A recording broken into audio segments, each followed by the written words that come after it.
A splitting headache. Jiang Chen suddenly sat up from the greasy folding bed, the rusty springs letting out a sharp, screeching groan. Strange memories flooded his mind like a tidal wave. Highly intricate mechanical structures, cutting-edge engineering theories from another world, the life of a top-tier mechanical engineer from another time. But reality was cruelly ridiculous. His current identity was the owner of a recycling station in a third-tier city of Longwa, living off scavenging junk and drinking heavily. Two lives forcibly merged, and 5 minutes later, everything returned to calm. Jiang Chen took a gulp of beer, his mind focused on one thought. He had traveled through time. Before he could even digest this fact, a voice, devoid of emotion but vast enough to suffocate, suddenly boomed across the sky above Blue Star. The glass trembled, and the world fell silent. His era had officially begun. Warning! Blue Star's resources are depleted, and the progress of civilization has stalled. The national survival game is about to begin. 100 players will be randomly selected from 197 countries worldwide, bound to their nation's survival, and sent into the Wasteland world. The resources, technologies, and territories acquired by players in the Wasteland will materialize in the real world at a 10,000-fold ratio. If a player dies, their country will face penalties such as resource shortages and natural disasters. As the voice fell, the once clear sky seemed to be torn apart by an invisible hand, transforming into a massive holographic screen that covered the entire globe. The empty beer can in Jiang Chen's hand was crushed. National survival? He had read plenty of novels about this in his previous life. And now, another time travel? God, are you messing with me? He casually tossed the deformed aluminum can aside and grabbed his phone from the dusty table. The screen lit up, and all the major live-stream platforms automatically switched to the official stream of the national survival game. The bullet comments flooded the screen so fast that the words were unreadable, only filled with exclamation marks. Selection complete. List revealed. Above the sky, the names and brief profiles of the selected players began to scroll, the giant fonts oppressive. The first names to appear were from Eagle Sauce Nation. Eagle Sauce Nation player 001, Jack Smith, former Navy SEAL captain, skilled in polar survival and special operations. Eagle Sauce Nation player 002, Alice Morgan, PhD in biology, expert in identifying wild toxins. A full list of special forces, top scientists, and wilderness survival experts. The host in the Eagle Sauce Nation stream, a blonde with blue eyes, was so excited that his face turned red, practically spitting into the camera. God bless America.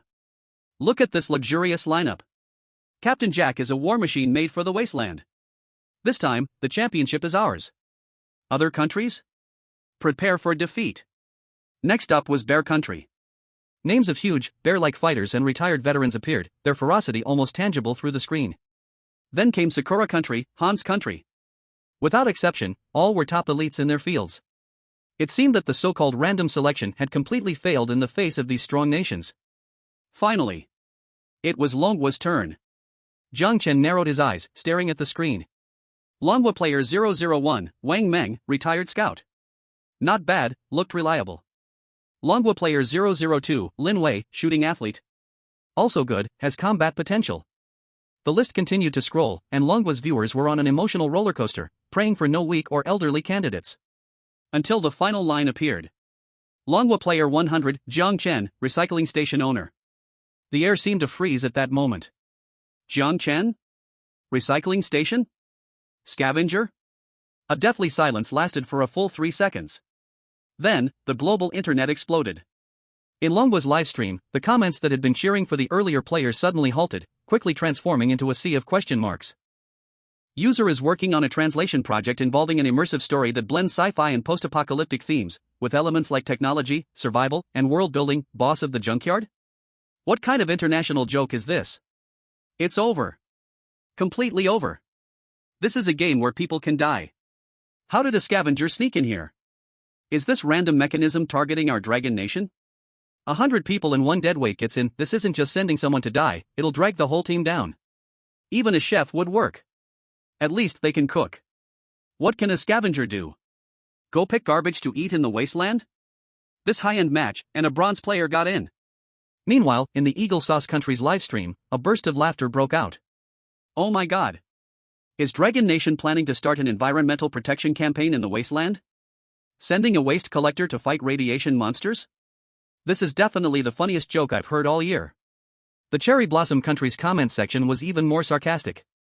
Looks like Dragon Nation's luck has run out, allowing a useless player like this to join, really pitiful. Our samurai will take care of him. Inside the junkyard. Jiang Chen looked at the glaring junkyard operator tag on the screen and didn't react like others expected, with rage or panic. He simply calmly pulled out a crumpled cigarette from his pocket, placed it in his mouth, but didn't light it. What's wrong with being a junkyard boss? His voice was hoarse, with a lazy, just woken up feel to it. There's no such thing as trash, only resources placed in the wrong spot. This was a saying he lived by in his past life as an engineer, and also his survival motto in this life as a junkyard boss. Countdown finished. Teleportation beginning. Without giving him more time to think, a white light suddenly appeared and instantly swallowed him whole. A strong sense of weightlessness hit him, his internal organs feeling as though they had shifted. He didn't know how long it had been. The solid ground beneath his feet brought him back to reality. Jiang Chen suddenly opened his eyes, his body instinctively tensed, taking a defensive posture. What he saw was a dim, gray sky, with heavy clouds pressing down low, giving off an ominous leaden color.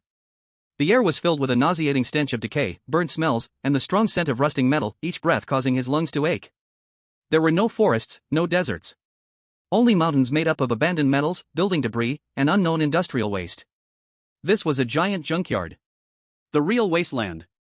This location. Jiang Chen cautiously observed his surroundings. Are they really sending me to collect junk again? Ding. Host detected in the wasteland world. System activation in progress. Binding successful. Congratulations, host, you have received the golden finger, everything disintegration and reconstruction system. A semi-transparent blue light curtain appeared on his retina, filled with a futuristic sense of technology. Jiang Chen's heart skipped a beat. Sure enough, the standard issue for transmigrators, though late, had arrived. He quickly skimmed through the system's instructions. The text was simple and to the point, without any unnecessary fluff. Core Mechanism 1, Disintegration. Can break down any item touched into basic materials such as steel, rare elements, and technical information fragments. Core Mechanism 2, Reconstruction. Consumes materials and information fragments to repair items or reconstruct new creations based on blueprints. Core Mechanism 3, Personal Space, Enhanced Version. The host possesses a storage space far beyond ordinary people's, and all disintegration and reconstruction operations must be done on the workbench in the space. The last part caught Jiang Chen's attention. Must operate within the space? He thought for a moment, and understood the deeper meaning. This was to remain hidden. Now, with a global live stream and billions of eyes watching, every micro-expression would be analyzed and magnified. If he openly made a nuclear bomb or turned a tank into thin air, even a fool would know he had a problem. At that point, not only would surviving in the wasteland be difficult, but the Dragon Nation in the real world would become a target, perhaps even united against by other countries. But if he operated within the space, all the outside world saw was him putting things away or taking things out. As for what happened to the items inside, who could possibly know? This system, so cautious, so devious. Perfectly suited to his tastes. At this moment, the live camera of the Sky broadcast was focused on Jiang Chen. In the footage, this waste king, ridiculed worldwide, was standing at the foot of a giant mountain of trash, lost in thought. In the Dragon Country live chat, there was a chorus of despair, with the barrage moving so fast it was nearly blocking the screen. What is he doing? Did he get scared? Move. This place is definitely overrun with radiation, find cover quickly. Wang Mang already found a bomb shelter. It's over. Look at that blank expression, his mindset is probably broken. After all, he's just an ordinary person. Stop watching, stop watching. Switch to Linway's stream, this guy is beyond saving, he's waiting to die. The audience from Eagle Sauce Nation was even more vicious, flooding the screen with mockery. Look at this poor guy, probably looking for some cardboard to scavenge. This is Dragon Country's elite? Hey, maybe he can find a broken pot to use as a helmet? Ha ha ha. Jiang Chen remained completely unaware of the noise from the outside world. He turned off the system panel and his gaze fell upon a broken magnetic levitation vehicle half buried in the ground next to him. The vehicle's body was severely deformed, looking like a crumpled piece of paper, covered in thick reddish-brown rust and strange black moss, appearing like worthless industrial trash. But in Jiang Chen's eyes, it was the perfect experimental specimen. He walked forward and crouched down. He extended his right hand, pressing his palm onto the nearly shapeless, even broken, wheel hub. The cold, rough sensation transmitted through his fingertips, and he could feel the particles of metal flaking off. System, open personal space. He silently thought. A strange force emanated from his palm. There were no brilliant flashes or earth-shattering noises. In that one moment, the metal wheel hub, weighing almost half a ton and stuck in the soil, vanished into thin air. Only a neatly edged deep pit remained in its place. At the same time, Jiang Chen's consciousness sank into a vast, grayish space. In the center of the space, a silver-white control panel, full of futuristic design, floated, its surface emitting a faint, ghostly glow. The wheel hub that had just disappeared was now quietly lying on the control panel. Target detected, scrap magnetic levitation vehicle wheel hub, civilian grade. Disassemble? Jiang Chen hesitated not at all. Disassemble. Buzz. A pale blue laser-like light swept across the control panel, like a precise scan. The hard metal wheel hub instantly shattered, transforming into countless tiny light spots, which quickly reorganized and categorized, displaying an extreme sense of industrial beauty in this isolated space. Disassembly complete. Acquired basic materials: high-strength scrap steel x 50 kg, aged rubber x 10 kg, trace rare earth elements x 5g. Acquired technical fragment: primary magnetic levitation stability structure, damaged. Current system experience, 1/100. Jiang Chen opened his eyes. Looking at the empty ground, he brushed the rust off his hands and took out the unlit cigarette from his pocket, placing it in his mouth. Though there was no fire, he felt that he needed this gesture to calm his mind. It was done. This wasn't picking up scraps. This was clearly turning the entire world into his private arsenal. In the live chat, someone noticed this detail. Hey! What happened to that big wheel? How did it suddenly disappear? It looks like he put it in his backpack? Pfft, what's the use of a broken wheel? Was he really planning on scavenging? This space backpack is such a waste. The initial space is so limited, everyone else is packing water and food, and he's putting a broken wheel in there? Guess the profession is taking over, no hope for him. His IQ seems to have left the competition. The mockery continued, even sharper than before. No one knew that in these few short seconds, that wheel they saw as waste was already turned into the first cornerstone of Jiang Chen's foothold in this cruel, post-apocalyptic world. Jiang Chen stood up, his gaze sweeping over the endless sea of garbage before him. The wind whipped up dust from the ground, with radioactive sand grains stinging his face. To others, this was a dead end, synonymous with death. But to him, this place was filled with gold. Small boss of the scrapyard. He chewed on the title, lightly tugging at his oil-stained collar, revealing a playful smile. All right then. Let me show you all what it truly means to turn trash into treasure. Let me show you the power of the king of junk. Chapter 2, Temporary Base. The wind carried sand and gravel, stinging his face. Jiang Chen didn't rush to move. He stood still, his fingers gently swiping through the empty air. A semi-transparent panel, visible only to the players, popped up. Sky Canopy Game Rules. Rather than blindly stumbling around like a headless fly, understanding the basic rules of this world is the key to survival. In his past life, in engineering, the first step was always to read the blueprints and understand the rules. In this life, even picking up junk, one must know what to pick up and what to avoid. In the livestream chat, the bullet comments exploded. What's he doing? Enjoying the view? While the other players are securing advantageous positions, he's spacing out? He's done for. At this speed of response, he probably hasn't even opened the rules panel yet. Captain Jack from the Eagle Sauce Nation has already climbed up a 30-meter-tall signal tower with his bare hands and is scouting the terrain. Now that's a professional. Jiang Chen ignored the outside noise. His gaze quickly scanned through the dense terms. Most of it was useless nonsense. No negative play allowed, no malicious exploitation of bugs. It was all official jargon. His attention stopped on the "Stop cursing." Maybe he's just looking for a way out? Looking for a way out? What path could there be in a garbage dump? Jiang Chen was indeed looking for a way out. He was looking for the wind direction. The wind in the wasteland carried a strong sulfur smell, blowing from the southeast. There might be a chemical plant ruin or an active volcano over there. Definitely not a place to go. He turned around and walked against the wind. The ground beneath his feet felt terrible. Sometimes it was brittle plastic, sometimes slippery moss. This garbage dump was absurdly large. In addition to metal scraps, there were piles of household garbage. Rotting clothes, broken furniture, and even long-weathered electronic products. It was like a tombstone for human civilization. After walking for about 20 minutes, Jiang Chen stopped. 200 meters ahead, there was a small garbage hill. At the foot of the hill, half buried in debris, was a rectangular object. The dark red paint was mostly peeled off, revealing the gray-black metal texture underneath. A standard 20-foot shipping container. It was tilted, stuck in the rubble, with about one-third of it exposed, while the rest was buried under thick construction debris. The position was perfect. It had the garbage hill at its back, protecting it from any surprise attacks. Half buried in the soil, it meant the structure was relatively stable, and it could effectively block some radiation and temperature fluctuations. Most importantly, it had only one exit. Easy to defend, hard to attack.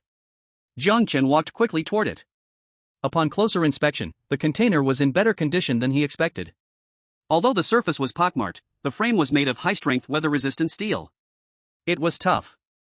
The door was slightly ajar, leaving a dark gap. Jiang Chen didn't rush in.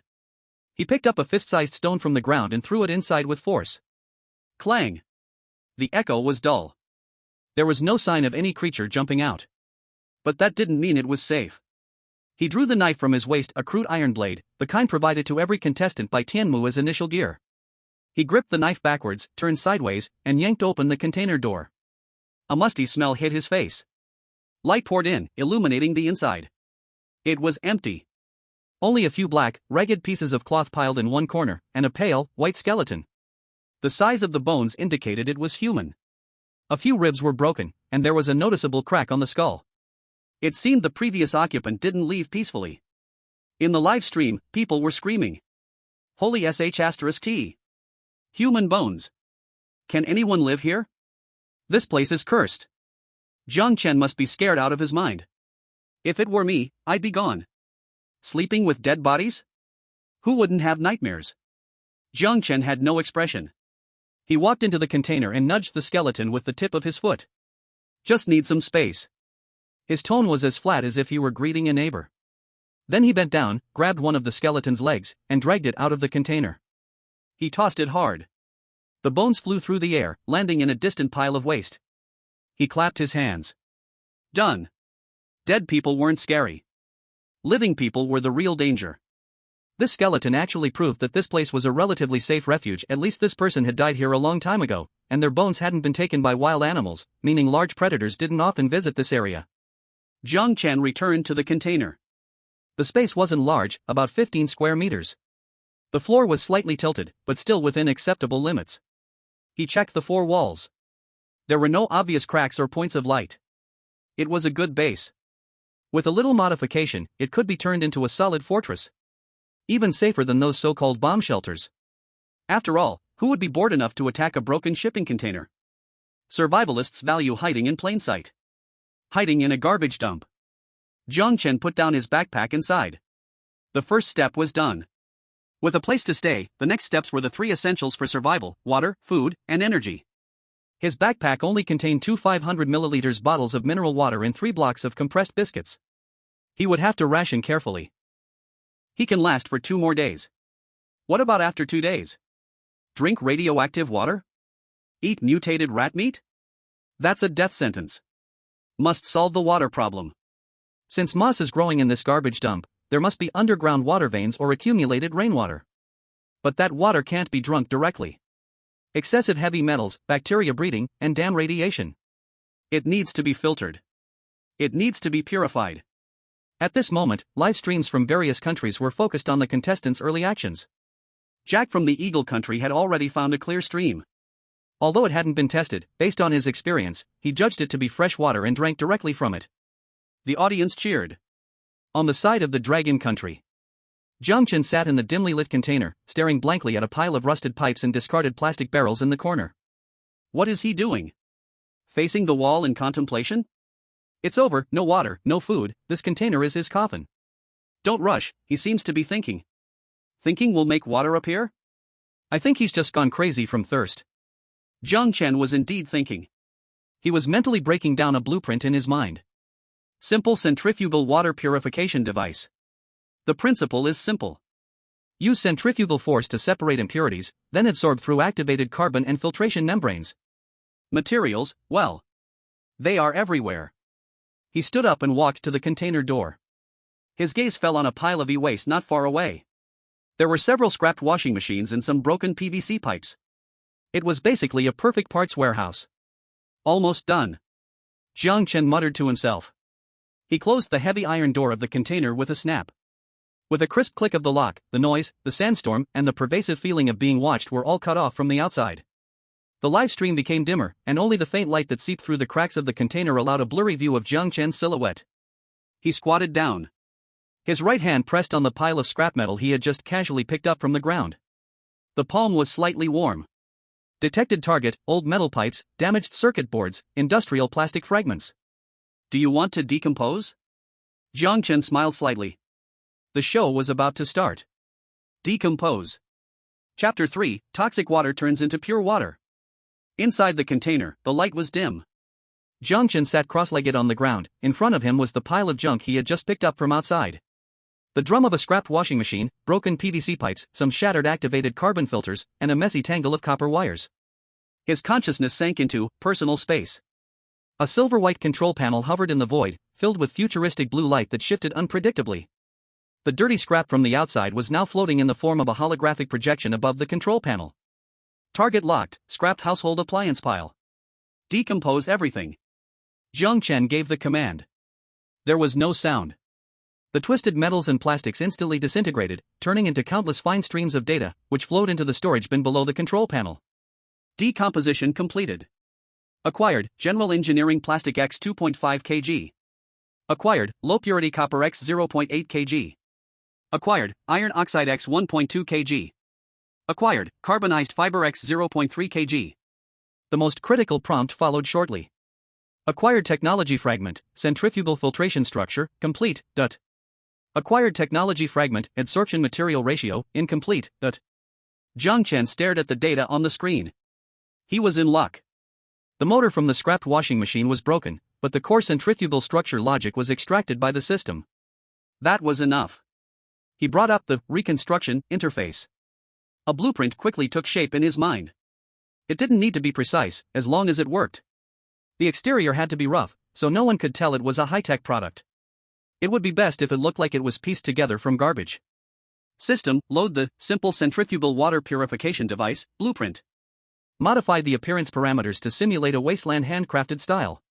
Use carbonized fiber to reconstruct the core filtration membrane. Plan is being generated. Estimated consumption, engineering plastic 1.5 kilograms, copper 0.2 kilograms, carbonized fiber 0.3 kilograms, micro energy unit, system gift initial energy, X1. Do you wish to execute? Execute. The light on the control panel blazed brightly. Countless particles began to reorganize. Shaping, copper wires stretching, winding. In just 3 seconds, a strangely shaped cylindrical object appeared on the workstation. It looked like a large thermos with 2 pipes inserted, its surface marked with obvious scratches and stains, exuding a wasteland vibe. But inside it was an advanced filtration structure, at least 50 years ahead of Blue Star. Jiang Chen stepped out of the space. In the real world, a thermos suddenly appeared in his hand. He grabbed a rag next to him, wiped it carelessly for a couple of seconds, and then tossed it together with the pile of unprocessed scrap metal. All part of the act. He picked up the half-empty plastic bucket, pushed open the container door, and walked out. The wind and sand were still blowing outside. 50 meters from the container, there was a large crater filled with stagnant water. The surface of the water glowed a strange fluorescent green, with oil stains and dead bugs floating on top, emitting a pungent chemical odor. This water was not only undrinkable, but even touching it could likely peel off your skin. In the live stream, viewers saw Jiang Chen walking towards the water pit, and the barrage flooded the screen instantly. What's he going to do? He's not going to drink the water, is he? Crazy. That water is obviously toxic. Look, the grass next to it is all dead. Is he seeking death, or is he so thirsty he's lost his mind? Dr. Alice from Eagle Sauce Nation just analyzed that water of this color usually contains high levels of heavy metals and radiation dust. A single sip can cause organ failure. Stop. Don't embarrass Dragon Nation. Jiang Chen stood by the water pit. The Geiger counter was going off wildly. The beeping sound was especially piercing in the silent wasteland. He ignored it, bent down, and stretched the bucket directly into the green liquid. Gurgle, gurgle. The bucket filled halfway. The sticky texture was enough to make anyone feel nauseous just looking at it. He lifted the bucket and turned around to walk back to the container door. But he didn't go inside immediately. Instead, right in front of the live stream camera, he sat down on a worn-out tire at the door. He placed the bucket at his feet. Then, from his chest pocket, he pulled out the thermos he had just made. And 2 hoses. One inserted into the dirty water bucket, and the other hanging in the air above his half-empty 500 milliliters mineral water bottle. He pressed a hidden bump on the side of the thermos. V-room. A very faint motor sound rang out. It was almost drowned out by the wind. The viewers in the live stream widened their eyes. What is this? When did he make it? Did he just mess around and make this in the container? It looks like a broken centrifuge? But can this thing filter radiation-contaminated water? What a joke. Stop struggling, this doesn't even follow scientific principles. Not even military-grade purification tablets could handle this level of contamination. The next second, all the voices of doubt abruptly stopped. The hose hanging in midair suddenly twitched. Then, a crystal clear, pure liquid began to flow out. Whoosh, whoosh. The water splashed against the bottom of the plastic bottle, making a crisp sound. No fluorescent green. No oil stains. It was as clear as the snowmelt from the Alps. This scene, captured by the high-definition camera, spread across billions of screens around the world. The barrage, which had been scrolling crazily, went into a brief silence. Even the Eagle Sauce host, who had been endlessly mocking, was now like a duck with its neck squeezed, mouth open but unable to make a sound. How could this be? That was dead water from the wasteland, filled with radiation and unknown viruses. And this broken, ragged device, scavenged from a junk heap, could purify it? Jiang Chen watched as the bottle slowly filled. He reached out to turn off the switch. He lifted the bottle, holding it up to the dim sky. The transparency was perfect. He twisted off the cap. Without hesitation, he tilted his head back. Gulp! His Adam's apple moved. The cool liquid slid down his throat, with a slight sweetness, instantly soothing his dry lungs. Refreshing. Better than any high-end mineral water I've ever had in my past life. Produced by the system, it must be a premium product. This is not just pure water, it has been treated with a special filter membrane, even retaining trace amounts of beneficial minerals. Jiang Chen drank most of the bottle in one go. The spilled droplets of water flowed down his chin and onto his collarbone, washing a streak of pale skin through the dust-covered surface. He put the bottle down and let out a satisfied sigh. Ha! This sigh was like a loud slap, striking the face of the entire world. The Dragon Kingdom's live stream instantly exploded. Holy crap! He drank it! He really drank it! Is he okay? Look at his expression, he seems to be savoring it? This has to be magic, right? Green water turning into pure water? Who said he was the trash king? This guy is a master of junk. Slap in the face. Where's that Eagle Country expert who said he would die from just one sip? Come out and take a walk. Amazing. Look at those hands-on skills, no wonder he's from our Dragon Kingdom's working class. At the same time, in high-level conference rooms around the world, there was a deathly silence. In the White House of Eagle Country, the president stared hard at the screen, pointing at the shabby thermos cup and roaring, "What is that device? Get the tech department to analyze it immediately. I need to know how it works." The tech advisor was sweating bullets. "Mr. President, based on the external appearance, that's just a broken centrifugal pump with some plastic pipes. Theoretically, it shouldn't achieve such filtration accuracy. Unless he has some sort of higher-level filtration material technology. A junk collector mastering advanced material technology? Do you think that makes sense? Maybe he found some relic from the pre-civilization era in the wasteland? This explanation seemed to be the only reasonable one for now. After all, this is the wasteland, filled with countless lost technologies. Jiang Chen finished drinking the water, not showing much excitement. He tightened the bottle cap and carefully placed the remaining water into his backpack. He dismantled the water purification device, which he had already stored in his personal space. Jiang Chen stood up and patted the dust off his pants. The water problem was solved. Next was safety. Although the container was made of thick metal, against the claws of mutated creatures, it was no different than paper. Especially at night.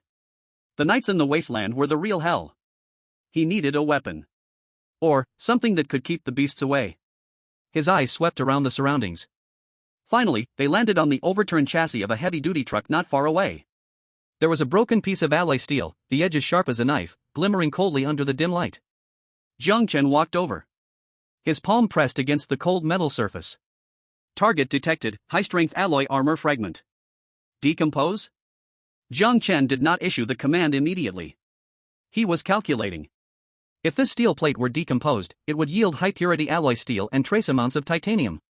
Adding that to the random parts he had previously decomposed. That would be enough. Not only could he gather the materials for the crossbow, but there would even be enough left over to make a big guy.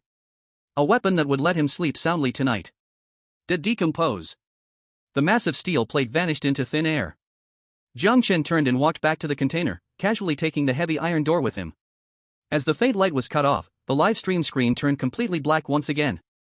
Inside the container, Jiang Chen was staring at a newly unlocked weapon blueprint on the control panel, showing the first true smile since he came to this world. It was a crossbow. A tactical crossbow that could shoot through steel plates. And beside it, another smaller blueprint was unlocked as well, a fierce-looking heavy breaching axe.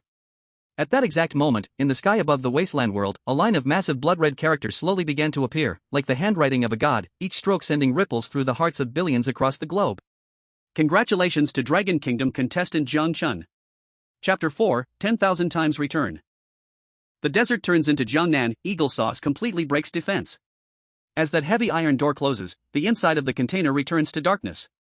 The sound of wind and sand from outside is blocked for the most part, only that line of blood-red notice remains, hanging on the retinas of all people in the world, lingering for a long time. Congratulations to Dragon Nation player Jiang Chen, successfully obtaining and purifying a water source. 10,000 times return takes effect. Inside Dragon Nation territory will soon manifest S-rank large freshwater lake, with independent ecological circulation system. The real world, northwest of Dragon Nation. Deep in the Taklamakan Desert, this place is called the Sea of Death. For thousands of years there have only been yellow sand and dry bones. At this moment, a dull roar comes from deep within the earth. There is no light effect of any divine miracle descending, only the purest, most primitive geological change. The ground collapses, yellow sand surges. The dry and cracked crust splits open a huge mouth, and immediately after, underground water veins seem to receive some kind of forced summoning, spraying upward at a speed that goes against physical common sense. Boom! Muddy water shoots into the sky, and quickly becomes clear in midair. In just a few minutes, sand dunes within dozens of kilometers are flattened. The originally scorching and twisted air instantly becomes moist and cool. The water level keeps rising, filling the huge pit, until it forms a vast misty expanse of water that the eye cannot see the end of. Water grass grows wildly at the bottom of the lake, fish fry appear out of thin air, wagging their tails and swimming in the water. 1 second ago it was a forbidden zone of life, the next second it is already Jiangnan beyond the Great Wall. Dragon Nation highest command room. On the big screen, satellite images are transmitted in real time. That patch of blue that suddenly appears on the earth yellow background stabs everyone's eyes. The entire command hall is dead silent. An old general with gray hair at the temples braces both hands on the table, his knuckles turn white from force. He stares at the screen, his chest rising and falling violently, yet he does not say a single word. Beside him, the data officer's voice is hoarse. Report. According to calculations, the lake area is 300 square kilometers, average depth 40 meters, water quality is top-grade direct drinking water. Surrounding groundwater level is rapidly rising. Top-grade direct drinking water. The old general closes his eyes briefly, and when he opens them again, his eyes are full of bloodshot veins and wild passion. Pass the order to the Western Theater. The first group army sets out immediately, lock down 200 kilometers around the lake. Activate Level 1 combat readiness. Air Defense Missile Battalion in position. This is national fortune that Jiang Chen traded his life to bring back for Dragon Nation, it is strategic reserve. Whoever dares to reach out, chop off their claws. On the internet, the live stream barrage shows a gap lasting 5 full seconds. Immediately after, red barrages like a tsunami drown the screen. God Jiang. I'm in Chiama County. It's really raining. The air is all wet. Where is that eagle sauce expert who said 1 sip would kill the whole family? Come out. Crawl out for your daddy. This isn't pure water, this is life-saving water. How many years has the Northwest lacked water? Across the ocean, the White House. The atmosphere in the meeting room is depressed to the extreme. There is no scene of smashing cups, real anger is often silent. The eagle sauce president sits in the main seat, his face so dark it could drip water. He looks at the lake that appeared out of thin air and Dragon Nation on the screen, then looks at his own players still struggling to filter mud. This kind of contrast is more painful than killing him. Has the report from the technical department come out? The president's voice is hoarse. Beside him, the science advisor is covered in cold sweat, handing over a document. Mr. President, based on image analysis, that seemingly crude device, the core lies in that layer of black filter membrane. Its poor precision has reached the molecular level, and it does not need a high-pressure pump to achieve rapid filtration. What you mean is, the president raises his head, his gaze sinister, a trash picker, has mastered material technology that surpasses us by 50 years? Although it is unbelievable, the fact is exactly so. The president throws the document onto the table, his fingers tapping the tabletop rhythmically. We can't wait any longer. Notify all our allies in the Wasteland. In the Wasteland world, resource point 7. Jiang Chen had no idea that the outside world had been turned upside down because of him. He was sitting in front of the control panel, staring at the 2 weapon blueprints he had just unlocked. The sky outside had completely darkened. In the Wasteland, the temperature dropped to -20 degrees at night. The cold wind blew through the gaps in the container, making a mournful whistling sound. In this environment, without weapons, one would be a lamb to the slaughter. System: decompose all remaining metal. Make a tactical composite crossbow with 10 carbon arrows. Make a heavy-duty breaching axe. Jiang Chen gave the orders. The blue light on the control panel flickered. The high-strength alloy steel plates, which had been removed from the truck's chassis, quickly reassembled under the glow. A few seconds later, a fully black tactical crossbow, emitting a cold metallic gleam, appeared in his hand. The crossbow was heavy, with a solid feel. Jiang Chen pulled the string. Thud. The sound was deep and powerful, with a quick recoil. In a range of 50 meters, this weapon's power was equal to that of a handgun, and it was silent. Next, a long-handled tactical axe appeared. The axe blade was broad, with a pointed prying spike on the back, and the handle was wrapped with anti-slip tape. Holding it felt like a surge of impulse to split anything in front of you. Just as Jiang Chen hung the axe on the side of his tactical backpack, his ears suddenly twitched. Thud. A muffled sound. The metal shell of the container vibrated slightly. It was as if something was probing from outside. Jiang Chen froze, holding his breath. Thud thud. The sounds of the impact grew more rapid, accompanied by the teeth-grinding sound of metal scraping. Screech. Screech. It was the sound of claws scraping across the metal. Through the small crack in the door, Jiang Chen saw several pairs of greenish light spots, flickering up and down in the darkness. A nauseating smell drifted in with the wind. Mutated creatures. And there was more than one. The audience in the livestream felt their hearts jump into their throats. It's here. The monsters of the Wasteland night. From the sound, it seems like a rotten wolf? These things are pack animals. The container can't hold them. The metal is rusted through. Jiang Chen did not panic. He slowly raised the tactical crossbow, aiming the arrow at the brightest pair of light spots in the door crack. Distance, 3 meters. No need for a scope. He pulled the trigger. Thud. The dull sound of the bowstring vibrating exploded in the small space. Thud. A muffled sound came from outside as the sharp weapon hit flesh, followed by a short and sharp scream. The pair of green light spots instantly went out. The scratching sounds from outside stopped for a moment. The next second, even more violent impacts came. Boom. Boom. The whole container shook violently, and dust from the ceiling fell in showers. These creatures were going crazy, driven mad by the smell of blood. Screech. The rusted metal on the side of the container suddenly bulged inward, then was ripped open with a brutal force. A giant wolf's head squeezed through the hole. Its fur was rotting, revealing dark red muscles beneath, with thick saliva hanging from its tusks. It immediately saw Jiang Chen and let out a low growl, its hind legs pushing against the ground, ready to charge in. Now! Jiang Chen threw away the crossbow and pulled out the heavy breaching axe from his back. Gripping the handle with both hands, he used his waist and core to power through, transmitting all his strength into his arms. No flashy moves. Only the purest form of violent aesthetics. Slash! The alloy axe blade cut through the air, leaving a black afterimage, accompanied by the whistle of wind, and heavily struck the monstrous wolf's head. Crack! The sound of breaking bones was clear. The axe blade smoothly cut into the skull, driving into the neck, and finally got stuck in the spine. Dirty blood sprayed, splattering Jiang Chen's face. The rotten wolf didn't even have time to scream, its body twitched twice before going limp. A single strike to kill. Jiang Chen lifted his foot, kicked the wolf's corpse, and pulled the axe out forcefully. It pulled out a spray of dark red blood rain. He held the axe in his hand, standing at the broken opening, his face covered in blood, his eyes cold as he stared into the darkness outside. The remaining few rotten wolves seemed stunned by the gruesome death of their companion, wandering in the darkness for a few circles before finally tucking their tails and whimpering as they retreated. The crisis was over. But Jiang Chen did not relax.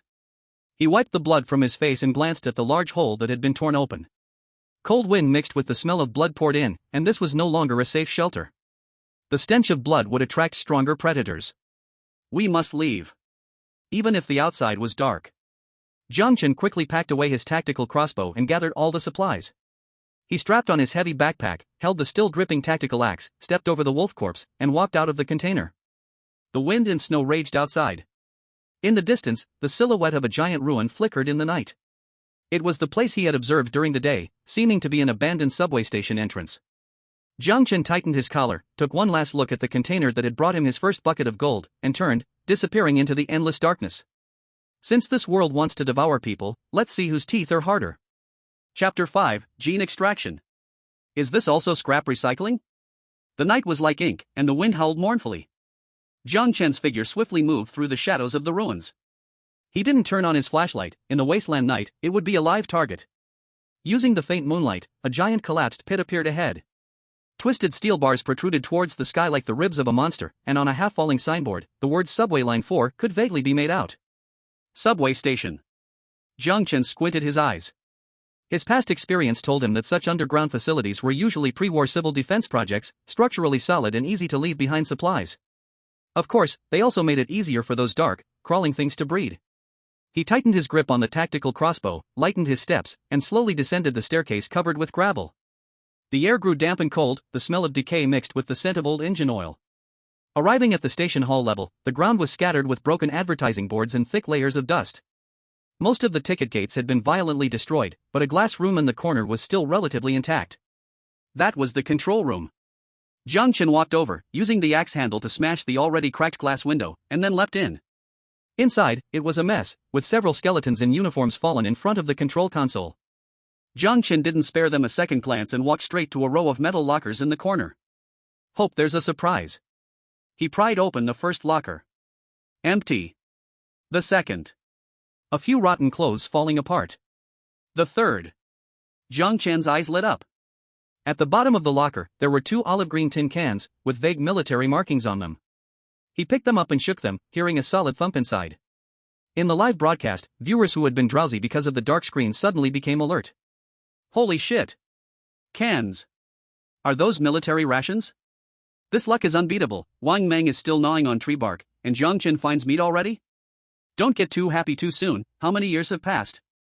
They must be expired and rotten by now. If he eats it, he'll probably drop dead right there.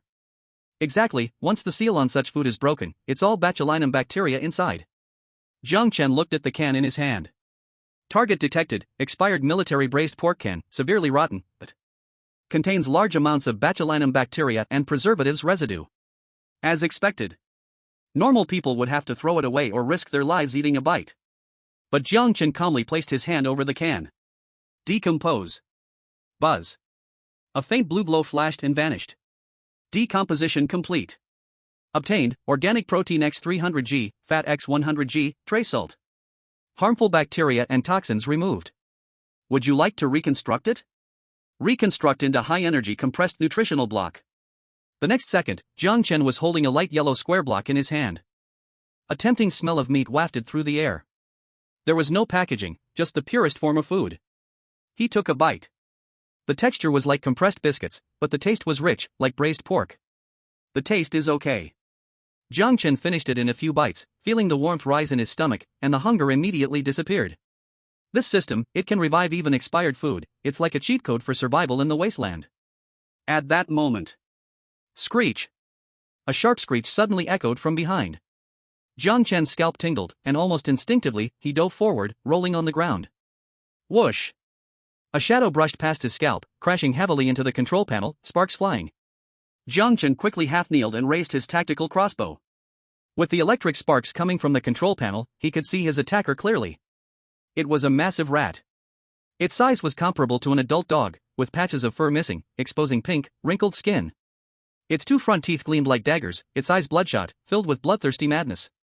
Mutated digging rat, level 1 creature. Traits, high speed, carries plague virus. So fast. Jiang Chen was shocked in his heart, but his hands moved without hesitation. Thud. The crossbow bolt left the string. But at such a close distance, the mutated rat actually made a twisting motion that defied the laws of physics, and the bolt missed its rear leg, embedding itself in the ground. Squeak. The mutated rat became enraged, kicking off the ground with its hind legs, turning into a gray flash, charging straight at Jiang Chen's face. The distance was too short, there was no time to reload. Jiang Chen's eyes went cold, he threw away the crossbow, and instantly drew a heavy breaching axe from his waist. Instead of retreating, he advanced. He turned his body, dropped his shoulder, and swung the axe. This set of movements, he had mentally rehearsed countless times. Splat! The heavy axe blade accurately hit the mutated rat in midair, the immense force smashing it into the wall. The sound of bones cracking mixed with a miserable scream. The mutated rat was still struggling, but Jiang Chen didn't give it a chance. He stepped forward, raised the axe high, and brought it down again. Crack! The world fell silent. Jiang Chen panted heavily, his palms slightly numb. This creature's speed was too fast. If he hadn't reacted quickly, his throat would have been torn open just now. And this was just a level 1 monster. He looked at the bloody, mangled corpse on the ground, frowning slightly. If it were someone else, this creature would have no value other than being disgusting, and they'd even have to worry about the viruses on its corpse. But Jiang Chen's gaze was focused on the system prompt. Detected biological corpse, mutated digging rat. Disassemble? Previously, he had only disassembled dead objects, metal, plastic, trash. Biological creatures can also be disassembled? Jiang Chen's heart skipped 2 beats.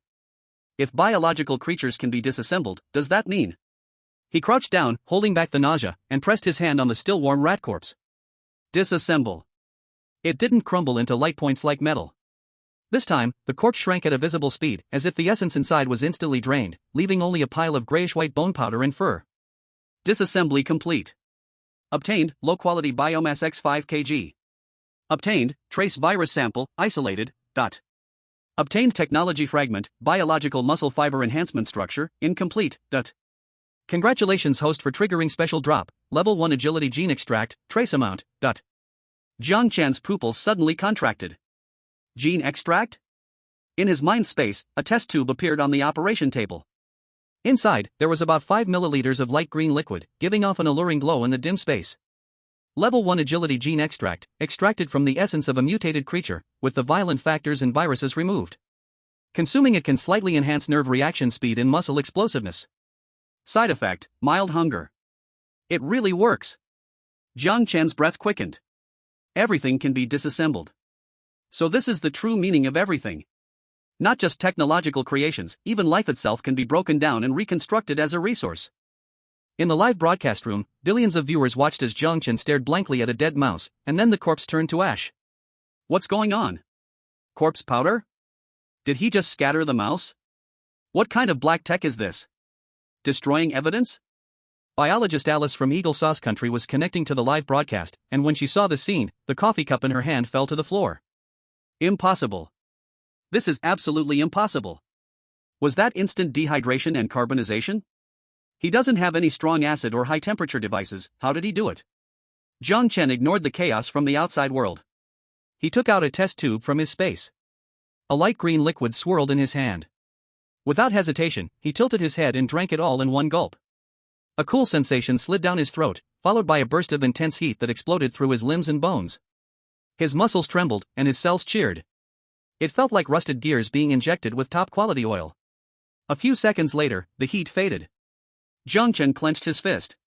The increase in strength wasn't obvious, but he could clearly feel that his fingers were more nimble, and his hearing and vision seemed sharper. If that mutated rat appeared again, he was confident he could decapitate it before it even jumped. Genetic enhancement. Jiang Chen licked his lips, a dangerous fervor flickering in his eyes. He looked toward the dark and deep subway tunnel. Originally a deadly forbidden zone full of danger. But now, in his eyes, it was a massive, walking experience package. Since you're here, don't think about leaving. Jiang Chen picked up his axe, grabbed his tactical crossbow, and stepped into the depths of the tunnel. Meanwhile, in the sky above, a new announcement once again shook the world. Congratulations to Dragon Country contestant Jiang Chen for successfully killing a first-level mutated creature and unlocking the gene evolution path. 10,000 times return activated. The physical fitness of all citizens in Dragon Country is increased by 10%. Chronic illness cure rate increased by 10%. Boom! Reality exploded. Chapter 6, Rules Descend and Energy Anxiety. In the dark, deep subway tunnel, the air seemed to solidify into a gel, heavy enough to suffocate. Jiang Chen had just turned the mutated rat into a pile of dust that scattered in the wind, when the thick concrete dome above his head seemed to instantly become transparent. An invisible pressure descended upon the entire world. Then, a line of blood-red text appeared, ignoring physical barriers, with a cold, metallic texture, directly burned into the retinas of all contestants. Sky Game Rule Supplement. 1. Newbie Protection Period, 7 days. During this time, no high-level mutated creatures, second level and above, will actively spawn within the safe zone, 1 kilometer around the initial arrival point. 2. Task System Activated. Survival tasks will be randomly issued daily, and completing them will earn points for the currency in the store. 3. A disaster warning. Every 10 days, the Wasteland world will face a dark tide. During this time, the coordinates of all contestants will be highlighted for nearby mutated creatures, and monsters will launch tidal attacks. For the death penalty, when a contestant dies, all citizens of their country lose 1 year of life, and the total resources are reduced by 1%.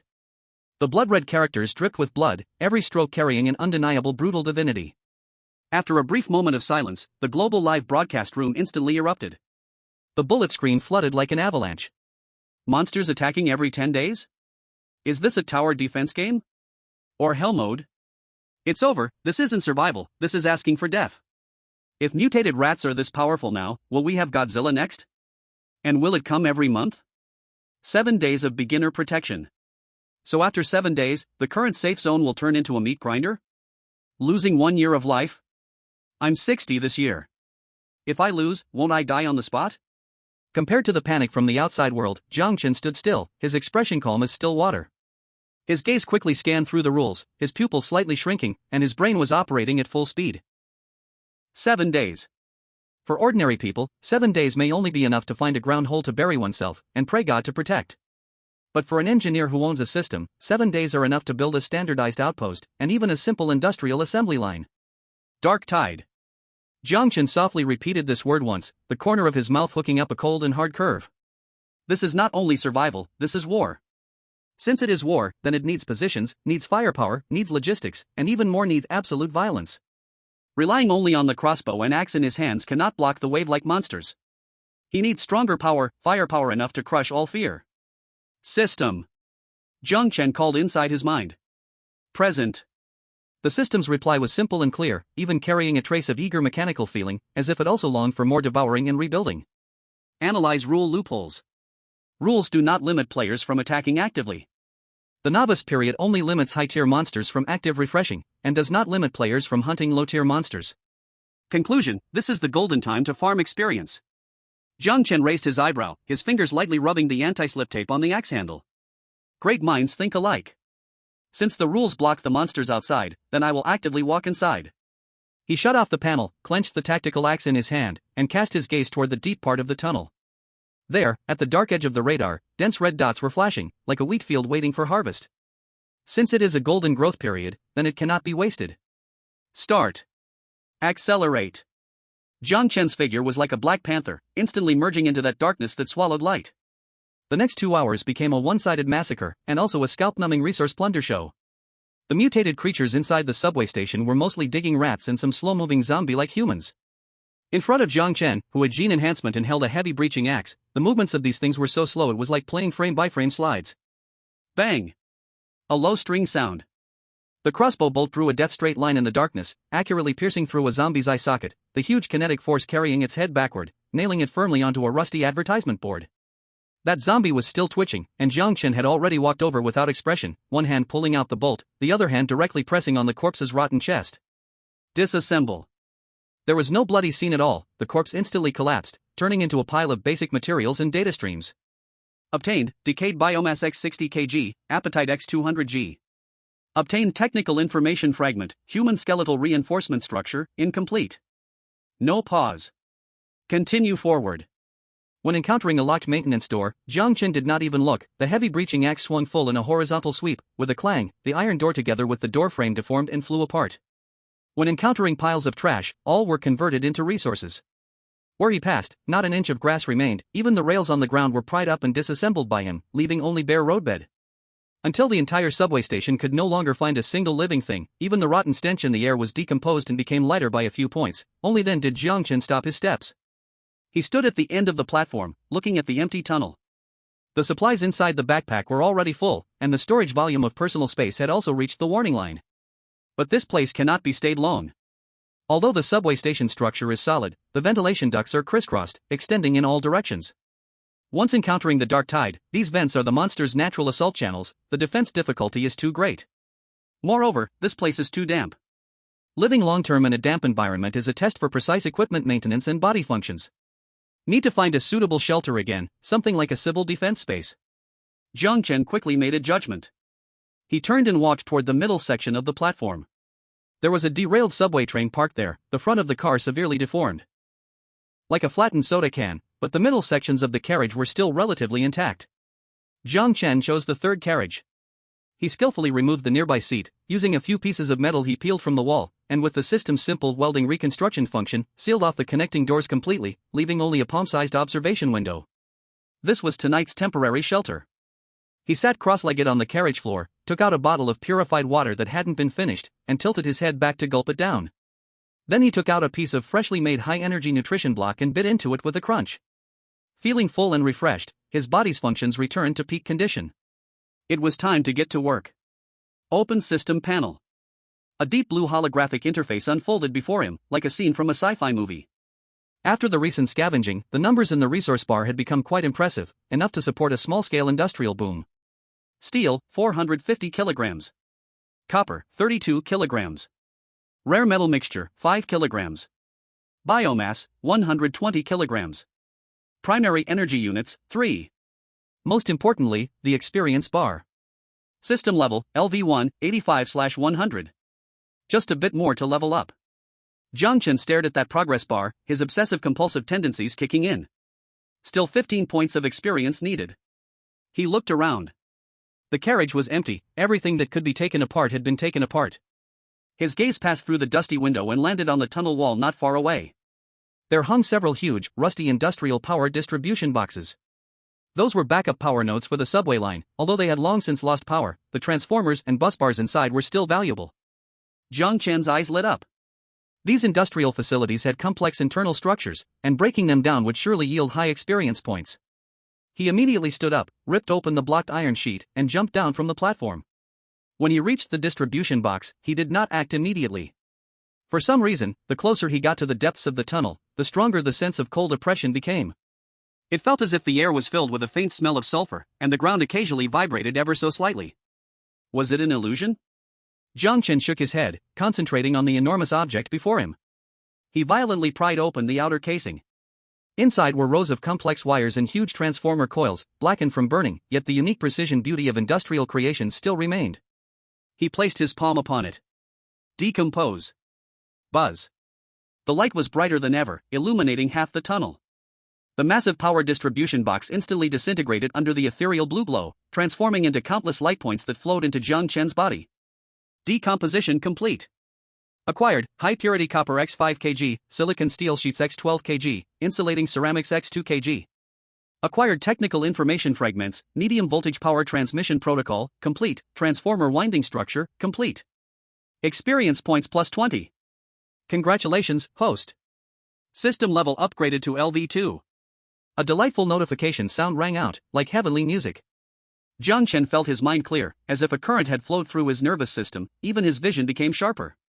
The console interface suddenly expanded, and the originally dull icons lit up, radiating an enticing glow. Unlock permissions, intermediate decomposition, can decompose high-density alloys, primary energy shields. Unlock permissions, intermediate reconstruction, precision enhanced to micron level, unlock automated mechanical blueprints. Unlock new features, material analyzer.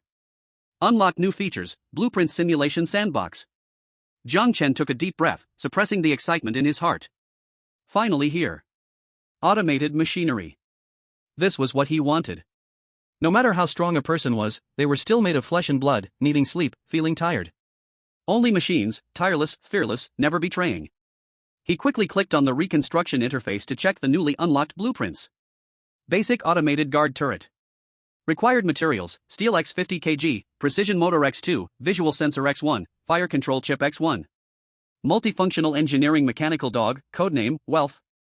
Required materials, high-strength alloy x 30 kg, hydraulic transmission unit x4, logic processing core x1. Looking at these blueprints, Jiang Chen's smile had not fully unfolded. Stuck on his face. Because beneath these blueprints, there was a line of glaring red letters, mocking his poverty. Insufficient energy, needs stable external power supply or to consume intermediate energy core. Energy. Damn energy again. Before, small skirmishes could be maintained with the system's built-in trace energy or decomposed batteries. But to drive a cannon and a mechanical dog, that little bit of power is not even enough for a startup self-check. System, explain. Jiang Chen pointed at the line of red letters. Host, the law of energy conservation is a basic law of the universe. If you want the horse to run, you have to feed the horse grass. The standby power of the sentry cannon is 500 W, and the combat power is 3000 W. A few AA batteries won't be able to drive it. The system's voice carried a hint of I am just as helpless. Jiang Chen frowned. Where am I supposed to find a nuclear power station? This broken place doesn't even have a generator. I suggest the host search for high-energy fuel, or, the system paused, or find military-grade energy modules left by the previous civilization. Jiang Chen fell silent. In the wasteland world, resources are scarce. Ordinary fuel must have long been scavenged clean by survivors. As for military-grade energy modules, they are usually in extremely dangerous military-restricted areas or in the lairs of some high-level monsters. Isn't there any other way? Jiang Chen was unwilling. It felt too suffocating to beg for food while guarding a mountain of gold. There is. The system seemed to have been waiting for this sentence and suddenly popped up a new window. Detected that the host has a large amount of biomass. Unlockable blueprint, biomass energy conversion furnace, beginner. Description: although inefficient, has an unpleasant odor, and produces a lot of waste gas, it excels in having raw materials everywhere. Jiang Chen looked at that blueprint. It looked like a large biogas pit with steampunk-style pipes, rough, ugly, but practical. The mutated creatures here are endless, and biomass is simply an infinite resource. How inefficient is it? Conversion rate is 15%. It would take about 100 kilograms of mutated rat bodies to fill one standard military battery. Jiang Chen's mouth twitched. 100 kilograms. How many rats would he have to kill? But this seemed to be the only solution for now. He sighed, his thoughts spinning rapidly. Other participants from different countries, especially those with military backgrounds, are probably searching for weapons and vehicles left by the previous civilization. An armored vehicle that can still run? Without stable fuel supply, it will become a metal coffin after running less than 200 kilometers. A box of ammunition? What to do when it runs out? He sneered. In this wasteland, the true way to power has always been to control productivity. He looked again at the biomass energy conversion furnace blueprint. Since a large amount of biomass is needed, hunting efficiency must be improved. System: adjust the mechanical dog blueprint. Please instruct. Remove the complex hydraulic drive. Use a simple gear lever structure instead. What I want is not flexibility, but cheapness. Remove the logic processing core and use the most basic infrared tracking module. As long as it can crash into something, that's enough. I'm not building a high-tech pet. Jiang Chen's fingers moved quickly in the air, modifying the parameters, with a glint of mad engineer quality in his eyes. What I'm building is a self-destructing engineer. Host, this does not conform to the original design of the mechanical dog. Stop talking nonsense. Jiang Chen interrupted the system. Strap a bomb to it and rush in, that's the romance of the wasteland.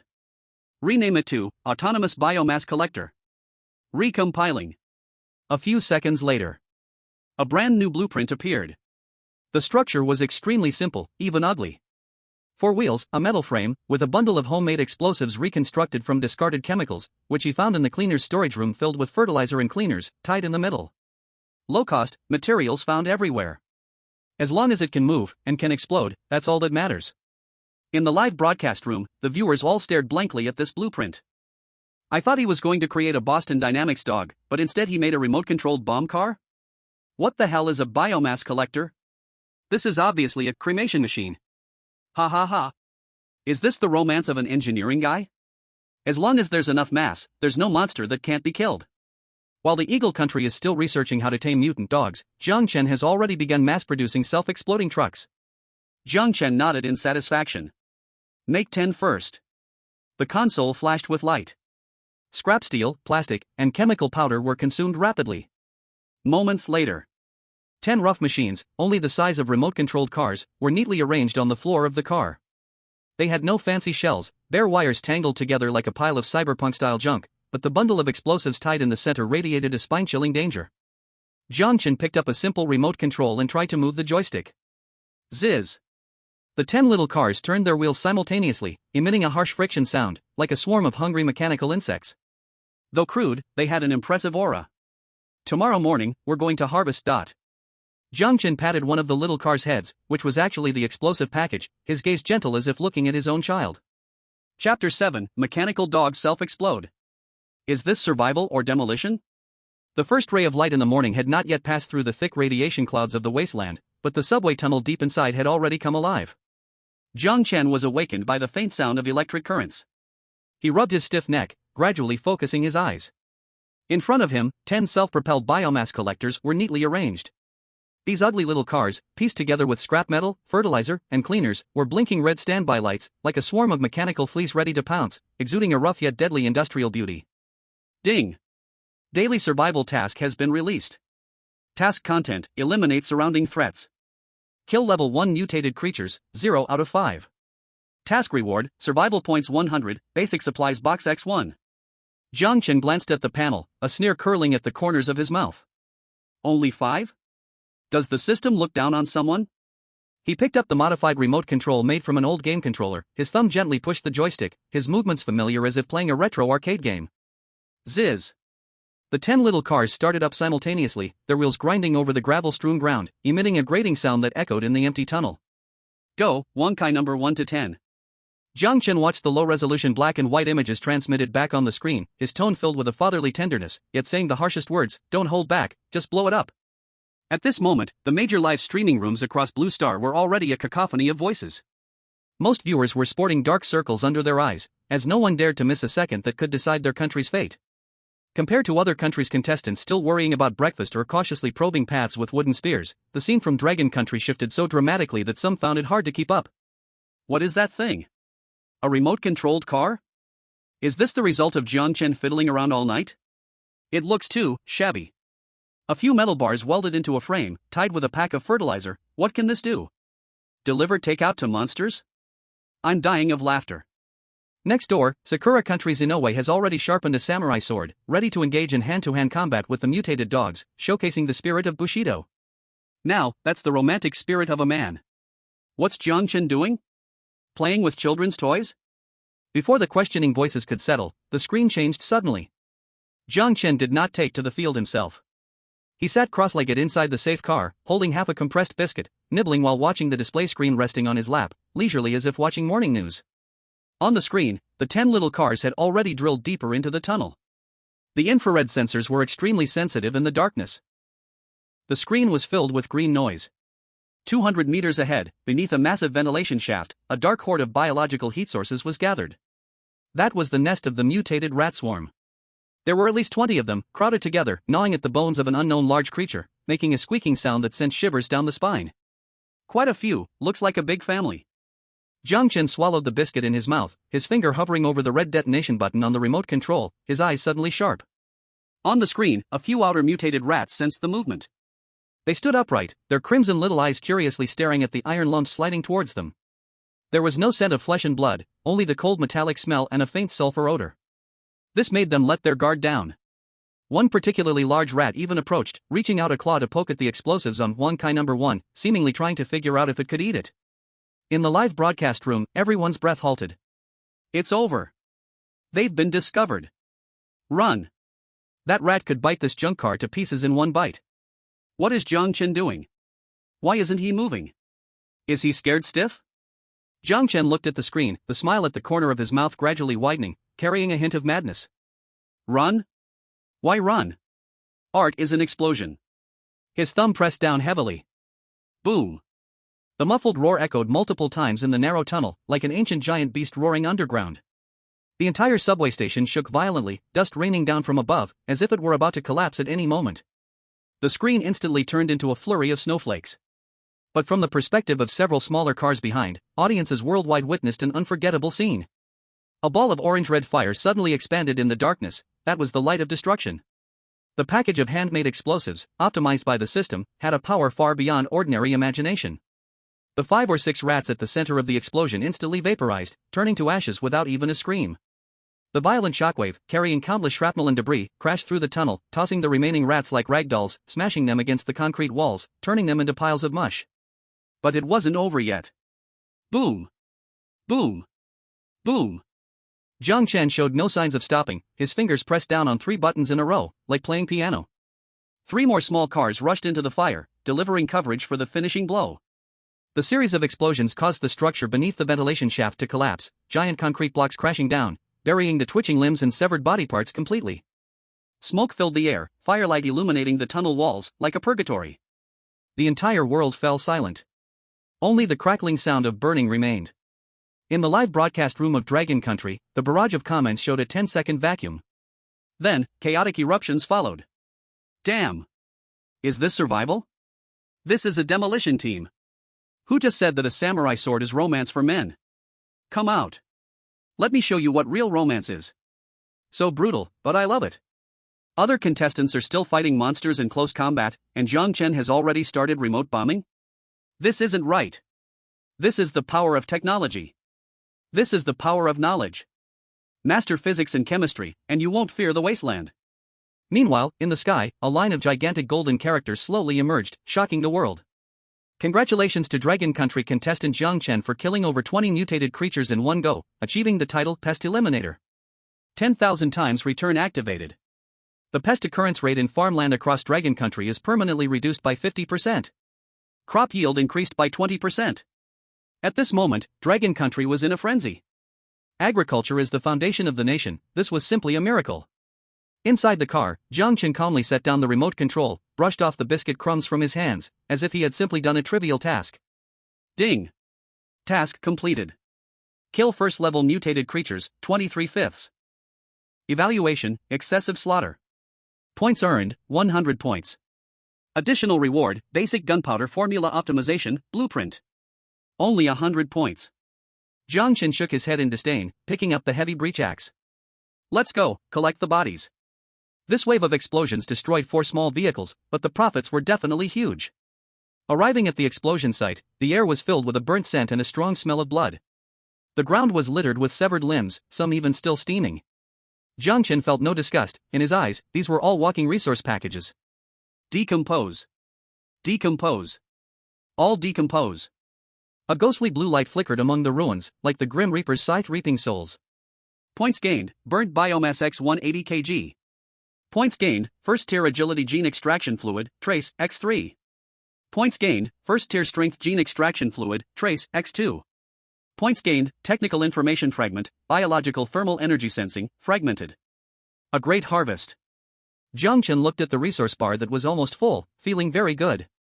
With this biomass, the biomass energy conversion furnace could operate at full capacity, temporarily easing the energy anxiety. Moreover, these gene extraction fluids were enough to increase his physical strength to another level. After handling the battlefield, Jiang Chen looked up at the ceiling. The ventilation shaft had collapsed halfway, exposing the gray sky outside. We can't stay here. Jiang Chen quickly made a judgment. The noise from earlier was too loud, the sound of the explosion and the smell of blood would surely attract something more terrifying through the ventilation ducts. Besides, although the subway station was sturdy, there were too many entrances and exits. Once the dark tide hit in 10 days, this place would become a living coffin, trapped by monsters from all sides. He must find a more independent and defensible base. System, display the surrounding map. Although there was no satellite navigation, the system automatically drew a simple 3-dimensional terrain map based on the images sent back by Wang Kai earlier in previous observations. Jiang Chen's gaze searched the map. Shopping mall? No, too much glass, zero defense. Police station? A good place, but it must have already been looted by other survivors or mutated creatures. Suddenly, his eyes landed on a building marker 800 meters away from the subway station. It was a heavy building shaped like an inverted pyramid. First Bank of Jiang City, Vault Branch. Bank Vault. Underground structure, walls at least 1 meter thick, with only 1 or 2 entrances, usually equipped with independent ventilation and power systems. Most importantly, there might be precious metals there.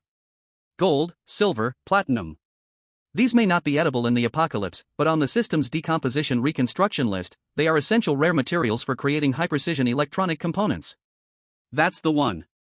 Jiang Chen packed his backpack, retrieved the remaining 6 Wang Kai vehicles into space, and took a last look at the subway station that brought him his first bucket of gold. Without any sentimental attachment. He turned and crawled up through the wreckage of the collapsed ventilation shaft, using both hands and feet. Back on the surface, the sun in the wasteland was still pale and glaring. Jiang Chen lowered his body, moving quickly along the wall. There were noticeably more zombies wandering the streets than yesterday, clearly attracted by the recent commotion underground. But he had no intention of fighting. The current goal was to relocate, not to grind monsters. As long as they didn't obstruct his path, he couldn't be bothered to waste explosives. 20 minutes later. Jiang Chen crouched on top of a flipped bus, peering through the shattered windows at the grand building ahead. First Bank of Jiang City. The front door was tightly closed, and the heavy blast-proof rolling door, though rusted, still persistently barred the entrance. There weren't many zombies wandering nearby. But this instead made Jiang Chen more alert.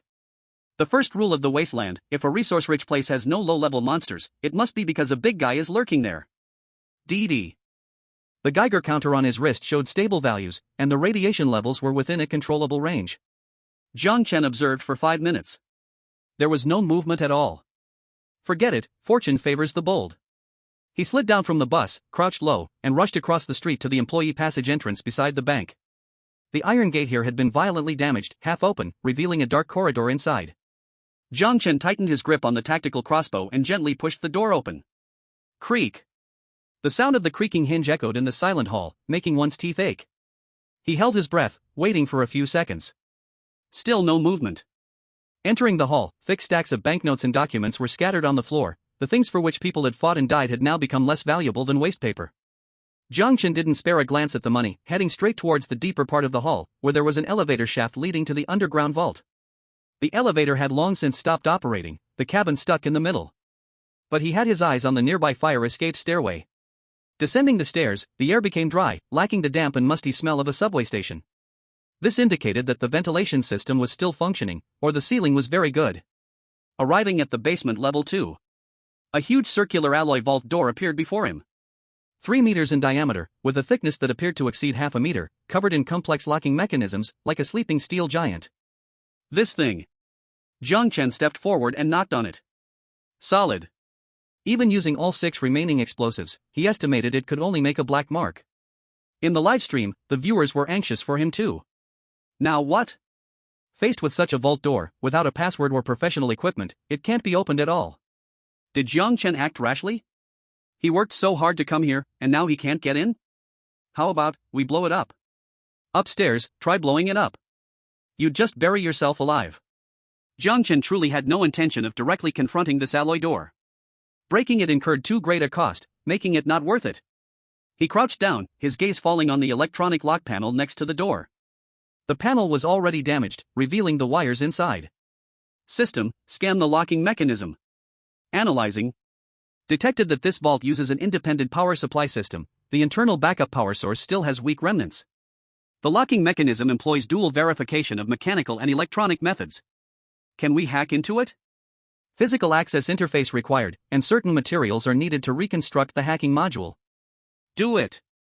Jiang Chen immediately got to work. He took out a copper wire and several chips removed from the subway station from his backpack and began reconstructing directly on the control panel. A few seconds later, a simple black box appeared in his hand. He inserted the probe of the black box into the electronic lock's wiring interface. Data on the screen surged wildly. Click. A crisp mechanical clicking sound echoed. That massive round door, silent for who knows how many years, emitted the rumbling sound of gears turning from within. Boom, boom, boom. It worked. Jiang Chen stepped back 2 paces, raised his tactical crossbow, and aimed at the slowly opening seam of the door. As the door gradually moved aside, the scene inside began to reveal itself. There were no mountains of gold bars. No rotting corpses. In the center of the vault stood a 2-meter-tall black humanoid machine. It was entirely covered in heavy anti-riot armor, with a massive alloy tower shield on its left arm, and a glowing 6-barrel rotary machine gun on its right arm. The indicator light on its chest was originally off. But at that instant when the door opened. The room. A red light blazed to life, like a demon opening its eyes. The barrel of the 6-barrel machine gun began to slowly rotate, making the sound like death sharpening its teeth. Warning. Second-level mechanical guardian detected, out of control. Threat level, extremely high. Jiang Chen's pupils contracted sharply, and the hairs all over his body stood on end. Damn. He barely had time to curse before his body instinctively lunged to the side. Tat tat tat tat tat. The flames spit out, and the metal storm instantly shattered the tiles where he had just stood, debris flying and dust rising. Chapter 8, Gatling. The Art of Physical Transcendence. The sound of the machine gun spinning buzzed, and the god of death descended. Jiang Chen's movements were faster than his thoughts, as his body lunged sideways, followed by a slide that brought him behind the heavy door hinge of the vault. In that moment, the flames spewed forth. Tat tat tat tat tat. The metal storm tore through the air. The marble tiles where he had stood moments ago were instantly pulverized, exploding into a cloud of gray-white dust. The ricochets rang out, and sparks flew. A few pieces of debris smashed into his face, raw pain stinging him. Jiang Chen leaned against the cold alloy door, gasping for breath. Adrenaline surged wildly, his heart pounding against his chest. Warning. Shield value insufficient to withstand direct fire from heavy machine gun. The system's voice timely resounded, tinged with a hint of mechanical glee. Shut up. Jiang Chen muttered under his breath. The firepower was too fierce. Second-tier mechanical guard, heavy firepower model. Going head-to-head was a death wish. As long as he showed his head, even for a second, he would be torn to pieces. The live stream had already descended into chaos. It's over, it's over. This is a Gatling. Who said the vault was safe just now? This robot looks even fiercer than a tyrant. Jiang Chen is trapped in a dead angle, he can't get out. How can we fight this? Shoot with a crossbow? Chop with an axe? No way to get close. The sound of the machine gun stopped. But the buzz of the motor still approached. Heavy footsteps made the ground tremble slightly. Thud. Thud. It was coming closer. In this narrow underground space, it was an invincible tank. Jiang Chen quickly checked his backpack. Tactical crossbow? Not enough to even tickle it. Demolition axe? No chance to swing it. All that was left was... His hand reached into personal space, touching the few backup machines, Wang Kai, that had not yet been disassembled. There were 6 in total. The explosives were still there. But he couldn't just throw them. This thing had fire control radar and its explosive armor was ridiculously thick. Even homemade explosives, at best, would only damage its outer armor, not touch the core at all. The footsteps grew closer. 5 meters. 4 meters. He had to make it stop, even for just 1 second. As long as he could touch it. Jiang Chen's gaze fell to the ground. The vault's floor was made of thick anti-grill steel plates, but even that couldn't withstand the erosion of time. Especially after that round of gunfire, it had already shattered the top layer of concrete, exposing the rusty support beams below. That was enough. The engineer's instinct kicked in at that moment. As long as he could damage the support point, even the heaviest armor was a burden. Jiang Chen took a deep breath, fingers gripping the detonation switch of Wang Kai. No hesitation. He didn't even peek out to look. He judged the position solely by sound. With a fierce fling of his right hand, a makeshift remote-controlled car was hurled out, sliding along the floor. Not towards the robot, but towards the fissure in the ground 2 meters in front of the robot's feet. The mechanical guard's fire control radar instantly locked onto this moving object. The gun barrel began to turn. Before it could fire, Jiang Chen's thumb pressed down hard. Boom! An orange-red fireball expanded within the confined space. The shockwave swept countless fragments of stone and metal shrapnel, violently colliding with the walls. This explosion was not directed at the robot. The massive impact directly struck the already weak ground support beams. Creak! The ear-piercing sound of twisting metal filled the air. That section of the floor collapsed with a deafening roar. The enormous body of the mechanical guard toppled forward due to inertia. The once steady shooting axis instantly deviated, and a barrage of deadly bullets rained upon the ceiling, raising a cloud of dust. Now's the time. Jiang Chen pushed with his legs, launching himself out like a cheetah. There was only one chance. Seize the opportunity, take its life.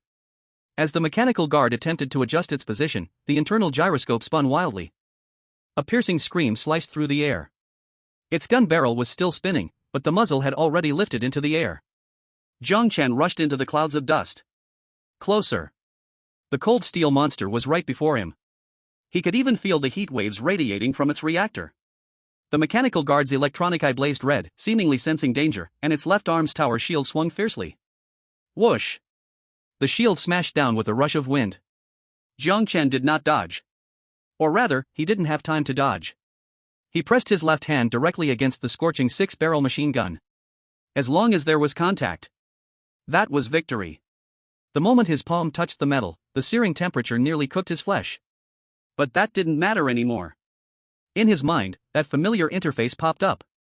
Target detected, level 2 mechanical guard, out of control/damaged. Decompose? Did that even need to be asked? Jiang Chen roared in his heart. Decompose it now. Buzz. An unprecedented intense blue light erupted deep within the vault. That was not the light of an explosion. That was the power of order. That was a dimensional strike that reduced matter to its basic particles. In the live stream, billions of viewers saw nothing but a sea of blue and white on the screen, unable to see anything clearly. Did it blow up? Self-destruct? Is Jiang Chen going down with it? It's over. Is the Dragon Country going to lose? Even the military experts from Eagle Sauce Country couldn't help but stand up, staring intently at the screen. At that distance of detonation, no one could survive. The blue light faded away. The dust gradually settled. Everyone held their breath. The image became clear again. The once invincible steel behemoth was gone. In its place was a ground scattered with softly glowing parts and materials. And Jiang Chen. He stood in the middle of the pile of scrap iron, maintaining a one-handed pressing pose. though his face was covered in dust and his clothes were torn in several places, appearing somewhat disheveled. But he was still standing. And moreover, he was unhurt. Huff. Jiang Chen exhaled a breath of stale air, retracting his slightly trembling left hand. The palm was bright red, singed from the earlier contact. But that was all. In that instant, the massive mechanical guard collapsed like a castle of building blocks having its base pulled out, disintegrating into countless data streams flowing into his system space. This was true decomposition. Brutal, direct, and unreasonable. A series of rapid notification sounds played in his ears, pleasing his mood. Decomposition complete. Acquired, refined tungsten alloy X 50 kg. Acquired, high-energy micro-motor X6. Acquired, multi-barrel rotary machine gun blueprint, damaged, DUT. Acquired, micro-fire control radar fragment. Acquired, intermediate energy core, remaining energy 32%, DUT. Killed level 2 elite unit, experience plus 200. Refreshing. Jiang Chen looked at the soaring numbers in the resource bar, the thrilling moment just now forgotten. Tungsten alloy. This was a top-tier material for making armor-piercing rounds and high-end knives. And that fragment of the fire control radar. Although it was a fragment, with some time to repair and install on Wang Kai or future watchtowers, it wouldn't be a blind cat stumbling upon a dead mouse, it would be precision-guided. Most importantly, that blueprint. The multi-barrel rotary machine gun. Though it was incomplete, the core feeding mechanism and barrel cooling technology were intact. As long as there were enough materials, he could totally craft a personal version of the Gatling himself. At that time, it wouldn't be monsters chasing him anymore. It would be him chasing after the monsters. System, what's my current experience value? LV2, 85/200, . Jiang Chen pursed his lips. Leveling up was getting harder. But this time the haul was huge, especially that intermediate energy core. With this thing, he wouldn't have to painfully burn rat corpses for power anymore. Though this core only had 30% power left, it was enough to drive a small machine tool for a long time. In the live stream, after a brief silence, the comments exploded into a more intense wave than before. What did I just see? That several-ton heavy robot just vanished like that? Was that magic? Or special effects? Decompose? He can decompose even a lively robot? Is this really a junk collector? That's the rule. As long as he touches it, no matter how impressive you are, it all turns into raw materials. This is just too shameless. Other countries are still playing survival, but he's playing matchmatching directly? The president of Eagle Country was smashing the water cup on the table to the ground. Cheating. This is blatant cheating. That kind of mechanical guard, even a fully armed special forces team can't defeat. How can a junk collector make everything disappear just by touching it? Protest. Immediately send a protest to the sky. However, the sky gave no response. Only rows of crimson kill notices scrolled across screens worldwide. Congratulations to Dragon Country player Jiang Chen for the first kill of a 2-tier elite mechanical creature. 10,000 times return effective. Precision of industrial machine tools across Dragon Country improved by 10%.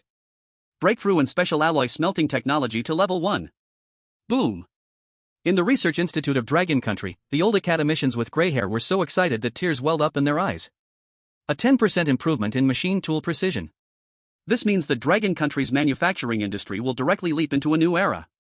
The precision processing field that was once controlled by Western countries instantly became a broad avenue. Jiang Chen. A national hero unmatched. An old professor trembled as he pointed at the young man sifting through garbage on the screen. At this moment, Jiang Chen did not know the madness happening outside. He was crouched in that pile of parts, picking and choosing. This circuit board is burned out, what a pity. This hydraulic hose still works, I'll take it. Huh? What is this? At the bottom of the ruins, he found a black metal box. This item had not been decomposed. It meant its material level was higher than the current system's decomposition authority. Or it could be a special mission item. The box was only the size of a palm, with a blurred emblem engraved on it. It showed 2 crossed swords, with a skull in the middle. Below it were small words, Blackwatch. Blackwatch. Jiang Chen narrowed his eyes. This name seemed to have appeared in the fragmented memories of his past life. It seemed to be a crazily reckless bioweapons research organization before the war. He tried to store the box in his space. Detected special encrypted storage device. Need to connect to a high-level terminal for reading. Looks like a plot item. Jiang Chen tossed the box into a corner of his backpack. Now was not the time to deal with this.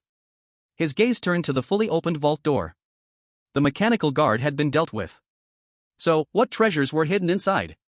What would be worth sending such a big guy to guard? Jiang Chen stepped over the debris on the ground and walked into the space that had been sealed for who knows how many years. The space inside the vault was not large. It was probably only about 100 square meters. Surrounded by rows of neat metal shelves. Most of the shelves were empty. But on the innermost shelf, there were several silvery white briefcases. The surface of the cases was spotless, reflecting a cold gleam under the dim light of the emergency lamps. Not gold. Not cash. Jiang Chen walked over and lightly brushed his fingers over the case. It felt icy to the touch. The material was very special, actually blocking the system's initial scan. Detected high-density shielding material. Unable to see through. Interesting. Jiang Chen placed his hand on the latch. There was no electronic lock, it was purely a mechanical combination lock. This was not difficult for him. System, analyze the lock cylinder structure. Performing acoustic imaging. Password combination, 73-19-44. Click. The latch popped open. Jiang Chen lifted the case lid. At that moment, a faint blue light illuminated his face. Inside the case, there were no weapons, no jewels. Only rows of neatly arranged glass tubes. Each tube contained a liquid that emitted a faint blue glow. And at the center of the liquid floated an extremely tiny crystal, alternating in brightness as if it were breathing. Warning. High concentration source energy reaction detected. Warning. High purity evolution medium detected. Jiang Chen's heart skipped a beat. He picked up one of the tubes and brought it close to his eyes. On the wall of the tube, there was a label. Codename, Prometheus, Phase 2 Test Model. Purpose, Force unlock the genetic lock. Mortality rate, 90%. Force unlock the genetic lock. Jiang Chen murmured to himself. Is this the source of the monster's mutations? Or is it humanity's last hope created to resist disaster? A 90% mortality rate. That's for ordinary people. But he has a system. Even poison, as long as it can be decomposed, becomes a supplement. If he can decompose and reconstruct this thing, removing those lethal factors. Jiang Chen's fingers tightened slightly. This is not a dangerous item. This is clearly a ticket to the extraordinary. I'm going to get rich. He quickly swept several briefcases into his personal space. Just as he was about to turn and leave. Suddenly, the ground beneath him shook violently. Stronger than when the mechanical guard moved a moment ago. The lights above flickered a few times and then went out completely. The entire vault fell into a dead silence of darkness. Immediately after, a dull low growl came through the thick concrete walls, clear and loud. That sound was neither beast nor machine. It sounded more like something sleeping deep underground for thousands of years, stirring. Warning. Unknown high-energy biological reaction detected. Distance, 500 meters vertically down. Rapidly rising. Jiang Chen suddenly looked up. 500 meters? Underground? Did the noise from the battle just now disturb the big guy? Retreat. Jiang Chen didn't hesitate at all, he turned and ran. Greed is the original sin. Since the good stuff is already in hand, staying here would be seeking death. He dashed out of the vault door, racing down the fire exit corridor. The tremors behind him grew stronger. Even the solid bank building was shaking. Cracks began to appear on the walls, dust peeling off in chunks. When Jiang Chen burst out of the bank door, back in the sunlight, he glanced back. He saw the ground in front of the bank building rising at a visible speed. The asphalt road cracked like cookies. A thick, sulfur-smelling white steam gushed from the cracks, shooting up into the sky. And within that steam, a large, barbed tentacle slowly emerged. Just one tentacle was as thick as half a bus. It swept across the building's outer wall. The hard granite surface was instantly scraped off like tofu. Is this the prelude to the dark tide? Jiang Chen gulped. This is not something current players can fight against. Not to mention now, even if he leveled up twice more, he'd still be just a snack in front of that thing. Run. There lies the edge of the city. And also the site of his next target. Since the city center has awakened such a monster, it's time for a different approach. Industry. An industrial system must be established immediately. Only heavy artillery and a torrent of steel are qualified to talk with such a thing. He weaved through the alley, his mind unfolding a map once again. This time, he marked a new location. Jiang City Heavy Industry Machinery Factory, abandoned. There, he had everything he needed. Machine tools, assembly lines, and equipment that could turn these few boxes of Prometheus into true power. Jiang Chen's figure vanished into the shadows of the ruins. And behind him, in the square, that tentacle slowly retracted back underground, as if it was just stretching after a long sleep. But this glimpse was enough to give billions of viewers around the world nightmares tonight. Chapter 9, Vault Carnival, Tenfold returns shocking blue star. The smoke of battle still lingered, the air filled with the scorching scent of burnt circuit boards mixed with the residual warmth of high-energy particles, drilling into the nostrils. That several-ton heavy second-stage mechanical guard now lay like a pile of chewed-up sugar cane fiber, tragically sprawled at the vault's door. Jiang Chen didn't even glance at the pile of scrap metal, his military boots stepping on a still-sparking alloy shield. Clang, he stepped boldly into the depths of the vault. Emergency lights flickered above, slicing through every inch of space with a bizarre illumination. In that instant, the barrage of comments in the live stream froze for a full 3 seconds. To the left, gold bricks stacked like a wall, reaching all the way to the ceiling. Each one engraved with the emblem of the pre-war Federal Reserve Bank, flowing in a suffocating dark gold hue in the dim light. That was the color of power, the ultimate condensation of humanity's desires from the old era. To the right, silver ingots piled high, with even rarer platinum bars casually scattered like trash in the corners. Was this a vault? It was clearly a tomb forged from precious metals. After a brief moment of silence, the global live stream exploded, the servers crying out in agony. What the hell? My 24K titanium alloy dog eyes are blinded. How many tons does this have to be? If we haul this back, can't each of us play with a gold bar? Jiang God. Don't just stand there. Empty the backpack. Take off your pants to pack the gold. This is a huge profit. Can't the ones upstairs be a bit ambitious? This is a game of national fortune, think bigger. Billions of viewers almost wanted to crawl through the cables to help Jiang Chen move bricks, their breaths heavy enough to be heard through the screen. However, the Jiang Chen at the center of the storm reacted with indifference, as if he was just browsing a thrift store. He casually picked up a heavy gold bar, weighed it in his hand, then frowned slightly. Density 19.32, just means it's a bit heavy. Jiang Chen curled his lips, running his fingers over the rough anti-counterfeiting patterns on the gold bar, with a hint of disdain in his tone. Besides being a bit malleable and corrosion-resistant, it can only be used for making high-precision circuit contacts.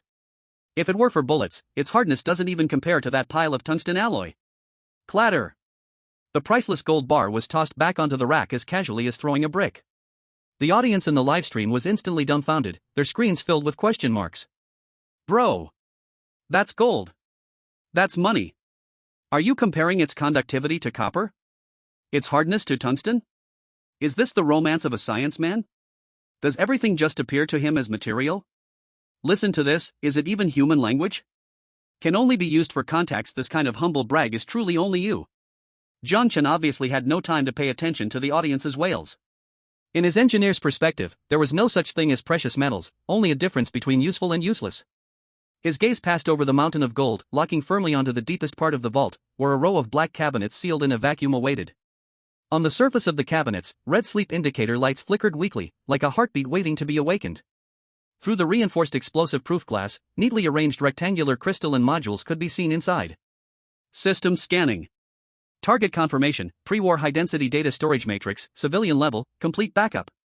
Stored content includes the complete set of pre-war civilian industrial blueprints, geological survey maps, basic data for biopharmaceuticals, and historical literature backups of fault lines.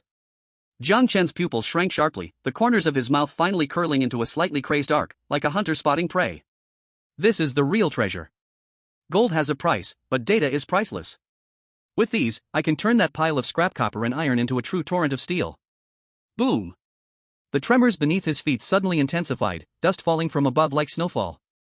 That heart-pounding sense of oppression drew ever closer, as if a giant hand was clawing madly beneath the ground, trying to tear apart this fragile crust. No time to pick one by one. Jiang Chen took a deep breath, spreading his arms wide, like a madman embracing the world, and directly lunged at the mountain of gold. Only kids make choices. Jiang Chen's eyes were fervent, his palms bursting with dazzling azure light. Adults, of course, take everything. System, decompose everything for me. Buzz. An unprecedented wave of intense blue light suddenly erupted within the vault. It was as if a supernova exploded underground. That was not an explosion, it was the arrival of rules. The priceless golden wall crumbled in an instant under that dark blue glow. They did not melt, instead, they were directly disassembled into countless golden particles at the microscopic level. Golden particles, silver flows of light, and those data streams representing the spark of civilization intertwined to create an incredibly brilliant storm, madly rushing into Jiang Chen's body. Wherever it passed, nothing grew. Even the screws on the shelves and the dust on the ground were mercilessly devoured by the system. Jiang Chen was like a greedy beast, where he went, only bare, even skinned, concrete floors remained. The disassembly carnival begins. Acquired, high-purity industrial gold x 5000 kg. Acquired, industrial silver x 8000 kg. Acquired, rare platinum x 200 kg. Acquired core technology, high-density data storage technology, civilian level complete. Congratulations, host. Resource reserves have met the standards, forcibly unlocking intermediate industrial manufacturing permissions. In the real world, Dragon Country. Capital City, the underground treasury of the central bank. Old Jiang, in charge of the patrol, was holding a thermos cup, about to chew on a goji berry. Suddenly, the surveillance screen shook violently, as if the signal had been heavily interfered with. Earthquake? Old Jiang had just put down his cup when, in the next second, the scene before him almost made him bite his tongue, hot tea spilling all over his pants without him feeling a thing. On the surveillance screen, the originally indestructible concrete wall rippled strangely like water, and the space visibly twisted and folded. Immediately, the neatly stacked gold bars seemed to be pressed by some insane Ctrl+V. Swish! Gold light burst forth. It pierced the camera's light sensor. In that 1 second, the amount of gold bars doubled out of thin air. Not only that, but the previously slightly dull old gold suddenly revealed a layer of strange flowing light on its surface, as if all impurities had been instantly removed by the hand of a deity, becoming pure and flawless, radiating an enchanting, mesmerizing glow. The alarm rang out harshly, and red lights flashed. What's happening? Is there a robbery? The bank president, with a team of armed police, rushed into the monitoring room, drenched in sweat, the sound of gunbolts echoing. Old Jiang pointed at the screen, his finger trembling like he had Parkinson's, his lips turning purple. Bank president. No. It's not a robbery. It's freaking a deity showing up. It's sending money. At the same time, a technician rushed in with the latest detection report, his expression more thrilling than seeing a ghost, almost shouting, "Report!"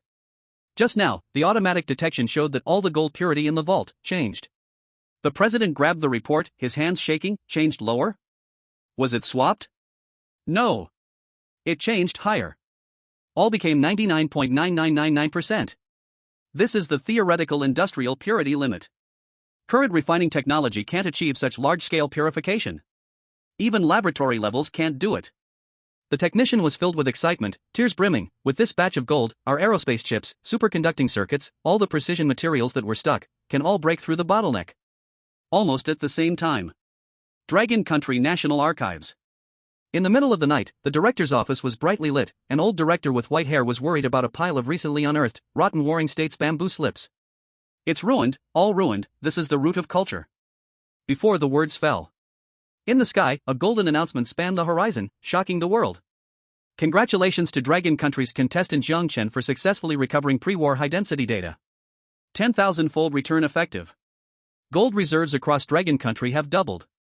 Purity upgraded to industrial limits. Dragon Country obtains massive pre-war data recovery technology.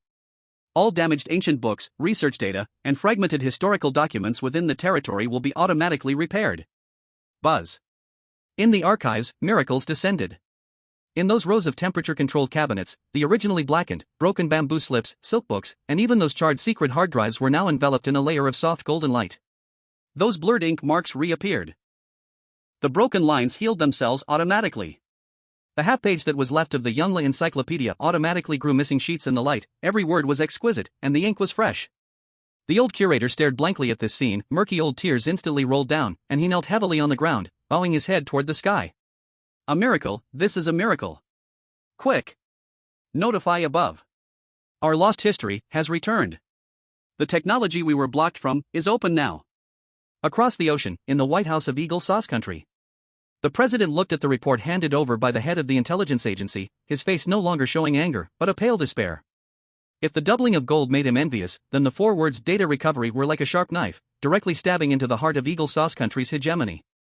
Are you saying that the technological barriers we blocked them from in materials science and aerospace for 30 years are gone? The president's voice trembled as if he had aged 10 years in an instant. The head of the intelligence agency was drenched in cold sweat, his voice weak, not just gone.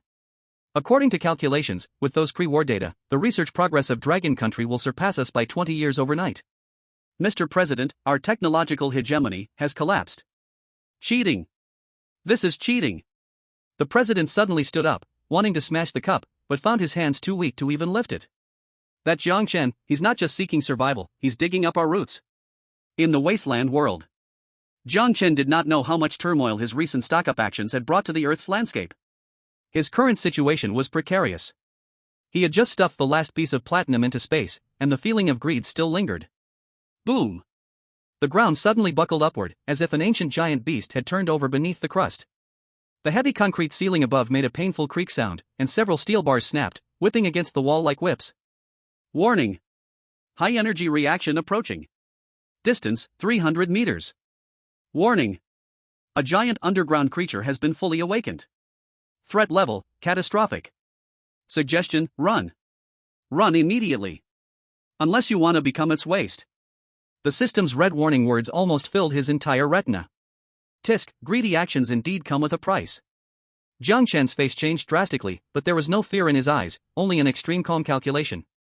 Retreat. Without any nonsense, he turned and rushed toward the exit. This harvest was enough for him to establish absolute superiority in the next 10 days. Even when facing the so-called dark tide, he had the capital to turn that pile of scrap metal into a torrent of steel. The premise was to live to rush out. As soon as he burst out of the bank door, a strong, nauseating smell of sulfur rushed toward him, the scent of hell. The ground behind him exploded with a loud roar. The asphalt surface shattered like cookies, countless stones flying everywhere, crashing onto the surrounding car wrecks with clanging sounds. Roar! A dull roar directly shattered all the glass curtain walls on both sides of the street. A thick suffocating tentacle, wrapped in thick green goo, shot up into the sky from the ground. That thing was as thick as half a bus, covered in terrifying barbs and suction cups, each suction cup adorned with a circle of sharp teeth. It simply swept across the outer wall of the building. Swish! The hard granite wall was instantly scraped off a layer like tofu, exposing the steel bars and raining down debris. Is this the prelude to the dark tide? Is this the power that is currently impossible to resist? Jiang Chen did not look back, and even his breathing rhythm remained unchanged.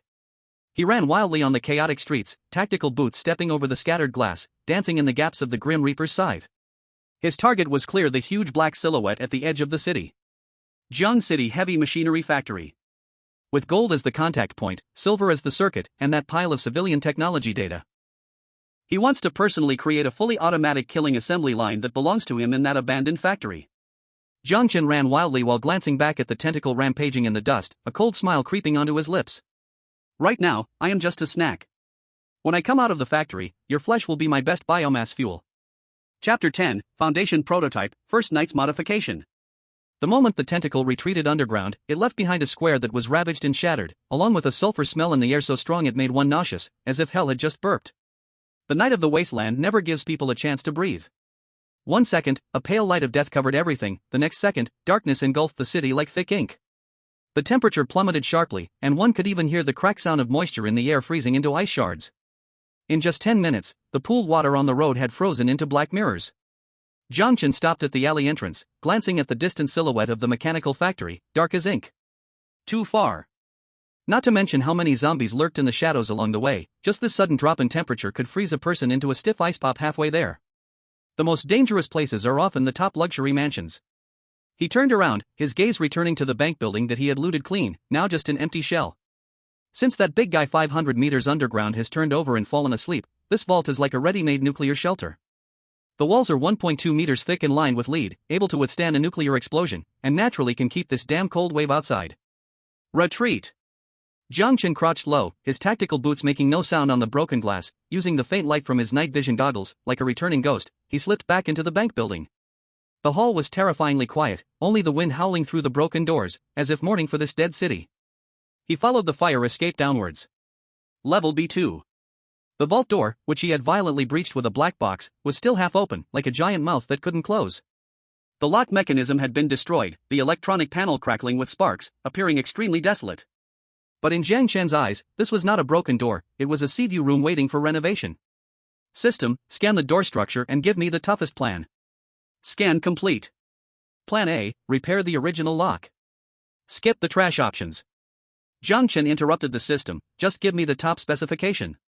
Plan B, fortress level, consume 50 kilograms of refined tungsten alloy, 500 kilograms of high-strength steel, and reconstruct a heavy hydraulic locking mechanism.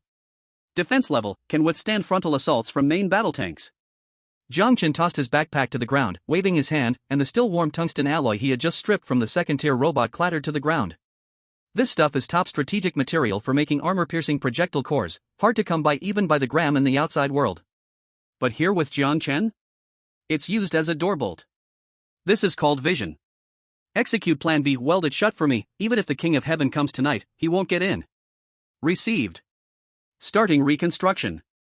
A ghostly blue light instantly illuminated the dim underground space, the color of an industrial miracle. Jiang Chen pressed his hands against the heavy alloy door panel. The originally twisted and deformed lock tongue melted and reorganized in the light like wax.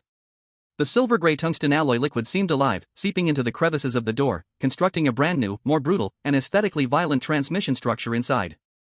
Ziz. 3 minutes later, the light faded.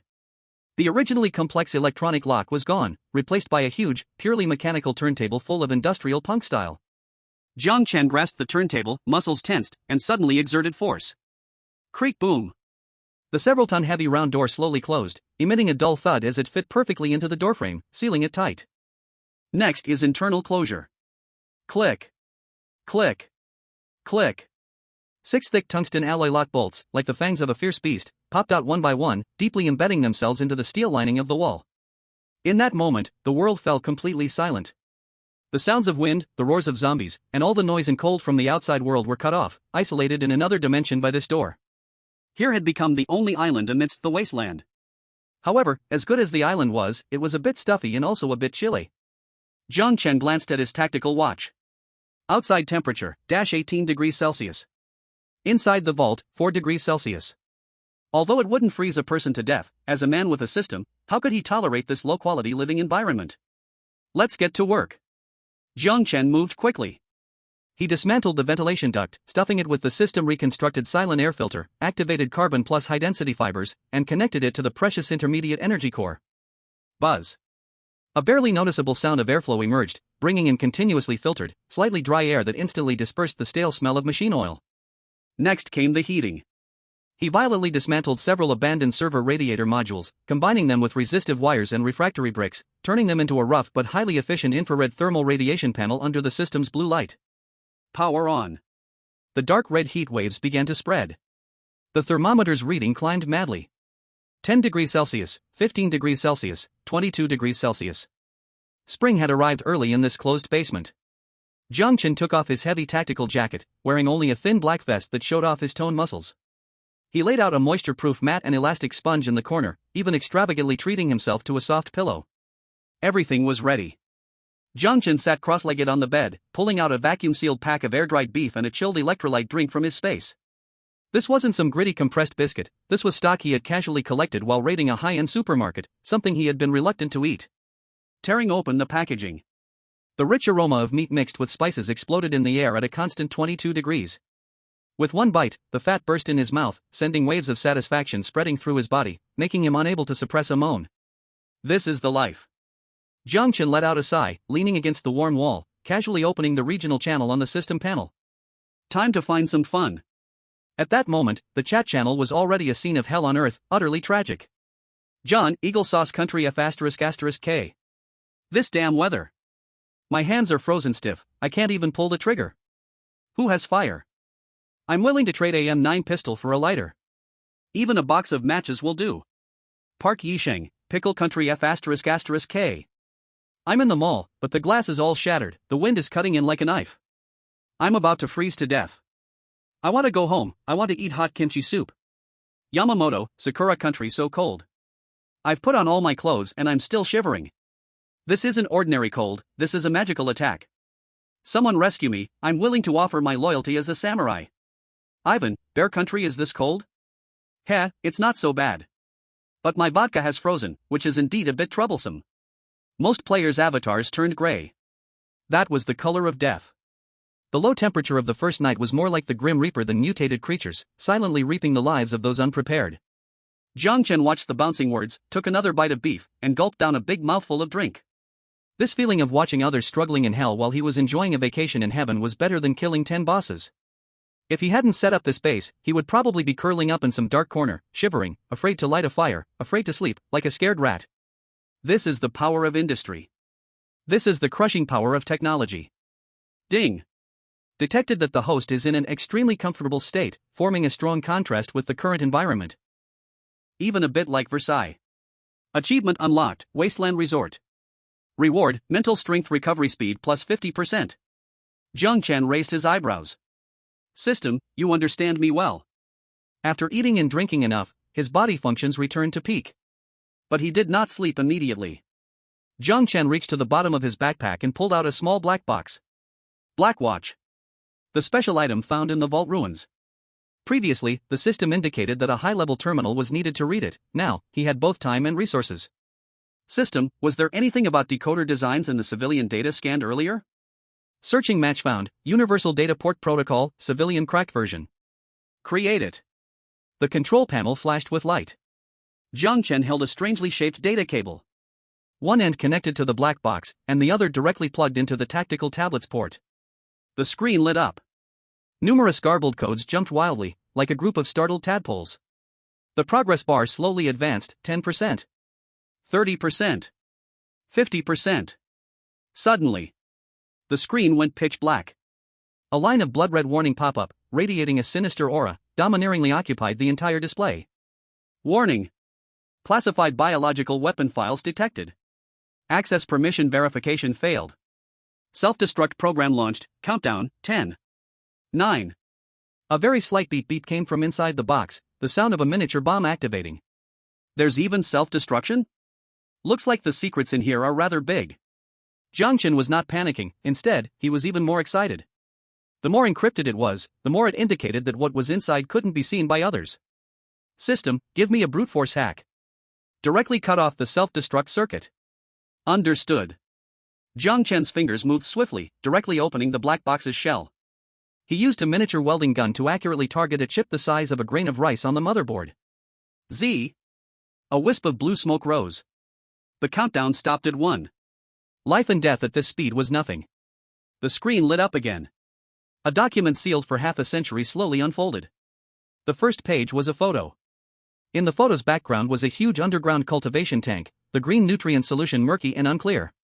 And in the center of that liquid, a life form floated. It had 6 pairs of twisted bone wings on its back, covered in pitch-black scales, sharp bone spurs piercing through its skin. But its face was a flawless, even slightly sacred youthful visage. She had her eyes closed, as if in sleep, or waiting for judgment. And in the bottom right corner of the photo, a hasty and frantic note was written in red pen. She is the only successful specimen. And also the beginning of destruction. Codename, 001. Jiang Chen stared at that face, an unknown chill crawling up his spine, sharper than the cold wind outside. That face. Why did it seem a bit familiar? Chapter 11 System Upgrade, Unlock Auto-Targeting. The air circulation system in the vault hummed softly, and the thermometer on the control panel read a stable 22 degrees. A stiff, sore pain came from his cervical spine. Jiang Chen suddenly woke up, realizing he had unknowingly fallen asleep on the cold control panel. He raised his head, and the screen opposite him was still lit. The girl's face with the codename 001 stared quietly at him in the dim light. The huge shock from unlocking the files last night had drained his last bit of energy. Jiang Chen rubbed his temples and grabbed the half bottle of electrolyte water nearby, downing it to clear the haze with the cool liquid. The wind outside howled, coming down the 100-meter deep ventilation duct, like countless wrong souls wailing. He temporarily shoved the unsettling files out of his mind, lit up the screen, and switched to the regional channel. In the avatar list, Gray occupied half of the territory. Last night's sharp drop in temperature showed no mercy to anyone. Survivors' messages were no longer requests for teams or trades, the entire screen was filled with desperate garbled text and murmurs before death. Who has fire? My fingers are already numb. Help! I am in the cold storage, the door won't open, and outside there are all the sounds of scratching. Don't sleep. Absolutely don't sleep. If you fall asleep, you won't wake up again.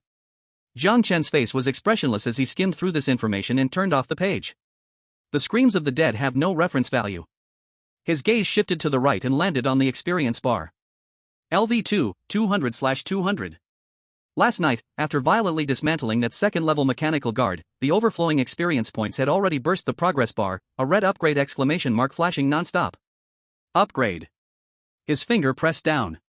The brain cortex suddenly tightened, as if someone was forcibly stuffing an entire library into his head. There was no dazzling golden light, only a massive and dry flow of data washing over his neurons. Circuit logic optimization, energy conduction efficiency formula, mechanical structure rigidity algorithm, these originally obscure hardcore knowledge became ingrained muscle memory. Congratulations, host has upgraded to LV3. Space backpack expanded to 10 cubic meters. New permissions unlocked, intermediate energy conduction. Core module unlocked, automatic enemy targeting logic programming, beginner, but. Jiang Chen moved his stiff cervical spine, the joints cracking with a pop. Automatic enemy targeting. This was his capital for survival in this wasteland.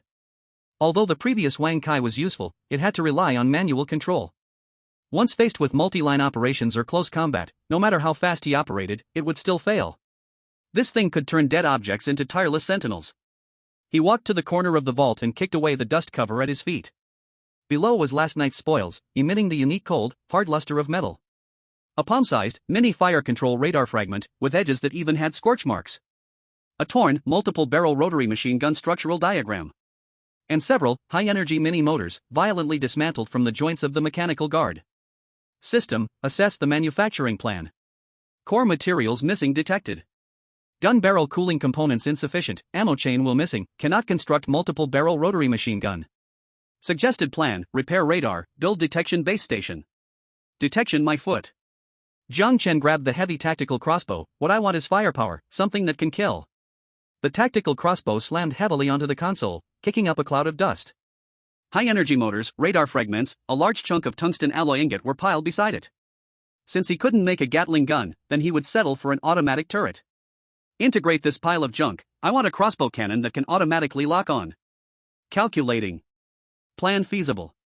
Consumption, refined tungsten alloy x 5 kg, electronic components x 20, high-strength steel x 10 kg. Get to work. A deep blue light filled the entire vault, the sparks of industrial reconstruction. Jiang Chen put on his goggles and picked up the welding gun. The system was responsible for reconstructing the materials, he was responsible for giving it a soul. ZZ. Dazzling electric sparks splattered, and the air rapidly filled with a burnt metal smell and the scent of ozone. The hard tungsten alloy softened under high temperatures, forcibly twisted and shaped by the system's power, becoming a stable yet grim tripod base. High-energy motors were violently implanted into the trigger and winch positions of the tactical crossbow, several thick hydraulic rods connected to the bow arms, turning the originally manual cocking process into motor-driven milliseconds actions. The key was that radar fragment. Jiang Chen fixed it directly above the bow arm, several fiber optic lines stripped from abandoned servers were welded directly to the control core of the base. Next was programming. The ability granted by LV3 allowed him to operate without a keyboard. His brain linked directly to the console through a data interface. On his retina, countless logical instructions scrolled down like a waterfall. The code was crude, even brutal. But in the wasteland, simple meant reliable, meaning it wouldn't get stuck due to a damn comma error. No need for complex ballistic calculations in this narrow underground corridor. The range is only a few dozen meters, pointing exactly where it hits. 40 minutes later. A machine with a fierce appearance, full of wasteland industrial punk style, lies on the workbench. The originally slender tactical crossbow has been transformed beyond recognition. The black crossbow body is equipped with heavy heat dissipation fins, and the base is connected to a moderately heating energy core. The radar's indicator light shows a dangerous dark red, and as the servo motor on the base turns, it emits a very slight sound of electric current. It may be ugly, but it exudes a reassuring murderous intent. This is the romance of a man. Jiang Chen patted the cold crossbow arm. Let's go, test the goods. He carried this automatic crossbow cannon, which weighed 30 pounds, to the back of the vault door. The door has been welded shut, and a palm-sized shooting hole has been intentionally left on the side, just right for setting up the artillery. Slot it in. Connect the power. Buzz. The servo motor starts, and the crossbow arm instantly raises, scanning left and right smoothly without any hitches. The infrared radar beam sweeps through the dark, narrow corridor outside the door. System, start the simulation test. Test mode activated. Deploying virtual targets. In the retinal projection, several red dots suddenly appear at the end of the corridor, simulating the stumbling trajectory of zombies rushing forward. Jiang Chen leaned against the wall, hands in pockets, coldly watching. The first red dot enters the 20-meter absolute kill range. The radar light on top of the artillery suddenly flashes violently. Zing! The human eye can't even see how it turns. All that can be heard is a short sound of the bowstring. Boom! The crossbow bolt tears through the air. The head of the virtual target bursts into a shower of red data fragments. Next comes the second shot. The motor runs wildly, the speed of the winch stringing up so fast that only after images can be seen. In less than 2 seconds. Boom!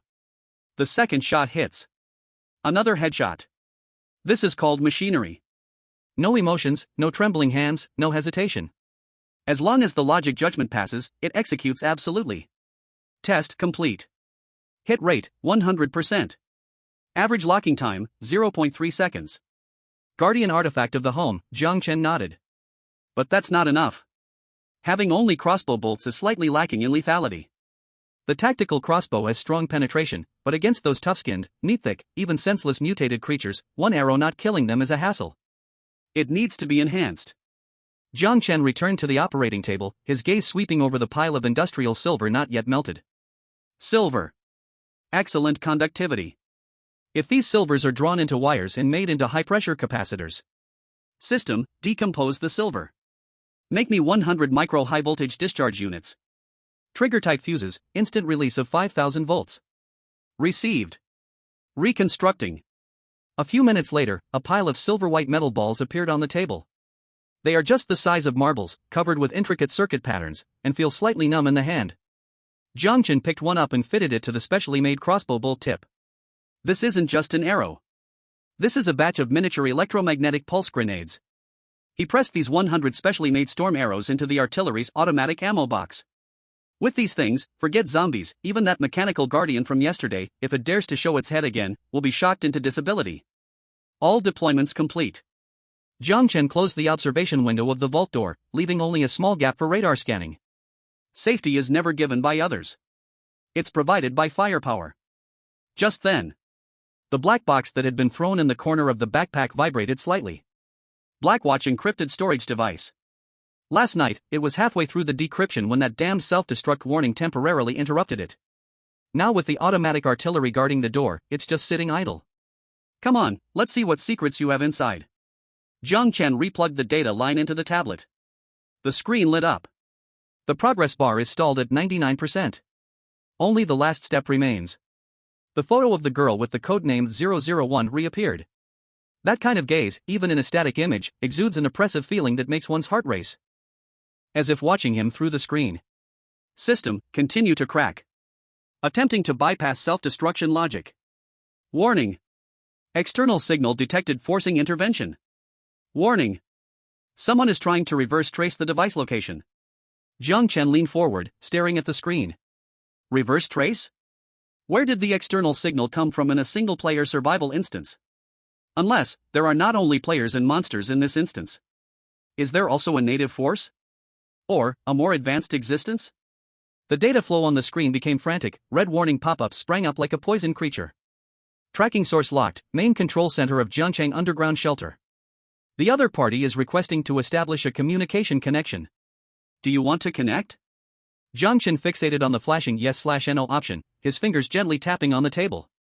Connecting might expose his location. But not connecting would mean he'd never know the truth behind this instance. He might even miss out on that so-called specimen number 001. Wealth and danger go hand in hand. Fear is nothing. Connect. He pressed the confirm button. The screen flickered once, turning into a flurry of snow. A few seconds later, a hoarse voice filled with strong electrical interference came from the speaker. It didn't sound like a human's vocal cords vibrating, rather, it was like two rusty iron sheets scraping against each other, making one's teeth ache. You opened the box. You brought disaster back. Jiang Chen sneered into the microphone, stop pretending. Who are you? There was a moment of silence on the other end. Then, a response that sent chills down the spine came back. I am the immune system of this city.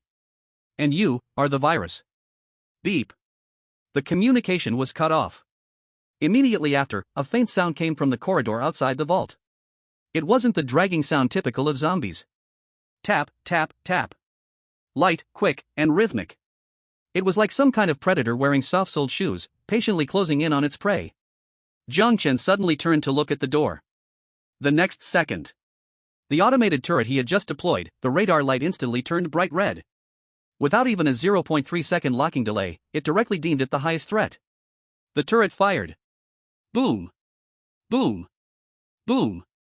3 lightning bolts shot out in quick succession. Bang. The corridor instantly exploded into a dazzling blue-white electric light, with 5,000 volts of high-voltage arcs leaping wildly in the narrow space. But this time, there was no sound of flesh and blood exploding. Only a crisp, metallic clashing sound echoed. Clang. That was the sound of a blade slicing through arrows. Jiang Chen grabbed the nearby breaching axe, muscles tensing instantly. To be able to slice through 3 crossbow bolts at this distance, right at the moment of the electric arc explosion. This was no human. Chapter 12, The Provocation of Eagle Sauce. The scene changed, no longer the cold and oppressive underground vault. This was an abandoned military outpost located halfway up a mountain, with a wide view overlooking half of the ruined city. The Eagle Sauce national contestant, Jack Smith, was sitting on the hood of a Hummer, toying with a tactical dagger. He was a typical muscular white man, with a face covered in stubble, arms so muscular they were thicker than an average person's thigh, adorned with a tattoo of a soaring bald eagle. At his feet lay 3 first-tier mutated dogs, each with cut throats. Such a feat would be enough for other contestants to brag about all day long. But Jack was clearly not satisfied. He sheathed the dagger back into his boot and walked toward a reinforced warehouse deeper within the outpost. There was a deformed iron door blown open, with a whiff of old gun oil seeping through the crack. This smell. Jack sniffed the air, greed flashing across his face. As a retired Navy SEAL, he was far too familiar with this scent. It was the smell of war. It was the smell of power. Open for me. He let out a low roar, every muscle of his body tense as he kicked the distorted hinge of the iron door. Bang! The iron door crashed down, stirring up a cloud of dust. Jack waved to disperse the dust and strode in. The warehouse was small, with corners piled full of moldy military rations and empty ammunition boxes. On the innermost shelf, there was a long, dark green weapon box. The box was sealed tight, and the white number on it remained clear. U.S. Army M4A1. Jack rushed over, his fingers trembling as he unclipped the lock. Click. The box lid flipped open. A black M4 carbine lay quietly in the shockproof foam. Although the surface of the barrel had some mottled rust, the bolt was still shiny. Beside it were 5 fully loaded magazines stacked neatly, and 6 M67 fragmentation grenades. God bless America. Jack grabbed the gun and skillfully pulled the bolt back. Kata. Crisp and smooth. He picked up a grenade, the heavy feeling bringing back his confidence from once dominating the battlefield. With this thing, I'm the king of this wasteland. Jack aimed the gun and strode out of the warehouse, pulling the trigger toward the sky. Rat-tat-tat. 3 bursts fired. The flames shooting from the muzzle were especially dazzling in the dim sky. A few startled crows caught and flew away in the distance. Eagle Sauce's livestream instantly erupted. This is real survival. This is the romance of men. M4 plus grenades. Jack is invincible now. What mutated creatures. One burst turns them all into mush. Look at that Jiang Chen from the Dragon Kingdom next door, still playing in the mud, picking up trash. It's simply laughable. Jack. Go take down that so-called mechanical genius. Show him what modern firepower is. Jack seemed to sense the audience's enthusiasm. He walked up to the hovering drone camera, bringing his large face close to the lens, even revealing the dust in his pores. Hey, little sheep of the world, are you seeing this? He patted the M4 in his hand, his tone extremely arrogant. I heard that the kid named Jiang Chen from the Dragon Kingdom just pulled off some explosion and killed a few mice. Jack scoffed disdainfully and raised his middle finger at the camera. Tell him, don't think he can turn the world upside down just by picking up a few scraps. In the face of absolute firepower, his little toys are just garbage. I'll be waiting right here. When that turtle pokes his head out from his hole, I'll let him taste the flavor of a 5.56mm bullet. As he finished, he even pulled the pin from a grenade, tossing it in his hand a few times before hurling it into the forest below the mountain. Boom! Flames shot up, and shattered wood flew everywhere. The massive explosion echoed in the valley, showcasing the beauty of violence. Global viewers gasped. This was not just a show-off. This was a blatant declaration of war. At this moment, in the basement vault of Jiang City First Bank, the outside noise and provocations were completely isolated by the 1-meter-thick tungsten alloy door. Jiang Chen was unaware of this. Even if he knew, he would probably just respond with a no and then go back to work. In his eyes, those who think they are invincible with light weapons often die the quickest. Compared to that jumping clown, he had more important things to do now. The vault was solid, but it was also a dead end. There was only one exit. If he was blocked by a massive tide of corpses or that big guy under the ground, he would really become meat in a can. He had to establish a deep defense. Jiang Chen crouched in the corridor outside the vault, holding a high-strength alloy wire he had taken from the bank's anti-theft net. This wire was extremely thin but had remarkable toughness, originally meant for anti-cutting. Now, it was the best killing tool. System, is the vibration sensor module ready? Jiang Chen asked without turning his head. Ding! 10 simple vibration sensors have been completed. Detecting that the host is constructing defensive works, would you like to load the Spider Cave Defense Aid overlay? Load it. A light blue holographic grid map instantly appeared before Jiang Chen's eyes. The three-dimensional structure of the entire bank building was clearly analyzed. Red lines indicated all possible invasion paths, while green dots were the best trap setup points. This setup feels good. Jiang Chen grabbed a handful of steel wire, his movement swift. He pulled a line at knee height in the corridor. Then he pulled another line at neck height. The steel wire tightened, almost invisible in the dim light. As long as something rushed through, it would be sliced into 3 pieces in an instant. But this was just an appetizer. Jiang Chen took out a black module the size of a matchbox, a sensor modified from the vibrating motor and piezoelectric ceramics of a discarded phone. He stuck the sensor at the junction of the steel wires and secured it with strong glue. How sensitive is this thing? Jiang Chen flicked the steel wire. Buzz. An extremely subtle vibration traveled along the wire. The tactical tablet on his wrist instantly lit up with a red dot and emitted an extremely faint beep. Sensitivity calibrated. It can detect even a cockroach crawling by. Very good. Jiang Chen nodded with satisfaction. He continued to push forward. Stairwells, halls, even the ventilation ducts of the side door. He was like a diligent and sinister spider, weaving a web of death around his lair. Every steel wire was connected to a sensor. All signals eventually converged on the tablet in his hand, forming a real-time dynamic monitoring network. No need for cameras. No need for power-hungry radars. As long as an object touched the spider web covering a radius of 500 meters, Jiang Chen would know the position, size, and even speed of the object immediately. This was the physical level of full map hacking. In the livestream, the audience from Longwo watched Jiang Chen's smooth operations, their anger at Jack calming down considerably. That American is still playing with guns, while our Jiang god has already started playing tactics. This trap is too sinister, right? It's dark, who can see that steel wire?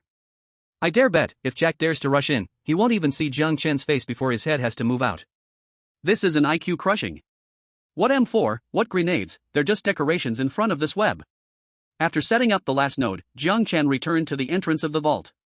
He glanced at the densely packed green nodes on the tablet, the source of his sense of security. Not enough. Jiang Chen stroked his chin, his gaze landing on the fire sprinkler head on the corridor ceiling. Since there was a perception layer, there needed to be a lethality layer. Relying solely on the steel wire could only deal with ordinary zombies. When encountering tough mutated ones, it would at most just cut a bit of skin. System, pull out the leftover chemical agents I just decomposed. Inventory, high concentration cleaner, ammonia, bleach, industrial alcohol. What can be synthesized from this?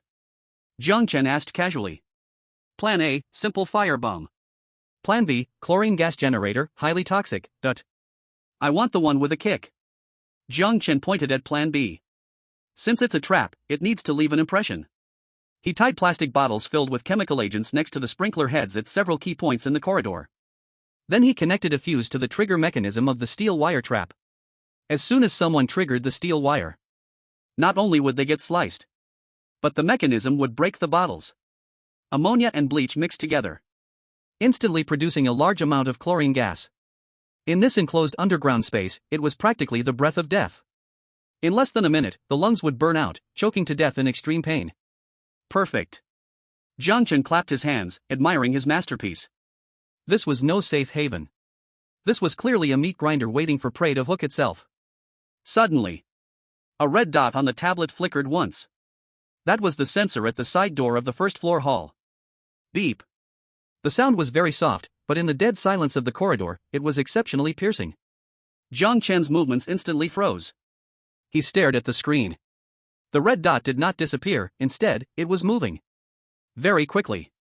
Neither the stumbling pace of a zombie nor the tiny vibrations of a mouse. This frequency. It was more like the sound of tactical boots hitting the ground. Anyone? Jiang Chen squinted, turned off the flashlight, and blended into the darkness. He wasn't panicked, instead, he felt around his lower back and pulled out a tactical crossbow, stringing a barbed alloy arrow onto it. A visitor? He whispered softly, his tone showing no sign of nervousness or excitement. Just in time, help me test the combat effectiveness of this system. On the screen, a red dot crossed the hall, getting closer to the entrance of the underground passage. 1 step. 2 steps. The other party was cautious, seemingly sensing something, and halted at the staircase. Less than half a meter from the first steel wire trap. Jiang Chen held his breath, his finger resting on the trigger, quietly waiting for that enchanting sound of a broken guitar string. Or perhaps the sound of a scream. However, in the next second, that red dot suddenly vanished. Not leaving, but disappearing from the sensor network as if it flew away. Warning. High-frequency sound wave interference detected. Warning. Sensor array failure. Jiang Chen abruptly looked up at the ventilation duct above. There came an extremely faint sound of nails scraping against metal walls. ZZ. The sound was right above him, directly against his crown. Chapter 13, Hunting Moment. The Wasteland is not only monsters. Puff. A muffled sound, like a nail driven into rotten wood. The alloy crossbow arrow precisely drilled into the gap of the ventilation duct, pinning that shadow tightly against the metal wall. Eek. The sharp scream just started and then stopped. A few drops of thick black liquid oozed out along the edge of the duct, dripping beside Jiang Chen's tactical boots, the floor immediately emitting a pungent white smoke. Killed a first-level mutated vampire bat, gained 10 points. Jiang Chen let his arm fall, not immediately putting the crossbow away. He was waiting. Only after confirming there were no more sounds of flapping wings in the duct did he walk to the control panel. The voltmetter's needle was already bouncing in the red zone, ready to drop to zero at any moment. This was why he had to come out. To turn the vault into a fortress, he had added far too many sensors, electric nets, and that newly finished automatic crossbow. All of these things were money eaters. The original backup battery pack in the vault had already been drained dry. Once the power goes out, his pride, the spider cave defense system, would collapse. At that time, anything that blocked the door would make him like the meat in a can. System, where is the nearest high-energy reaction source? Scanning. Target locked, southeast direction, 2.5 kilometers, abandoned commercial district. Detected a large number of high-density lithium iron phosphate signals, suspected new energy vehicle exhibition hall. Jiang Chen pulled the bat corpse from the duct. Dismantling. A blue light flashed, and the corpse vanished. Gained, trace biomass, damaged sound wave locating cochlea. Better than nothing. He tightened his backpack straps, checked his gear, a tactical crossbow, 30 alloy arrows, and 2 freshly made chlorine hand grenades. Before heading out, he casually picked up an old mechanical clock covered in dust at the bank front desk. Since someone wants to see me leave my shell. Jiang Chen pulled down his hood and pushed open the heavy tungsten alloy door, the cold wind mixed with radioactive dust rushing towards him. Then as you wish. Abandoned commercial street. This used to be the most prosperous area of Jiang City, now only a pile of concrete skeletons remained. The wind whistled through the broken glass curtain walls, producing a sound like ghosts wailing. Abandoned vehicles were haphazardly parked on the street, most of them reduced to mere frames, the red rust crawling like blood scabs over their bodies. Jiang Chen moved along the wall. In such a place, sound was the death warrant. He avoided the broken glass and those cans that would make noise with a touch. Every step was solid beneath him. The smell in the air was wrong. Besides the stale scent of dust, there was a strong fresh iron smell, mixed with the unique stench of beasts. At the corner ahead, a series of teeth-grinding sounds came through. Creak. Creak. That was the sound of teeth crushing bones. Jiang Chen stopped, pressing his body against the window of a clothing store. Through the gray glass reflection, he could clearly see what was happening around the corner. A group of monsters was having a meal. Their bodies were as big as calves, almost completely hairless, revealing purplish-red muscle fibers, and there was a row of backward-facing thorns on their backs. Their lower jaws were disproportionately wide, with an astonishing biting force. Radiation hyenas. There were quite a few, at least 12 if he counted roughly. In the middle of them was a corpse that had been torn apart beyond recognition. The corpse was wearing desert camouflage, most of which was covered in blood, but it was still recognizable as a human tactical vest. Next to it, a broken entrenching tool lay discarded. It seemed this was the unfortunate contestant from that small country. Warning, second-level mutated biological colony detected. Quantity, 12. Danger level, high. Suggestion, evacuate immediately. Host's current firepower cannot confront them head-on. Retreat? Jiang Chen stared behind the group of hyenas. There was the new energy vehicle exhibition hall. Through the broken door, rows of new energy vehicles that hadn't been evacuated yet could be seen. Under each vehicle was a full battery pack. That was his lifeline. If he retreated now, the vault would be lit by candles tonight. But these hyenas had tough skin and thick flesh. A regular crossbow arrow would be unlikely to deal a fatal blow unless it hit an eye. He couldn't fight them head-on. He had to think. Jiang Chen looked up, scanning the buildings on both sides of the street. This was the old town area. The streets were narrow. Right above the hyena group, a huge metal sign hung. It was a heavy steel sign from the old days, with the words Jiang Chen Department Store written in big letters. Although rusted, it was heavy and weighed at least 3 tons by estimate. Years of neglect had caused 2 of the 4 steel cables supporting the sign to break, leaving the remaining 2 swaying precariously in the wind, creaking as they moved. And that group of hyenas was unfortunately feasting right beneath this guillotine. A plan that saved time, effort, and ammunition took shape. Jiang Chen squatted down and placed the mechanical alarm clock on the ground. He pressed his hands on it. A blue light flickered. Analyzing structure. Reconstruction command issued, strengthen the spring and expand the resonance structure of the sound chamber. 3 seconds later. The once ordinary alarm clock transformed into a bizarre metal lump. The dial was dismantled, leaving only a huge striking pin and a thickened brass bell cover. This thing now produced a noise level that could shake the dead from their graves. Jiang Chen wound the clock tight. Set time, 10 seconds. He weighed the object in his hand, it felt like a solid iron ball. He aimed and threw. The metal lump arced through the air, landing precisely in the center of the street, right next to the dining hyenas. Clang! A crisp sound echoed as it hit the ground. The feeding hyenas froze for a moment. 12 pairs of crimson eyes fixed on the strange object. The leader, a male hyena larger than the others, cautiously approached. Its nose twitched, sensing the smell of machine oil. No scent of living humans. Just as it opened its wide mouth to crush this hard object. Ding ding ding ding ding. A sharp and high-pitched ringing sound erupted without warning. That sound wave, enhanced by the system, resonated in the empty street, piercing like it could penetrate eardrums. Howl. The lead hyena jumped back in shock. But soon, its primal instincts were enraged by this provocative sound. It let out a growl, no longer retreating but instead lunging at the screeching metal block. The other hyenas were similarly stimulated, swarming forward all at once. They squeezed, bit, and rushed to attack the source of the noise. 12 giant beasts formed a massive black ball of flesh.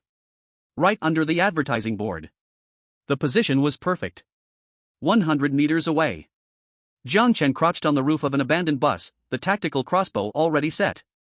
Through the lens salvaged from a pile of trash, the crosshairs firmly locked onto the tension connection point of the steel cable. It was a rusted bolt. Just a little external force was needed. Goodbye. His finger squeezed the trigger. Bang. The crossbow string shook. A weighted solid steel arrow tore through the air, whistling as it flew out. 100 meters, for Jiang Chen, who was genetically enhanced, was no different than shooting at point-blank range. Clang! Sparks flew. The steel arrow hit precisely. That already overburdened connection point of the steel cable completely broke under the impact. Creak-crack. The jarring metal distortion sound echoed through the street. The huge Jiang City department store sign lost its last restraint, like a giant flyswatter dropping from the sky, crashing down with a howling wind pressure. The pack of hyenas, frantically attacking the alarm clock, had no time to react. They only felt a shadow overhead. Boom! The ground shook violently. Smoke and dust rose, with debris flying everywhere. Several tons of steel plates smashed into the ground, creating a deep pit. The sound of bones being instantly crushed was completely drowned out by the massive impact noise. Not even a scream had time to escape. The world quieted. Jiang Chen put away the tactical crossbow and didn't rush down. He lay on the roof for 2 full minutes, until he confirmed that there was no movement under the steel plate, only dark red liquid seeping from the edges like a stream, before he jumped down. He patted the dust off himself and walked briskly toward the crime scene. In the live broadcast room, the bullet comments went wild. What the hell? This works? I blinked, and that whole bunch of monsters just vanished? Jack next door used 2 magazines and a grenade to kill 3 dogs, and Jiang Chen killed 12 elite monsters with an alarm clock and an arrow? Is this the difference between a top student and a reckless one? Love it. This wave is called justice from the sky. Jiang Chen walked beside the steel plate. A strong smell of blood assaulted him. The group of predators that had just been ferocious now lay in a puddle of indistinguishable meat paste. Only the enhanced alarm clock was still stubbornly emitting weak ding, ding sounds, as if mocking. Jiang Chen bent down, his palm pressed against the huge steel plate. This high-quality steel cannot be wasted. Detected large amounts of metal and biomass mixture. Decomposition command issued. Blue light erupted. The huge advertising board, along with the hyena corpses below, disintegrated into countless points of light at a visible speed, flowing into his system space. Gained, scrap steel x 3200 kg. Gained, high-quality biomass x 120 kg. Gained, tier 2 agile gene fragments x3. Gained, trace radiation blood x 500 ml. Gained, crushed mechanical alarm clock, non-reparable. Jiang Chen glanced at his rewards, then walked toward the exhibition hall door. Detected undamaged high-energy lithium iron phosphate battery packs inside the exhibition hall ahead. Time to eat. Jiang Chen stepped over the still thick puddle of blood on the ground. Suddenly, his footsteps paused. On the ground, which had been completely cleared, a dark red entity had not vanished. It was half of a hyena's body. To be precise, it was the front half of the leading male hyena. Even though the lower half had been smashed into meat paste, its vitality remained shockingly strong. It was using its remaining two front legs to crawl little by little on the ground. And in the direction it was crawling, Jiang Chen followed its line of sight. There was a very concealed manhole cover. Trying to escape? No. Jiang Chen adjusted his goggles. The dying hyena did not look at him, but raised its head and opened its mouth toward the sky. Its vocal cords had been crushed, unable to make a roar. But deep in its throat, a dark purple organ was vibrating at a high frequency. Buzz. A type of infrasonic wave, almost inaudible to human ears, instantly spread out. Jiang Chen felt his heart inexplicably twitch. Warning. High-frequency distress signal detected. Sound wave coverage, 5 kilometers. Warning. A large number of similar creatures are rapidly gathering at this coordinate. Jiang Chen shot an arrow with a quick motion, piercing the hyena's head directly. The vibrations stopped. But the signal had already been sent out. In the distance, faint sounds of running and howling could be heard. Judging by the sounds, the numbers were at least 3 times that of before. Trouble. If dozens of these things came rushing over, even he would suffer a bit. Should I grab the batteries and hurry away? Just then, his tactical tablet on his wrist vibrated suddenly. It was the area scan map sent from the spider den system set up around the vault. And on the edge of the scan map, about 2 kilometers away, a green light point was moving quickly. That light point was very bright. It was the coordinate signal of another contestant. Jiang Chen clicked on the detailed information of that coordinate. ID, Jack Smith, Eagle Country. Status, moving. Equipment, high explosive grenade, M4 carbine. This guy actually made it here? Looking at the approaching coordinate and listening to the increasingly close sounds of the beast pack running, Jiang Chen did not rush to run, but glanced at the body of the elite hyena on the ground and then looked at Jack's position on the map. He squatted down and took out an empty glass bottle from his backpack. System. Jiang Chen's voice was calm but seemed especially eerie on the empty street. Decompose this corpse and extract the pheromones for me. Especially that kind that can drive the same kind crazy. He unscrewed the bottle cap and watched the drop of concentrated purple liquid fall into the bottle. Since the guest had arrived, it seemed impolite not to serve. Chapter 14, Diverting Trouble, a Great Gift for Jack. The purple liquid slowly slid down the glass bottle wall, thick like some melted rubber. Decomposition complete. Gained, high concentration biological pheromone, hatred marker, X1. Item description, a hormone collective extracted from a Tier 2 elite hyena. For canine mutant creatures within a radius of 5 kilometers, this substance's smell is more attractive than fresh human brains. Caution, extremely dangerous, contact means death. Jiang Chen shook the bottle in his hand. The liquid refracted a seductive purple light under the sun. Good stuff. The ground began to tremble slightly. It was not an earthquake. It was the resonance caused by thousands of hooves pounding the concrete floor. The hair-raising running sound had changed from faintly visible to within reach. Roar. From the distant block came a series of roars. Judging by the sounds, the numbers absolutely exceeded 100. The elite creature's distress signal before dying had alerted the nearby hyena dens. System, calculate the arrival time of the beast pack. Based on sound wave distance measurement and ground vibration frequency analysis, the beast pack's vanguard will arrive at the current location in 3 minutes and 20 seconds. 3 minutes. In this little time, running away was impossible. 2 legs cannot outrun 4, especially mutated 4 legs. Jiang Chen looked down at the tactical tablet on his wrist. The green light point representing Jack Smith was rapidly approaching along the main road. Distance, 1.8 kilometers. Speed, 15 kilometers per hour. This guy obviously thought the loud noise just now was some kind of signal for treasure opening and was rushing over to get a share. Since you want it so much, then I'll give it all to you. Jiang Chen stuffed the bottle into the side pocket of his tactical vest and turned to dash into a nearby sports outdoor goods store. The store had long been raided countless times, shelves collapsed, and litter scattered everywhere. He rummaged through a pile of junk. Hiking pole? Useless. Tent?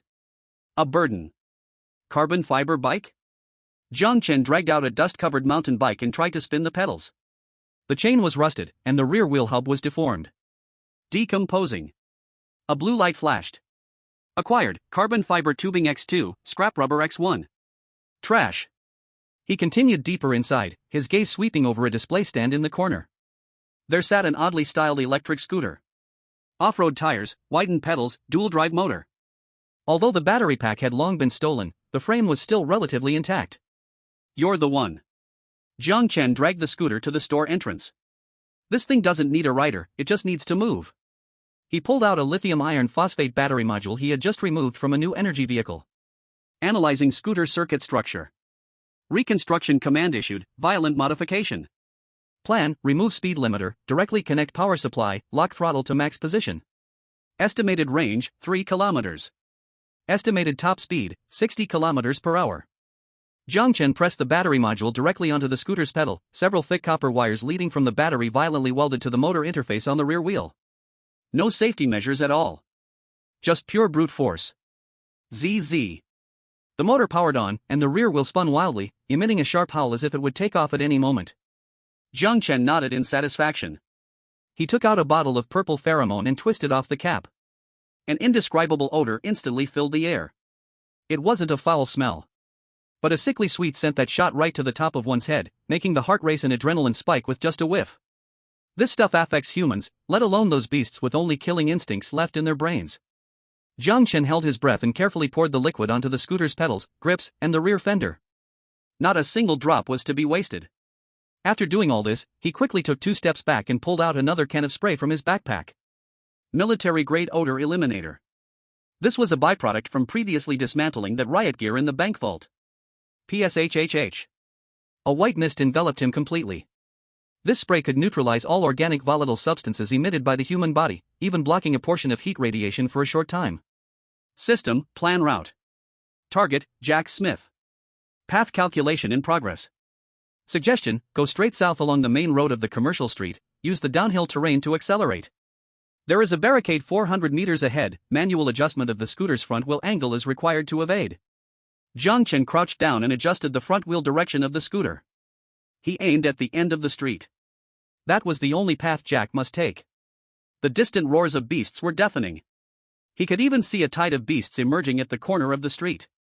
A few leading mutated hyenas were enormous, oozing pus, their crimson eyes glinting in the shadows. They had caught the scent of that deadly sweetness. That was the queen's pheromone. That was the smell that must be fiercely defended and crazily possessed. Awah! The beast horde erupted. They had been searching for enemies and instantly locked onto the scooter parked in the middle of the road. Hundreds of eyes turned to look. That pressure was enough to make an ordinary person wet themselves on the spot. But Jiang Chen remained expressionless. He reached out and pressed the connection switch on the battery. Good luck. Snap. The circuit was connected. Buzz.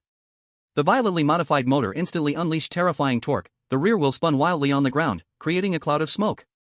Whoosh. The scooter shot off like a ground-hugging missile, propelled by that scent that drove the beast horde wild, racing towards the other end of the street. So fast it left after images in the air. The beast horde was stunned for a split second. Then, collective rampage. Boom boom boom. Hundreds of mutated creatures crazily turned around, chasing after that electric scooter. They ignored Jiang Chen, who was hiding in the nearby shop. Because in the face of that strong pheromone, Jiang Chen's weak human scent was like a single grain of rice beside a grand feast, utterly insignificant. The ground trembled. Dust flew everywhere. Jiang Chen pressed against the wall, watching the overwhelming tide of beasts rush past him. Even a limping hyena that lagged behind brushed against his pant leg, not even glancing back.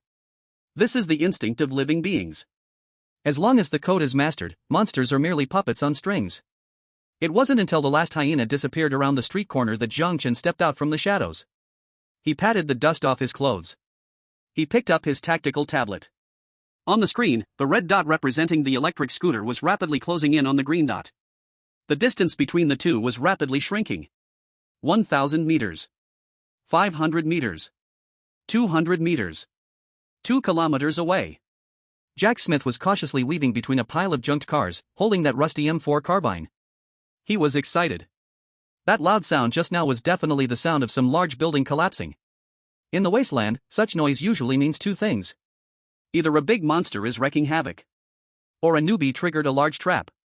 No matter which one it is, it's an opportunity for him. If it's a big monster, he can hide at a distance and shoot, or wait for them to both be injured and go collect the bodies. If it's a newbie. Jack licked his cracked lips. He had never killed anyone. But after all, this is a survival game. Killing the opponent means inheriting all their resources. This is allowed by the rules. Hey, guys. Jack flashed a smile he thought was charming at the floating livestream drone, casually fixing his blonde hair. I have a feeling we're going to get rich today. That little rat from the Dragon Kingdom is probably hiding in some hole, shivering. Once I get the supplies over there, I'll pry open his turtle shell. In the livestream, viewers from Eagle Sauce Nation cheered. Captain Jack is mighty. Kill that coward from the Dragon Kingdom. This is a real warrior, taking the initiative. Just then, a strange sound came from ahead. Buzzing. It was the noise of motors running at high speed. Jack froze, quickly raised his gun, aiming ahead. What is that? Could it be some mechanical monster? Or a drone? Before he could react, a wildly designed electric scooter suddenly burst out from around the ruins. It moved incredibly fast, accompanied by a rush of wind. There was no one on it. Only a battery pack tied to the deck, and an overwhelmingly nauseating sweet and fishy smell. Creak. The front wheel of the scooter hit a piece of rubble, bounced violently, and rolled twice in the air. Clang. It crashed down less than 5 meters from Jack's feet. The motor was still running, emitting a harsh buzzing noise. Jack instinctively took a step back, keeping his gun trained on the smoking vehicle. What the hell is this thing? He leaned in for a closer look. No explosives. No traps. Just some purple slime smeared all over the scooter. A prank? Jack frowned and kicked a rock towards it. No response. The bullet comments in the livestream were equally confused. What is this? A delivery? This scooter looks like it's recently modified. Wait, what's that purple liquid on it? Looks a bit familiar. Jack hadn't had time to think further. The ground suddenly began to shake. The shaking was very strong, making the nearby junked cars sway along. Bam bam bam bam. The intense running sound was like a runaway train, crashing towards the side. Jack shot up, eyes wide. At the end of his vision, dust obscured the sky. In that rolling cloud of dust, countless pairs of crimson eyes lit up. That was... Jack's pupils shrank to pinpoints in an instant. Fuck. A classic curse flew out of his mouth. The next second, the first mutated hyena broke through the smoke, opening its mouth full of sharp teeth, pouncing towards that scooter. But Jack, unfortunately, stood right beside the scooter. In the eyes of the hyena, this bipedal creature was in league with that iron lump emitting an enticing aroma. In fact, this bipedal creature even carried a hint of that scent. Roar! The hyena adjusted its position mid-air, directly switching its target to Jack. Get away! Bang! Bang! Bang! Jack pulled the trigger.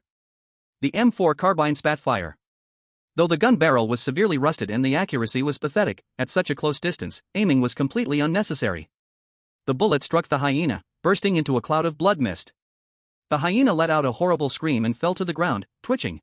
Although soon banned by the administrators of the Eagle Country, many still saw it. Thanks to Captain Jack for helping our Jiang god lure the monsters. Good people live safely for a lifetime. Jack was stunned. He stared hard at that line of text, and his mind flashed back to the purple liquid on the scooter. That was bait? That Dragon Kingdom person? That coward who only hides in a hole? Fuck. Jack slammed his fist onto the water's surface, mud splashing onto his face. An unprecedented sense of humiliation surged within him. He was played.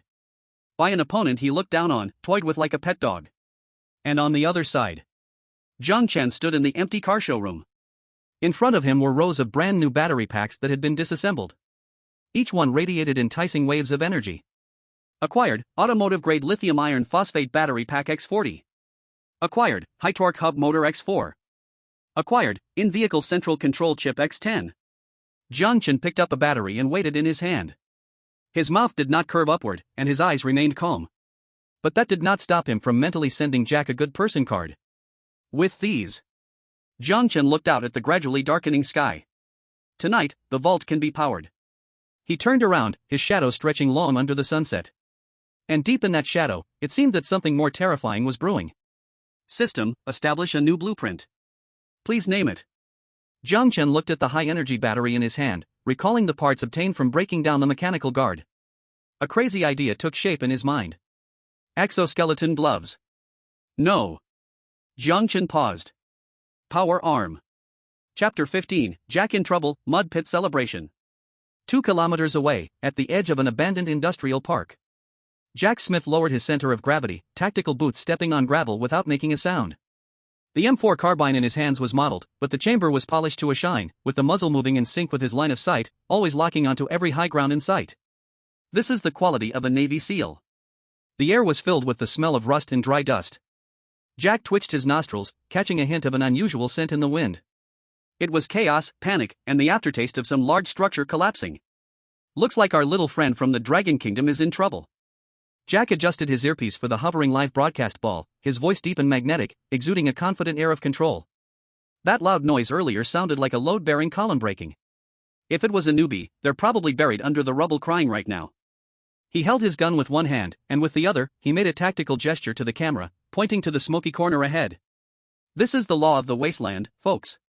The weak make noise, the strong harvest the loot. I have a feeling we're going to get rich today. That Dragon Kingdom mouse who only hides in a hole is probably cowering in a corner, waiting for me to take his supplies. In the Eagle Country live room, the comments instantly erupted. So cool. This is called professionalism. Captain Jack, hurry up. Teach that Dragon Kingdom person what survival means. God bless, I hope that Dragon Kingdom person isn't dead yet. I want to see Jack kick his ass hard. Jack enjoyed this feeling of being in the spotlight. He quickened his pace, circling around a flipped heavy truck. At that moment, zeet zeetsy. A harsh sound of an empty motor abruptly pierced the silence of the ruins. Jack reacted quickly, his body tensing, and the muzzle swung sharply toward the source of the sound. Contact target. No gunfire, no enemies. A wildly styled, even to the point of being rudimentary electric scooter burst out of the shadows of the ruins like a drunken man. The body was welded from rusty steel pipes, with a battery pack tied to the deck exposing bare wires. The most outrageous thing was that a broken plastic bucket hung from the handlebar, and as the vehicle bounced, a thick, purple-black liquid continuously spilled out. That smell. Jack frowned, his stomach churning. Fishy sweet, rotten, like a ton of dead fish mixed with saccharin that had fermented for 3 months. Clang. The front wheel of the scooter hit a broken concrete slab, and the whole vehicle soared into the air, awkwardly flipping twice before crashing down 5 meters beside Jack. Parts scattered everywhere. The motor stubbornly continued to turn, emitting a dying hiss. Jack instinctively took a half step back, the gun barrel aimed squarely at the pile of junk. What the hell is this? He poked at the shards of the plastic bucket on the ground with his gun barrel. No hidden explosives, no triggers set off. Only that purple goo splattered everywhere, even splashed a few drops on his tactical boots. A prank? Or some kind of failed transport? Jack scoffed, just about to mock the craftsmanship of the Dragon Kingdom contestants to the camera. Suddenly, the ground shook. Then a second time, a third time. The vibrations were not intense, but extremely dense, like thousands of drums beating simultaneously on the earth. Nearby, the wreckage of abandoned cars began to groan with metallic clashes. Jack suddenly looked up. At the edge of his vision, the originally gray sky was now completely obscured by a yellow-brown dust wall. The dust wall advanced at an astonishing speed, and beneath the rolling clouds of dust, countless pairs of crimson eyes lit up. Those were eyes. All eyes. Jack's previously steady heartbeat suddenly skipped a beat. Holy SXXT. The first mutated hyena burst through the dust. It was as big as a calf, with fur falling off, exposing dark red muscle tissue underneath, and murky saliva dripping from its mouth.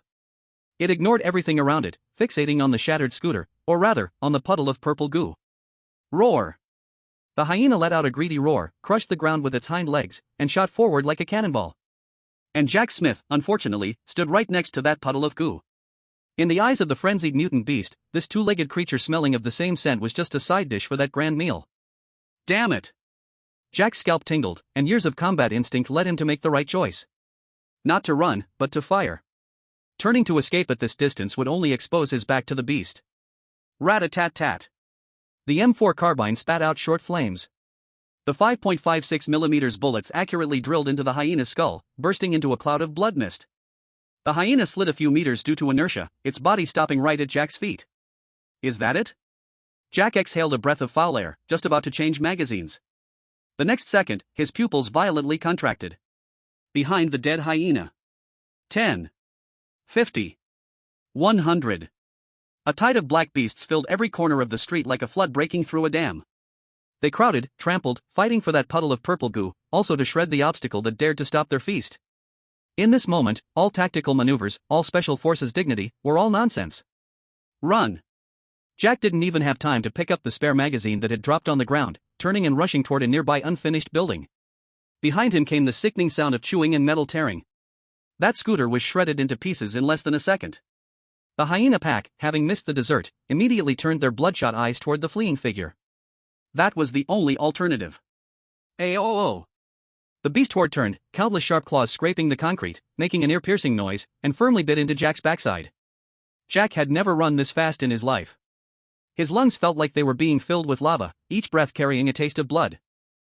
He charged into the dilapidated building's hall, spinning around to fire a blind burst behind him. Bullets hit the hyena charging at the front, but they could not stop the crazy flood behind. The hyenas behind stepped on the bodies of their fallen companions, even trampling on the injured ones, madly pouncing forward. This was not hunting. This was a disaster. Get away! Get away! Jack tore off the last high-explosive grenade from his waist, pulled the pin, and threw it behind him without looking. Boom! Flames exploded in the narrow corridor, shockwaves mixed with chunks of flesh and concrete hitting Jack's back hard. He stumbled from the impact, nearly falling. Using that momentum, he crashed through a rotten wooden door and burst into an adjacent office area. A smaller hyena broke in through the side window, its sharp fangs snapping at Jack's neck with a crisp sound. Jack could even smell the stench from its mouth. With a roar, he smashed the creature's nose with the gun butt and kicked it away. But this brief pause was deadly. More shadows lunged at him. A claw caught his tactical vest, the immense tug causing him to lose his balance. Rip! The expensive Kevlar fibers ripped apart like paper. Jack didn't even have time to check the wound. He loosened the gun sling hanging around his neck and smashed his M4 carbine into the beast's swarm to buy half a second of escape time. He drew out the pistol from the outside of his thigh, smashed another side's window, and jumped down from the second floor. Crash! Glass shards cut multiple lines of blood across his face. Rolling on the ground to dissipate the force, Jack ignored the severe pain in his knee and scrambled up to run again. At this moment, where was the slightest trace of the Wasteland war god? His blonde hair was stained dust gray, his face a mix of blood and sweat, tactical pants torn to strips fluttering in the wind as he ran. He was like a rabbit chased by hunting dogs, running in a panic with no clear path. In the Eagle Sauce livestream room, there was a deathly silence. The commentator opened his mouth, making hissing sounds in his throat, yet unable to say a word. On the screen, their proud hero was performing an ugly drama called Survival. He climbed over a collapsed wall, moving clumsily as if crawling through a dog hole. He crawled through rusty barbed wire, his back bleeding heavily from the cuts. Finally, a moss-covered slope appeared ahead. Jack slipped and completely lost his balance, rolling down the slope like a tumbling gourd. Splash!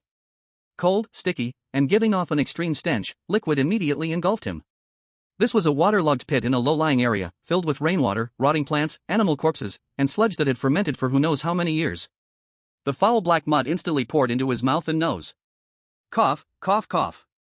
Jack struggled to lift his head from the mud, spitting out black sludge and gagging violently. His entire body was covered in filth, only his eyes visible, resembling a living corpse that had just crawled out of a grave. Fortunately, the pack of hyenas stopped at the edge of the slope, hesitating. They paced nervously, growling threateningly at Jack in the mud pit. But there seemed to be something about this waterlogged pit that made them wary, or the scent here masked the enticing pheromones. Not a single beast was willing to come down. He was temporarily safe. But he had completely lost the dignity of being human. Jack slumped in the waist-deep mud, too weak to move a single finger. A fiery pain shot through his left arm, where a deep claw mark was bleeding, clearly visible to the bone. Mixing with the black sludge, it hurts to the bone. The weapon is gone. The equipment is lost. Only half a life left, soaking in this place dirtier than a sewer. And on the other side, in the Dragon Country's live broadcast room, it is already a sea of joy. The earlier oppression has completely vanished, replaced by a screen full of ha-ha. I'm dying of laughter. Is this a mud wrestling performance? Captain Jack, don't just soak in there, be careful of infection turning you into a zombie. Who just said they wanted to pry open the Jiang God's turtle shell? Come out and take 2 steps? Is this the elite of the Eagle Sauce? Just this? Just this? I declare, the champion of the mud swimming event in this Wasteland Olympics is Jack Smith.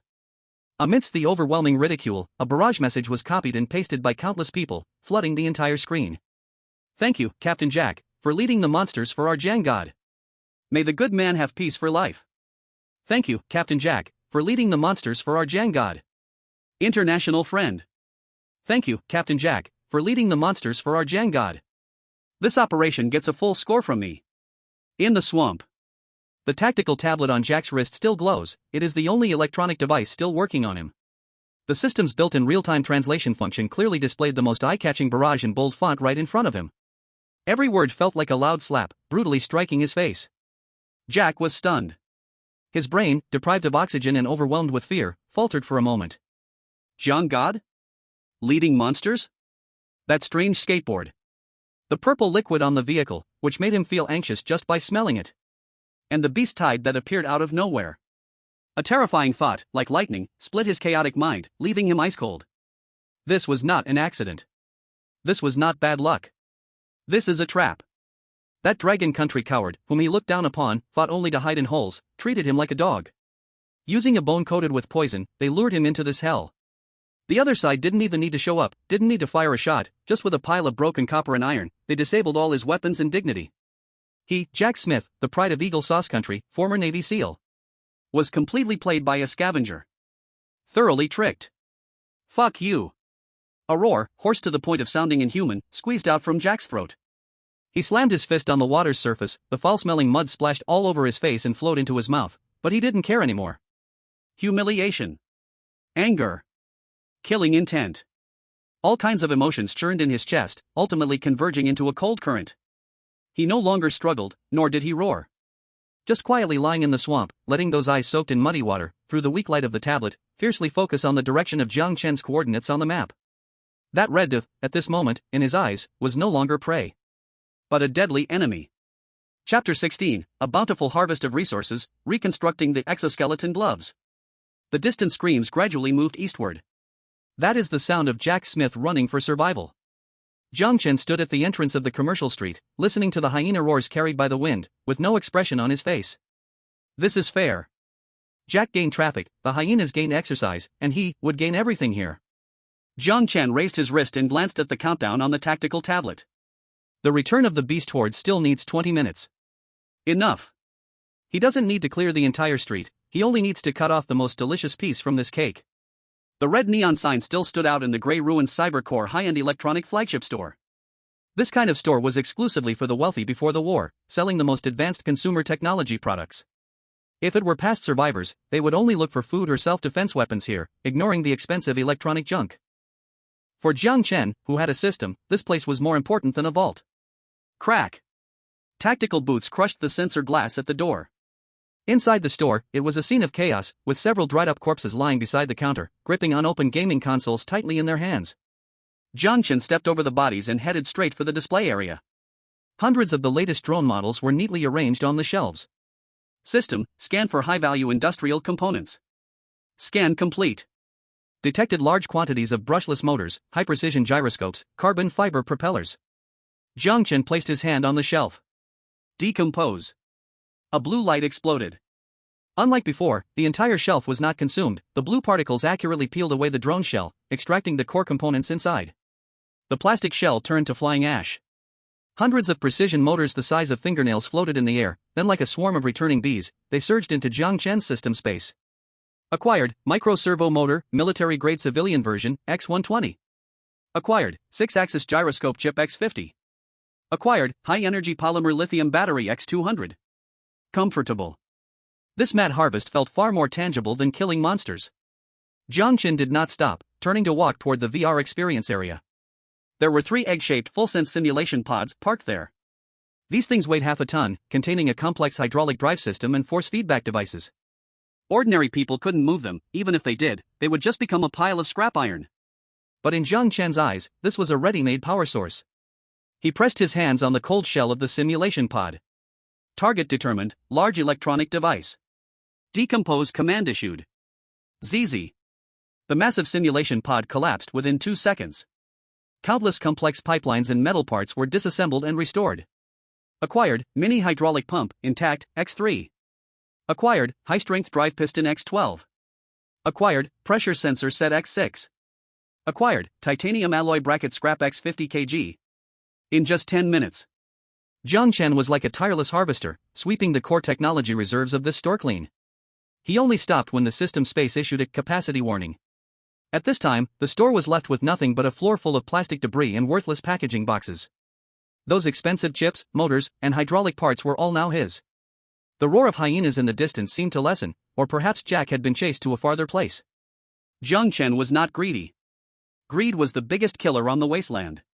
He turned and left, his figure quickly disappearing into the intricate shadows of the alley. Jiangchen First Bank, underground vault. The heavy alloy door slowly closed under the push of a hydraulic rod, and 6 tungsten alloy bolts made a dull locking sound. That suffocating sense of security returned once again. Jiangchen opened the emergency power supply in the corner. These were several high-energy car batteries he had casually taken earlier. After simple series connection, they were enough to maintain the vault's lighting for a few days. The pale LED lights illuminated this steel fortress. Although the air was still filled with the smell of oil and metal, for Jiang Chen, this was the fragrance of civilization. He walked to the control table pieced together from discarded office desks. Clatter. The system space opened. A pile of precision parts spilled out, filling the table. Refined tungsten alloy blocks, sourced from mechanical guards. Mini hydraulic pumps, sourced from VR pods. Servo motors, sourced from drones. Multi-layer circuit boards, sourced from various home appliances. This was all he had at the moment. Jiang Chen picked up a piece of tungsten alloy, its heavy weight pressing his wrist down slightly. The human body has its limits. Even with gene enhancement, faced with those mutated creatures weighing several tons or steel-forged mechanical monsters, the flesh and blood body remained as fragile as paper. Whether it was the previous mechanical guards or those hyenas, if he faced them head-on, he would undoubtedly die. Must make up for this shortcoming. Since the body is not strong enough, then use machinery to compensate. Jiang Chen closed his eyes, and the system interface unfolded in his mind, countless blueprints constructing, disassembling, and reorganizing in his thoughts. He did not need to build a mecha. The current materials and energy do not allow for that.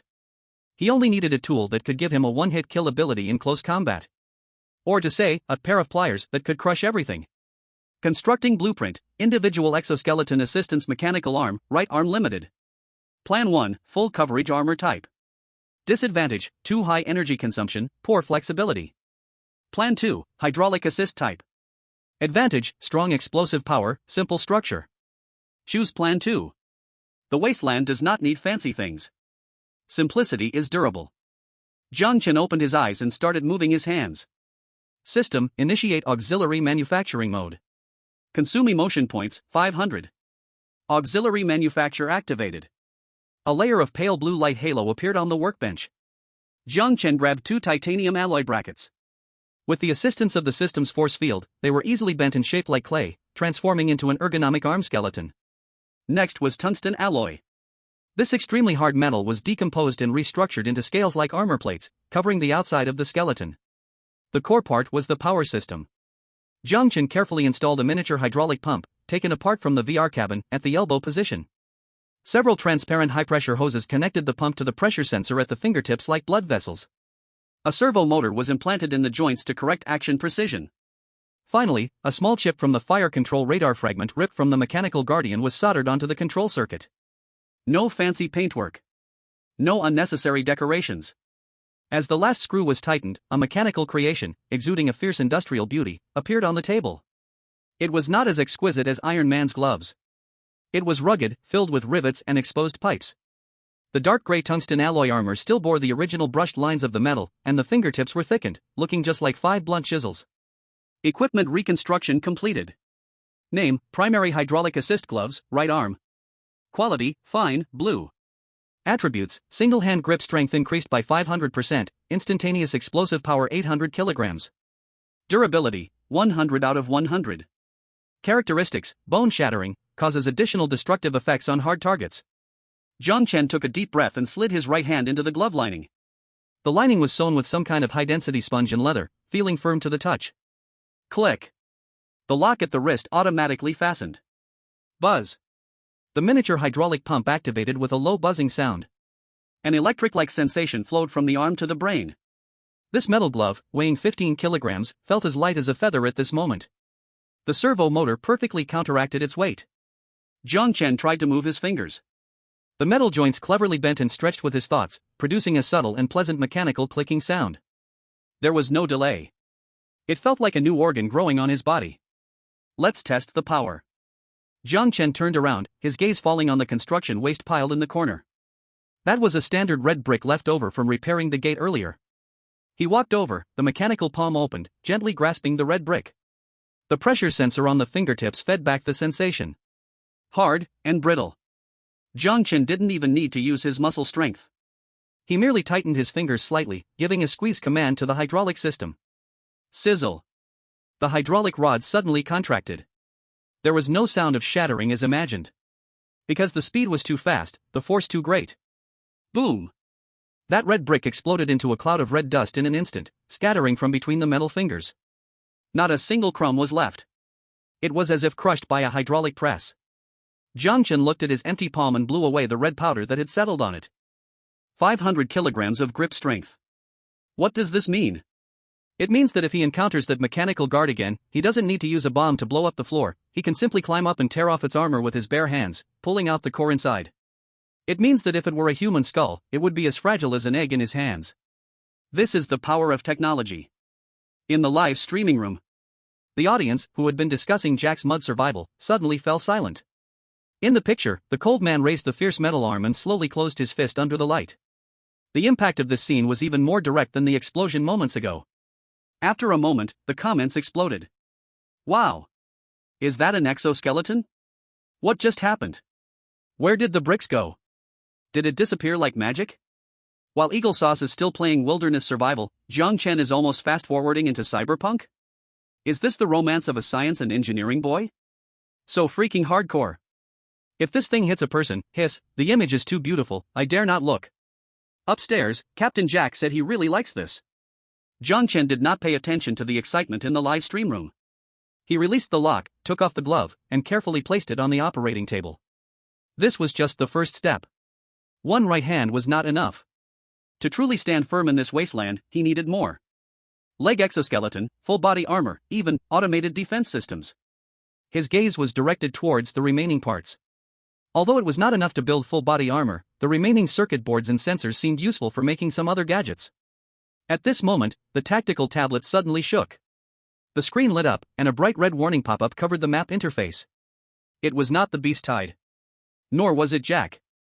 It was a distress signal only 5 kilometers away from him. The note by the signal source made Jiang Chen's originally calm pupils narrow slightly. Dragon Country player, Lin Wei. Status, near death. Threat source, Tier 3 bioreaction. Jiang Chen's fingers lightly tapped the table twice. To save or not to save? This was a calculation problem. If it were the old Jiang Chen, he would have chosen to ignore it without hesitation. In the Wasteland, meddling in others' business is equivalent to suicide. But now. He glanced at the just completed mechanical glove and then at the empty vault. This place was large. And very empty. Most importantly, he needed someone to watch his back while he focused on research and development. And Lin Wei, the youngest Special Forces soldier of the Dragon Country. Both her skills and loyalty were top-notch. This was a risky investment. If successful, he would gain a free and powerful top-notch bodyguard.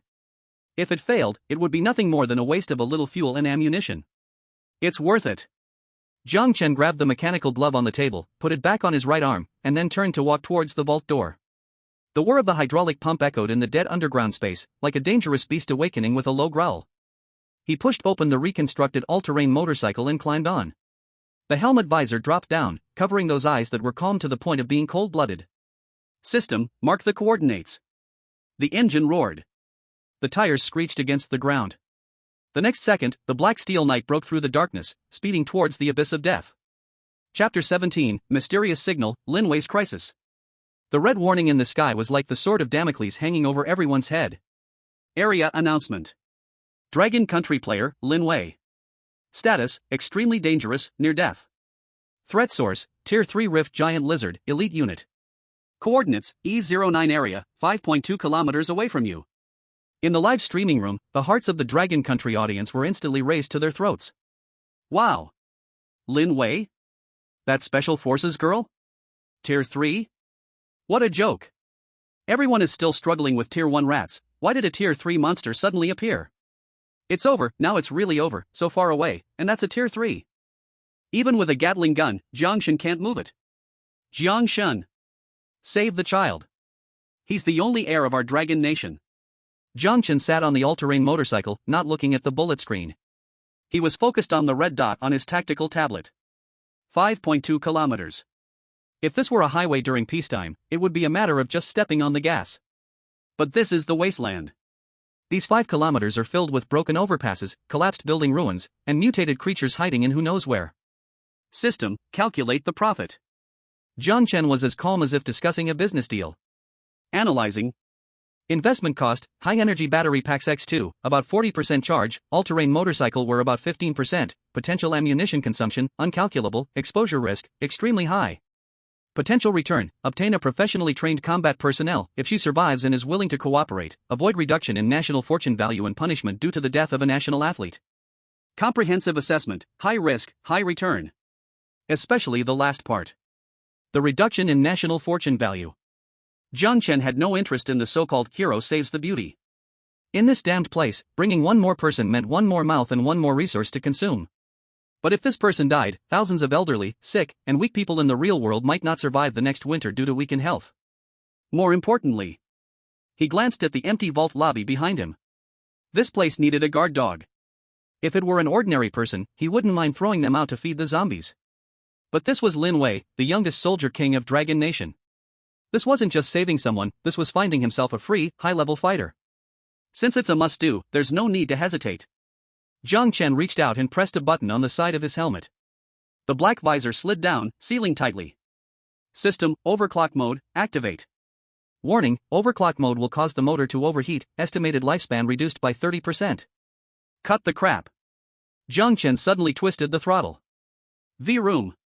The all-terrain electric off-road motorcycle, silent version, which he had violently modified, emitted a loud, not-so-silent shriek. The powerful torque was instantly unleashed. The rear wheel spun wildly, grinding out a cloud of smoke on the hard concrete, and then the entire bike, like a black cannonball, smashed through the front door of the abandoned bank on the first floor. E09 area. Abandoned building. The air was thick with the smell of blood. Lin Wei leaned against a bare steel column, panting heavily. Her left arm hung limply, and her bulletproof vest was torn open with a horrific gash, blood soaking her camouflage uniform.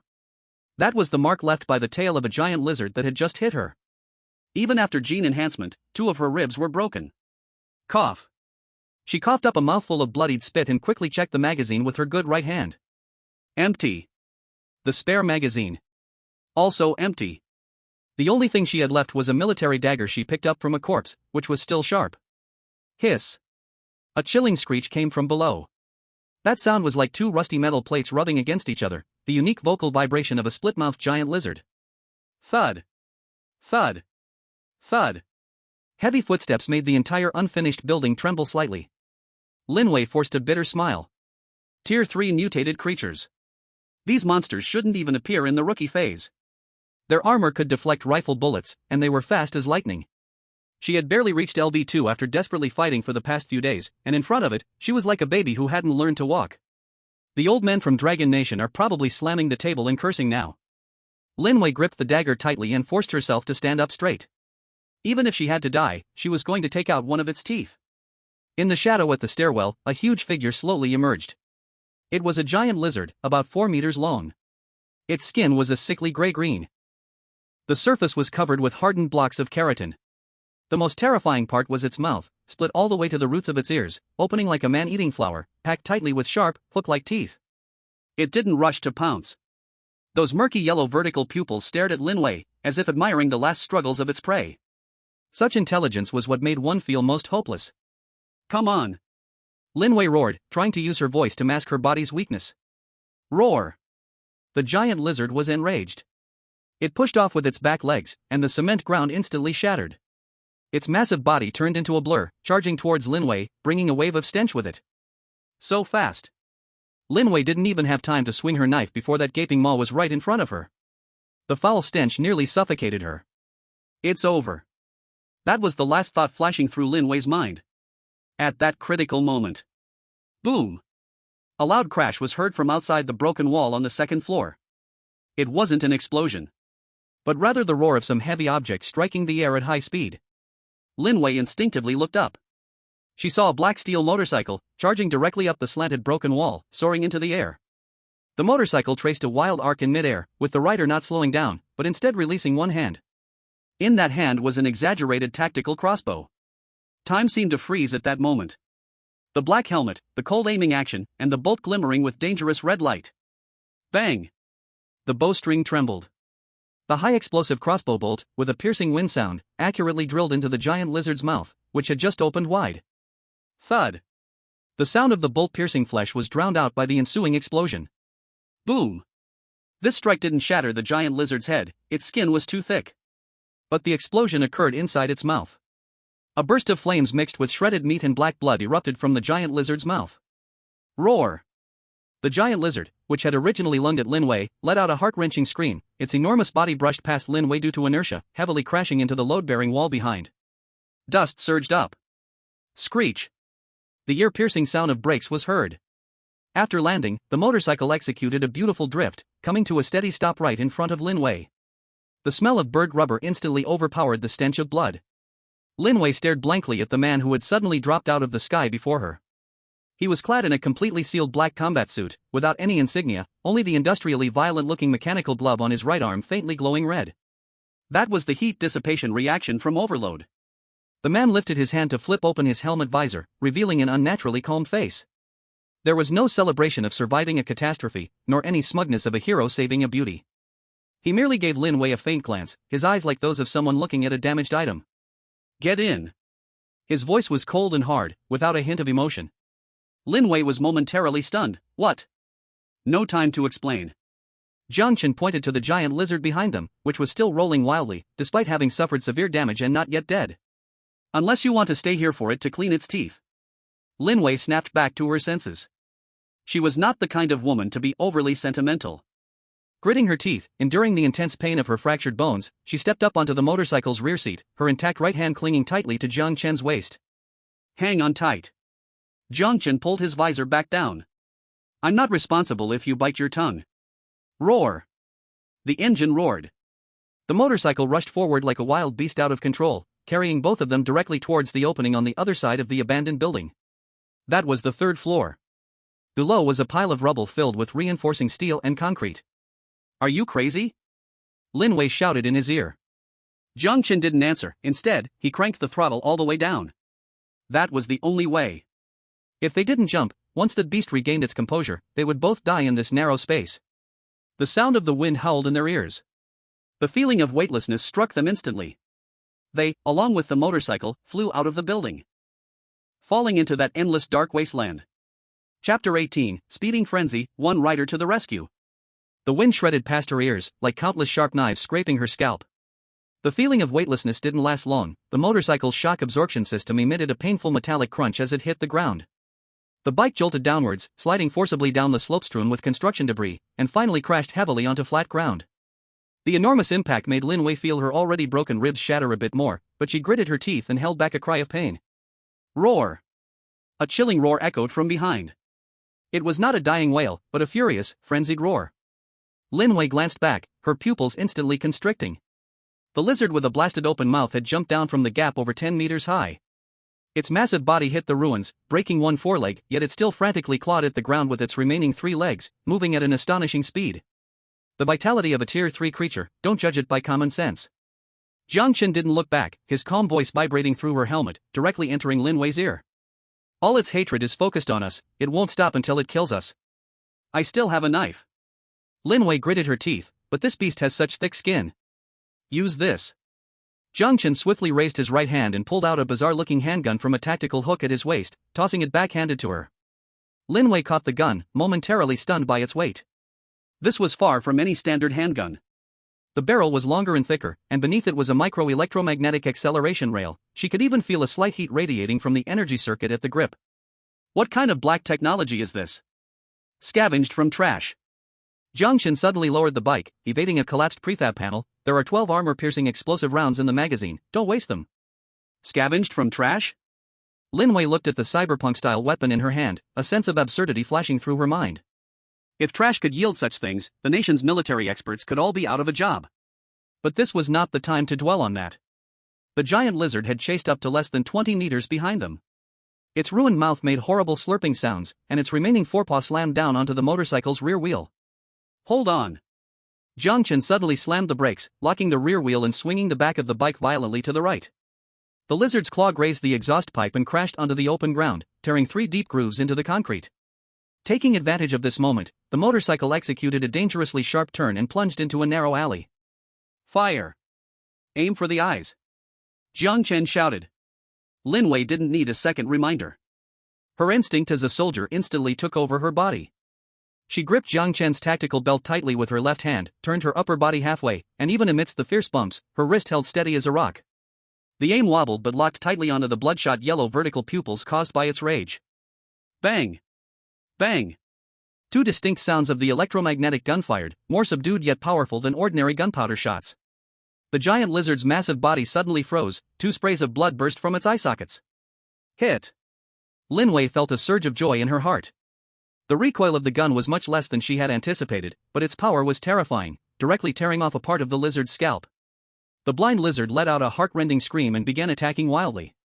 Its long tail swept across the alley, smashing the walls on either side into bricks and stones flying everywhere. Well done! Jiang Chen rarely praised, but the motorcycle's speed didn't decrease at all. There's a roadblock ahead, duck. The 2 of them hunched over the bike, narrowly passing under a fallen power pole. It's blind and still following? Lin Wei glanced back. The blinded beast was stumbling after them, following the sound of the motorcycle. Being blind is even more dangerous, it will destroy indiscriminately. Jiang Chen glanced at the map on the tactical tablet, his lips curling into a cold smile, and since it's a 3rd-tier elite monster, we can't just let it die casually by the roadside. What do you want to do? Utilize waste. Jiang Chen suddenly twisted the throttle, and the motorcycle slowed down abruptly at a fork in the alley. In front was a dead end. Lin Wei's heart tightened. There's no way out. That's the way prepared for it. Jiang Chen parked the motorcycle in a hidden nook beside the dead end and quickly pulled out a remote control from his backpack. Shoo, he made a silencing gesture.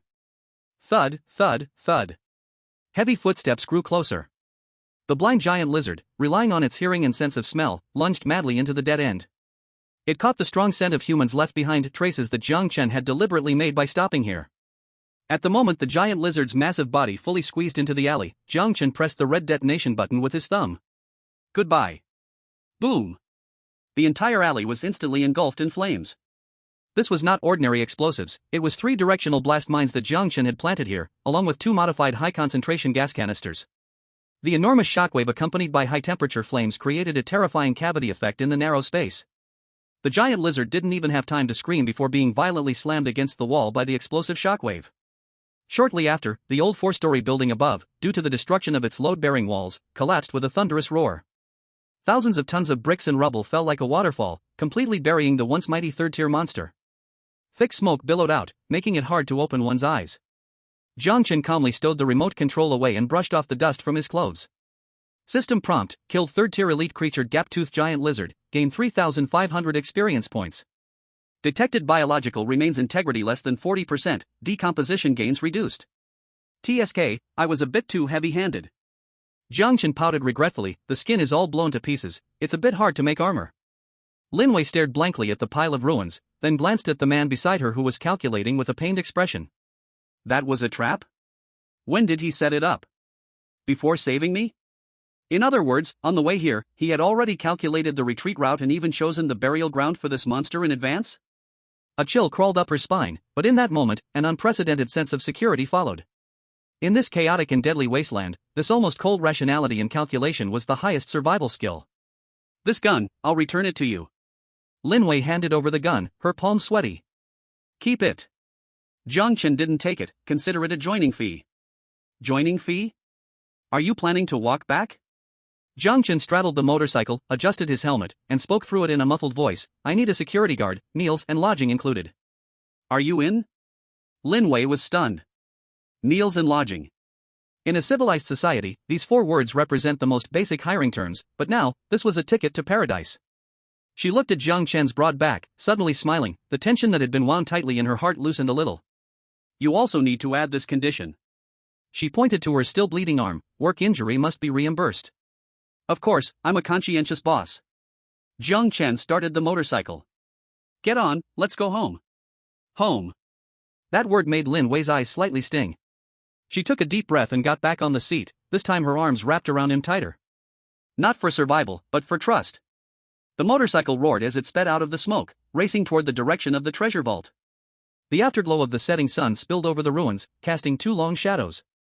Chapter 19, Fighting Side by Side, First Trust. The roar of the motorcycle engine was deep and violent, like an unyielding steel beast. In this dead silent ruins, the rage roared wildly. The sunset was like blood, stretching the shadows of two people and a car long, sweeping past countless broken walls and remnants. The fierce wind mixed with radioactive dust, grinding against exposed skin like rough sandpaper, but Lin Wei felt not a hint of pain at this moment. She tightly embraced Jiang Chen's waist, her body almost pressed against his broad back. Through that layer of black combat suit, she could clearly feel his steady and powerful heartbeat. Once, again, that was the strongest rhythm of life. The relief of surviving, the sharp pain of broken bones, the confusion about the future, and the deep curiosity about the man in front of her, all kinds of emotions tangled together like a mess, leaving her mind in a state of chaotic shutdown. Home. That simple word Jiang Chen had just spoken now felt as though it held some magic power, making her eyes inexplicably sting. In this world where monsters roamed, order had collapsed, and lives were as cheap as grass, was there really still a place called home? Just as her thoughts spiraled, Jiang Chen's cold voice suddenly cut through with clarity through the bone conduction headset, drilling into her eardrums. Hold on tight, brace yourself. The explosion noise just now attracted the nearby scavengers. Lin Wei's heart sank, and the battle instincts of a soldier instantly took over her body. She abruptly turned her head around. In the shadow of the collapsed abandoned buildings on either side, several black figures were darting out at high speed. They were on all fours, leaping over uneven rubble, moving swiftly like a group of dark phantoms, silently surrounding the motorcycle. Those were Shadowclaws. An extremely tricky second-tier pack predator. They had no eyes, relying solely on hearing and smell to hunt, and their claws could even slice through the light armor of tanks.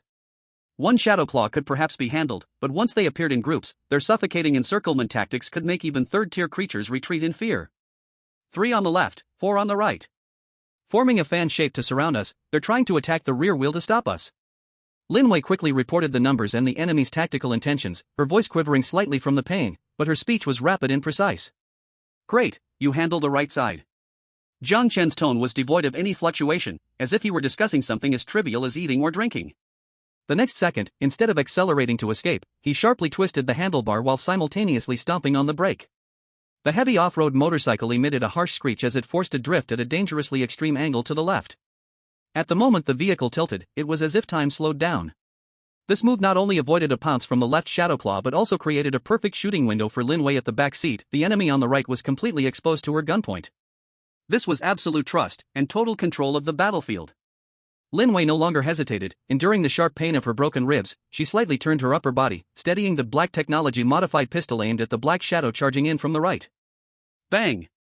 Different from the thunderous roar of gunpowder weapons, this was a muffled sound filled with a sense of power from electromagnetic acceleration. The dark blue projectile cut through the air, drawing a straight line of death. The leading Shadowclaw hadn't even had the chance to leap before its head burst open, as if it had been smashed by a heavy hammer onto a watermelon. The huge inertia carried its headless corpse, rolling several times on the ground, black blood splattering everywhere. This terrifying power caused the remaining Shadowclaws to pause in an instant. They simply couldn't understand why that small metal tube in the human's hand held such deadly power. Bang! Bang! Lin Wei gave them no chance to contemplate life. She gritted her teeth. Pull the trigger again. 2 more shots, precisely hitting the bodies of the other 2 Shadowclaws. The specially made armor-piercing explosive rounds easily tore through their tough skin, exploding inside and ripping them apart. The last Shadowclaw on the right sensed danger, letting out a sharp shriek, and turned to escape back into the shadows. Don't waste bullets. Jiang Chen's voice sounded calmly. At the same time, he maneuvered the motorcycle to complete an unbelievable tail slide, returning to the right position. The front of the bike turned, precisely aiming at the 3 Shadowclaws that had pounced close by on the left. Less than 5 meters away. The stench was almost spraying onto his face. Jiang Chen released the throttle, letting the motorcycle glide on inertia. His left hand lifted from the handlebar, and somehow, a sci-fi-styled, thick-barreled, blue-glowing short-barreled shotgun had appeared in his palm. It was the prototype he had just finished modifying last night, pulse plasma shotgun, portable version. Boom! A sound like thunder erupted. The fan-shaped blue plasma energy shot out like a death net, completely enveloping the 3 Shadowclaws. No screams, no struggles, not even a spray of blood. Because the moment they came into contact with the high-temperature plasma, the flesh was directly vaporized and the bones instantly carbonized. 3 vicious predators, as if erased by an eraser, instantly turned into smoldering lumps of charcoal on the ground. In just over 10 seconds. An attack strong enough to annihilate any well-staffed survivor team was simply dissipated by the 2 of them with an indifferent air. Even the speed of the motorcycle hardly slowed down. Lin Wei stared blankly at the plasma shotgun that Jiang Chen casually hung back on the bike's side magnetic hook, then looked down at the modified handgun in her hand that was just as powerful. She felt her worldview was undergoing a dimensionality reduction assault. How many of these monsters made from scavenged parts were still hidden in this man? In the Longya Special Operations Team, they used old-fashioned gunpowder rifles, risking their lives for a few boxes of bullets. But in this man's hands, these era-defying energy weapons were just casual secondary weapons? Stop daydreaming, change the magazine. Jiang Chen's voice interrupted her shock. There's a communications base ahead, we need to replenish our supplies. Lin Wei mechanically reached into the tactical vest pocket that Jiang Chen handed her, pulling out a spare magazine to change, filled with confusion. Communications base? That kind of place had already been looted countless times by previous survivors. What supplies could there be other than old server shells and broken cables? Food? Water? Or medicine? The motorcycle quickly slowed down, stopping under a half-collapsed signal tower. Jiang Chen deftly dismounted, skillfully pulled out a tactical tablet from his backpack, scanned the inside of the base station, and then headed straight for a server cabinet covered in thick dust and rust. Lin Wei remained alert at the door, weapon in hand, watching her surroundings, but her gaze couldn't help but drift toward Jiang Chen. Jiang Chen completely ignored a first aid kit that looked fairly intact on a nearby shelf and reached instead for the dilapidated cabinet. The next moment, Lin Wei's pupils contracted violently. Buzz. A faint buzzing sound arose. A ring of ethereal blue data stream light encircled Jiang Chen's palm like fireflies full of life. As his palm gently pressed against the cabinet's surface, the heavy, metal creation that weighed hundreds of kilos began to flicker and distort as if the holographic projection was encountering interference. From the contact point, the hard steel shell quickly crumbled, turning into countless glowing blue particles, which madly poured into Jiang Chen's palm along some invisible pipeline, and finally vanished. System prompt, decomposition successful. Gained, high-purity silicon crystal X12. Gained, superconducting coil set X5. Gained, rare metal palladium X20G. Gained, precision electronic components, intact, X8. Jiang Chen looked at the data pulsating on his retina, a satisfied smile curling at the corner of his mouth. This is... Lin Wei was completely speechless. She rubbed her eyes hard, even doubting whether she was hallucinating due to excessive blood loss. The entire giant cabinet just evaporated out of thin air in a few seconds? Not even a screw left behind? Nano-decomposition, just a basic operation. Jiang Chen clapped his hands, as if he had merely dusted off some dirt. He turned his head to look at Lin Wei, who was dazed, and explained, yes, this place is remote, but it surprisingly uses military-grade servers, and I managed to get some superconducting coils and high-purity silicon crystals, perfect for upgrading the turret's detection system when we go back. Lin Wei. She felt her worldview being dismantled piece by piece, thrown into a shredder, and then forcefully reassembled. So this is what he meant by picking up trash. He wasn't looking for finished products, he was directly plundering the material rules of this world. He decomposed everything into the most primal materials, then reconstructed them like a creator. On the way back, Lin Wei said nothing. She needed time to digest all this overturning truth. She looked at Jiang Chen's back, her gaze not only filled with initial gratitude but also a deep sense of awe. Jiang Chen seemed to sense her state, rare for him to slow down, making the bumps a little gentler. He held the handle with one hand and took out a silver spray can without any label from the storage compartment with the other hand, tossing it back to Lin Wei. Medical spray, treat your wounds yourself. I don't want my bodyguard to be a cripple. Lin Wei accepted it, looking at the simple little bottle. If it were before, she might have doubted if this was expired medicine. But now, even if Jiang Chen handed her a bottle of tap water claiming it could cure cancer, she might believe it. She imitated Jiang Chen's actions, spraying a few times on her bleeding left arm and the painfully aching rib. Hiss. A chilling, penetrating feeling instantly seeped into her skin, which soon turned into a warm, tingling sensation. A miraculous scene occurred. Those still bleeding wounds actually began to stop bleeding and scab at a speed visible to the naked eye. Even the excruciating pain from the fractured rib eased significantly in just half a minute, leaving only a dull ache. Yet another black technology. Lin Wei was already numb. This level of medical care was not even as good as what the top military laboratories had before the war, right? What exactly is your ability? Lin Wei finally couldn't help but ask, her voice somewhat dry. Amidst the howling wind, Jiang Chen's voice was calm, like stating a truth. The self-cultivation of an engineer. Lin Wei smiled bitterly. This answer was the same as saying nothing. But she understood that there was still an invisible wall between her and Jiang Chen. However, she tightened her grip on the spray can, her gaze gradually becoming resolute.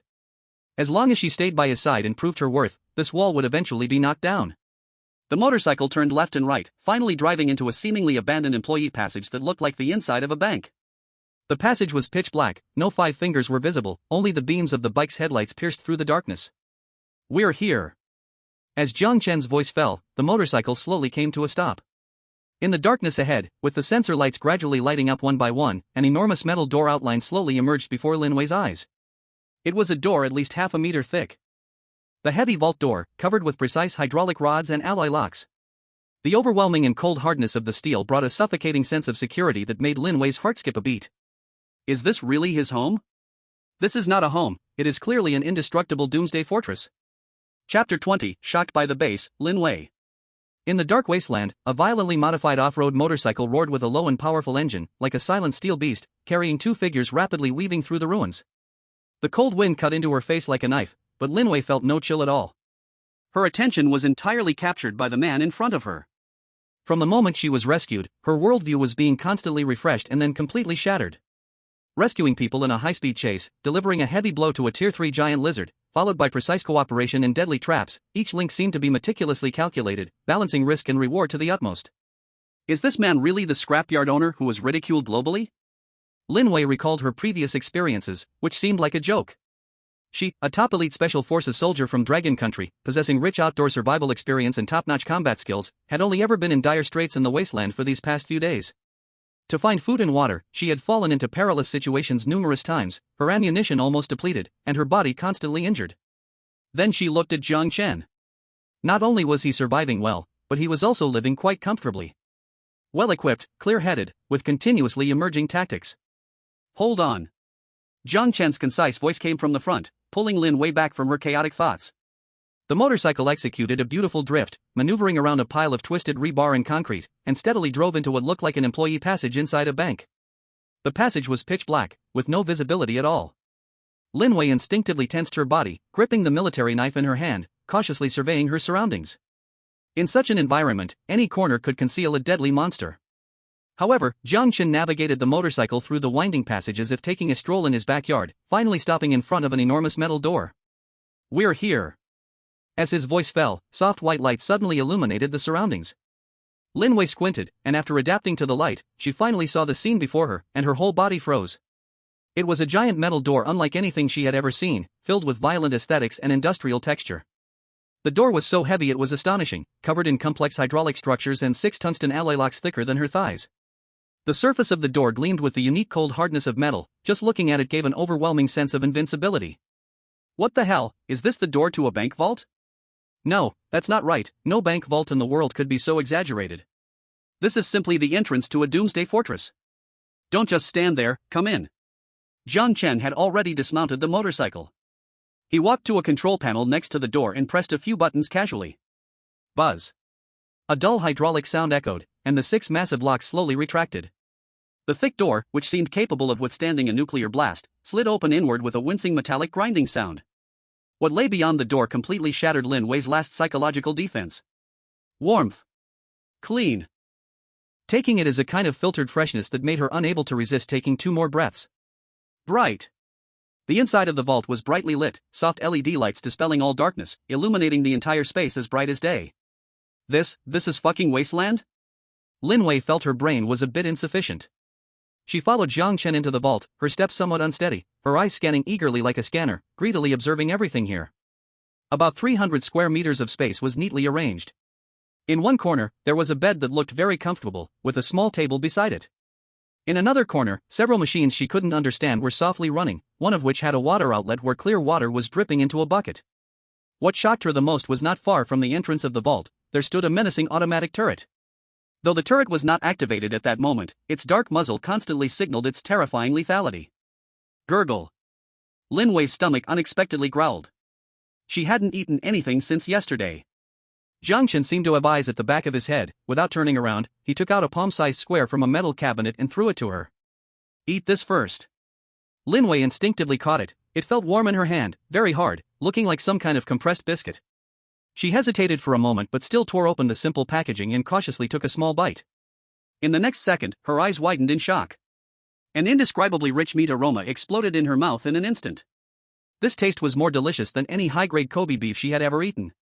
Moreover, this biscuit melted in her mouth, turning into a warm current that surged into her stomach, instantly dispelling all hunger and cold. What is this? Lin Wei's voice trembled a bit. She had lived for over 20 years and had never eaten anything this good. High-energy nutrient block. Jiang Chen's answer was still straightforward: reconstructed from mutated biological meat, it quickly replenishes energy. Reconstructed? Another word she didn't understand. Lin Wei looked at the nutrient block in her hand, glanced at this space which could be called a paradise in the wasteland, and thought about Jiang Chen's unbelievable equipment and abilities. She finally understood. Her previous judgments about Jiang Chen had been utterly wrong. What scrapyard operator, what good luck, all of it was nonsense. This man was simply a monster in sheep's clothing. No, he was even scarier than the monsters in the wasteland. He was not just surviving, he was on vacation. He was building. What she thought was a dead end might be as simple as going shopping for him.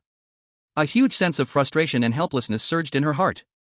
Her proud soldier strength seemed insignificant in front of Jiang Chen's black technology. Jiang Chen seemed to see through her thoughts and said lightly, "Don't think too much, finish eating, and come over to work." He pointed to a pile of metal scrap in the corner. "We don't keep idle people here." Lin Wei was taken aback, then she smiled wryly. Yes, her life was saved by him, so why was she being so sentimental? To be able to hug such a ridiculously thick thigh was her fortune.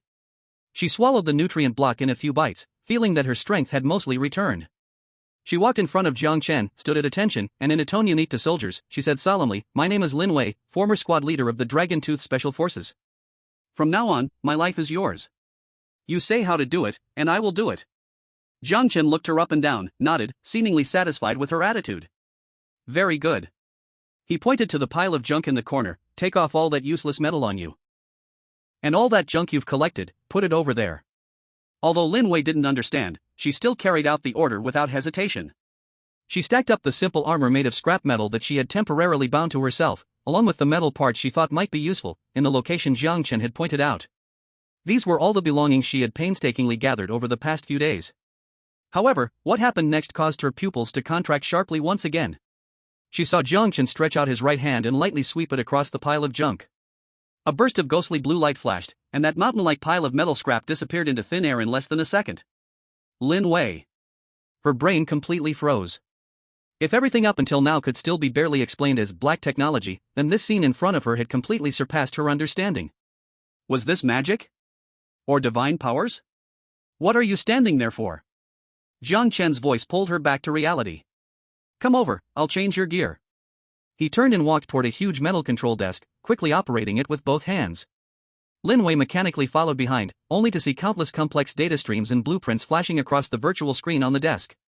Then, above the control desk, a ball of ghostly blue particles appeared out of nowhere and quickly gathered into shape.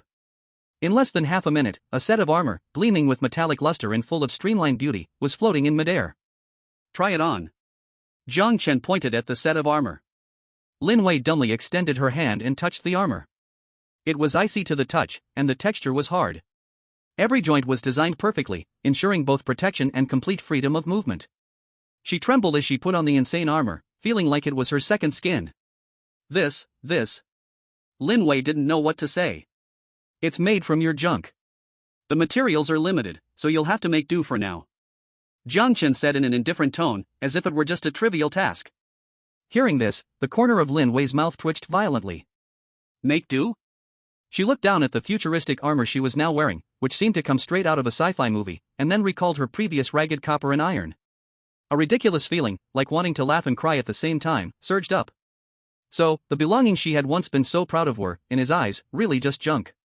She took a deep breath, trying to calm herself as her worldviews were repeatedly shaken, and her gaze toward Jiang Chen shifted from shock and confusion to utter awe and trust. This man was a god. In Longwa's livestream, the entire chat had already turned into a boiling sea. Holy sh*T.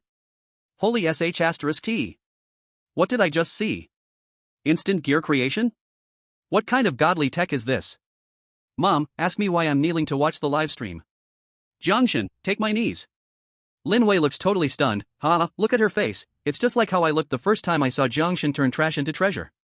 Is this the strongest brain? He just armed the warrior to the teeth with a flick of his hand. Longwei is really going to soar this time. Calm down, people upstairs. Didn't you hear Jiang Chen? This is just making do. I can't even imagine what it would be like if Jiang Chen were trying seriously. Meanwhile, in the live streams of Eagle Sauce Country, Sakura Country, and other nations, a dead silence had descended. In the Eagle Sauce presidential office, the president, who had just learned that Jack Smith was being chased by a beast horde and was in a miserable state, hadn't had time to get angry when he saw what was happening in Lungwa's livestream. He directly crushed the cigar in his hand into 2 pieces. Impossible. Absolutely impossible. This is cheating. This is a game bug. He roared at the screen. How could he create things out of thin air? This is unscientific. This violates the law of conservation of energy. In the command center of the Sakura country, all experts and high-ranking officials fell silent. Their proud ninja contestants were still hiding like mice, while the contestants from the Dragon country had already begun mass-producing advanced technological equipment. This kind of gap could no longer be closed by mere effort. A deep despair enveloped all the countries hostile to the Dragon country. For the first time, they truly felt that the scrapyard owner they had ridiculed countless times might really become a nightmare for all of them. In the vault, Jiang Chen was unaware of the outside world's reaction. He looked at Lin Wei, who had already changed into her equipment and looked heroic, and nodded in satisfaction. A qualified tool, at last, looked the part. From today on, your task is to ensure the security of the space and serve as my mobile fire support when I'm out. Jiang Chen began assigning tasks. Yes. I guarantee to complete the task. Lin Wei replied loudly, her voice filled with enthusiasm. With such a strong backing, let alone providing fire support, she now felt confident even facing a giant lizard. Very good. Jiang Chen pointed at a virtual screen on the control panel. This is real-time monitoring of a 500-meter radius around the base. It will sound an alarm for any anomalies. For now, your activity range should not exceed this area. He paused and added, of course, the main task is to assist me. I need someone capable of doing odd jobs. Lin Wei. The great ambition she had just felt was instantly doused with a bucket of cold water. So I'm a mighty warrior here, reduced to just an odd job worker? Looking at Jiang Chen's nonchalant expression, she ultimately accepted this role in silence. Fine, helping out a genius doesn't seem too shameful. Chapter 21, Clearly Defined Roles, Duo Team. After assigning Lin Wei the roles of odd job worker and security, Jiang Chen no longer paid attention to her and walked over to the enormous control panel. For Jiang Chen, the investment he made in saving Lin Wei had already started to pay off. He gained a top-tier combat partner who would absolutely obey orders, freeing him from tedious surveillance duties, allowing him to focus on more important matters, climbing the technology tree. Lin Wei stood in place, watching Jiang Chen's back, her feelings mixed. She thought she should be assigned important tasks as one of Dragon Country's top warriors. Instead, her main job was to run errands. This drop in expectation was hard for her to accept. But then she reconsidered and realized Jiang Chen was right. In this fortress-like base, with automated turrets and real-time surveillance, her skills in reconnaissance and counter-reconnaissance indeed seemed somewhat redundant. When it came to combat, unless a monster was right on top of them, it wouldn't be her turn to act. Instead, Jiang Chen was the true core of this team. His unpredictable reconstruction abilities were the foundation for their survival in this wasteland. Thinking of it this way, assisting him, handing him a wrench or wiping a part seemed to be the most reasonable arrangement. What are you thinking about? Come here. Jiang Chen's voice called out. Lin Wei immediately collected her thoughts and walked over quickly. Put this on. Jiang Chen handed her a device resembling a Bluetooth headset. What is this? Lin Wei asked curiously, putting it on her ear as instructed. It's a tactical communicator with built-in bone conduction earphones and environmental noise cancellation. From now on, when we act separately, we'll use this to communicate. The effective range is 5 kilometers, Jiang Chen explained while adjusting the parameters on the control panel. Lin Wei was shocked again. Bone conduction? Noise cancellation? 5 kilometers of effective communication? Such elite gear for a single soldier would be top-notch even in the real-world Dragon Country military. It was impossible to make it that small. She felt that the shock she experienced today was more than the sum of the past 10 years. Next, let's clarify our roles. Jiang Chen turned around, his expression becoming serious. From today, I will have full responsibility for the team's decisions and commands. You just need to follow the orders. Do you understand? Understood. Lin Wei answered without hesitation. No kidding, after witnessing Jiang Chen's various miracles, if she still dared to question his decisions, then her brain would have been eaten by radiation-mutated hyenas. Now, if he told her to go east, she would never go west. If he told her to poke a mutated beast's backside, she wouldn't even blink. Very good. Jiang Chen was quite satisfied with her attitude. My main focus will be on building the base, developing and upgrading equipment. So, external vigilance, intelligence gathering, and combat tasks will mainly be your responsibility. I'm in charge of combat? Lin Wei was stunned for a moment, pointing to the menacing automatic turret at the door. With that there, do you still need me? It's just a fixed turret, very stupid, and its energy consumption is huge. It can't be easily activated, Jiang Chen shook his head. In a battle of the scale like a beast tide, it could play a role. But if it's small groups of enemies or high-level elite monsters, it still requires people to handle it. He looked at Lin Wei, his eyes carrying a hint of scrutiny. Your combat ability should be more than just running away from a giant lizard, right? Lin Wei's cheeks flushed slightly. Being chased by a tier 3 giant lizard until she ran out of ammo was one of the greatest humiliations of her life. She straightened her back, speaking in a deep voice, report. With sufficient ammunition and fully equipped, I am confident I can deal with that giant lizard within 3 minutes in a one-on-one fight. This was not bragging, but the confidence of a soldier king. The reason she was so miserable earlier was completely due to the circumstances. No food, no water, injuries, and using a broken gun that couldn't even penetrate monster hide, surviving that was already a miracle. Very good. Jiang Chen nodded. This is why I saved you. I need a soldier who can handle the dirty work, not one who just screams like a vase. My shooting, hand-to-hand combat, stealth, and trap-setting skills are top-notch. I guarantee you won't be disappointed. Lin Wei immediately assured him. She knew she had to show enough value to stand firm in this team. That's good. Jiang Chen pulled out a uniquely shaped handgun and a tactical dagger from beneath the console and handed them to her. This gun, you've used before, the reconstructed enhanced handgun. 12 rounds of armor-piercing explosive bullets, low recoil, tremendous power. This dagger is made from tungsten alloy mixed with special materials, easily able to cut through the scales of tier 3 creatures. Use them sparingly, ammo and materials don't come by easily. Lin Wei took the weapons, instantly feeling a strong sense of security rise within her. She lovingly stroked the cold metal texture of the gun. This was the kind of equipment a soldier should have. Now, your first task, Jiang Chen pointed to a corner of the vault, go there, drag those rotten corpses out, and throw them a kilometer away. The smell of blood will attract unnecessary trouble. Lin Wei followed his finger and saw several decaying bodies piled in the corner. From their clothes, it seemed like contestants from Sakura country? Her heart tightened, and she immediately understood. It seemed that before she arrived, a battle had already taken place here. And Jiang Chen, clearly, was the victor. Yes. Lin Wei answered sharply without asking more, walking over to begin dragging the bodies. She had no hesitation or discomfort. As a special forces soldier, handling corpses was an everyday task.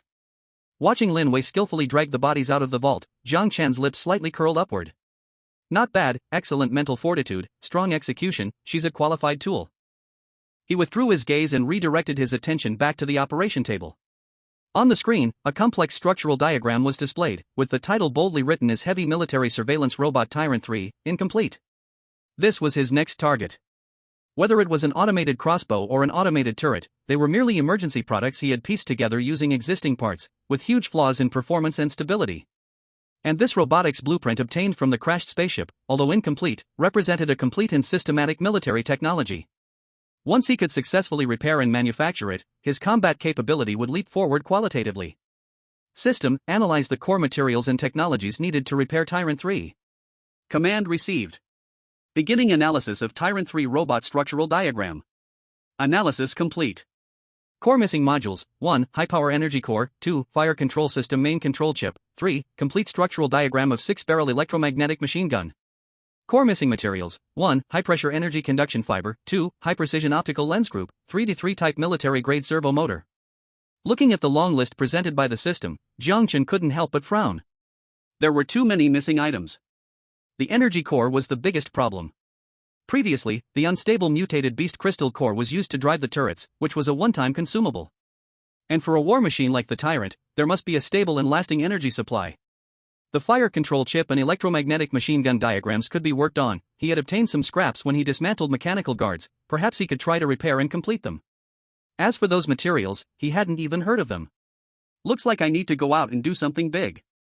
Jiang Chen murmured to himself.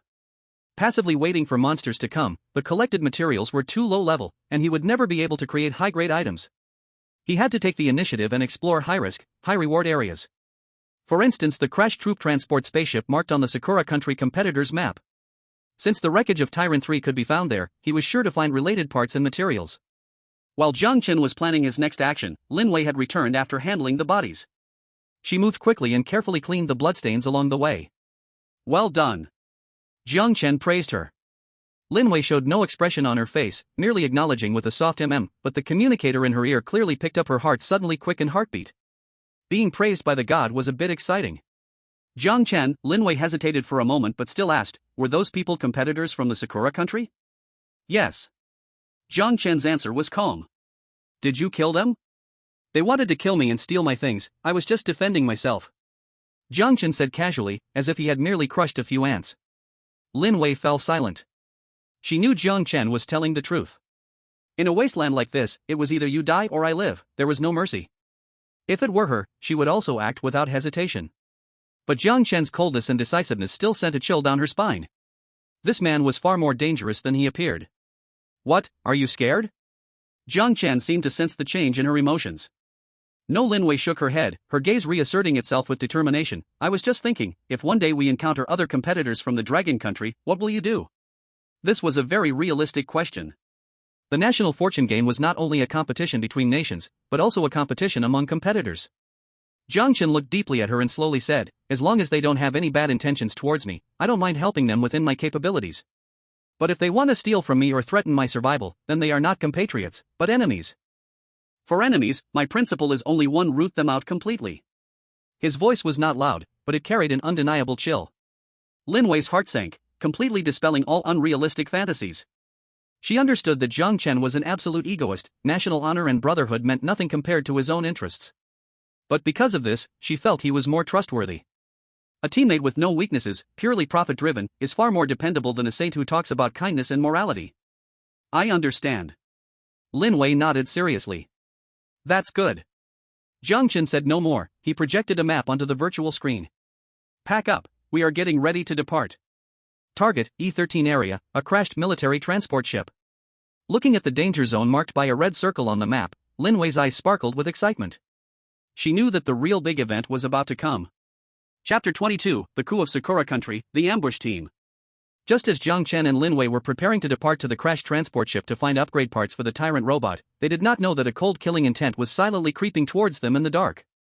About 3 kilometers away from the bank vault, in the shadow of an abandoned building, 3 dark figures lurked like ghosts, utterly motionless, almost blending into the surroundings. They were elite competitors from Sakura Country, hailing from an ancient ninja clan, trained in the most brutal assassination methods since childhood. The leader was Hattori Chiyuki, a descendant of the so-called last ninja of Heisei, Hattori Hanzo. Beside him was Sarutobi Kageyasu, a descendant of the Koga school, and a female ninja skilled in poisons and hidden weapons, Shiranui Mai. The small team had used their ancestral secret techniques and tools to silently assassinate several lone competitors from smaller nations after the game began, employing extremely ruthless methods and seizing a lot of supplies. At this moment, Hattori Chiyuki was peering through a telescope, intently focused on the inconspicuous bank building in the distance. Chiyuki-kun, is the intel accurate? Is that Dragon Country person really hiding in there? Sarutobi Kageyasu asked in a low voice, his voice raspy like sandpaper rubbing. No mistake. Hattori Chiyuki put down the telescope, his eyes glimmering with greed. I just saw a woman drag out 3 corpses, from the remnants of their clothes. It was definitely those 3 useless ones we sent out to scout. Baka. Daring to kill our Sakura Empire's competitors, that Dragon Country person deserves to die 1,000 deaths. Shiranui Mai said through gritted teeth, stroking the poisoned dagger at her waist. Calm down, Mai. Hattori Chiyuki shot her a cold glance. Being able to silently take out our 3 team members shows this Dragon Country person's strength cannot be underestimated. Also, according to the intel from the live broadcast, he seems to possess some kind of incredible alchemy that can turn waste into treasure. Alchemy? Sarutobi Kageyasu scoffed, just a trick of the Dragon Country people playing around with words. In front of my Koga ninjutsu, everything is like dirt. Don't underestimate him. Hattori Chiyuki's tone became grave. Our goal is to seize all his resources and technologies. The president of Eagle Country has promised that as long as we can take down this Dragon Country person, or obtain his alchemy secret, we will receive a ticket to Eden. Eden. Hearing this name, Sarutobi Kageyasu and Shiranui Mai's breaths became hurried. That was the ultimate reward promised by Eagle Country to all allies, a permanent refuge said to be rich in resources, devoid of monsters, like a paradise. So, this mission has only one chance: succeed, or fail. Hattori Chihayatsu's eyes became sharp as knives. According to my observation, that bank has only one entrance and exit, which is that modified vault door. We just need to wait for them to come out, or take advantage of their carelessness to sneak in. Sneak in? That door looks tough to deal with. Sarutobi Kageyu frowned. No matter how solid the door is, it can't stop us. Shiranui Mai took out a small incense burner from her pocket and lit a purple incense. This is nightmare incense, which can put anyone who inhales it into a deep slumber. Even a giant bear will sleep like a dead pig. We just need to find their vent and send the scent inside. Hattori Chihayatsu nodded in satisfaction. Very good. Kagiyu, you are responsible for finding the vent. Get ready with the nightmare incense. I will take care of their so-called automatic turret. Remember, our actions must be as silent as shadows. Yes, the two replied in unison. 3 black shadows melted back into the darkness, like predatory snakes, quietly moving toward the vault. They thought their plan was flawless, unaware that all their actions had already fallen into the eyes of the global audience. In the Dragon Country livestream, the comments section exploded. Wow! However, when Jiang Chen's gaze fell on the last reading, his expression instantly turned cold. Odor spectrum analyzer detected unknown organic volatile compounds, molecular formula C22H23NO5, 97.3% similarity to the structure of ibogaine hallucinogen, determined to be a potent neuroinhibitor. Source: Northeast Direction, number 2 backup ventilation duct. Hee, it has finally arrived. A hint of a cold smile appeared on Jiang Chen's face. He had long expected that making such a big noise would definitely attract some ill-intentioned guys. This so-called backup ventilation duct was a fishing flaw he had deliberately left behind. Of course, the inside of this duct had already been transformed beyond recognition by him. What's wrong? Lin Wei noticed Jiang Chen's unusualness and asked cautiously. Nothing, just a few little mice came. Jiang Chen's tone was light and casual. It seems our departure plan needs to be slightly delayed. He turned to Lin Wei, his lips curling into a playful arc. Do you want to see a good show? Lin Wei was stunned for a moment, then quickly understood something, and a glimmer of excitement flashed in her eyes. Of course. Jiang Chen smiled and pressed several buttons on the console. Then, it started.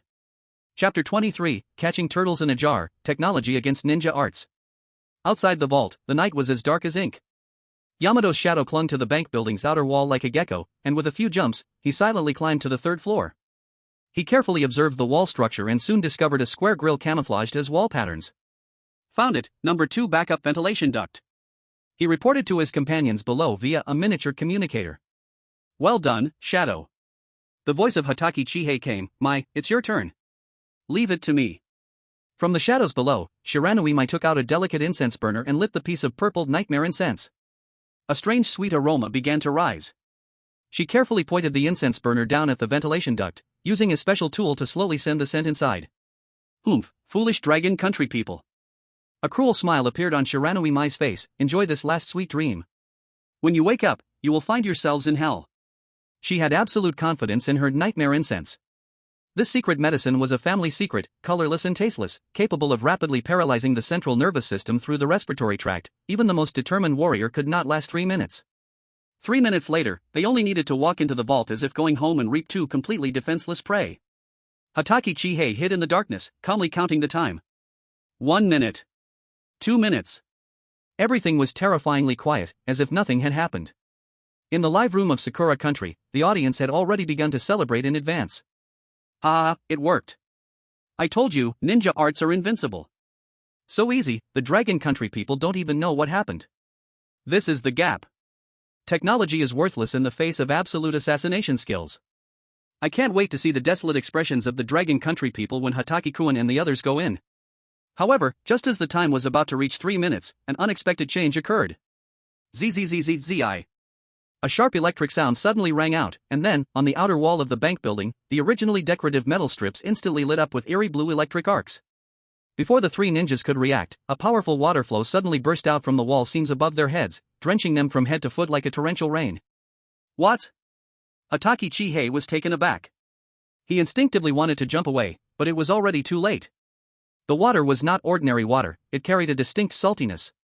The moment the water touched their bodies, the electric arcs spreading across the wall seemed to find their outlet. Frantically rushing towards them. Aha! The heart-rending screams instantly pierced the silent night sky. 3 once mighty ninjas convulsed wildly in the furious blue electric arcs. Their hair standing on end, frothing at the mouth, dancing in a strange and comical electric boogie. Their proud ninjutsu, secret medicines, and assassination techniques appeared so feeble against absolute physical laws. The so-called invisibility was utterly meaningless in the face of electricity. The so-called secret medicines hadn't even floated into the vault, before being decomposed into harmless gas by the internal filtering system. The so-called assassination had become a huge joke. Inside the vault, Lin Wei stared in shock at the magical scene outside through the surveillance screen. Is this the solution? She felt her tongue getting a little tangled. Those are three ninjas that look tough to deal with. Just like this, turned into fools by electricity? What else? Jiang Chen leaned against the control panel, holding a cup of freshly reconstructed hot coffee, leisurely taking a sip. To deal with these rats that like to hide in the dark, you have to use such a simple and crude method. Lin Wei's mouth twitched slightly. Simple and crude? Is this called simple and crude? Burying electric nets in the walls, installing gas analyzers in the vents, even preparing a high-pressure spray system that sprayed conductive saltwater. This entire set of combined punches, interlocking and precise, wrote the word insidious on his face. She finally understood why Jiang Chen said her main task was to do the chores. With such a level of defense system, who needs security? This was simply an automated killing trap. Are they dead? Lin Wei asked softly, looking at the three figures on the screen, already charred and limp on the ground. Not yet. Jiang Chen shook his head. I controlled the voltage and current, just made them temporarily lose their ability to move. After all, live captives are more valuable than dead bodies.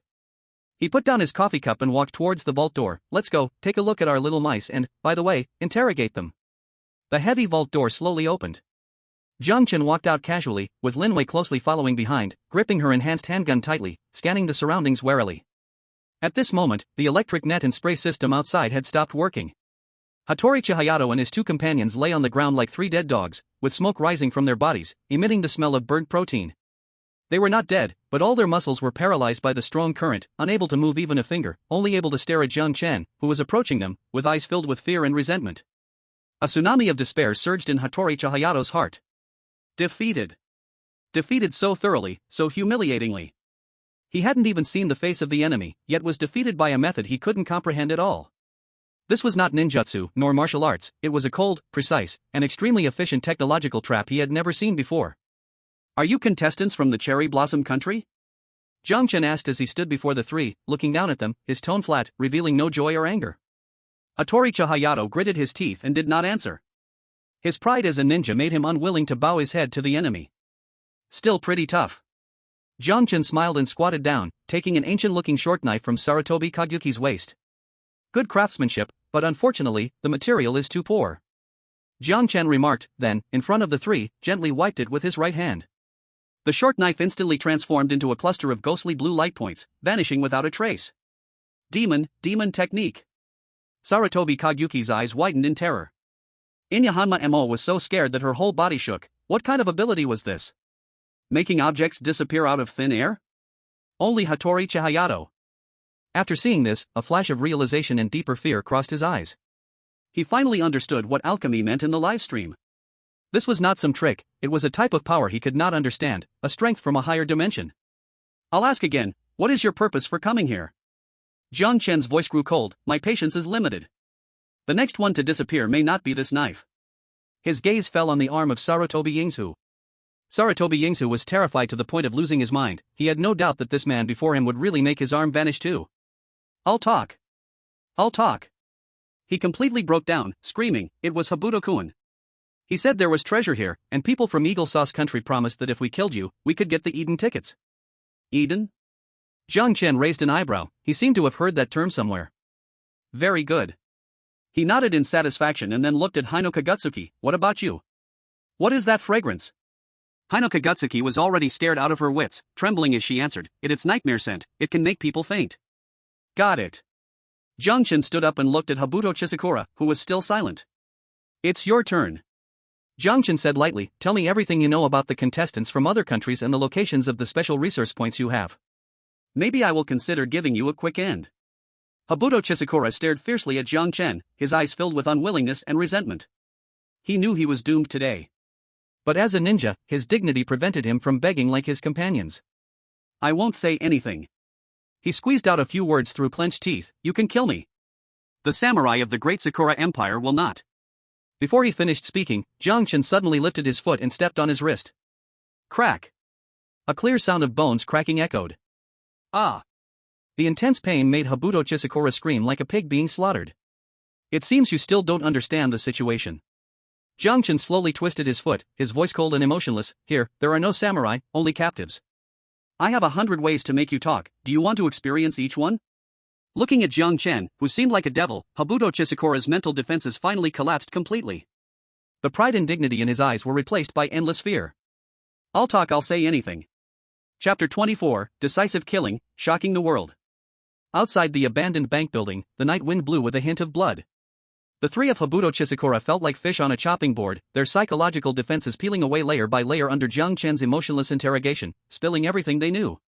From the movements of other teams from Sakura Country, to several undiscovered resource points they had secretly found, to Jack Smith from Eagle Sauce Country secretly contacting elites from various countries, trying to form an anti-Dragon Country alliance conspiracy.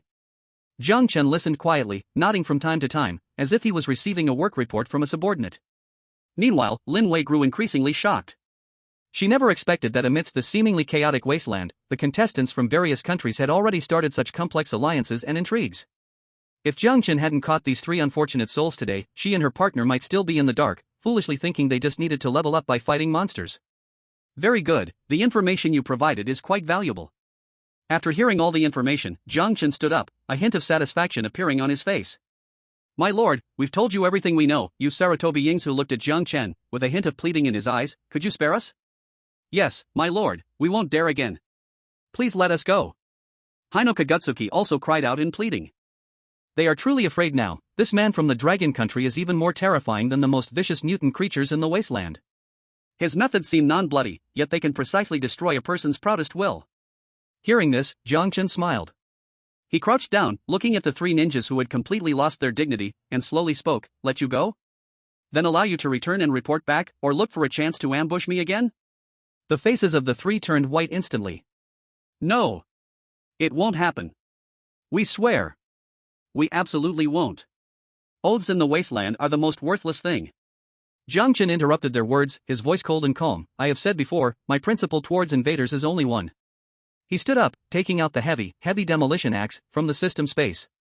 The cold axe blade reflected a chilling light under the moon, sending the three on the ground into an icy hell.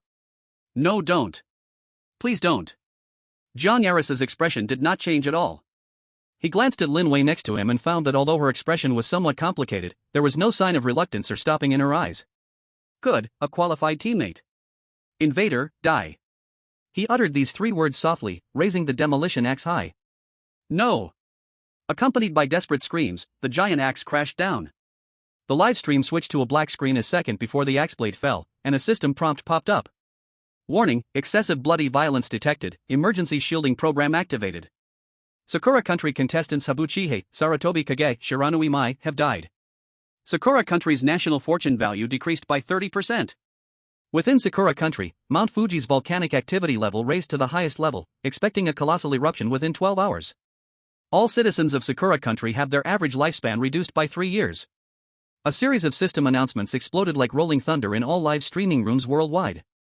The entire world seemed to have been pressed mute. After a brief silence, the uproar broke out like an avalanche. In the Dragon Country live stream room, the long-suppressed national emotions exploded completely at this moment. Kill. John God really killed them all. Damn. That's so satisfying. Ha ha ha. Did you see? This is the fate of provoking our Dragon Country. Offend my Dragon Country, and though far, must be punished. Decisive in killing. This is the truth of survival in the wasteland. Mercy to the enemy is cruelty to oneself. Jiang God is awesome. I declare, from today on, Jiang Chen is my only male god. So handsome. This coolness is simply amazing. Those flower fans upstairs should calm down. Did you notice the national fortune punishment? Volcanic eruption, reduced lifespan. This punishment is too harsh. Harsh? Did these guys living comfortably ever think about the consequences when they wanted to harm our contestants? They deserve it. Yet in Sakura Country, it was a completely different scene. When the announcement of the death of the three contestants popped up, the entire country fell into panic and despair. Dead? Our god-level ninja team has been completely wiped out? Impossible. This must be fake. How could Habukuin and the others lose to a scrap collector? The volcano is going to erupt. Amaterasu, help. Run. My lifespan has been reduced by 3 years. That devil from the Dragon Country. Countless Sakura citizens flooded the streets, crying and cursing. The entire social order collapsed in an instant. The Prime Minister's residence in Tokyo was surrounded by furious crowds demanding the government immediately apologize to the Dragon Country. In the Eagle Sauce Country, within the White House, The president stared blankly at the announcement on the screen, his whiskey glass dropping to the ground with a crash, smashing into pieces. Crazy, he's just a madman, he muttered to himself, his face as pale as paper. He had thought that the contestant from the Dragon Country was just a slightly clever tech geek, at most a bit tricky. That's why he dared to issue a bounty, inciting players from other countries to deal with him.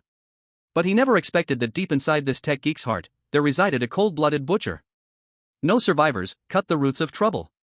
This ruthless way of doing things filled him with a fear that came from the depths of his soul. He realized that he had provoked an existence he should never have touched.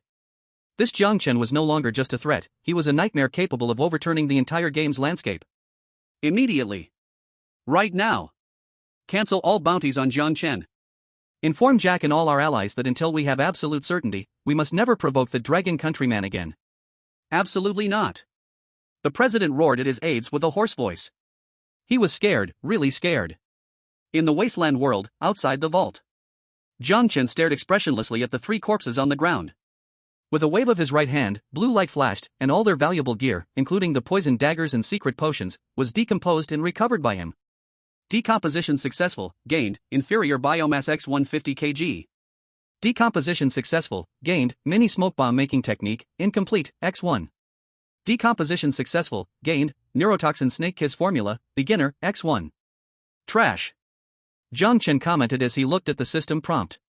He bent down and tossed the stripped corpses like bags into a spot 1 kilometer away, using them as bait to attract mutant creatures. After doing all this, he turned back to Lin Wei's side. Lin Wei's face was a bit pale, but her eyes were exceptionally bright. She looked at Jiang Chen, the man who had just ruthlessly executed 3 human contestants in front of her, and instead of feeling fear, she was filled with an unprecedented sense of security. She knew that although this man was cold, his cruelty was only aimed at enemies. Let's go, don't let a few flies delay our important business. Jiang Chen's tone returned to calm, as if nothing had just happened. Lin Wei nodded heavily. She followed behind Jiang Chen, and the two walked towards the off-road motorcycle again. At that moment, all the viewers watching the live broadcast around the world, regardless of which country they came from, felt an indescribable awe towards that seemingly ordinary scrap recycling station boss. They finally understood that this man was 10,000 times more dangerous than any vicious mutant creature on the Wasteland. Not only did he possess hands that could create miracles, but he also had a heart harder than ice. In the Wasteland, it is people like him who can survive until the end. Chapter 25, Discovering Military Robots and Greater Ambitions. The night wind whipped the sand, slapping against the outer walls of the abandoned bank, making a fine rustling sound. The lingering smell of blood in the air was quickly dissipating. Jiang Chen stood in front of the heavy alloy door of the vault, fiddling with a tactical tablet he found on Hebu Qianhun's corpse. The screen was covered with cracks, and there was a dark red bloodstain in the upper right corner. But this did not affect its use. If the biological fingerprint lock on it is not cracked, this thing is just a piece of scrap iron. Jiang Chen took a data cable out of his backpack and connected it to the interface of his exoskeleton glove. Connecting to external device. Detected Ninja 3 military encryption protocol. Computational power injection brute force cracking process started. The progress bar flashed across the retinal projection. 3 seconds. With a light click, the tablet screen lit up, and the originally locked interface instantly unlocked, revealing countless folders and map markers. Although these ninjas were a joke in combat power, their ability to gather intelligence was still decent. Jiang Chen's fingers quickly slid over the screen, filtering out low-value information marked food and water sources. His gaze landed on a red skull marker at the edge of the map. Coordinates, E13 area. The note had only one line in Japanese, extremely dangerous. Suspicious crash point, no entry. Ordinary people would merely walk around this mark. In the Wasteland, curiosity is a deadlier poison than radiation. But Jiang Chen was different. He enlarged the satellite's blurry image of that coordinate point.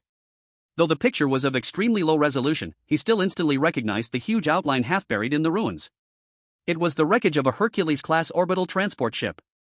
More importantly, at the broken belly of the transport ship, a half-exposed, pitch-black metal torso was revealed. Heavy armor plates, weapon racks rising high on the shoulders, and that iconic single-eye sensor shell. Jiang Chen's breath stopped for a moment. His heart suddenly contracted and then beat fiercely. It was not fear. It was greed. A kind of greed seen when encountering a priceless treasure. Target analysis, Tyrant 3 heavy infantry exoskeleton, unmanned guard version. Status, heavily damaged/energy depleted.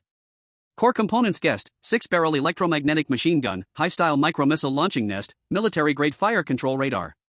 Any one of these, taken alone, would be enough for him to walk sideways in the current wasteland. And now, they were just lying there quietly, waiting for someone to pick them up. Those three fools from Sakura country were guarding a mountain of gold to beg for scraps. They actually marked such strategic resources as no entry and instead came to ambush him, a poor guy with only a few crossbow arrows. Simply wasteful. Lin Wei. Jiang Chen called back without turning his head. Lin Wei was squatting nearby, wiping the blood off her dagger with a torn cloth. Hearing Jiang Chen's voice, she immediately sheathed her knife and walked quickly over. What's going on? She cautiously looked around, thinking more enemies crept up. Jiang Chen handed her the tactical tablet, his finger pointing at the red skull mark. Do you recognize this thing? Lin Wei leaned in to take a look. Just one glance, and her pupils shrank sharply. As a former Special Forces soldier, she was all too familiar with such war weapons. Tyrant 3. Her voice was a bit dry when she uttered this name. This was the most terrifying ground assault unit before the war. Even if it's scrapped, there must still be high radiation residue around it, and such a crash site is usually a lair of high-level mutated creatures. Lin Wei looked up at Jiang Chen. Those three Sakura people were right not to go. With the cold weapons in their hands, going there is just courting death. That place is a no-go zone. She stated a fact. The E13 area was about 15 kilometers from here. In between was a complex urban ruin, and they might encounter roaming beast packs. The risk was extremely high. Jiang Chen retracted the tablet, casually turning off the screen and slipping it into his pocket. No-go zone? He smirked slightly. In the eyes of the weak, it's a no-go zone, in the eyes of engineers, it's a parts library. He turned around and looked at the autocrossbow above the vault door, which had just achieved a feat but was already somewhat overheated. This crossbow was fine for dealing with a few ninjas or a couple of solitary hyenas. But against a real beast tide or a regular army equipped with modern firepower, it was just a toy. Slow firing rate, limited penetration, cumbersome ammo loading. These were all fatal shortcomings. To survive in this damned place and live better than anyone else, just patching things up wouldn't cut it. They had to master absolute firepower. Do you know what that tyrant has on it? Jiang Chen pointed in the direction of the tablet, his tone calm as if discussing what to have for dinner. It carries a 20mm 6-barrel electromagnetic machine gun on its shoulder. Theoretical firing rate, 6,000 rounds per minute. As long as there's enough energy, it can turn the lobby of this bank building into a beehive in 5 seconds. Lin Wei listened to these figures, swallowing hard. That was pure aesthetic violence. The ultimate romance that no warrior could refuse. But reason told her that this was crazy. But we don't have heavy transport. Even if we get there, how do we bring it back? That machine weighs at least 2 tons. Lin Wei raised the most realistic question. And you also said it's an electromagnetic gun. We need an incredibly huge amount of electricity to power it. The current microgrid can't handle it at all. Jiang Chen looked at her, a bit surprised. This woman was getting into character faster than he imagined. She was already starting to think about the problem from the perspective of team resource management. Very good. Who said I need to bring it back whole? Jiang Chen walked to the console, picked up the dismantling axe that had just been used to execute the ninja, and weighed it in his hand. It was too light. Still not handy enough. I have my own way. He didn't explain the system's decomposition ability. Some things are more persuasive when done than spoken. We'll solve the electricity problem later. The top priority now is to get the gun. Jiang Chen grabbed 2 compressed biscuits from the shelf and tossed one to Lin Wei. Eat it. Sort out all the cumbersome protective gear on you, and bring all the ammunition. Lin Wei instinctively caught the biscuit, tore open the package, and took a bite. The dry, hard texture spread in her mouth, but she couldn't care about that. She watched Jiang Chen shoving high-energy explosives and thick bundles of copper wire into the backpack. That focused expression reminded her of her captain before executing a top-secret mission. Crazy, but absolutely confident. Are we really going? Lin Wei swallowed the food in her mouth, confirming once more. Though she was asking, her hands had already started checking the safety of her firearm, her body's muscles tensing up, entering a combat readiness state. Jiang Chen slung the backpack on his back and checked the hydraulic lines of the exoskeleton gloves. The blue indicator light flickered in the dim vault, illuminating his sharp side profile. He turned his head to look at the pitch-black night outside the vault. That was endless wasteland. A devouring abyss. But in his eyes, that was even more a giant mine waiting to be harvested. Of course we're going. Jiang Chen pulled the gun bolt, emitting a crisp metallic clink. Get ready for something big. He stepped outside, the military boots thudding heavily on the hard concrete, the sound dull yet powerful. We're going to trade the bird gun for a cannon. Chapter 26, Deep into the Radiation Zone, The Qualities of Wasteland Scavengers. The roar of the engine echoed on the empty abandoned highway, tires kicked up radioactive dust and gravel. The off-road motorcycle carved an S-shaped track on the cracked asphalt surface, avoiding a 2-meter diameter shell crater. Jiang Chen suddenly squeezed the brake. Inertia caused Lin Wei in the backseat to crash into his back, the helmet making a crisp clunk sound. Why did we stop? Lin Wei quickly adjusted her posture, her modified rifle instinctively pointing toward the ruins on the side, warily searching for potential threats. Jiang Chen didn't answer, just pointed to the tactical tablet fixed on the handlebars. On the screen, the value representing radiation intensity was jumping wildly, with a red warning box almost filling half the screen. Current environmental radiation level, 450 MSV/H. Warning, radiation concentration in the upcoming area is rising exponentially, entering the core area will reach lethal levels. Up ahead is the edge of E13. Jiang Chen rolled off the bike, his military boots crushing a few shards of glass on the ground. If we ride further, the motorcycle's circuit board will get burned through by high-energy particle streams, and will turn into roasted meat in a microwave. Lin Wei glanced around. A faint yellow-green mist hung in the air, the outlines of distant buildings distorted and blurred, as if scorched by high temperatures. That was the phenomenon of high-concentration radioactive dust accumulation. Give up? Lin Wei frowned. In this concentration, ordinary protective suits can't hold up for more than 10 minutes. Give up isn't in my dictionary. Jiang Chen walked over to a money transport vehicle that had long rusted into an iron shell by the roadside. This vehicle had clearly faced heavy fire before the war, its thick armor ripped apart, exposing the layers inside. He reached out his hand, pressing against the surface of the vehicle. Blue arcs of electricity jumped in his palm. High-density lead plate layer detected. Abandoned radiation-proof lining detected. Decomposition instructions issued. The once sturdy armored truck wreckage instantly crumbled, transforming into countless tiny metal particles that flowed into Jiang Chen's system space. Following this, he walked to a few abandoned new energy buses nearby, forcibly disassembling and recovering all the lead-acid battery packs that had long since leaked liquid from under their chassis. Lin Wei stood by, alert, watching Jiang Chen like an untiring demolition machine, as large metal waste vanished in his wake. Though she had seen it many times before, this visual shock still made her heart race. This was nothing short of a miracle. 5 minutes later. Jiang Chen dusted off his hands and made a mental command. 2 gray, extremely bulky and awkward cloaks appeared out of thin air on the ground, making a dull thud sound. The ground was knocked down into 2 shallow pits. Put it on. Jiang Chen kicked one of the cloaks. Lin Wei walked over and reached out to lift it. It was incredibly heavy, almost making her throw out her back. What's in this? At least 40 kilograms. Lin Wei looked in shock at the seemingly tattered cloak. High-density lead powder mixed with a gel layer, the lining uses a graphene thermal conduction network. Jiang Chen had swiftly put on the other one himself, instantly making him look a bit bulkier, like a moving metal barrel. He pulled up the hood, revealing only his eyes and the filtering respirator over his mouth and nose. Though it's a bit heavy, it can block over 95% of free radiation. And this thing also resists bullets. Shots from a normal handgun feel like just a tickle. Lin Wei stopped talking, gritted her teeth, and threw on the heavy cloak. The massive weight bore down on her shoulders, making her movements sluggish and clumsy. It feels like carrying someone while marching. Lin Wei adjusted her breathing rhythm, getting used to the burden. That's right. Jiang Chen's voice came through the respirator, sounding a bit muffled. In the wasteland, those who live the longest are often not the fastest runners, but those with the thickest defenses. He pushed the motorcycle into a concealed bridge opening, covered it with a few discarded precast panels, and spread a circle of beast-repellent powder around. Let's go, we'll walk in. The two of them walked in single file, like 2 clumsy penguins, into the yellow-green toxic fog. Visibility quickly dropped to less than 20 meters. The surroundings were dead silent, only the occasional crackling sound from the Geiger counter breaking the quiet. The vegetation on the ground displayed a strange purplish-red color, thick vines coiling like blood vessels around ruined walls, and every now and then, giant insects' exoskeletons could be seen hanging from the branches. Watch your step. Jiang Chen, leading the way with a modified tactical crossbow in hand, warned, in a place like this, the most dangerous thing isn't the visible monsters, but the invisible traps. Before he finished speaking, a rock under Lin Wei's feet suddenly moved. Rustling sounds echoed, sending chills down her spine. The gray-brown rock suddenly bucked, and 2 claw pincers the size of washbasins swept toward her with a foul wind. It was a lurking radiation scorpion.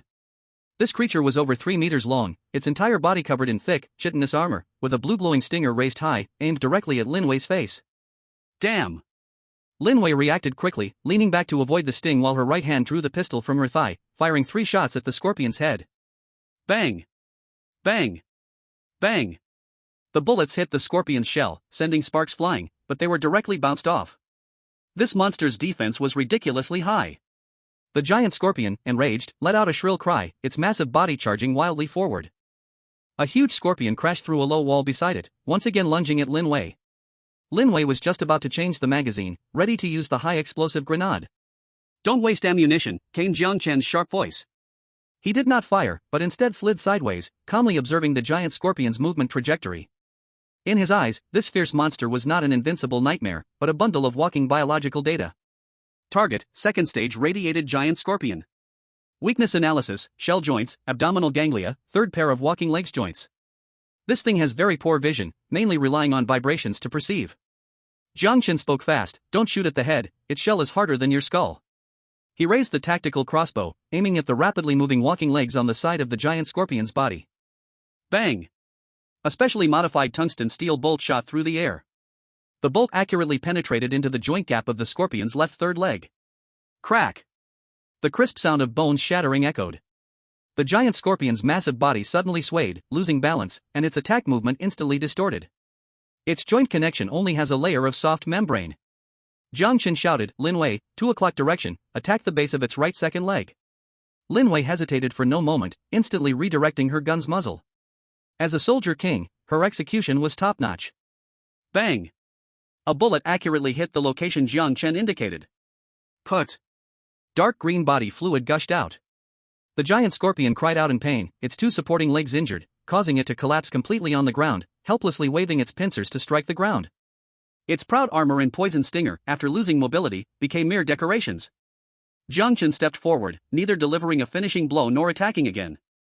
He simply glanced coldly at the struggling giant scorpion, then walked around it and continued forward. Not going to kill it?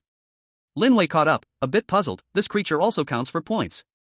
Killing it would require at least 3 high-explosive rounds or the risk of being poisoned in close combat. Jiang Chen replied without turning back, "Its meat is full of radiation toxins, unedible, the shell is too heavy and has no value, as for points that little bit isn't even enough to buy my bolts." He paused, looking back at Lin Wei. "Remember, we are scavengers, not butchers. In the Wasteland, cost-effectiveness is the first principle. As long as it loses its threat, it isn't worth wasting even a single bullet." Lin Wei was momentarily stunned. She looked at the giant scorpion lying helplessly on the ground in a madness of fury and then at Jiang Chen's slightly bulky yet unusually determined figure walking ahead. This extreme rationality, which could even be called cold-hearted survival philosophy, was entirely different from what she learned in the army about exterminating all enemies. But in this resource-scarce hell, this seemed to be the truth. "I've learned." Lin Wei retracted her gun and quickened her pace to catch up. The two continued to delve deeper. As they approached the coordinate point, the surrounding scenes became increasingly terrifying. Huge scorch marks began to appear on the ground, remnants of the heat left from the crashed spaceship. The surrounding buildings were not merely collapsed but had been melted halfway by some terrifying force, presenting a bizarre shape resembling a candle weeping. The radiation level had soared to 800 MSV/H. Even wearing a specially made lead cloak, Lin Wei could still feel a stinging pain on her skin, a sign that high-energy particles were penetrating through the protective layer. "We've arrived." Jiang Chen suddenly stopped, crouching behind a large concrete slab. He pressed down Lin Wei's shoulder, signaling her to hide. Lin Wei followed his line of sight. The mist ahead was slightly thinner. A massive object lay quietly in the center of a huge crater. It was a black spaceship split into 3 pieces, with a blurred USF insignia on its hull. And in the fractured belly of the ship, a black mech knelt, facing the sky. It was much larger than an ordinary power armor. Nearly 4 meters tall, covered in thick composite armor, the 6-barrel rotary machine gun on its left shoulder still emitted a chilling metallic sheen even in the dim light. Tyrant 3. A true war machine. Lin Wei's breathing became rapid. If this thing could move, even for just a minute, it would be enough to sweep through the entire rookie area, decimating the beast tide. "Don't celebrate too early." Jiang Chen's voice was unusually cold. He raised his binoculars, adjusted the focus, and fixed his gaze on the ground below the mech. There, the ground was black. Not the color of dirt, but a carpet made from thousands of fist-sized black beetles. They swarmed around the mech, gnawing at the metal skin of the spaceship wreckage, producing a skin-crawling crunching sound. Ironclad gold-eating ants. Jiang Chen lowered his binoculars, his expression somewhat grim. "The most annoying things. These beasts treat that mech like an all-you-can-eat buffet." Lin Wei gasped, "They eat metal? What about our weapons?" "Hitting them is like scratching an itch, and once they latch on, they can turn your gun into scrap iron in seconds." Jiang Chen pulled out a bundle of copper wire from his backpack, which he had specifically prepared earlier. However, everything comes at a price. Jiang Chen weighed the copper wire in his hand, gazing at the silent mech in the distance, calculating the distance and wind direction. To get the best sword, you must first slay the dragon guarding it. Suddenly, his movement froze. The radar interface on the tactical tablet flickered briefly. At the edge of the gold-eating ant swarm, in the shadow on the other side of the spaceship wreckage, a faint heat source signal flashed and disappeared. That location was precisely in the dead zone of the mech's fire control radar. If one did not look closely, they would never notice it. Is someone there? In such a dire situation? Jiang Chen squinted, his finger lightly resting on the trigger of the crossbow. Looks like we're not the only ones hoping to pick up the scraps. Chapter 27. Arriving at the crash site, the wreckage of the giant robot. The crosshair of the scope locked onto the heat source writhing in the shadows. At a distance of 310 meters, with a crosswind of level 4, correction factor 0.5 mils.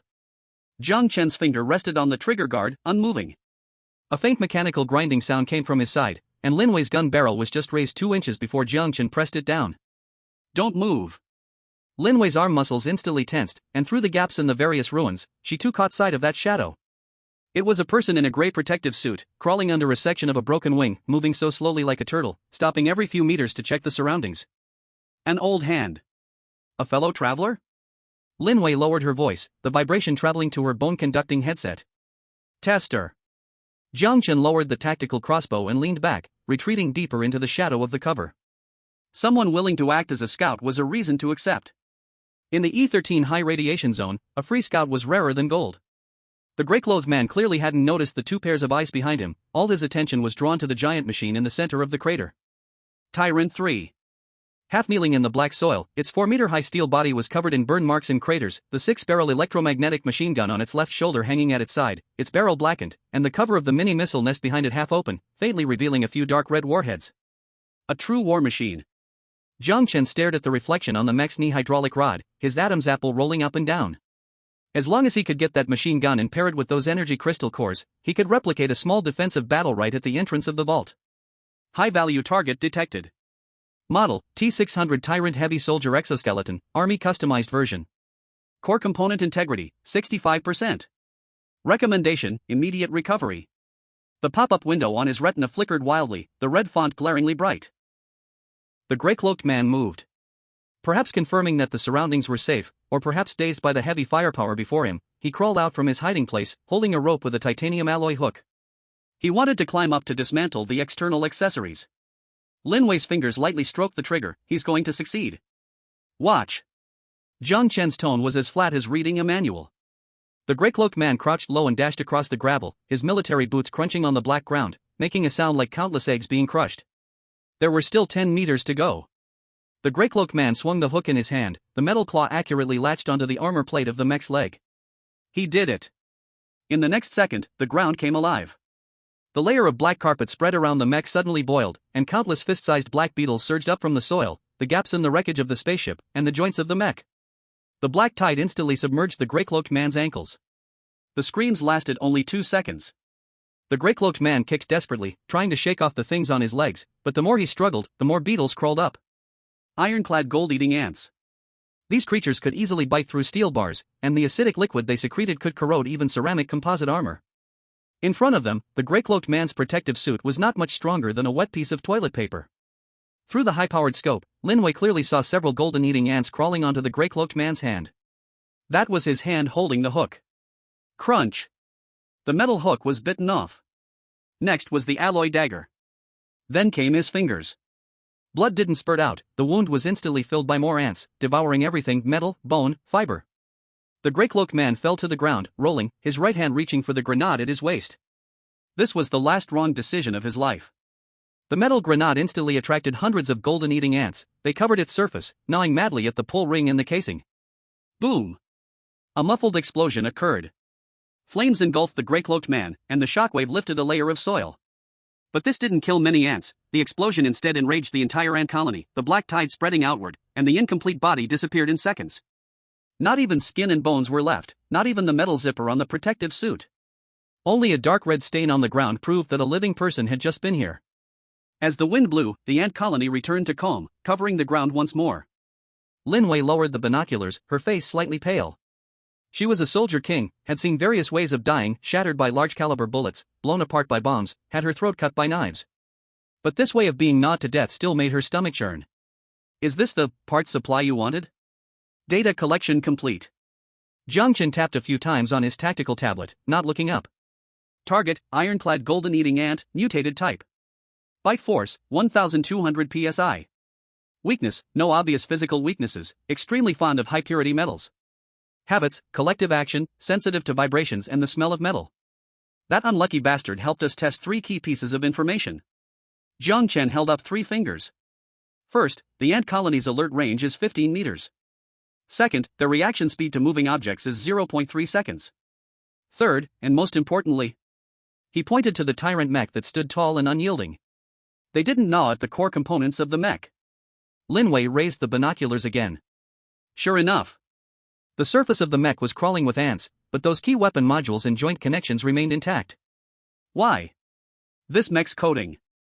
Jiang Chen shoved the tablet back into his bag. The military coding used before the war contained trace amounts of anti-metal biological repellent. Although it's lost power over the years, as long as we don't actively provoke them, they prefer to eat those uncoated wild foods. Like the unlucky courier from earlier. How do we get across? Lin Wei looked at the patch of black dead ground. As long as we step into a 15-meter range, we will become feed. A strong attack is impossible. Even if we shoot all the bullets we brought, we can't kill these tens of thousands of ants. Using high explosives would blow everything, including the mechas, into the sky. Who said we need to go over? Jiang Chen opened the zipper of his backpack with a swift motion. Inside were thick copper wires taken from the abandoned substation, along with a few high-purity lead plates recently removed from an armored cash transport vehicle. For foodies, there's nothing a big meal can't solve. Jiang Chen picked up a roll of copper wire, his knife dancing as he quickly stripped the insulation off the surface. Dark red copper was exposed to the air, shimmering with an enticing sheen in the dim light. This purity of copper was like a fresh, top-grade steak to the gold-eating ants. A deadly temptation. Do me a favor. Jiang Chen handed several bundles of copper wire to Lin Wei. Throw them near the wreckage of that fuel tank, scatter a bit, like tossing breadcrumbs. Lin Wei took the copper wire, weighing it in her hands, her brow slightly furrowed, luring the tiger away from the mountain? Not just luring the tiger. Jiang Chen pulled out the modified tactical crossbow from his bag. He replaced the ordinary bolts with a special arrow, with a tube of light yellow liquid bound to the tip. It was aviation fuel, collected earlier from the gas station ruins. I'm going to throw them a bonfire party. Jiang Chen half-squatted, adjusting the tension of the crossbow string. That swarm of ants had just finished off that unlucky guy. Their metal gear was clearly not enough to be shared among tens of thousands of mouths, and they were currently in a food frenzy, thirsting for more. Ready. Jiang Chen looked at Lin Wei. Lin Wei nodded, slowly moving towards the flanks with the copper wire. That position was upwind. The scent of copper would drift directly into the ant swarm's antennas. 3, 2. Lin Wei's arm muscles tensed, ready to throw. 1, throw. Whoosh. Several heavy bundles of purple copper wire arched through the air, crashing down onto the debris, 20 meters away from the ant swarm. Clang. The crisp sound of metal striking rock was startlingly clear. The originally calm black ground instantly exploded. Countless antennas shot up high. They had smelled it, that pure, unadulterated metallic scent. Oh, at. The horrifying sound of crawling erupted, even more immense than before. The swarm surged towards the bundles of copper wire like a flood breaking a dam, even starting to bite each other in their frenzy for the best positions. A large area around the tyrant mecha was instantly cleared. Now. Jiang Chen didn't move. He was waiting. Waiting for more ants to gather, waiting for them to pile up into a black mound of flesh. Lin Wei threw all the copper wire, quickly retreating back to Jiang Chen's side, her breathing slightly hurried. They've gone mad. Watching those monsters fight each other for a few copper wires, Lin Wei gripped her gun tighter. Instinct. Jiang Chen lifted the tactical crossbow. In the scope, the mound made of ants wiggled. They still hadn't realized that this free lunch would be their last supper. Below that pile of copper wire was the dinner table chosen by Jiang Chen, a section of the ship's auxiliary fuel tank. Though most of the fuel had evaporated, the remaining oil-gas mixture was still an extremely unstable explosive. Just a spark. Jiang Chen tightened his index finger. The wind stopped. Boom. The bowstring vibrated. The crossbow bolt, carrying a spark, tore through the air, becoming a streak of light, and accurately pierced into that mound of black flesh. The tungsten steel tip struck metal, sending a dazzling shower of sparks flying. The sparks ignited the fuel on the arrowhead. The fuel ignited the volatile mixture below. Boom. A massive orange-red fireball soared up from the wreckage. The ground jolted violently. The shockwave mixed with extreme heat instantly swept across a 50-meter radius, with countless burning ants blasted into the air like fireworks, turning into charred remains in the high temperatures as they fell. The acrid smell of charred flesh surged towards them. That was the taste of protein instantly carbonized. Charge! Jiang Chen threw away the tactical crossbow and swiftly pulled out the breaching axe from his back, charging out like a cheetah. If he didn't seize this moment, when would he? That mech was currently ownerless. And around it, the surviving, dazed golden ants hadn't reacted yet. This was the only window of opportunity. Only 30 seconds. Lin Wei was stunned for half a second, then quickly followed. The figure ahead, illuminated by the firelight and running wildly, appeared especially mad. But this feeling was really damn exciting. The two of them charged into the thick smoke, stepping on the searing scorched earth, surrounded by crackling sounds of fire. The Tyrant 3's cold metallic body was right in front of them. Jiang Chen slid to a stop at the mech's feet, his boots carving deep marks into the ground. He looked up at the gigantic six-barreled machine gun. He reached out and touched it. The cold metallic texture transmitted through his fingertips. Detected disassemblable target, T-600 Tyrant mech wreckage. Establishing connection. Determining owner, none. Disassembly/reconstruction program starting. Jiang Chen licked his cracked lips, pressing his palm firmly against the mech's cold armor plate. A blue glow lit up in his palm. It's mine. Chapter 28, Ants Move, Reverse Utilization. A heat wave rushed at him like a heavy punch hitting a lead protective cloak. The air was thick with the unique burnt smell of carbonized protein, so strong it could almost pierce through the breathing filter. Jiang Chen didn't slow down. His boots stepped on the scorching ground with a sizzling sound. All around him were flames, orange tongues of fire licking at the black shells. Crazy. Lin Wei was 3 steps behind him, her rifle pressed tightly against her shoulder. As far as the eye could see, it was a painting of hell. The shockwave of the explosion did knock over the core group of golden ants, but many more were merely pushed aside by the blast wave. They didn't die. The hardness of their shells rivaled that of light armor, and a mere oil explosion couldn't kill them. But they couldn't move. A golden ant the size of a basin was at Lin Wei's feet. It wasn't dead yet, its terrifying pincers were still wildly opening and closing, trying to snap anything that passed by. But its 6 legs were stiffly twisted, as if filled with lead. High temperature. Jiang Chen's seemingly mad plan was betting on this. The joints of the golden ant were connected by a special semi-fluid gel, granting them high flexibility, but also making this their deadly Achilles heel. Once the temperature exceeded 400 degrees, the gel would solidify and harden rapidly. The ant swarm now was like bugs encapsulated in amber. Though alive, they were just live targets. Don't shoot. Jiang Chen's voice came through the headset, cold as ice. Right now, they are the best barrier. Lin Wei quickly scanned her surroundings. Indeed. The outer ants not affected by the high temperature were surging madly, trying to reclaim their territory. But those piled up, immobilized companions, due to their hardened joints, had become a wall of flesh blocking their advance. The originally deadly ant swarm had turned into a protective circle. This was what was called reverse utilization.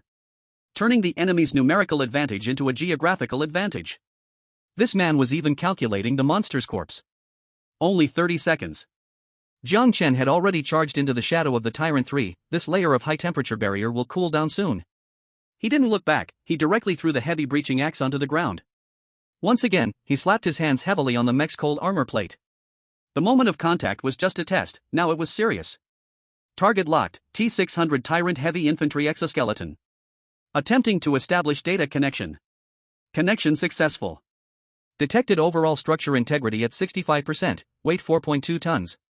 Warning, target volume too large, exceeding current system's single storage limit. The red warning box on the retina bounced wildly. As expected. Although the system space expanded after leveling up to LV3, trying to swallow a 4-meter-tall heavy mech in one go was still too much. It was like trying to shove an elephant into a refrigerator. But this was all part of the plan. Since it couldn't be eaten whole, then it would be cut open and consumed. Alert! Jiang Chen shouted without looking back, no matter what you see, do not let those things come within 5 meters of me. Lin Wei knelt on one knee, pressing her back against the mech's thick hydraulic leg. The outer ants are building a bridge, she yelled. Outside the firewall, a black wave was surging. Those crazy gold-devouring ants were climbing over their frozen companions, layer by layer. Although the ants below couldn't move, their sheer numbers were overwhelming. They were using flesh to fill this high-temperature defense line. Crack! One of the leading worker ants crawled over the flesh wall, its pair of glinting antennae thrashing wildly in the air. Bang! The rifle in Lin Wei's hand spat fire. The bullet accurately snapped one of the ant's legs, sending it tumbling back into the sea of flames. Hurry! Lin Wei gritted her teeth as she changed the magazine. At this rate, they'll break it in 20 seconds. Jiang Chen ignored the gunfire behind him. His world now consisted solely of the cold steel giant before him. If it were ordinary disassembly, it would require heavy cranes, laser cutters, and at least a squad of engineers, taking 3 days and 3 nights. But he didn't need any of that. He was a cheater with a system. As long as he understood the structure and had the permissions, disassembly would be instantaneous. But this mech was a military-grade encrypted product, with complex mechanical locking devices and anti-tampering coatings at every connection point. If these physical locks weren't released first, forcing a disassembly would result in a pile of scrap metal. Jiang Chen's fingers flew rapidly in the void. To outsiders, he seemed to be playing an invisible piano. But in his vision, a complex blue three-dimensional structure diagram was overlaying the surface of the mech. Every bolt, every wire, every hydraulic valve was clear to see. Starting structure analysis. Marking key connection points. Shoulder weapon mounting point, locked. Back energy compartment lock, locked. Waist drive bearing, locked. His brain operated at high speed, massive data streams washing over his neurons. This feeling was like defusing a bomb about to explode. He had to cut all the right red wires in a few seconds. Found it. A total of 8 primary connection modules. As long as these 8 points were unlocked, this once mighty war machine would become a pile of loose parts. Left side. Lin Wei's shout had a slight alteration in pitch. 2 ants that slipped through the net circled the front line and crawled out from under the wreckage of a wing. They were less than 3 meters from Jiang Chen. They had caught the alluring scent of system. For these metal-eating monsters, Jiang Chen's hands, which were manifesting abilities, were like the most delicious dessert in the world. That was the scent of pure energy materialized. Hiss! The 2 ants leaped simultaneously, pouncing toward the unguarded figure. Jiang Chen didn't even blink. At this moment, any distraction could lead to the interruption of the structure analysis. He was betting. Betting that the woman was not just a driver, but also a qualified teammate. Clang! A tactical dagger spun and flew out, precisely embedding itself into the open mandibles of the first ant, the tremendous kinetic energy pinning it to the ground. Immediately after, a shadow flashed by. Lin Wei abandoned her shooting position, her whole body leaping forward, slamming her shoulder wrapped in lead armor hard against the second ant. Bang! The dull thud echoed. That was the sound of dozens of kilograms of protective gear colliding with hardened exoskeleton. The ant was sent flying, rolling twice on the ground. Before he could even get up, Lin Wei had stamped on his back with 1 foot. That was the weight of military boots combined with lead plates. Crack! The sound of shattering was painful to the teeth. Lin Wei pulled out her pistol from the outside of her thigh and fired 3 shots at the bug beneath her feet, until it turned into a puddle of mud. Don't pretend to be dead. Lin Wei panted, retreating back into a defensive position. Is it done? Even for these few bullets, you need to hurry up. Jiang Chen's hand finally stopped. The progress bar on his retina had reached the end. The originally seamless blue schematic now appeared with several red cracks. That was the weak state marked by the system at all physical connection points. Like a whole cow after being butchered. Only the last cut remained. A tiny arc pulled at the corner of Jiang Chen's mouth. This feeling of control over everything was more intoxicating than any drug. He raised both hands, fingers spread wide, and grasped at the air in front of that giant mech. Scatter. Chapter 29, The Art of Dismemberment, the system space showing great power. 2 golden devouring ants climbed over the charred corpse wall, their mouths making a painful caca sound as they rubbed together. Lin Wei squeezed the trigger. The firing pin struck, and flames erupted from the gun's muzzle, illuminating her dust-covered face. The bullet hit the exoskeleton, sparking a few sparks, but it couldn't stop the monster's advance. She couldn't afford to check her results, her peripheral vision locked onto the man behind her. Jiang Chen stood in front of the 4-meter-high steel beast, hands suspended, his fingers creating a blur from the rapid movements. There were no roars of heavy machinery, no sharp noise from cutting machines. In his eyes, a blue data stream rushed wildly. The huge tyrant mech was disassembled into countless lines and nodes, with red locking frames densely covering every joint. Structural reverse analysis in progress. Primary physical lock points, 8. Plan generated, violent stripping. There's a gap on the left. Lin Wei shouted, smashing the butt of her gun down on a worker ant trying to attack, green juice exploding. Jiang Chen paid no heed. In his world, only data remained. His index finger suddenly swiped down. At the connection point of the tyrant mech's left shoulder, the heavy 6-barreled electromagnetic gun suddenly shattered. Several hydraulic pipes the thickness of a wrist instantly broke, and high-pressure oil gushed out, evaporating into white mist before it even hit the ground. The weapon module, weighing hundreds of kilograms, was about to crash down. Just before it smashed the floor tiles, a flicker of eerie blue light swallowed it whole. Acquired component, Scavenger 6-barreled electromagnetic gun, including ammo chain. The place where the weapon was once mounted was left with nothing but a bare stump. Lin Wei's hand trembled as she changed the magazine. It vanished into thin air. Is this his trump card? There was no time to be surprised, more black tides had already washed over the firewall. The ant corpses, stiffened by high temperatures, became stepping stones for the newcomers. 20 seconds left. Lin Wei shouted, her voice hoarse from inhaling smoke and dust, they are eating the bodies to regain activity. Jiang Chen did not turn around, his movements speeding up again. His hands clawed at the air, tearing violently. Shoo! The piercing sound of twisted metal echoed through the meteorite pit. The mini-missile silo on the back of the mech seemed to be violently yanked down by an invisible giant hand, taking part of an armor plate with it, disappearing into blue light. Acquired component, Hive micro-missile launcher, remaining ammo, 3. But that was not enough.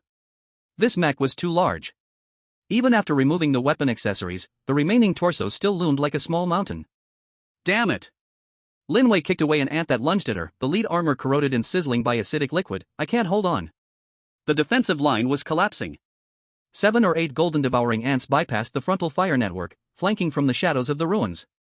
Their target was clear, that man exuding an enticing energy wave. Distance, 5 meters. Jiang Chen still had his back turned to all of this. The brain was running at full throttle, temples pounding as if ready to explode. Although the system space was expanded, to fit such a big thing, it had to be chopped up and stuffed inside. Hands pressed together, and then suddenly pulled apart to the sides. Crack!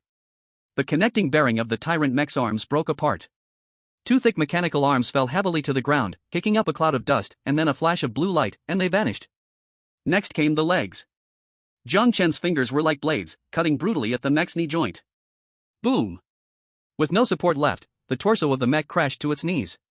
Dust flew up, and a slightly smaller, agile golden devouring ant had already charged up behind Jiang Chen. Its sharp pincers opened, aimed at the unguarded back of Jiang Chen's neck. A foul wind rushed towards him. Lin Wei could only watch, her gun was empty. Jiang Chen! In a moment of crisis, Jiang Chen moved. He did not dodge, nor did he turn around, instead, he stepped forward, actively welcoming the collapsing torso of the mech. His right hand opened wide, pressing hard against the charred reactor armor on the mech's chest. Warning, core component too large. Warning, forced recovery will cause spatial shock, and the host will suffer mental load. Collect! A word squeezed out from Jiang Chen's throat. Buzz. The air suddenly trembled. That blue light was no longer gentle but erupted with a terrifying pull like a black hole. Just as the mech's torso was about to squash Jiang Chen, the massive metal creation vanished without a trace. Acquired core component, microfusion reactor, dormant state. Acquired core component, military-grade fire control radar mainboard. The rest was handed over to Lin Wei. Is that a tyrant? Lin Wei took the water, her hands still trembling. Now it's just a pile of parts. Jiang Chen moved his sore wrist, just wait to assemble it when we return. Although we can't piece together the whole machine, that cannon is enough to deal with those beasts. Lin Wei was silent for a moment, then twisted off the bottle cap and took a big gulp. You're crazy. Thank you for the compliment. Jiang Chen pushed himself up from his knees and dusted off his clothes. This adventure was a big win. With that electromagnetic machine gun and fire control radar, the defense level of the vault would directly increase by 2 grades. Plus, with those crystal cores taken from the reactor. Beep. Beep. Beep. A shrill alarm suddenly blared simultaneously from both of their tactical pads. It wasn't just them. At that moment, the entire wasteland, all survivor terminals, even the massive holographic sky above, turned a bloody crimson. The smile on Jiang Chen's lips froze. He looked up at the dim sky. The originally gray clouds were now stained with an eerie red light, as if the sky had torn open a bleeding wound. On his retina, lines of bloody characters were forcefully rolling. Global announcement. Phase 1 adaptation period ends. Survivor survival rate detected, 68%, higher than expected. To speed up the selection process, the first wave of global disaster event aberration tide officially initiates. Countdown, 23 hours 59 minutes. Note, during this disaster, all survivor coordinates will be continuously revealed to mutated creatures within 50 kilometers. Wish everyone a fun hunt. The air seemed to freeze. Lin Wei stared at the ever-ticking countdown on the screen, her face instantly pale. Coordinates revealed. This meant they would no longer be hunters, but prey holding torches in the dark. Looks like there's no time to rest. Jiang Chen focused on the countdown. There was no fear in his eyes, instead, a cold flame ignited. He glanced back at the heavy spoils in his backpack. Let's go, back to the vault. Let's work overtime to set up that cannon. Since they want to come and die, let's prepare them a funeral. Chapter 30, Loaded and Return, Crisis Approaches. The wind and sand hammered against the goggles like sandpaper, making a painful sizzle sound. The modified off-road motorcycle engine roared wildly in the red zone. The exhaust was not emitting waste gas, but explosive blue flames. Jiang Chen's gloves were nearly worn through by the throttle, but he still showed no intention of letting go. The speedometer needle was stuck at the highest mark, and beside it, the blood-red countdown was issuing its final death sentence. 23 hours 45 minutes and 12 seconds. This string of numbers was not just time, it was the sword of Damocles hanging over all survivors. The tactical pad buzzed in the fierce wind, and the previously dark map now looked like it had erupted in some malignant lupus. Dense red dots were writhing madly. Each red dot was a mutated beast capable of tearing apart armored vehicles. They did not look at the road, did not rest, and did not even attack each other. They had only one goal, the survivor coordinates maliciously marked by the system. Jiang Chen. 3 o'clock direction, 2 kilometers away, there's a flying unit. Lin Wei's voice came through the headset. This time she did not scream, her voice was as hard as iron. She was not only enduring the bumps on the rear seat but also constantly acting as a human radar. This was the quality a top agent should have. Jiang Chen glanced at the rearview mirror, a cold smile creeping onto his lips. That's a rotten vulture, a second-tier mutated beast with a wingspan of 3 meters, its claws can penetrate the top of a tank. Don't worry about it, it can't catch up with us. Before he finished speaking, Jiang Chen suddenly lowered the body of the motorcycle, which nearly skimmed the ground as he executed an extreme drifting maneuver, narrowly avoiding a massive boulder that had fallen from the sky. That was the vulture's airdrop bomb. Hold on tight. Jiang Chen's voice was especially calm in the wind. We are entering the safe zone. At the vault base, at the entrance. As the heavy camouflage door slammed shut, the prickly feeling of being watched finally disappeared. Lin Wei didn't even have time to catch her breath, jumping straight out of the car, expertly pulling the gun bolt to check the ammunition. The coordinates have been exposed. This place will soon turn into a meat grinder. She looked up at Jiang Chen, her eyes showing no fear, only a resolute determination, as if she had been pushed to the edge of death. Even though the vault has strong defenses, if surrounded by thousands of monsters, we won't last 3 days relying only on stored oxygen. Is the best defense offense? Or setting up a minefield? Watching Lin Wei quickly enter combat mode, Jiang Chen nodded with satisfaction. This is a teammate. Not just a pawn who would cry, brother, save me. Minefield? That would be too wasteful. Jiang Chen walked to the center of the hall and casually threw the heavy tactical backpack on the ground. For low-end players, this is called beast-tied survival. He snapped his fingers, and the deep blue system screen instantly lit up the dim hall. But for high-end players, this is a delivered tower defense game, and it's a buffet for experience points and materials. Crash. The backpack zipper burst open. A pile of metal components that emitted a burnt and oily smell rolled all over the ground. The 6-barreled electromagnetic machine gun, torn from the Tyrant mech, now lay quietly on the floor like a dead steel beast. Beside it, the fist-sized black sphere, a miniature nuclear fusion reactor, was emitting a faint blue light. Lin Wei's pupils suddenly constricted. As a former agent, she understood the weight of these items all too well. The Tyrant's fire control radar, the electromagnetic machine gun, and, is that a nuclear battery? She took a deep breath, looking at Jiang Chen as if he were a madman. You want to replicate a mini-fortress here? It's useless, without heavy mechanical arms, without high-precision lathes, just assembling this stuff will take half a month. Half a month? Jiang Chen laughed. He stretched out his hands, fingers flying rapidly in the air, as if playing an invisible piano piece. In my BGM, nothing is impossible. System, get to work. Command received. Decomposition/reconstruction program activated. Target, Sentinel I nuclear defense turret. Raw materials, Tyrant remains, vault door hydraulic system, scrap copper cables. Buzz. The air suddenly trembled. Lin Wei instinctively took a step back. She witnessed a scene she would remember for a lifetime. There were no sparks from welding, no noise from cutting machines. Those scattered parts seemed to come alive, floating, disintegrating, and reassembling in the eerie blue light. The thick copper cables peeled themselves like snakes, precisely inserting into the reactor's interface. The heavy electromagnetic machine gun was lifted into the air by invisible hands, perfectly linking with the hydraulic base. Data streams cascaded across Jiang Chen's retina. Fire control radar connection completed. Energy core online, completed. Cooling system circulation, established. This is the peak romance of a mechanic. Just 10 minutes passed. The original pile of scrap iron had now turned into a cold-blooded war machine. It stood in the center of the hall, its 6 gun barrels flashing cold light, the nuclear reactor beneath emitting a deep and steady hum, like a strong heartbeat. This. Lin Wei's mouth dropped open, her rifle almost falling from her hands. This kind of technology was simply miraculous. Don't daze. Jiang Chen tossed a pair of sunglasses to her. Put these on, the firelight will be dazzling soon. And, go throw all that scrap over there into the recycling furnace. We need to make bullets. Lots and lots of bullets. Time passed second by second. The countdown on the wall changed to 5 minutes. The sky outside had turned completely crimson. It was not the evening glow, but the death light refracted from the radiation dust. The alarms on the tactical tablet had converged into a cacophony, grating and maddening. On the map, that Red Sea had already reached the doorstep. 5 kilometers. 3 kilometers. 1 kilometer. It's coming. Lin Wei crouched in front of the shooting hole, her voice a bit dry. The numbers are impossible to calculate.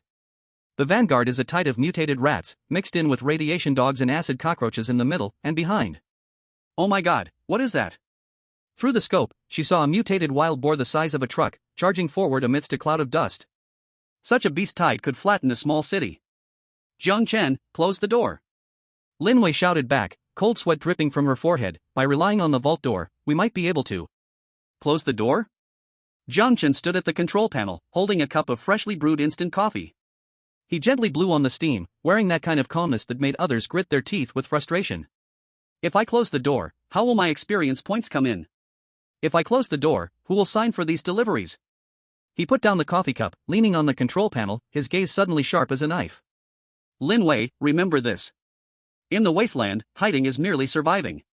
To live well, you must learn to blow things up. Slap. Jiang Chen's palm slammed down on the red launch button. Boom. A dull mechanical grinding sound arose. Under Lin Wei's terrified gaze, that half-meter thick, nuclear explosion-resistant alloy door slowly began to slide open. The door swung wide. The wind and sand outside, mixed with a strong stench, instantly flooded into the vault hall. The beast tide in the distance seemed momentarily stunned. These intellectually challenged mutated beasts clearly had never seen such a move. The prey peeled itself open? In the next second, greedy howls echoed through the sky. Countless mutated beasts surged towards the open hole like they had gone mad. A black wave instantly submerged their vision. Madman! You're a madman! Lin Wei raised her rifle, and although her words cursed him, her body instinctively sheltered Jiang Chen. We're going to die. Die? Jiang Chen's lips curled up, revealing a set of white, sharp teeth. He reached out and lightly tapped the interface in midair. Sentinel system, activated. Target locked, entire map. Firing permission, unlimited. Buzz zizz. The turret standing in the center of the hall suddenly came to life. 6 gun barrels began to spin, fast enough to only see their afterimages. The hum of the nuclear reactor immediately rose to a horrifying frequency. Let the bullets fly for a while. Jiang Chen said softly. Da-day. Blue flames burst forth, stretching 3 meters long. This was not gunfire. This was the sound of a chainsaw cutting through bone, the sound of fabric tearing. With a firing rate of 6,000 rounds per minute, combined with 8mm tungsten core armor-piercing bullets. This was the metal storm. The mutated rat tide charging at the front didn't even have time to scream, evaporated by this wave of metal. Indeed, evaporated. Dense bullets turned their bodies into a mist of blood, leaving not a shred behind. That truck-sized mutated wild boar, as soon as it entered range, was hit simultaneously by hundreds of armor-piercing rounds. Thud thud thud thud. Its probably thick fur was as fragile as paper, instantly turned into a sieve, the massive inertia carrying its bullet-riddled body sliding across the ground for dozens of meters, finally stopping at the entrance. Blood dyed the ground red.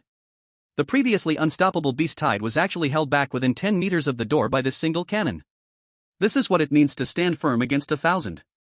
Lin Wei stared blankly at the scene before her rifle never even getting the chance to pull the trigger. She looked at the man standing behind the turret, hands in pockets, with an expression of indifference.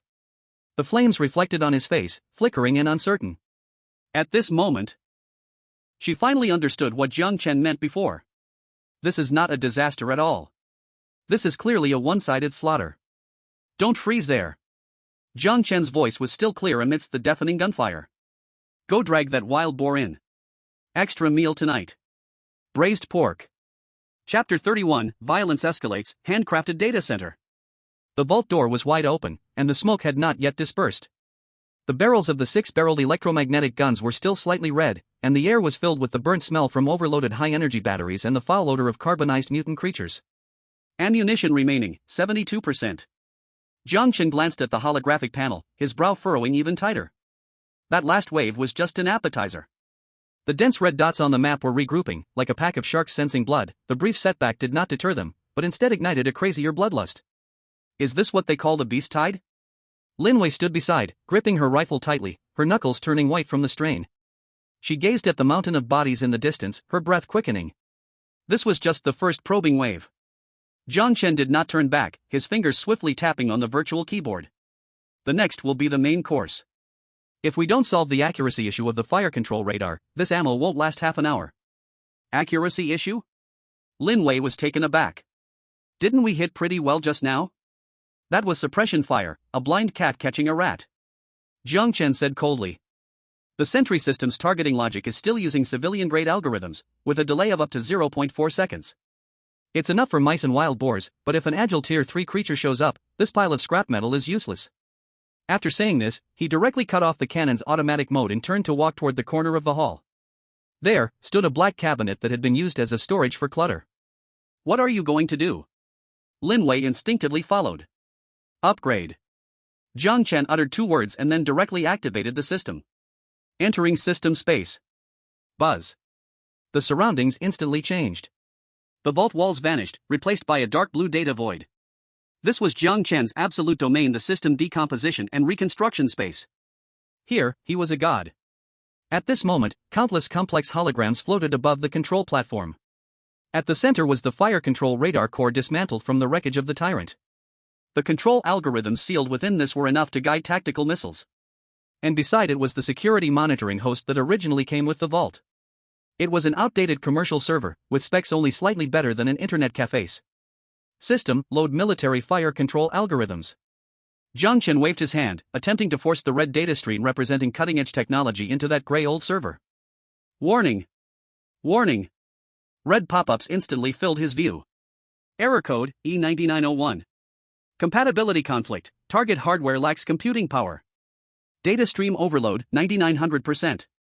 Military grade classification, SSS, cannot downwardly compatible with civilian grade structure, C. As expected. Jiang Chen looked at the series of glaring red exclamation marks, not too surprised inside. This is reality. It's like wanting to run the latest AAA game on a 20-year-old video game console. No matter how skilled you are, the hardware's physical limitations are there. To run this set of algorithms, corresponding computing power is required. Software downgrade is impossible, it's never going to happen. Jiang Chen exited the system space. In the real world, he opened his eyes, his gaze locking firmly on that cabinet. Since the software cannot compromise, the hardware must adapt. Lin Wei, keep watch for me. Jiang Chen pulled out a screwdriver from his waist and strode toward the cabinet. Anything within 100 meters of the door, kill on sight. Understood. Lin Wei said without hesitation, raising her gun and rushing to the cover at the door. At this moment, in the global live broadcast room, all the viewers held their breath. Since Jiang Chen hand-rolled that nuclear cannon, the voices that had been criticizing Dragon Country were like ducks with their necks squeezed, suddenly stopping. But now, seeing Jiang Chen not repairing the defenses but instead going to dismantle that server, the comments exploded again. What is he doing? That is the main control server of the vault. Has he gone crazy? Without the server, all the surveillance cameras will fail. Is he trying to blind himself? In the Eagle Sauce Country's live broadcast room, a white-haired military expert adjusted his glasses and revealed a hint of mockery. Foolish Chinese.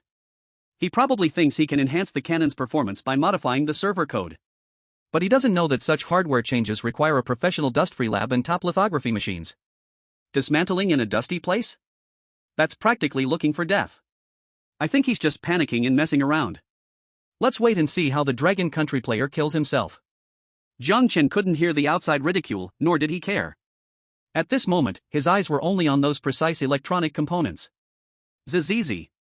The screwdriver pried open the side panel of the case, revealing the densely packed circuit boards and dust-covered cooling fans inside. If it were an ordinary person, faced with such complex integrated circuits, they probably wouldn't even know where to start. But in the eyes of Jiang Chen, who had the ability of decomposition of all things, these green PCB boards were like Lego blocks waiting to be reassembled. Structure analysis, commercial blade server mainboard X8. Core components, Xeon processors, 4th generation, X16, ECC memory modules X64. Material analysis, gold content 0.02%, monocrystalline silicon, epoxy resin. Trash. Jiang Chen curled his lip. This configuration was acceptable 10 years ago, now, it wasn't even worthy of carrying the shoes for Tyrant. But he had no choice. On the Wasteland, what is most abundant is trash, and what is most lacking is the ability to turn trash into treasure. System, activate micro-operation mode. Jiang Chen took a deep breath, his hands like phantoms diving into the case. No power outage, no anti-static wristband.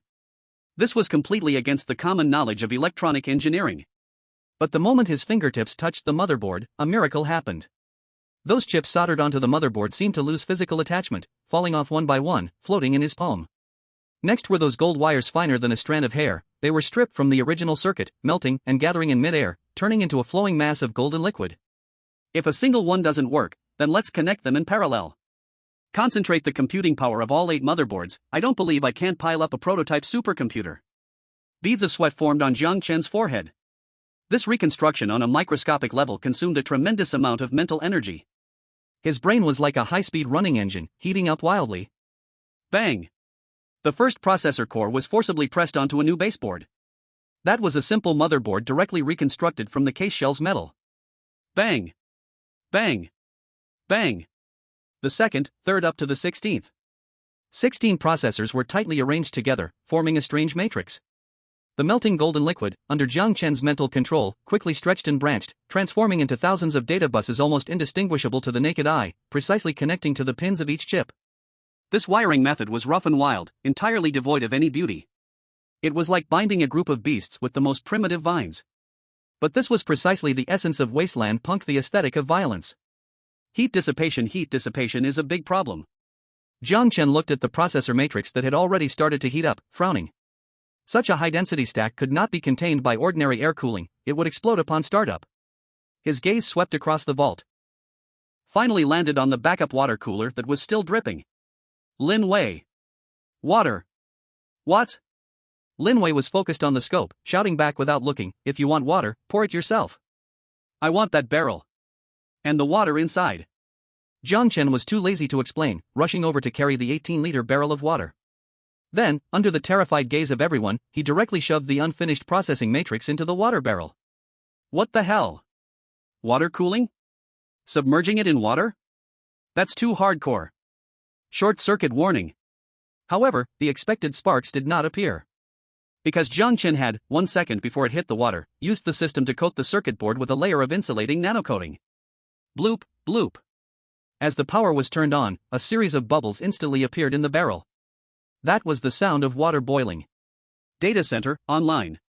Jiang Chen wiped his sweat and forcefully inserted the optical fiber he had removed from the Tyrant radar into the bubbling water barrel's interface. Buzz. The originally dark monitor instantly lit up. Countless green lines of code flooded the screen like a waterfall. New hardware connected. Architecture recognition, unknown parallel computing cluster, homemade. Computing power assessment, skyrocketing 500%, 800%, 1200%. Fire control algorithm loading. Progress, 10%, 50%, 100%. Loading successful. It worked. A proud smile curled at the corner of Jiang Chen's mouth. He turned around, looking at the still steaming water-cooled host, then glanced at the entrance. There, the new beast wave had approached to within 200 meters. This time, the leaders were no longer the low-level mutated rats, but dozens of radiation hyenas the size of calves, mixed with a few agile lick spiders. Lin Wei, fall back. Jiang Chen dusted off his hands, his voice unsettlingly calm. But Lin Wei was just finishing a magazine and was about to reload. If we fall back now, they'll rush in. Let them come. Jiang Chen walked to the control panel, his finger lightly resting on the red enter key. I want them to see what a true precision strike looks like. Bang! The enter key was pressed. In the center of the hall, the once silent sentinel cannon suddenly let out a mechanical roar. This time, it did not fire wildly like before. The 6 gun barrels just slightly adjusted their angles, moving gracefully as if in ballet. Ding! On the radar screen, a once blurry mass of red dots was instantly resolved into clear coordinates. Each coordinate marked the target's weak points: throat, eyeball, heart, spine. Even the target's movement trajectory, wind correction, and lead were calculated in milliseconds. This was no longer blanket fire. This was surgical precision. Fire. Tap. With a crisp shot, from 200 meters away, the head of a lick spider that was sprinting suddenly exploded like a watermelon. It didn't even have time to dodge. Tap tap. 2 more shots. 2 radiation hyenas attempting to flank from the sides collapsed simultaneously, the bullets accurately piercing through their eye sockets and into their brains. Lin Wei was completely stunned. She had never seen a battle like this. The cannon platform seemed to have gained life and a soul. It no longer poured firepower forward mindlessly, but was thinking, hunting. Each rotation of the gun barrel was accompanied by a lost life. Not a single bullet was wasted. It was nothing less than an artistic performance. How is this possible? Lin Wei murmured, "This accuracy, it's scarier than the best snipers I've ever seen. As long as the computing power is large enough, even bricks can fly to the sky." Jiang Chen watched the constantly jumping kill count on the screen, a hint of madness flashing in his eyes. But this is still not enough. This level alone is not enough. His gaze crossed over the low-level creatures being slaughtered. He cast his gaze toward the distant darkness. In that direction, deep within Area E13. The faint signal he had previously ignored flickered once more. And this time, the signal was no longer stationary, but it was moving toward the side. At an incredibly fast speed. Faster even than the third-stage mutated wild boar from earlier. Something big is coming. Jiang Chen's voice suddenly turned cold. "Lin Wei, get your high-explosive grenades ready. Our water-cooled mainframe is about to overclock." The water in the bucket began to boil more violently. Meanwhile, 5 kilometers away from the vault, atop a ruined building, a figure cloaked entirely in black was holding binoculars, staring intently at the direction of the vault's entrance. A badge was pinned to his chest. It was not any country's national flag, but the image of an Ouroboros, a serpent eating its own tail. That was the symbol of the largest arms dealer organization in the underground black market, Ouroboros Heavy Industries. Interesting. A hoarse voice came from under the cloak, tinged with mockery and greed. To think they could turn that old relic into a supercomputing center. This kid from the Dragon Country is hiding more secrets than I imagined. He lowered the binoculars and took out a red remote control from his chest. "Since you're so capable, let me give you a bigger gift. Codename, Tyrant Prototype 003. Release." His finger slammed down hard on the button. Boom. The ruins beneath his feet suddenly exploded. A massive black shadow, 5 meters tall, slowly rose from underground, bringing an overwhelming sense of pressure. It was a monster, completely stitched together from flesh and machinery. Its left arm was a huge siege hammer, while its right arm carried a biochemical cannon still dripping with green slime. And its eyes were flashing with the red light that signified killing commands. Target locked. Dragon Country Contestant, Jiang Chen. Chapter 32, Physical Overdrive, Death Radius. The brain is in place, Jiang Chen thought, but I still need to install the tusks. He stared at the 6-barreled electromagnetic machine gun named Scavenger at his feet. This thing was the core of the Tyrant Mech's firepower, weighing 430 kilograms. Through electromagnetic acceleration coils, it could push the projectile's initial speed to 8 times the speed of sound. Violent. Pure violence. After storing the machine gun and a pile of dismantled steel channels into his personal space, Jiang Chen's consciousness instantly sank into it. In the eerie blue data void, the decomposition and reconstruction workbench floated in the center. System, simulate installation plan. Simulation begins. Plan 1, weld steel channel base. Result, 0.1 seconds after firing, the base will disintegrate due to metal fatigue. Failure rate 100%. Plan 2. Several lines of red simulation data popped up on the system panel, all ending in failure. The material strength isn't enough. Jiang Chen returned to reality, opening his eyes. Lin Wei was walking toward him, holding a box of high-explosive grenades and slammed the box heavily onto the ground. "What's wrong?" she asked, seeing Jiang Chen staring blankly at the air. "The base material is too brittle, it can't handle the recoil from the electromagnetic cannon." Jiang Chen said briefly. "Then don't use a base, just weld it directly to the doorframe?" Lin Wei suggested. "That way, you'll lose the doorframe along with it." Jiang Chen turned around, his gaze sweeping across the vault. There was gold everywhere, but gold was too soft, aside from conducting electricity, it was useless. It had to be hard. And tough. His gaze finally fixed on the huge circular alloy protective door behind him. This door was the final line of defense for the bank's vault, cast from pre-war highest-grade special alloys, with a thickness of an astonishing half a meter. Earlier, in preparation for the beast tide, Jiang Chen had deliberately mixed a large amount of tungsten steel into it.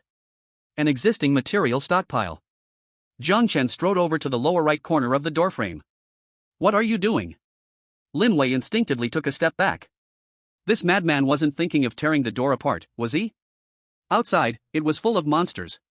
Taking down the door would turn this place into a buffet. Just borrowing something. Jiang Chen pressed his hand on the heavy doorframe's edge. "Everything decomposes, start." A blue light flashed and then vanished. That piece of ultra-high-strength tungsten manganese alloy, which even armor-piercing bullets couldn't penetrate, silently disappeared. The gap was smooth as a mirror, even reflecting human shadows. In the personal space, a huge block of alloy material appeared beside the control table. Jiang Chen closed his eyes again, his consciousness sinking down. Reconstruction, triangular hydraulic buffer base. Material, tungsten manganese alloy, 100%. Structure, ionic honeycomb energy-absorbing matrix. Above the control table, the alloy block instantly decomposed into countless silver-gray metal particles, stretching and solidifying under an invisible force's pull. A few seconds later, when Jiang Chen opened his eyes again, a base filled with industrial violent beauty had materialized on the floor at his feet. It was triangular, with each side supported by thick hydraulic rods, the surface covered in complex honeycomb heat dissipation holes, radiating a cold, chilling light. Lin Wei was completely stunned. This was something that human hands couldn't possibly create. The precision, even the best CNC machine tools before the war would need 3 days and nights to accomplish. "Come over and lend a hand." Jiang Chen patted the base, which weighed 200 pounds, put it on the turret base. Lin Wei froze for 2 seconds, then put the gun behind her back, ran over, and lifted one corner of the base. Heavy. Even with her body enhanced by the gene extraction liquid, she still felt her arm muscles tightening to their limits instantly. "What is this made of?" She gritted her teeth, veins popping on her forehead. "The door frame." Jiang Chen effortlessly grabbed the other end of the base with one hand. The two teamed up to lift the base beneath the sentry turret. "Align with the bolt holes." Jiang Chen's voice was without fluctuation. "The error cannot exceed 0.1 millimeters, otherwise, the high-speed vibrations will send the screws flying." Lin Wei could only hold her breath and carefully adjust the position. Sweat dripped from her chin onto the cold metal floor, instantly splattering into 8 pieces. "Left side is too high. Move to the right a bit. Lower it a little more." Click. A crisp metallic locking sound. "Seamlessly fitted. Screw it in." Jiang Chen handed her an electric torque wrench, torque set to 800 Newton meters, not a single turn less. Lin Wei took the wrench and started wrestling with the thick tungsten steel bolts. The electric wrench emitted a piercing shriek, the immense recoil causing her hands to tingle. This was not just screwing, it was like competing against a raging bull. Jiang Chen took out the 6-barreled machine gun from the personal space and mounted it on the newly installed buffer base. Click. The lock pin popped up, securing the gun tightly. Connecting the power. Linking to the fire control radar. All set. Lin Wei dropped the wrench, shook her sore wrist, and breathed heavily. "I've never done this kind of physical labor in my life." Jiang Chen paid no attention to her complaints. The previously silent machine gun suddenly trembled. The 6 dark gun barrels began to slowly rotate, producing a low hum. That was the sound of death sharpening its teeth. "Step back," Jiang Chen commanded. Lin Wei quickly retreated behind cover. Testing the servo motor's response speed. Jiang Chen typed a command on the virtual keyboard. Buzz. The barrel's rotation speed skyrocketed instantly. The air was sliced at high speed, emitting a sharp scream. The entire vault's metal items resonated, dust falling from above, sprinkling on the shoulders of the two. Lin Wei felt her teeth rattling. This frequency of vibration penetrated her bones, making her feel a wave of nausea from deep within her. This was just idling. If it really fired, how loud would the noise be? Jiang Chen focused on the hydraulic rods on the base. Amidst the violent vibrations, 3 hydraulic rods were wildly extending and retracting, absorbing, transforming, and dissipating the kinetic energy powerful enough to crush rock. The base remained motionless. Steady as a mountain. Perfect. Jiang Chen cut off the power. The wailing sound gradually faded away, until it disappeared. He walked to the control panel and pulled up the electronic map around the vault. A huge green fan-shaped area, with the vault door as the center, extended outward. Angle, 120 degrees. Radius, 1,500 meters. This area covered all the open land in front of the vault, including the only road in and out, and the ruins on both sides. Do you see it clearly? Jiang Chen pointed at the fan-shaped area. Lin Wei leaned over and nodded. This is the death radius.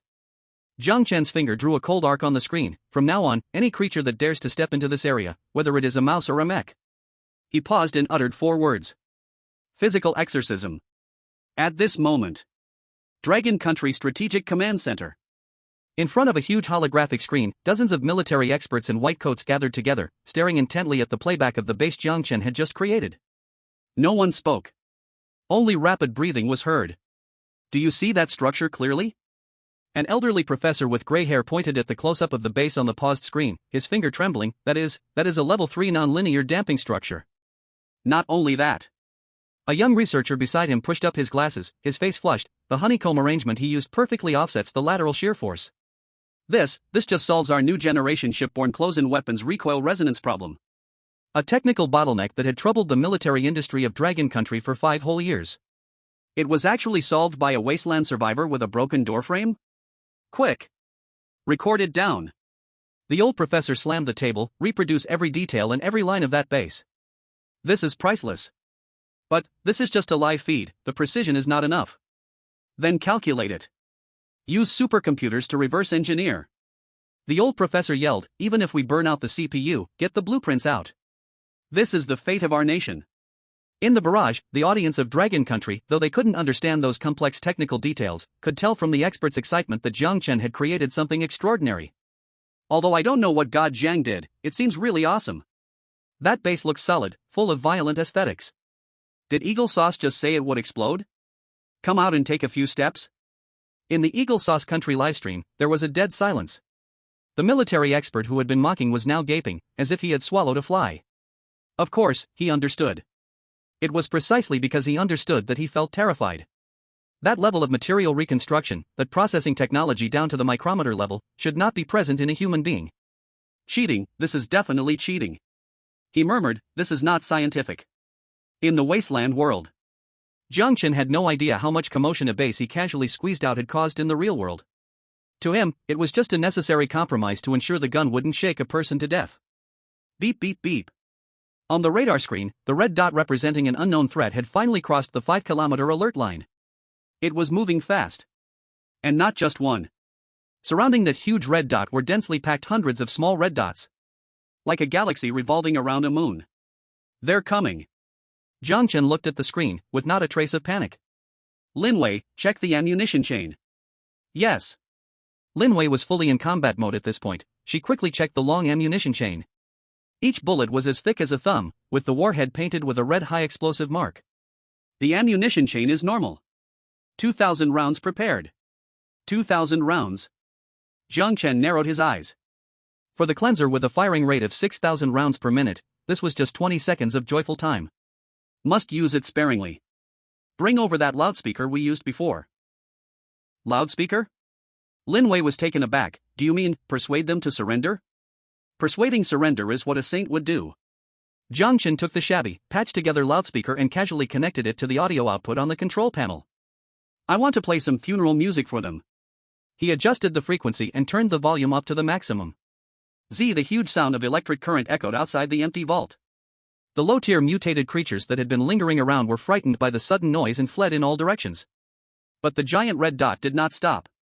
It even quickened its pace. That was a biological weapon entirely driven by killing commands, with no fear and no hesitation.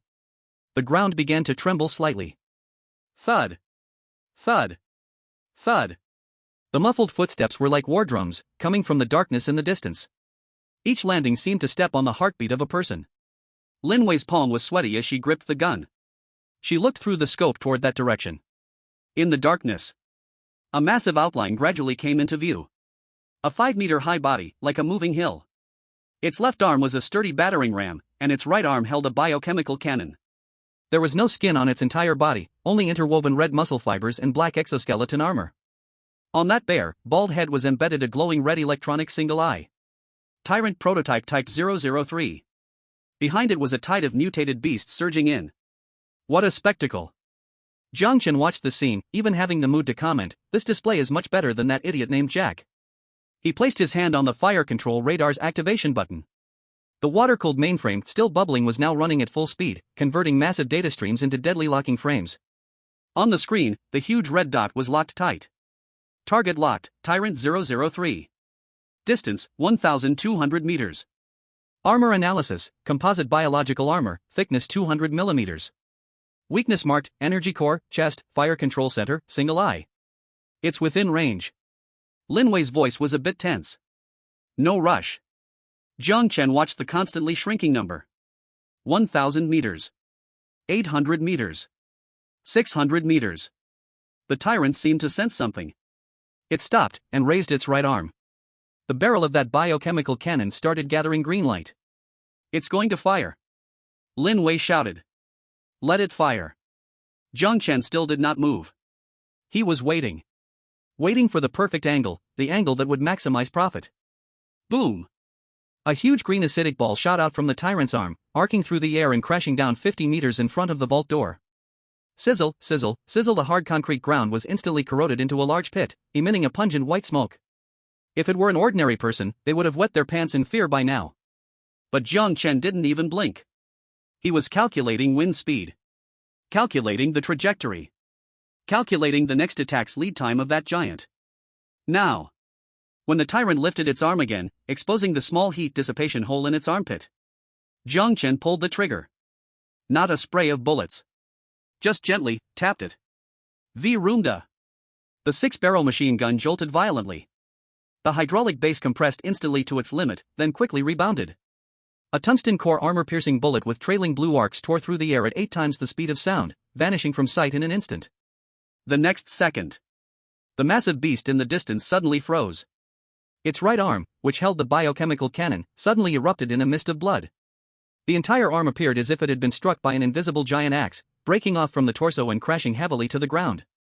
Green blood gushed out. Roar! Painful howls echoed through the sky. First shot, sever its minions. Jiang Chen released the trigger, watching the screen showing the red dot staggering back due to losing balance. Next. This is the real meal. He placed his hand on the trigger again. This time, he didn't let go. In this radius, I am God. All beings are equal. Buzz. The blue metal storm instantly engulfed the entire sector. Chapter 33, Violent Ignition, Nuclear Explosion Pacemaker. The metal storm suddenly stopped. That spine-chilling tearing sound vanished abruptly, as if a rooster's neck was suddenly snapped. 6 scorching hot gun barrels continued spinning under inertia, making a whoosh sound, but the barrels no longer spewed deadly flames. The beast tide, which had been suppressed 500 meters away, erupted into even more frenzied howls after a brief pause. They had noticed the interruption in firepower. Stuck? Lin Wei suddenly turned her head, aiming the gun towards the door, her finger resting on the trigger, her joints turning pale from the strain. Out of power. Jiang Chen looked at the energy bar on the control panel, which had instantly dropped to 0. His brow furrowed deeply. On the screen, the icon representing the miniature nuclear fusion reactor turned a glaring gray, covered with a red ruilock. Warning, energy depleted. Detected core component, miniature nuclear fusion reactor, dormant, dot. Status, physically locked. Fault code, E004, crash protection mechanism activated, dot. The recent burst of gunfire lasted only 12 seconds, draining all the backup power remaining in the mecha's capacitor. Now, this expensive killing machine had become a pile of scrap metal. Isn't this thing nuclear-powered? Lin Wei kicked away a mutated rat that had charged too close, quickly reloading her rifle and blasting it in two. Nuclear fuel lasts for hundreds of years, how could it run out of power? The reactor is fine, but the fire's out. Jiang Chen quickly typed commands on the keyboard, trying to bypass the lower-level protocols. It's like you have a whole box of gasoline, but no lighter, the engine still won't start. When the crash happened, the safety mechanism was triggered, and the core plasma cooled and extinguished. To reignite it, a high-energy pulse is required. Power requirement, 15 megawatts. Duration, 0.01 seconds. That's the energy of a lightning strike. The generator. Jiang Chen turned and rushed towards the corner of the vault. There was a backup military diesel generator there, originally meant to sustain the life support system of the vault. That broken machine only has 50 kilowatts. Lin Wei shouted, reloading so quickly her movements blurred. You expect it to power the nuclear reactor? That's like trying to use a toothpick to pry the earth apart. As long as the voltage is high enough, even a toothpick can kill. Jiang Chen ripped off the dust cover of the generator, revealing its oil-streaked body. There was no time to find a transformer, so he pulled out his tactical knife from his waist and cut the generator's output wires. Copper wires were exposed to the air. He rushed to the reactor, forcing the 2 thick wires to wrap around the ignition coil's connectors. Simple. Brutal. No safety regulations at all. System, overclock mode. Command confirmed. Target, diesel generator. Operation, unlock speed limiter, set fuel injection to maximum. Boom. The diesel engine let out a dying roar. Black smoke instantly poured from the exhaust pipe, filling the entire corner. The pistons slammed wildly in the cylinders, and the tachometer needle shot into the red zone before snapping off in the next second. The machine shook violently, and the screws on the base groaned under the strain. Turn. Jiang Chen pressed down on the vibrating generator's casing, his palm sizzling from the intense heat. Electricity surged through the wires towards the reactor. The voltage reading on the control panel began to skyrocket. 10%. 30%. 50%. Not enough.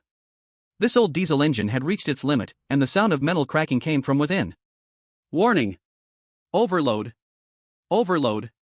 Lin Wei's voice was drowned out by the mechanical roar. Boom! A huge explosion. The generator's interior burst open in a fireball.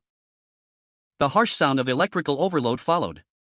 The lights on the vault ceiling flickered twice, then completely went out. Darkness descended. The whole world seemed to be drenched in a bucket of thick ink.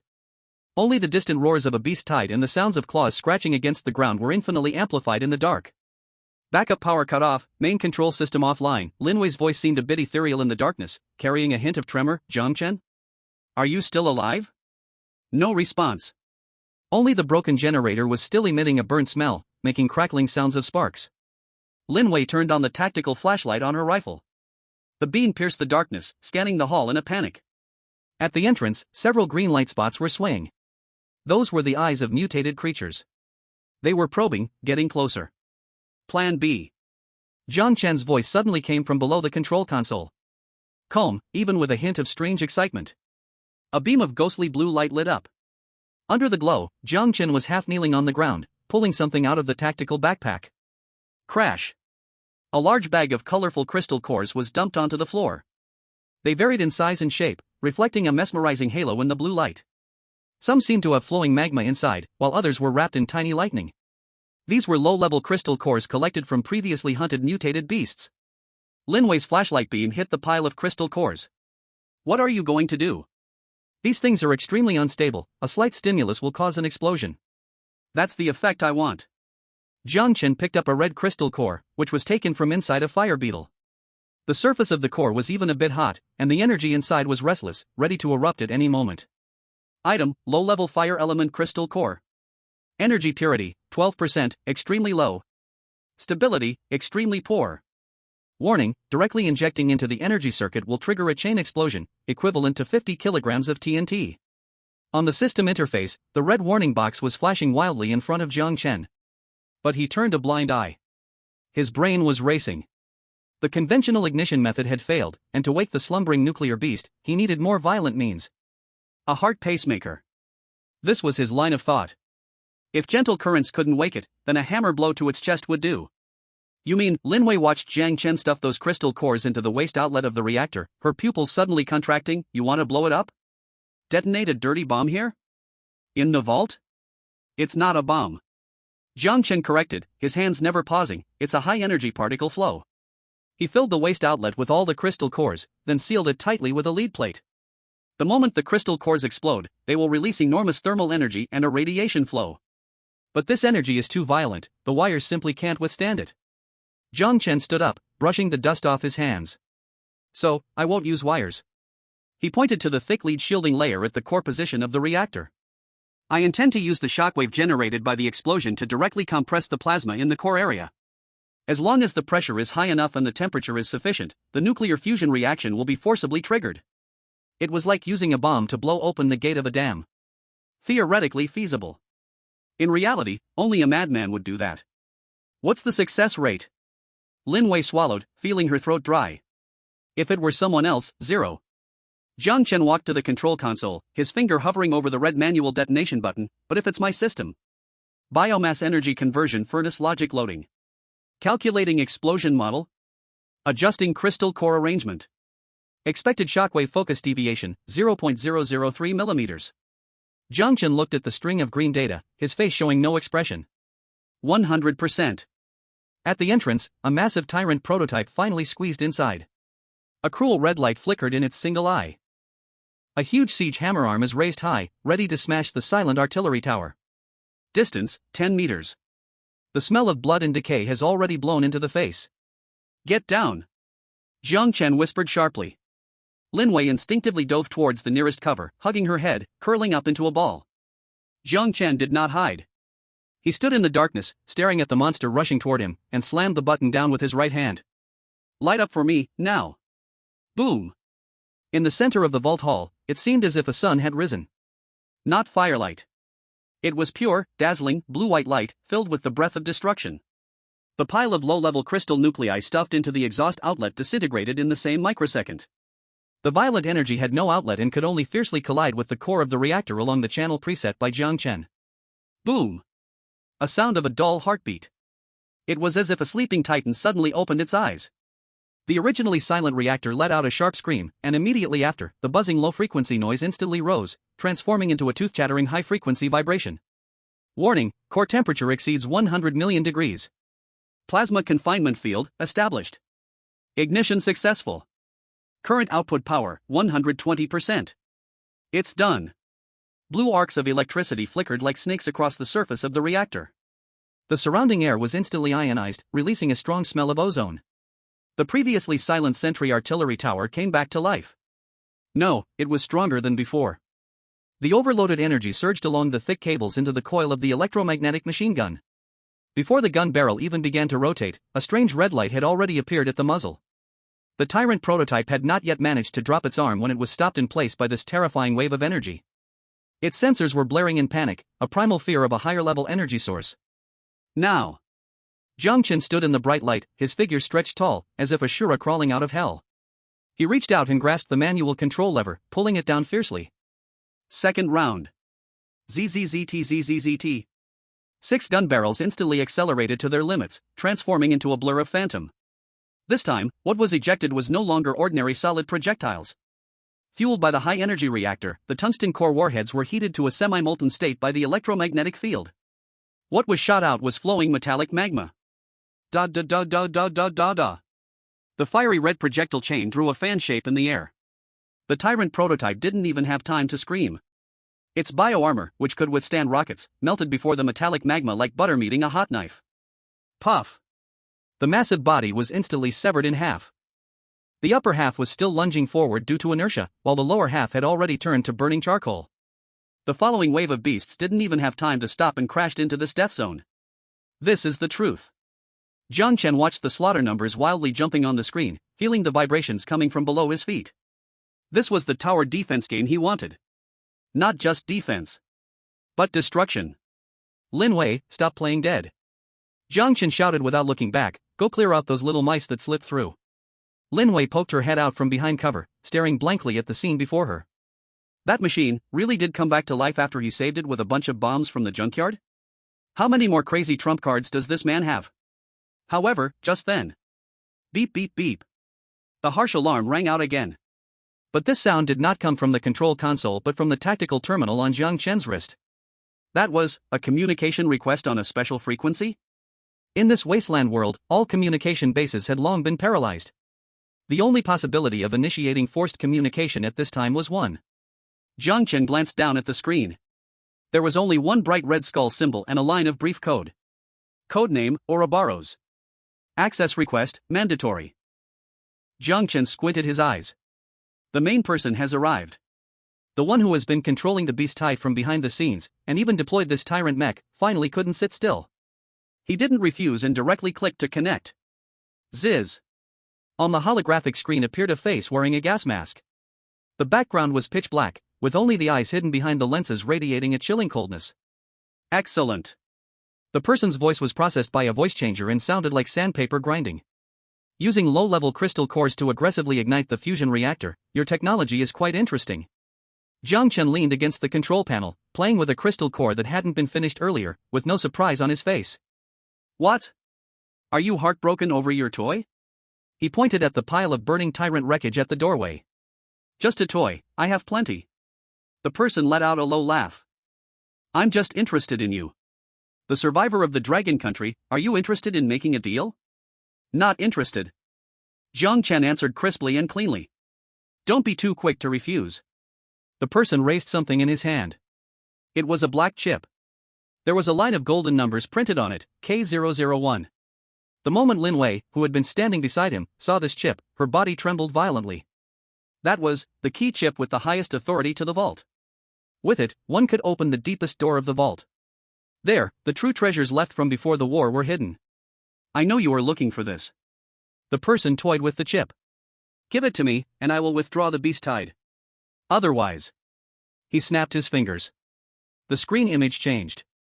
On a slope 3 kilometers away from the vault, 3 larger black mechs slowly revealed themselves from under camouflage nets. They were shouldering tactical nuclear warheads. The next wave won't just be wild boars and rats. Chapter 34, Pressure Cooker Alchemy.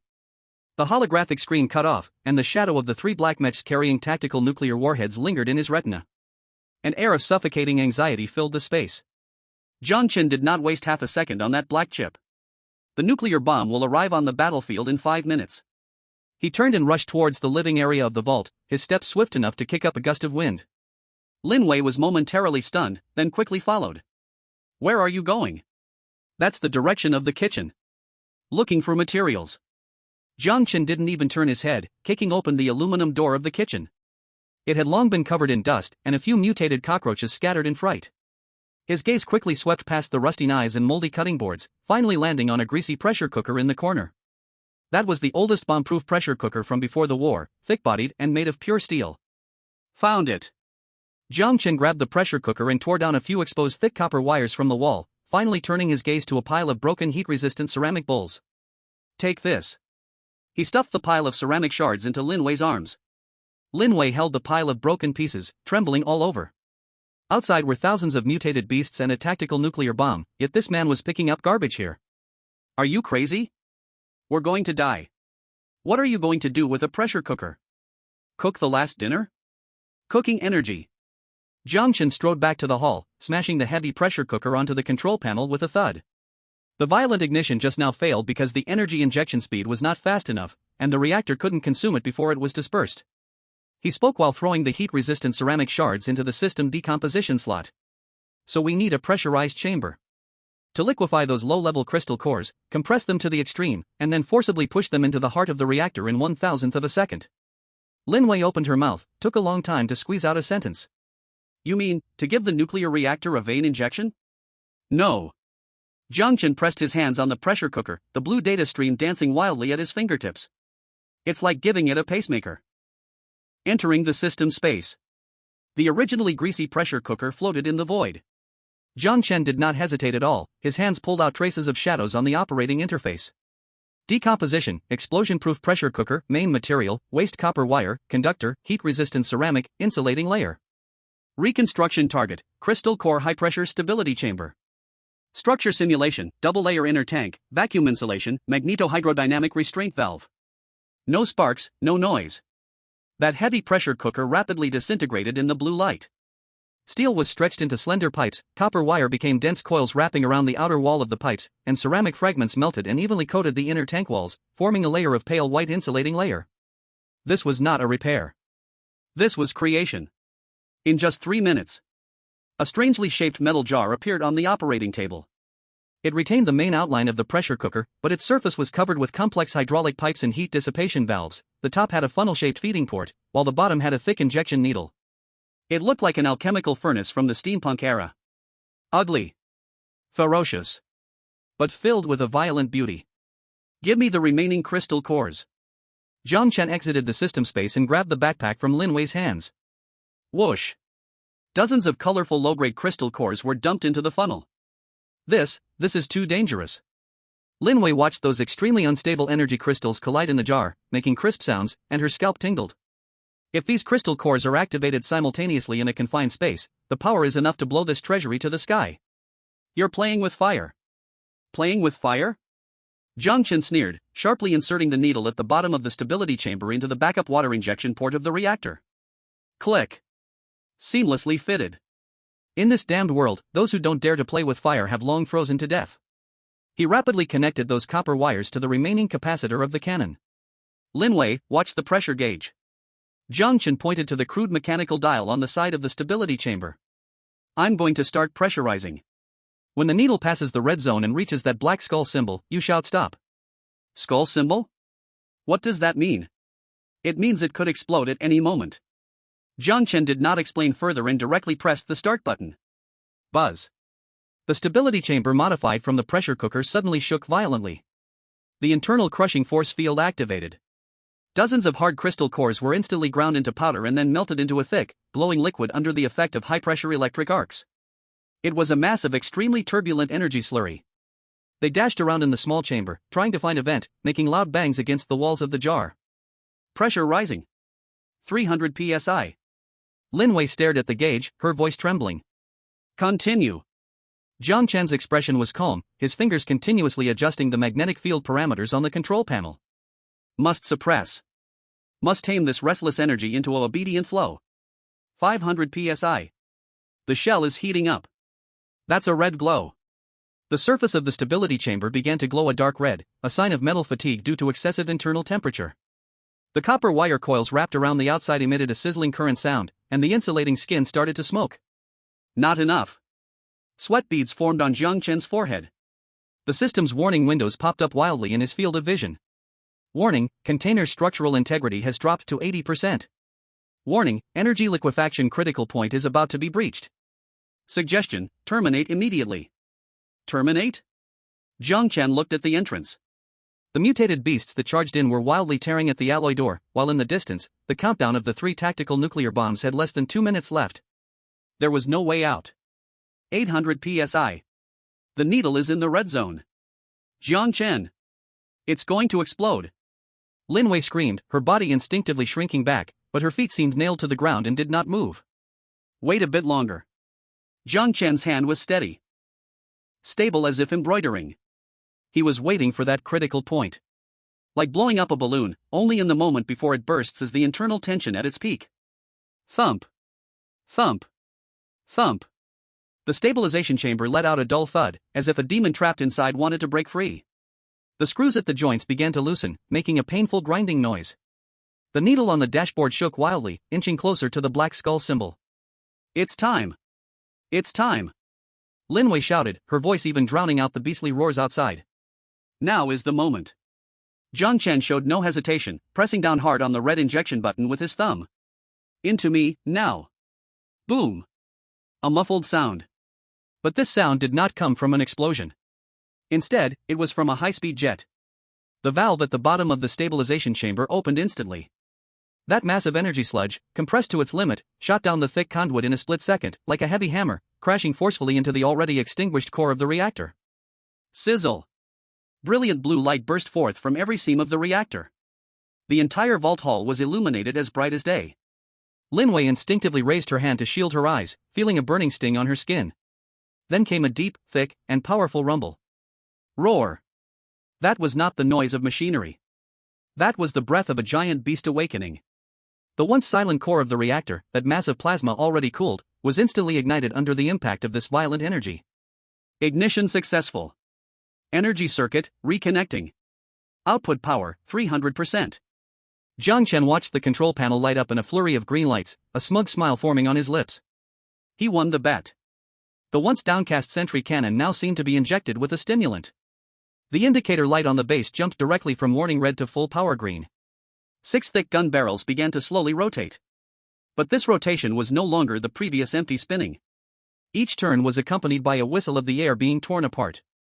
The gun barrels even distorted visibly due to the overflow of the high-energy magnetic field. This. Linwei lowered her hand, staring blankly at the revitalized killing machine. It felt completely different. If it was a gun before, now, it was a live volcano. Supply chain connected.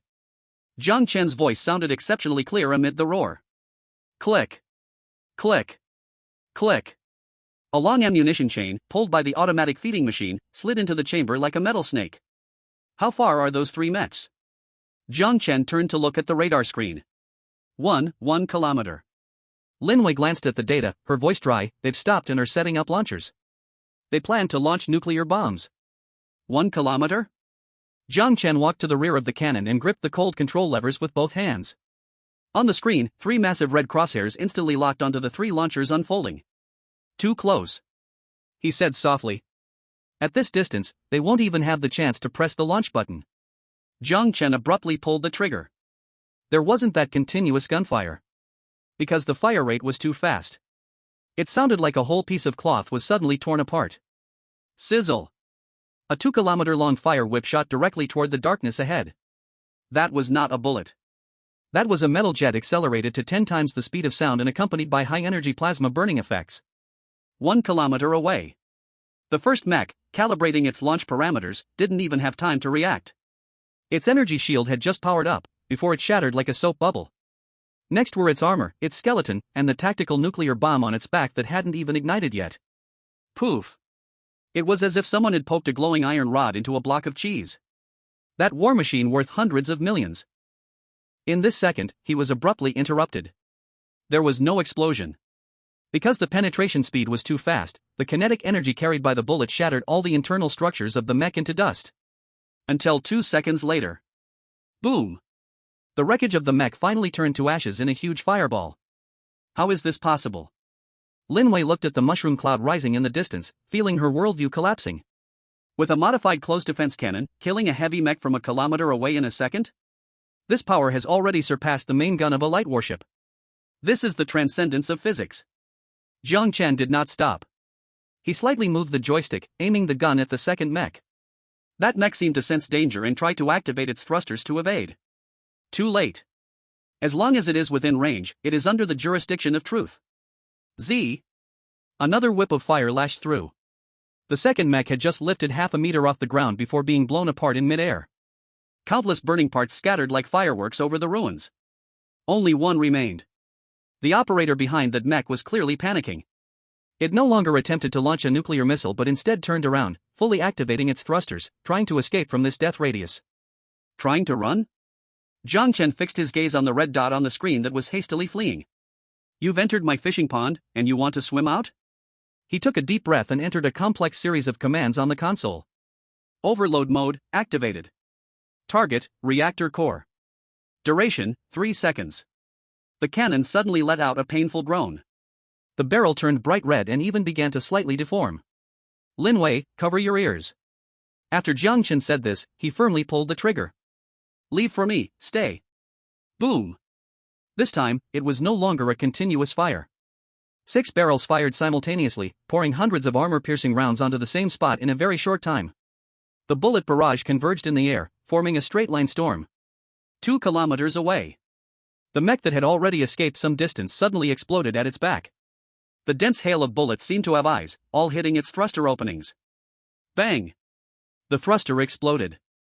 The mech, losing power, fell like a kite with a broken string, crashing into the pile of ruins, rolling over a dozen times before stopping. Total annihilation. In less than 30 seconds. 3 nuclear weapon mechs capable of destroying a city turned into a pile of scrap metal. The hall was dead silent. Only the cannon was still emitting wisps of blue smoke, buzzing with a cooling fan sound. The modified pressure cooker stabilization chamber was now completely wrecked, the shell cracked, and the copper wires inside burned to a charcoal mass. It had completed its mission. Jiang Chen released the joystick, his palm slightly numb from the prolonged high-frequency vibrations. He turned around and looked at Lin Wei, who was dazed. Crisis averted. He walked to the shelf next to him, picked up the cup of instant coffee that had long gone cold, and gulped it down. Now, we need to talk about that chip. At that moment. Zila. The communication channel was forcibly accessed again. The man wearing the gas mask reappeared on the screen. But this time, his background was no longer pitch black. Jiang Chen saw that behind the man was a massive underground fortress. Countless soldiers in exoskeleton armor were gathering, and in the center of the fortress, a huge crystal emitting an eerie purple light floated. The man's tone no longer had the previous mockery, instead, it was filled with extreme fervor and cold killing intent. Very well. You destroyed my toy and also my patience. Since you refuse to hand over the key, then I can only. The man slowly removed the gas mask from his face. What was revealed was not a human face, but a face covered with metallic patterns, half human, half machine. A skull face. Flames of ghostly blue burned in his eye sockets, staring directly at Jiang Chen. Come to get it in person. The screen went black. Jiang Chen crushed the paper cup in his hand and casually threw it into the trash bin. Skull face? Really old-fashioned. He glanced at Lin Wei, then at the reactor that was dialing 911. Looks like we have to move before they blow the whole mountain up. Chapter 35, The Modified Completion, Steel Beast. In the cash vault's vehicle garage. 3 heavy-duty armored cash transport vehicles were parked here. The thick armor plates were covered in dust, and the tires had long been deflated. Jiang Chen chose the middle one. Move aside. Jiang Chen lifted the still-warm 6-barrel electromagnetic machine gun with one hand and dragged the buzzing fusion reactor with the other. Lin Wei quickly retreated to the wall. Deconstruction, cash transport vehicle top armor, partial. Reconstruction, embedded turret interface. A flash of blue light passed. The previously flat top of the transport vehicle melted instantly, with the steel plates retreating as if alive, forming a circular recess. Jiang Chen forcefully pressed the hydraulic cushioned base into the recess. Click. Perfect fit. Next was the reactor. Jiang Chen violently cut open the top of the rear compartment and stuffed the metal canister that was still spewing blue arcs inside. Several thick energy conduits passed through the roof, connecting to the base of the turret. Z. The whole machine powered on. The exposed conduits instantly lit up with a ghostly blue glow, pulsing with energy as if veins were throbbing.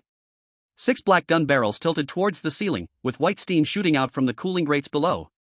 No longer was it that patched-up half-finished product. Now it was a complete, independent, killing unit full of industrial violent beauty. Name, Type 1 Automatic Guard Turret, Modified Version. Status, Online. Power Source, Mini Fusion Reactor, Overloading. Vehicle, Heavy Cash Transport Vehicle, Modifying.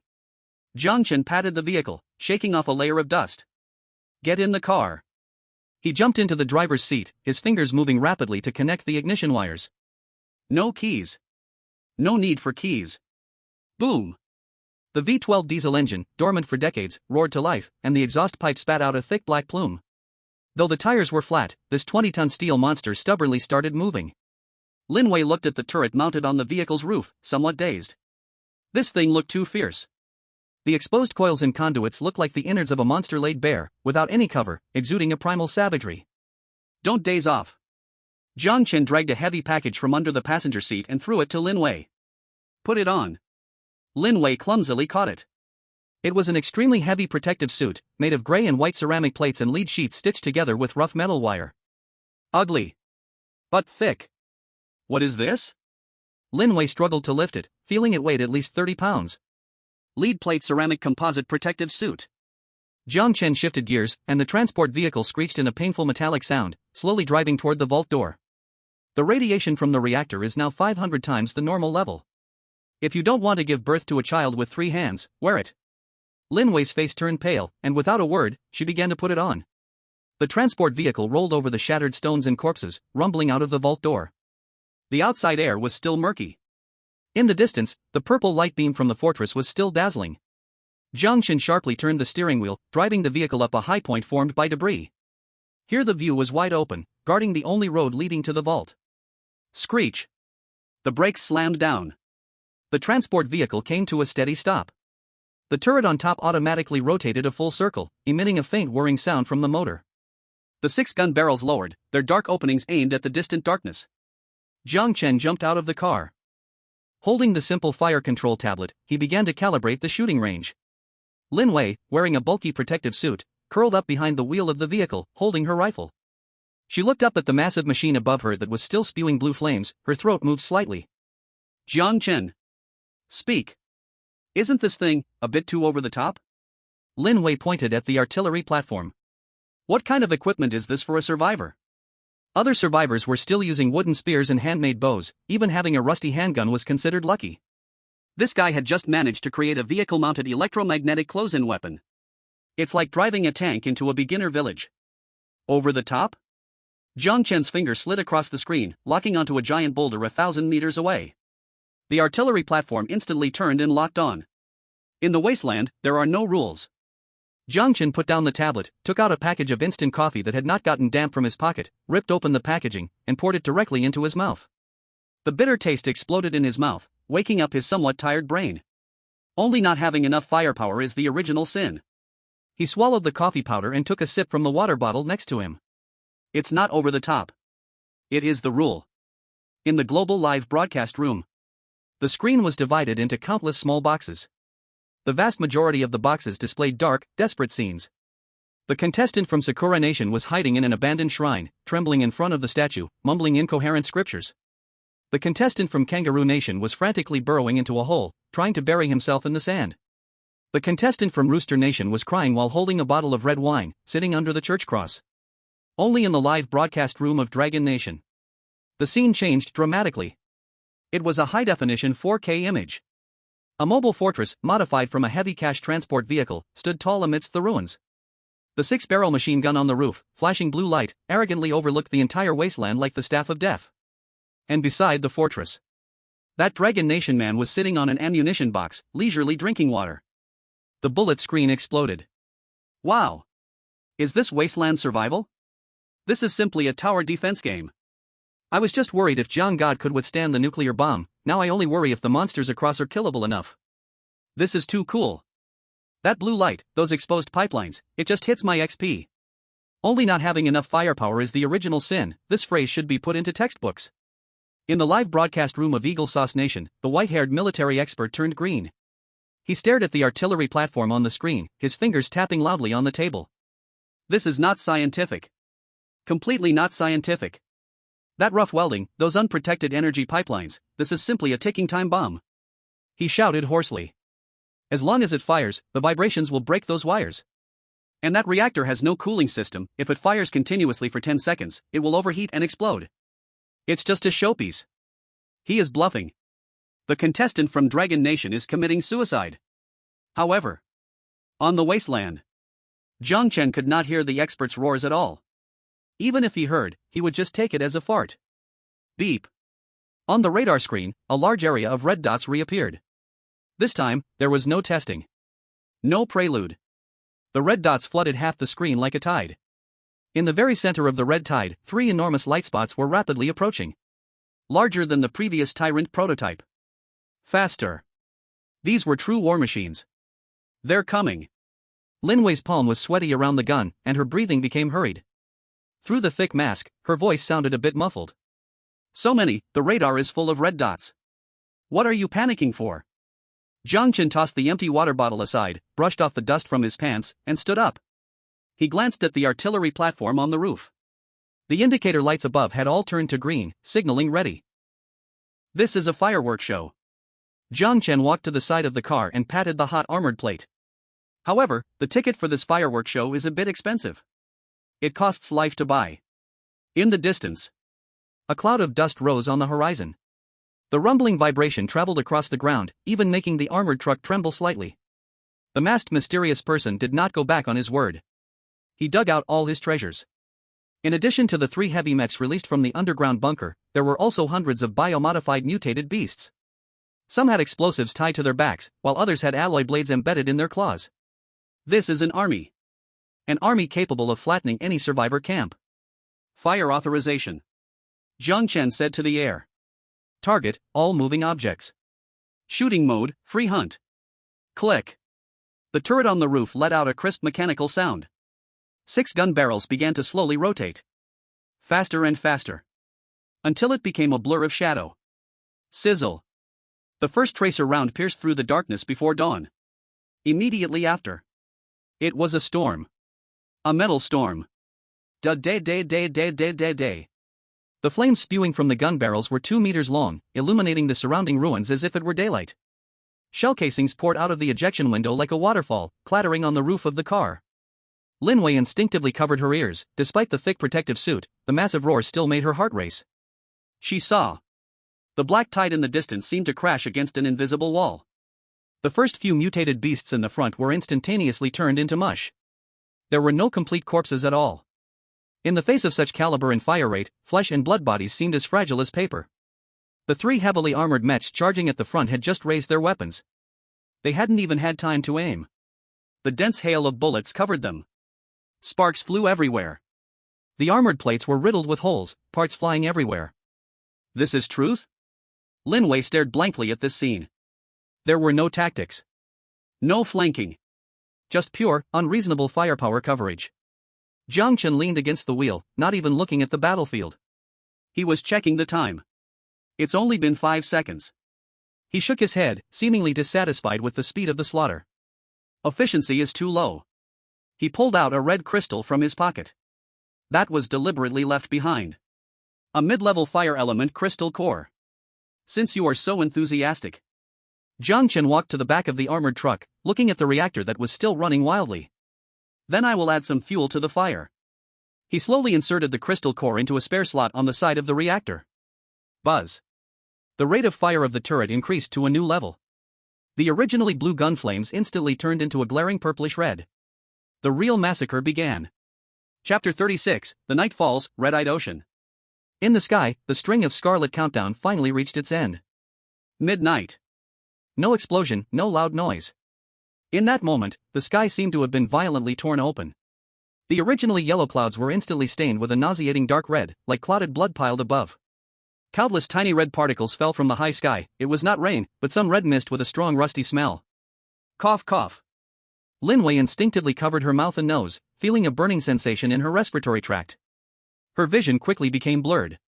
The ruins she could see clearly a kilometer away were now shrouded in a strange red veil, visibility dropping to less than 300 meters.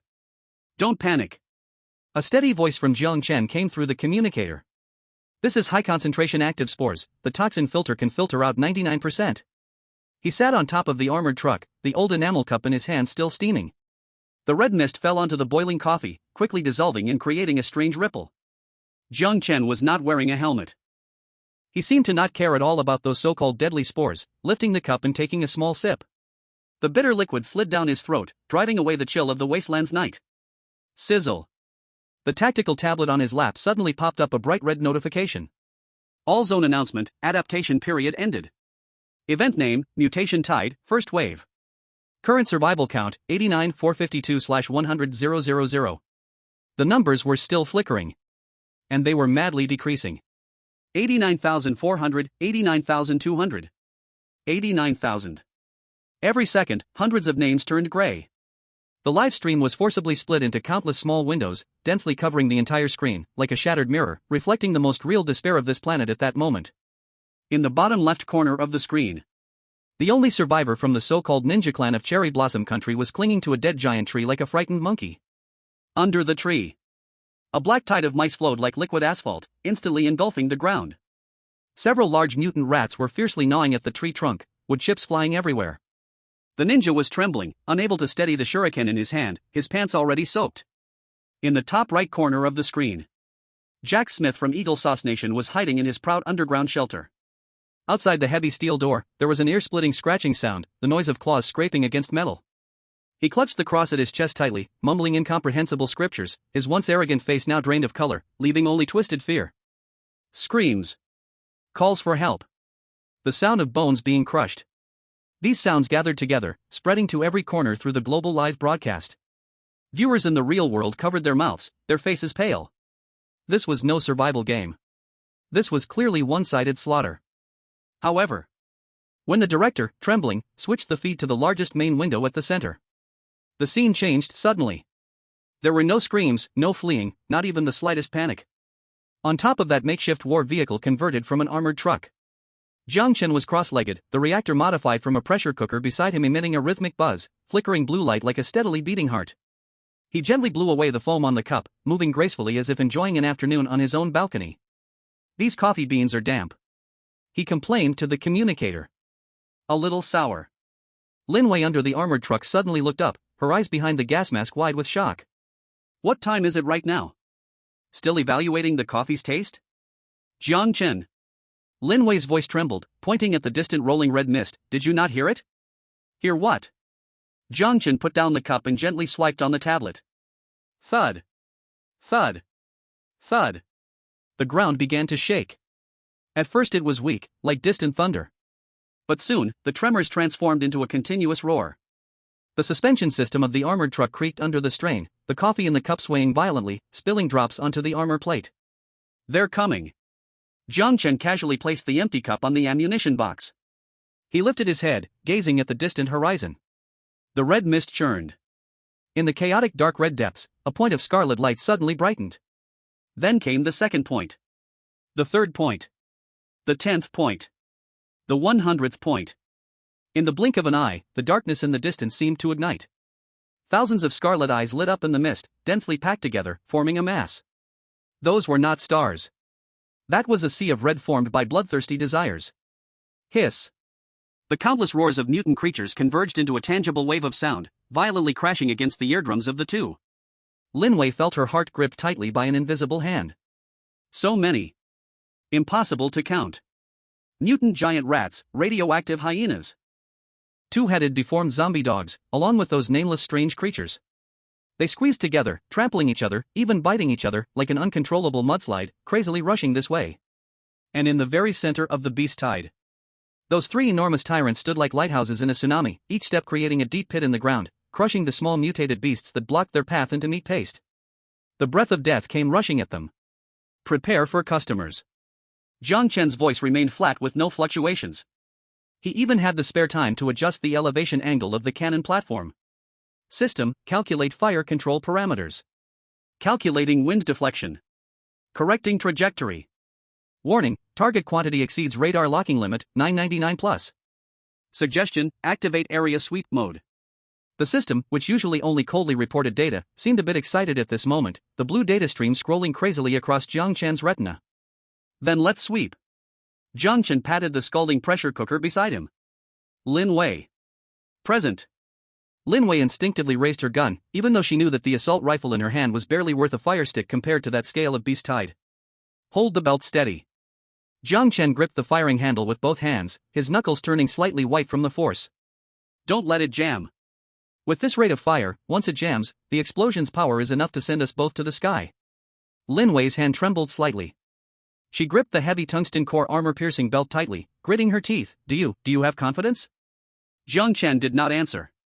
He looked through the scope at the tyrant charging in front. The monster's single eye gleamed with greedy light, as if it already considered him a delicious dinner. Distance, 800 meters. Entering effective kill radius.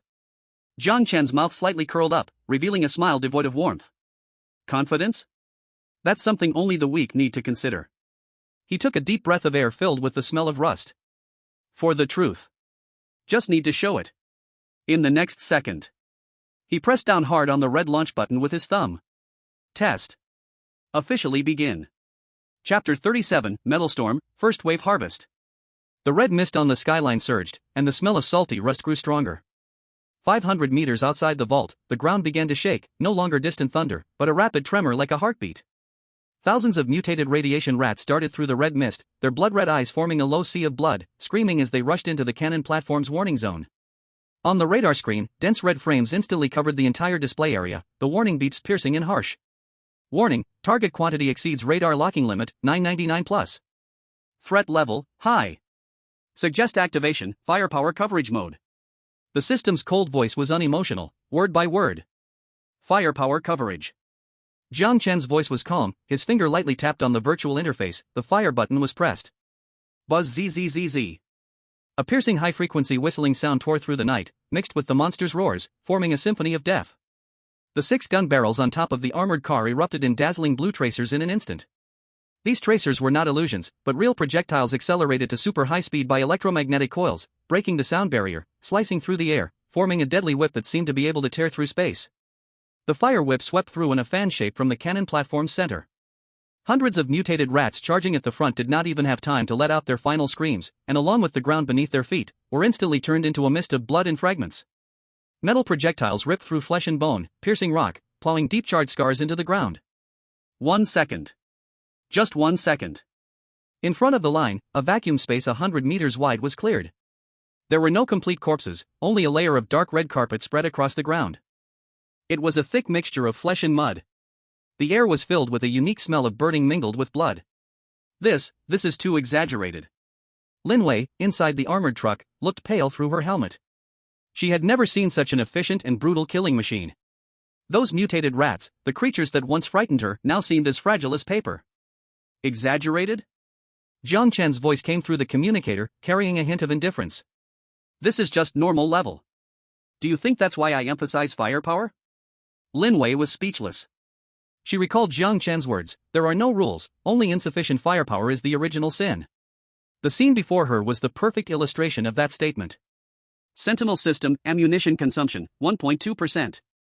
Target elimination rate, 99.8%. The system mechanically reported the data.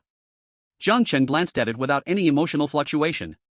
He was silently assessing the efficiency of the cannon and the quality of this first wave of beasts. Meanwhile, in the real world, Longwei Command Center. On the giant display screen, Jiang Chen's live broadcast was placed at the center. The image froze at the blood-red vacuum left after the cannon swept through. Everyone was silent, only the faint buzzing of various equipment could be heard. A young technician, breathing heavily with clenched fists, stared at the data stream flickering on the screen, showing the cannon's energy conversion efficiency, projectile initial velocity, dispersion patterns, and precise strike effects on targets. He suddenly turned to the old expert beside him and said, "Professor, look at this energy conversion efficiency and projectile dispersion pattern, this is simply textbook level." The old expert adjusted his glasses, his expression serious. He stared at the screen, as if the data came alive in his eyes. "No, this step is not written in textbooks.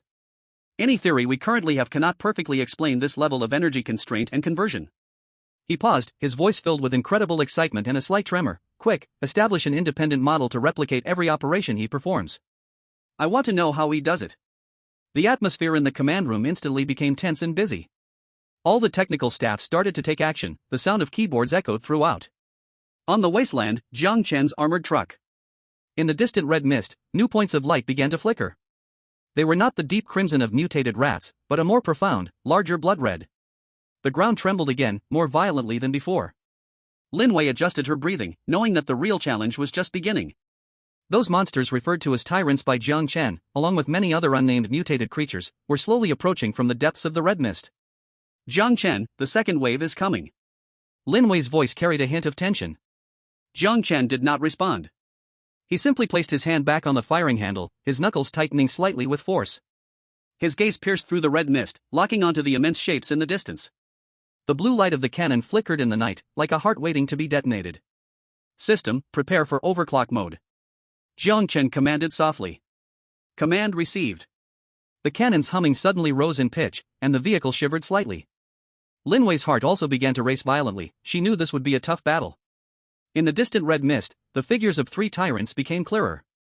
Their massive shadows projected onto the ground, as if they were messengers from hell. They were huge, every step shattered the ruins beneath them, creating a dull thud. Behind them, countless larger mutated creatures surged like a tide, emitting various roars that combined into a wave of despairing sound. "They are coming," Lin Wei said. Jiang Chen remained silent, only activating the cannon's targeting scope. In the scope, the tyrant's ferocious face filled most of the view, its single eye gleaming with a bloodthirsty light. The distance was rapidly closing. The first tyrant was less than 700 meters from the artillery. It raised its enormous front paw and slammed it down onto the ground, sending shards of rock flying. Jiang Chen's thumb slowly pressed against the red launch button. Chapter 38 Metal Storm, Global Silence. In that second, the world froze. In global live broadcasts, billions of mad comments vanished in an instant, leaving only pure blue on the screen. A fiery whip of flame burst forth from the top of the armored truck, cutting through the night sky with a speed and force that transcended all known physical laws, sweeping across the entire battlefield. Metal projectiles intertwined with plasma streams, ripping apart the air, instantly erasing the first wave of the surging beast tide from front to back. They didn't even have time to howl before being turned into a storm of bloody scraps and charred dust, carving out a blood-red vacuum strip 100 meters wide on the wasteland. Silence lasted just a moment. Then, the global network erupted like a volcano. WTF? What the hell is that thing? An electromagnetic cannon? No, it's an electromagnetic Gatling? How could he create something like this on the wasteland? This is CG. It has to be CG effects. I don't believe it, my eyes are tricking me. Oh my god, what did I just see? A whip of death made of metal and plasma, this is simply a miracle. In the Eagle Sauce country, within the Pentagon, in the Secretary of Defense's secret office. On the large screen, the image of the blue flame whip tearing through the beast tide froze, shocking all who looked. The Secretary of Defense was holding a cup of freshly brewed Blue Mountain coffee. He stared blankly at the screen, his pupils constricted, forgetting to breathe. Snap. The expensive bone china coffee cup was unconsciously crushed into pieces in his hand. Scalding coffee mixed with blood dripped down his fingers, splattering on his crisp dress pants, but he was completely unaware. He just trembled his lips, squeezing out a dry word from his throat, impossible. He slammed the table, veins bulging on his forehead, this is an insult to physics. Where's his energy source? Where's his cooling system? Where's the strength of his materials? This is unscientific. It's simply unscientific. In the office, a group of military experts and scientists exchanged glances, each face filled with shock and confusion that overturned their worldview. They exhausted their life's learning but could not explain everything before their eyes. At the same time, in the Dragon Country's highest command center, the atmosphere was completely different. The elderly commander, with silver hair, had the stars on his shoulders shining under the blue light of the screen. He wore a radiant smile, filled with overwhelming pride. He lightly patted the shoulder of the young commander beside him, who was also in a daze. "Comrades, I have always said, do not use our common sense to judge a genius." His voice was not loud, but it clearly spread throughout the command hall, each word carrying undeniable confidence. "Our ancestors told us, when you're poor, use tactical insertion, when successful, blow things up." The old commander pointed at the blue flame whip on the screen, nearly overflowing with admiration in his eyes. His laughter boomed. "Comrade Jiang Chen, you have won my heart." "Ha ha ha ha." The entire command center erupted with thunderous laughter and applause. The tension that had long been suppressed was instantly released. The Dragon Country's live broadcast audience fell completely into madness. Give these alien mutant monsters a little shock from the Fourth Industrial Revolution. Hold on, brothers, this is clearly the indomitable genes of the construction madman awakening. Handcrafted nuclear-powered close defense artillery, basic operation, don't mess up. Tears in my eyes, I declare, this is how our Dragon Country men should be. Firepower is justice, caliber is truth. What about the people from Sakura Country and Eagle Sauce Country? Just now, weren't they shouting so loudly? Come out and take a few steps. More than 100 countries around the world, at this moment, fell into a strange silence. Their competitors are still hiding among the ruins, fighting desperately for a can, chased by a few mutated rats in fear. Meanwhile, the competitors from Dragon Country are already operating mobile artillery, beginning a one-sided massacre. This contrast is too tragic, too glaring. Finally, a representative from another country reacted. They could not accept this scene, which was beyond logic. Protest. We strongly protest. A spokesperson from one delegation abruptly stood up, his face turning red. This is cheating. The competitor Jiang Chen from Dragon Country is using weapons beyond the current civilization level. This is unfair. Another representative from a different country immediately echoed, his voice sharp, almost mad, requesting the Sky Monitor system to intervene immediately and punish this cheating behavior. In an instant, countless representatives from various countries reported angrily to the mysterious system that hovered high in the sky through their respective channels. They were unwilling to accept that, on the same starting line, someone could directly deploy in-game equipment and even surpass the endpoint. At the peak of global questioning, as the entire world network flooded with accusations against Dragon Country and Jiang Chen. Buzz. A low, deep resonance instantly echoed across the globe. Everyone's terminal devices, the screens in every live broadcast room, simultaneously displayed a full-screen announcement. It wasn't like the usual text pop-ups, but a massive holographic projection made of blue data streams appearing right in the center of everyone's vision. A cold, emotionless mechanical voice resonated in every corner of the world, directly entering everyone's minds. Global announcement. It has been determined, competitor Jiang Chen, Dragon Country, acts within the system rules permitted decomposition/reconstruction framework. The items he created were based on the analysis and reverse engineering of existing relics in the Wasteland world, logically self-consistent, and deemed valid. Reports rejected. In just 3 short sentences. Every word felt like a 1,000-pound hammer, ruthlessly smashing into the hearts of all the shouters. Logically self-consistent? Reports rejected? This announcement completely silenced everyone. It not only declared Jiang Chen's actions as legal but also revealed a despairing truth to the world. Everything Jiang Chen did was based on the rules of this world, accomplished through his own abilities. He was not a cheater. He himself was an incomprehensible, uncopyable bug-level existence in this game. Lucky one? No. At this moment, the name Jiang Chen was redefined in the minds of all the world's leaders. It represented the unknown, represented terror, represented a power that they completely could not understand, a dimensional crushing kind of force. In the Wasteland. On top of an armored car. Jiang Chen glanced at the popularity value in the upper right corner of his live broadcast room. A number so large it was exaggerated, leading the second place by hundreds of times, and it was still skyrocketing. He lightly hummed, with no ripple in his eyes. This little scene made these inexperienced people panic. He redirected his attention back to the battlefield in the distance. The first wave of rat tide had been completely evaporated, and the air was filled with a mixed smell of charred flesh and blood. But the 3 tyrants, like hills, and the more and fiercer mutated creatures behind them had crossed through the smoke and entered within 600 meters. These giant beasts felt nothing for the deaths of their kind, their huge single eyes only held greed and brutality for fresh flesh and blood. With each step, they crushed the ruins beneath them, charging forward with a momentum that could destroy the world. Jiang Chen's fingers lightly glided over the virtual interface, the movements calm and precise, locking onto the tyrant charging in the center. The appetizer is over, he calmly said to Lin Wei through the communicator. The voice showed no emotion, yet it made Lin Wei's heart skip a beat. Next, the main course. In the next moment, he heavily pressed his finger on the mode switch button. Sentinel system switched to precision strike mode. Locking onto high-value target. Lock successful, Tyrant prototype number 003. Calculating trajectory. Weak point analysis. Calculating best attack path. The 6 gun barrels of the turret stopped spinning, slowly converging until they formed one unit. At the muzzle, a deeper and more terrifying blue light began to condense. The surrounding air twisted due to the gathering energy, emitting a faint hum. It was no longer a butcher sweeping everything aside, but transformed into a sharp blade about to pierce the heart. Chapter 39, Shadowcat Raid, Radar Blind Spot. The red alert once again tore apart the brief silence.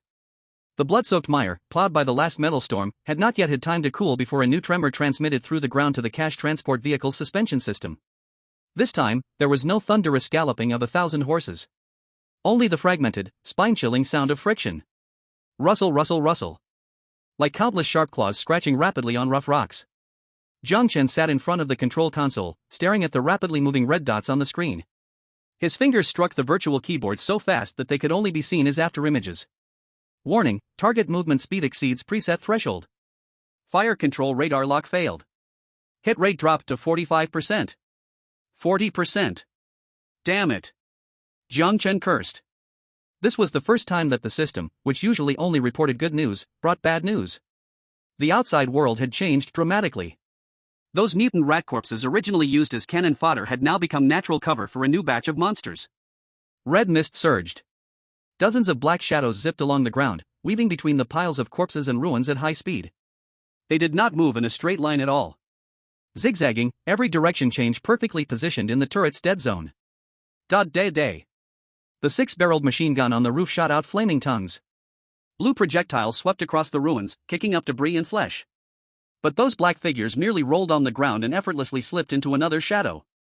They were creatures the size of leopards, but covered in black, armored scales. Second-degree mutated beasts, shadow cats.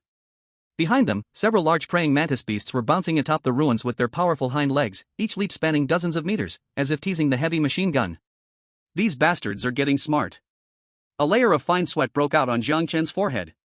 He didn't need to look back to know how tricky the situation was now. It wasn't that there was insufficient firepower. But it was missing the target. This makeshift fire control system, although equipped with the Tyrant's algorithms, still relied on a few consumer-grade graphics cards and this old vehicle computer for its hardware. Facing such highly mobile targets, calculation delays had become a fatal flaw. Every radar lock took 0.3 seconds to calculate. For a charging Tyrant, 0.3 seconds was a countdown to death. But for these shadow cats, 0.3 seconds was enough for them to change position twice. System, cut off automatic target acquisition and switch to manual assist targeting. Jiang Chen yelled. Command confirmed. Manual targeting assistance activated, please manually adjust the lead. The crosshair on the screen began to shake violently, following Jiang Chen's fingers as he frantically dragged it across the screen. He was making predictions. He was wrestling with the instincts of these monsters. Left. 3 o'clock. Lin Wei's voice exploded in the communication channel. Jiang Chen sharply yanked the joystick. The turret rotated. Puff, puff, puff. 3 tungsten core rounds accurately predicted the landing spot of a praying mantis beast. In its moment of being unable to gain strength in mid-air, its head was shattered into pieces. But this was just a drop in the bucket. Just as the cannon turned, the shadow cats on the ground sprang into action. They were waiting for this opportunity. Screech. A sharp screech echoed. For shadow cats that had been lurking in the flanks suddenly leaped out. They did not pounce on the armored truck, nor did they attack the cannon. Their target was more sinister, more deadly. Those thick cables extending from the cabin, connecting the rooftop cannon and the reactor. That was the lifeblood of this steel monster. Once severed, the reactor would immediately overload and melt down, or the cannon would go silent. Damn it! Jiang Chen slammed the control panel hard. Left flank breach. 30 meters away. They're going to bite through the power line. His fingers danced on the keyboard, rewriting the base tracking code, trying to reduce the damn delay. He couldn't free up a hand. Even a second would let those mantis beasts breach the front line. I know. Lin Wei's voice was soft. No panic, no tremble. Only a sound like metal being chambered. Before Jiang Chen could react, he felt the co-pilot seat beside him empty. The car door was pushed open violently, then slammed shut. That agile figure had dashed into the dense red fog. Lin Wei! Come back! Jiang Chen shouted instinctively. You focus on your code. Lin Wei's hurried breaths came through the communicator, accompanied by the crunch of tactical boots on gravel. Leave this to me. This was not just a promise. It was her declaration of war against this damned world, against that global broadcast studio that treated her as a mere ornament. She was not just a cheerleader hiding in the car shouting, 666. She was a warrior. Even without the devastating heavy firepower in her hands, she was still a warrior. 30 meters. For a second-tier Shadowcat, it was just the distance of 2 leaps. The first Shadowcat had rushed to the side of the truck, opening its tooth-filled maw, biting down hard on the wrist-thick cable. Get lost. A low growl sounded. Lin Wei did not open fire. At this distance, the assault rifle's firing rate and spread couldn't keep up with these monsters' movements. She reached for the tungsten alloy tactical dagger at her waist. That was the waist Jiang Chen had casually tossed to her before. At this moment, the black blade carved a stark white arc in the red fog. Using the momentum of her dash, Lin Wei executed a textbook tactical slide on the ground. Her body flew close to the ground. Just as the Shadowcat was about to bite down on the cable, the blade arrived. Not a chop, not a stab. But utilizing the momentum of the slide, from below, it swept upward fiercely. Sizzle! That unbearable cutting sound rang out. The hardness of the tungsten alloy was perfectly showcased at that moment. The Shadowcat's hard abdominal scales tore apart like thin paper, split open in an instant. Blood and entrails spilled everywhere. The Shadowcat didn't even have time to scream before it flew past the cable and crashed into the wheel, turning into a heap of twitching flesh. One down. Lin Wei pushed off the ground with one hand and instantly sprang up. Her movements showed no signs of slowing. Because the second Shadowcat had already arrived. This one was larger and more cunning than the last. It did not directly attack the cable, but instead, taking advantage of Lin Wei's moment of rising, silently lunged for her neck from the side. A stench-filled wind rushed towards her. Lin Wei could even smell the rotting flesh in its mouth. Be careful! Jiang Chen shouted from inside the car. He watched the side monitor, his heart skipping a beat. But he could only watch. The mantis beasts were wildly closing in the front, and he had to concentrate all his computing power on the frontline defense. Lin Wei did not look back. She was gambling. Gambling on the instincts honed from years on the edge of life and death. She suddenly stepped forward, not turning to block, but directly slamming her back against the armored cash transport vehicle. Bang! A dull sound echoed. In the instant her back hit the steel plate, the Shadowcat missed its leap. Its claws grazed Lin Wei's bulletproof vest, sparking a shower of flames. Now's the time. The immense force made Lin Wei's chest feel heavy, but her right hand remained as steady as a rock. She reversed the knife handle. A backward stab. Puff! The blade accurately plunged into the Shadowcat's soft armpit, piercing straight to the heart. The Shadowcat struggled violently, its sharp claws carving deep marks into Lin Wei's protective suit. Die! Lin Wei twisted her wrist and yanked hard. The Shadowcat's body suddenly stiffened, then slumped down limply. 2 down. Lin Wei gasped for breath, pulling out her dagger. Black blood dripped from the blood groove. She shook her slightly numb wrist and looked up. The remaining 2 Shadowcats stopped. A hint of confusion flashed in their crimson pupils. In their understanding, humans were those weak beings who only screamed and ran away. Not this one in front of them, a predator exuding a stronger killing intent than theirs. What? Afraid? Lin Wei adjusted her breathing rhythm, slightly crouched down, and assumed a standard combat defense stance. She glanced at the machine gun on the roof, still roaring madly. Jiang Chen, have you finished writing the code? With this intensity of warm-up, I can last at most 1 more minute. Inside the vehicle. Jiang Chen's fingers finally stopped. He looked at the blood-soaked figure on the side screen.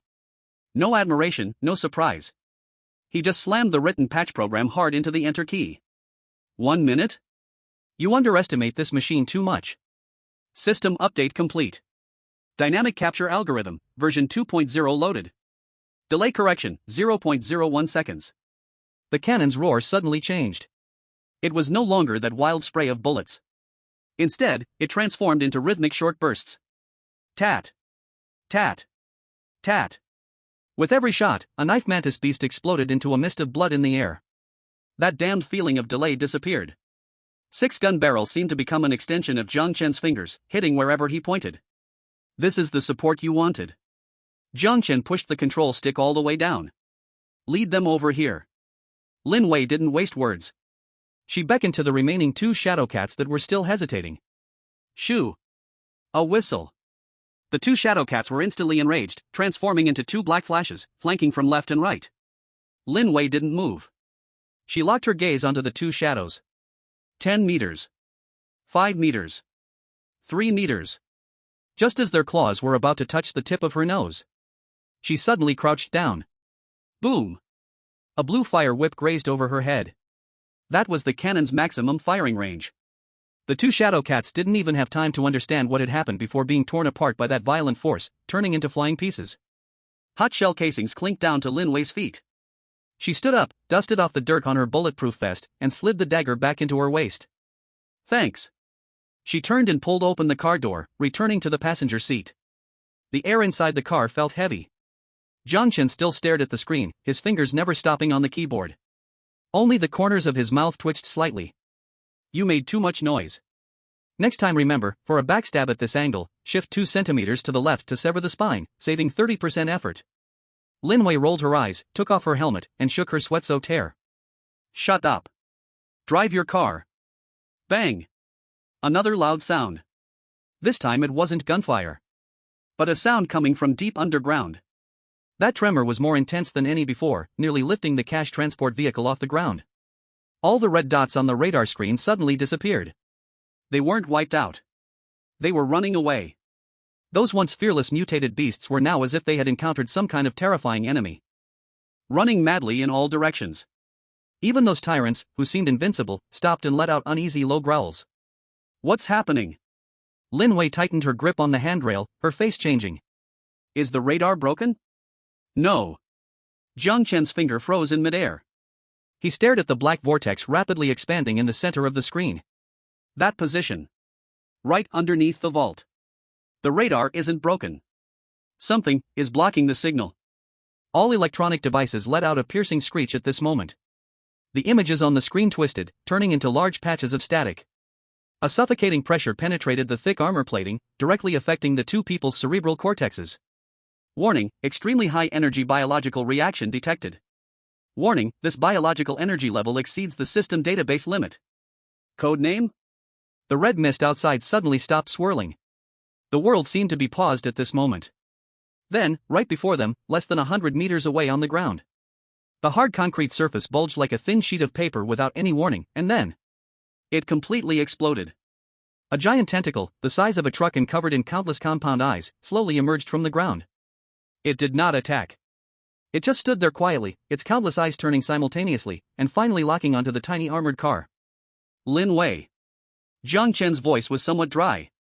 He looked at the tentacle and slowly placed his hand next to the red self-destruct button. It seems our main course is a bit too lavish.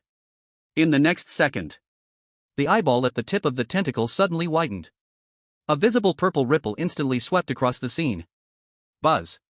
Chapter 40, Ammunition running low, high temperature warning. The purple ripple swept across the ruins, and the nauseating smell of rust in the air seemed to ignite instantly. That eerie humming sound lingered on the eardrums. At this moment, the 6-barrel electromagnetic machine gun on top of the armored car was in a state of insane overload. The gun barrels spun at high speed, creating a wind pressure that shattered the surrounding red mist. Blue tracers intertwined into a densely woven net of death in the night. But this net was tightening. ZZZZ. The holographic screen on the control panel suddenly jumped twice. The previously smooth data flow experienced a momentary stutter. Then, 2 glaring red pop-ups directly covered the original fire control interface, along with a rapid beeping sound, crashing into Jiang Chen's vision. Warning, ammunition reserve at 15%. Warning, gun barrel core temperature has reached 800 degrees Celsius, coolant evaporation rate 90%. Estimated, forced shutdown in 45 seconds. Jiang Chen's fingers paused for a moment on the keyboard. Shutdown. In this wasteland night full of mutated creatures, a shutdown meant turning into meat paste in a can. He glanced outside. The red mist surged more violently than before. The bodies shredded by the metal storm had piled up in front of the armored car into a half-meter-high wall of flesh. But more monsters were climbing over the corpses of their kin. They had no fear, no pain, only the primal bloodlust triggered by that purple ripple. There was no end to the killing. It was impossible to kill them all. This scale of beast tide, relying on such brute firepower coverage, was simply a bottomless pit. Tisk. Jiang Chen poured the half cup of cold coffee in his hand into the nearby trash bin. What a money-wasting thing. He wasn't cursing those monsters but rather this damned money-eating beast. 6,000 rounds per minute was thrilling, but it burned through the capital he relied on to survive in the wasteland. Must change the approach. Lin Wei. Jiang Chen pressed the communicator, not raising his voice, his words clear. Fall back. Outside the car. Lin Wei had just pulled the dagger out of Shadowcat's eye. Black blood splattered across her face, and the filter canister of her gas mask let out a hissing sound under unbearable pressure. She heard the instructions in her earpiece. But she did not move. 5 meters ahead, 3 mutated hyenas were crouching low, growling threateningly in their throats. If she retreated now, these 3 beasts would immediately pounce, tearing apart the armored car's tires. I can hold. Lin Wei gasped, gripping her dagger tightly, her body sinking into a ready stance. No more talk. Jiang Chen's voice came through the earpiece with no room for negotiation. I'm going to clear the area. Clear the area? Lin Wei froze for a moment. A barrage of gunfire couldn't stop these mad dogs. Now that ammunition was low, what would he use to clear the area? But she didn't ask. In this cursed world, hesitation leads to defeat. And Jiang Chen had not made a losing deal till now. Got it. Lin Wei suddenly leaped back, throwing out 2 smoke grenades. Bang! Bang! White smoke exploded in the red haze, momentarily obscuring the hyena's line of sight. Taking advantage of this gap, she quickly pulled open the side door of the armored car, rolled inside, and flipped into the compartment. Clang! The heavy explosion-proof door slammed shut, the bolt locking tightly. Almost at the same time, the roaring steel monster on the roof suddenly went silent. The world fell into a 1-second dead silence. Only the distant excited shrieks of mutated creatures could be heard, their cries harsh and piercing now that the firepower was gone. They thought that the human's tin can had finally run out of strength, that it was the gasping of their prey before death. Roar! Countless shadows erupted from the smoke, scrambling to pounce on the silent war vehicle. Inside the car, Jiang Chen sat at the control panel, his fingers interlaced, moving his wrists. His joints made crisp cracking sounds. On the screen, the red button representing full automatic fire coverage was turned off. In its place was a blue crosshair icon. Mode switch, manual takeover. Fire control assist, weakness marker activated. Single shot charge mode, on. System, turn off all those damned assist corrections. Jiang Chen fixed his gaze on the countless red dots rushing across the screen. I want it fully manual. Warning, in fully manual mode, hit rate depends on the operator's neural reaction speed. Suggest keeping. Turn it off. Command confirmed. The various assist frames vanished in an instant, leaving only the most primitive green crosshair. Jiang Chen placed his hand on the old game joystick. This joystick, rescued from a scrapyard, was now connected to the brain of this killing machine. Come on. I'll show you some art. He gently pushed the joystick. The turret on the roof did not rotate but made a subtle adjustment in pitch. The first mutated hyena burst out of the smoke, 10 meters from the car. Its mouth open wide, bits of flesh visible between its teeth. Jiang Chen's index finger gently squeezed the trigger. Not holding down. Just a tap. Puff. A soft sound. Gone was the previous furious howl that tore through the air. A tungsten core bullet, specially charged, left the chamber. There was no massive muzzle flash, just a fleeting blue glow in the air. The hyena's head seemed to be struck by an invisible hammer. No explosion, no blood and guts flying. A round hole the size of a finger appeared in its forehead. Its brain turned to mush in an instant due to the immense kinetic energy. It even maintained its charging posture, sliding a few meters forward from inertia, and finally crumpled softly under the wheels. One shot. Dead. Ammunition consumption, 1. Core temperature, decreased by 0.5 degrees Celsius. Jiang Chen did not look at the fallen corpse. His wrist moved slightly, and the joystick tilted 3 degrees to the right. Puff. The second shot. A shadow cat preparing to leap on the right suddenly lost balance in mid-air. Its spine was precisely broken, turning into a puddle of mush. Puff. The third shot. Puff. The fourth shot. If the previous fire coverage was a storm, then now Jiang Chen. It is a surgeon holding a scalpel. Calm. Precise. Deadly. Outside the armored car, the originally noisy battlefield became eerie. Gone was the continuous sound of gunfire, replaced by a rhythmic, death-knocking like light sound. With each light sound, a monster would fall. All targeted weak points. Eye sockets, throat, joints, spine. Jiang Chen seemed to need no thought at all. His hands merged with that machine gun. The crosshairs on the screen moved at high speed, each pause never exceeding 0.1 seconds. That was the perfect combination of human brain calculation power and mechanical execution power. Linwei leaned against the back of the passenger seat, watching the scene outside through the bulletproof glass. She took off her gas mask, revealing a face full of sweat and dirt. Pervert. She whispered a curse. Such shooting accuracy she had seen in the ace snipers of the special forces. But that was lying on the ground, adjusting the breath, aiming for a long time before shooting. And Jiang Chen. He was using a 6-barreled machine gun to shoot like a sniper. And in this high-pressure environment where dozens of monsters rushed toward him every second. This is not scientific. Linwei looked at the ammunition counter on the screen, which was still decreasing, but clearly slowing down. At this efficiency, this remaining 15% of ammunition is enough to kill through this wave of beasts. Science? Jiang Chen responded while not stopping his actions. When resources are scarce, calculation is the greatest science. Put. Another mutated rat that tried to sneak attack from under the car was pinned to the ground.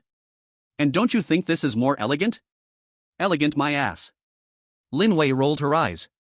The ground was full of corpses, the stinking blood, where was the elegance? But she had to admit. This method of killing had a captivating rhythm. Not a single bullet wasted. No unnecessary movements. This was Jiang Chen's violent aesthetics. However, just as Jiang Chen had just cleared all active targets within 50 meters in front of the car. Thud. A dull, heavy sound. This sound did not come from the surface, but from deep underground. The armored car jolted violently. The enamel cup on the control panel fell directly to the ground, making a crisp clanging sound. Jiang Chen's fingers paused. The crosshairs on the screen deviated from the target, and that shot hit the ground, stirring up a cloud of dust. This was the first bullet he had missed since taking control of the system. Thud. A second sound. Closer and heavier than the first. The rubble on the ground began to jump. The low-level mutated beasts that were still crazily charging in the distance suddenly seemed to sense something extremely terrifying. They stopped. Even began to retreat. Those mindless, fearless monsters were now trembling. They tucked in their tails, whimpering and spreading to the sides, creating a wide passage. As if welcoming their king. In the depths of the red mist, a massive silhouette slowly emerged. With each step it took, the ground trembled. It was not a tyrant. While the tyrant was huge, it was a rough mountain of flesh made of blood and meat. But this thing before them. It was covered with a thick, metallic gloss black shell. Over 8 meters tall. With limbs as thick as 4 load-bearing pillars. On its back, sharp bone spines grew, each topped with a flickering ghostly green glow. That is. Linwei's pupils shrank suddenly. She grabbed the tactical tablet next to her, pulled up the database, her fingers slid quickly across the screen. No matching results. But that didn't prevent her from judging the danger level of the opponent. Tier 3. Linwei's voice was a bit dry, as if a hot coal was stuck in her throat. At least a peak Tier 3. Or even, near Tier 4. The monster stopped 200 meters away from the armored car. It lowered its head. In that moment, Jiang Chen felt himself being targeted by some ancient ferocious beast. What kind of eyes were those? There were no pupils. Only a chaotic, swirling yellow vortex. Roar. The monster opened its massive mouth and let out a deafening roar. The sound wave visibly pushed aside the surrounding red mist, crashing hard against the armored plate of the cash transport vehicle. The alarm rang out again. This time, it was not ammunition, nor was it high temperature. Warning, high-energy sound wave impact detected. Armor structural integrity decreased by 2%. Jiang Chen looked at the huge red box on the screen. He released the grip on the control stick and wiped the sweat from his palms on his clothes. Looks like. He gripped the control stick again, his thumb hovering over the red overload button. The bullets saved have their use. He turned his head and glanced at Linwei, whose face had gone pale. Hold on tight. This time, it's really a big guy. Chapter 41, The Appearance of the Third Stage Wild Bull. The ground was shaking. Not the kind of fine tremors from a stampede, but a dull, rhythmic pounding. Thud. Thud. Thud. The once densely packed beast tide suddenly quieted down. Those mutated hyenas and aberrations, now like a herd of sheep encountering a natural enemy, whimpered and retreated to the sides with their tails tucked. The red mist surged, forcing open a wide path. It's coming. Jiang Chen pulled the control stick back a bit, his thumb hovering over the firing button. In the darkness, two yellowish lanterns lit up. Then, a massive shadow tore through the red mist. It was a bull. Or rather, it was a heavy tank dressed in bull skin. It stood at least 5 meters tall, and its body length was even more exaggerated. Every step it took left a deep pit in the concrete ground with its stout legs like weight-bearing pillars. The most hair-raising thing was not its size, but its skin. That was not the flesh and skin of a living creature. A thick layer of gray-white keratin covered its entire body like rock, embedded with various pieces of discarded metal debris, rusty gears, broken rebar, and even half of a car hood. These metallic scraps had thoroughly merged with its flesh over years of mutated growth, forming a natural reactive armor. A peak third-stage creature, the Ironhide Wild Bull. This thing, Lin Wei looked at the monster spitting white steam on the screen, her fingers gripping the dagger turned pale, is even bigger than what was in the database. What size matters, it all depends on how tough it is. Jiang Chen smirked, the control stick moving slightly. The turret adjusted its angle slightly, and the crosshair locked onto the wild bull's broad forehead, which was as wide as a door panel. Put. A light sound. A tungsten core armor-piercing bullet was fired, drawing a straight blue line through the air. Clang. Sparks flew. The bull's head barely tilted. The tungsten round, powerful enough to penetrate a light armored vehicle, left only a shallow white mark on its forehead, not even breaking the skin, before being knocked away to an unknown corner. Tisk. Jiang Chen looked at the white mark on the screen, feeling a bit of toothache. This skin is tough, wasting a bullet on it. In the global live broadcast room, the barrages that had been boiling due to Jiang Chen's rampage suddenly froze. A few seconds later, panic began to spread. Holy crap! Is this defense serious? That's an electromagnetic cannon. It's over. It can't be hurt at all. The team in Congo just ran into a monster like this, all 10 fully armed, 2 RPGs hit and left no mark, getting trampled into mush. This is beyond what humans can fight against. This is cheating. Military experts from Eagle Sauce Nation were frantically analyzing on screen. Do you see it? This is the ultimate form of biological weapon. Its outer keratin layer density exceeds that of depleted uranium armor, and physical attacks are basically useless. Unless tactical nuclear cards are used, oh no, tactical nuclear bombs, otherwise that kid from Dragon Country is dead. On the Wasteland, no one cares about the expert's nonsense. The bull shook its head, seeming irritated by the bite of that mosquito. It stopped, snorting out 2 puffs of scorching white vapor, its murky yellow eyes fixed firmly on the armored truck. Roar! A roar erupted. The sound mixed with the stench of drool, sweeping through the ruins like a hurricane. The armored truck's glass let out a creaking sound under the strain. It's charging. Lin Wei shouted, her body instinctively tensing. Reverse. Create distance. Don't rush. Jiang Chen let off the gas, instead placing his hand on a row of red switches on the control panel. This beast has some brains, look at what it's doing. The bull didn't charge blindly like normal mutated beasts. It lowered its head, driving its massive horns into a nearby pile of rubble, and suddenly tossed it aside. Boom! A piece of discarded tank side armor, 2 meters wide and half a meter thick, was forcibly lifted. It braced its sturdy front limbs against the armor plate, like a heavily armored soldier holding a shield, completely hiding its massive head behind the steel plate. Then, it began to accelerate. Thud! Thud! Thud! Each step faster and heavier than the last. It charged like a runaway train, bearing a huge shield, crushing towards the armored truck. This Lin Wei was stunned. It can use tools? Third-tier organism, IQ comparable to a 7 or 8-year-old child, using a shield is normal. Jiang Chen's fingers tapped a few keys on the keyboard, a cold smile appearing on his lips, but a child is still a child. Pooh. Pooh. 2 shots fired again. The bullets accurately struck the discarded armor plate, sparking 2 dazzling fire flashes, yet it couldn't stop the bull even a bit. The distance was rapidly shortening. 150 meters. 100 meters. The bull's speed had already picked up, its overwhelming momentum making one doubt it could directly smash this armored truck into a pancake. Jiang Chen.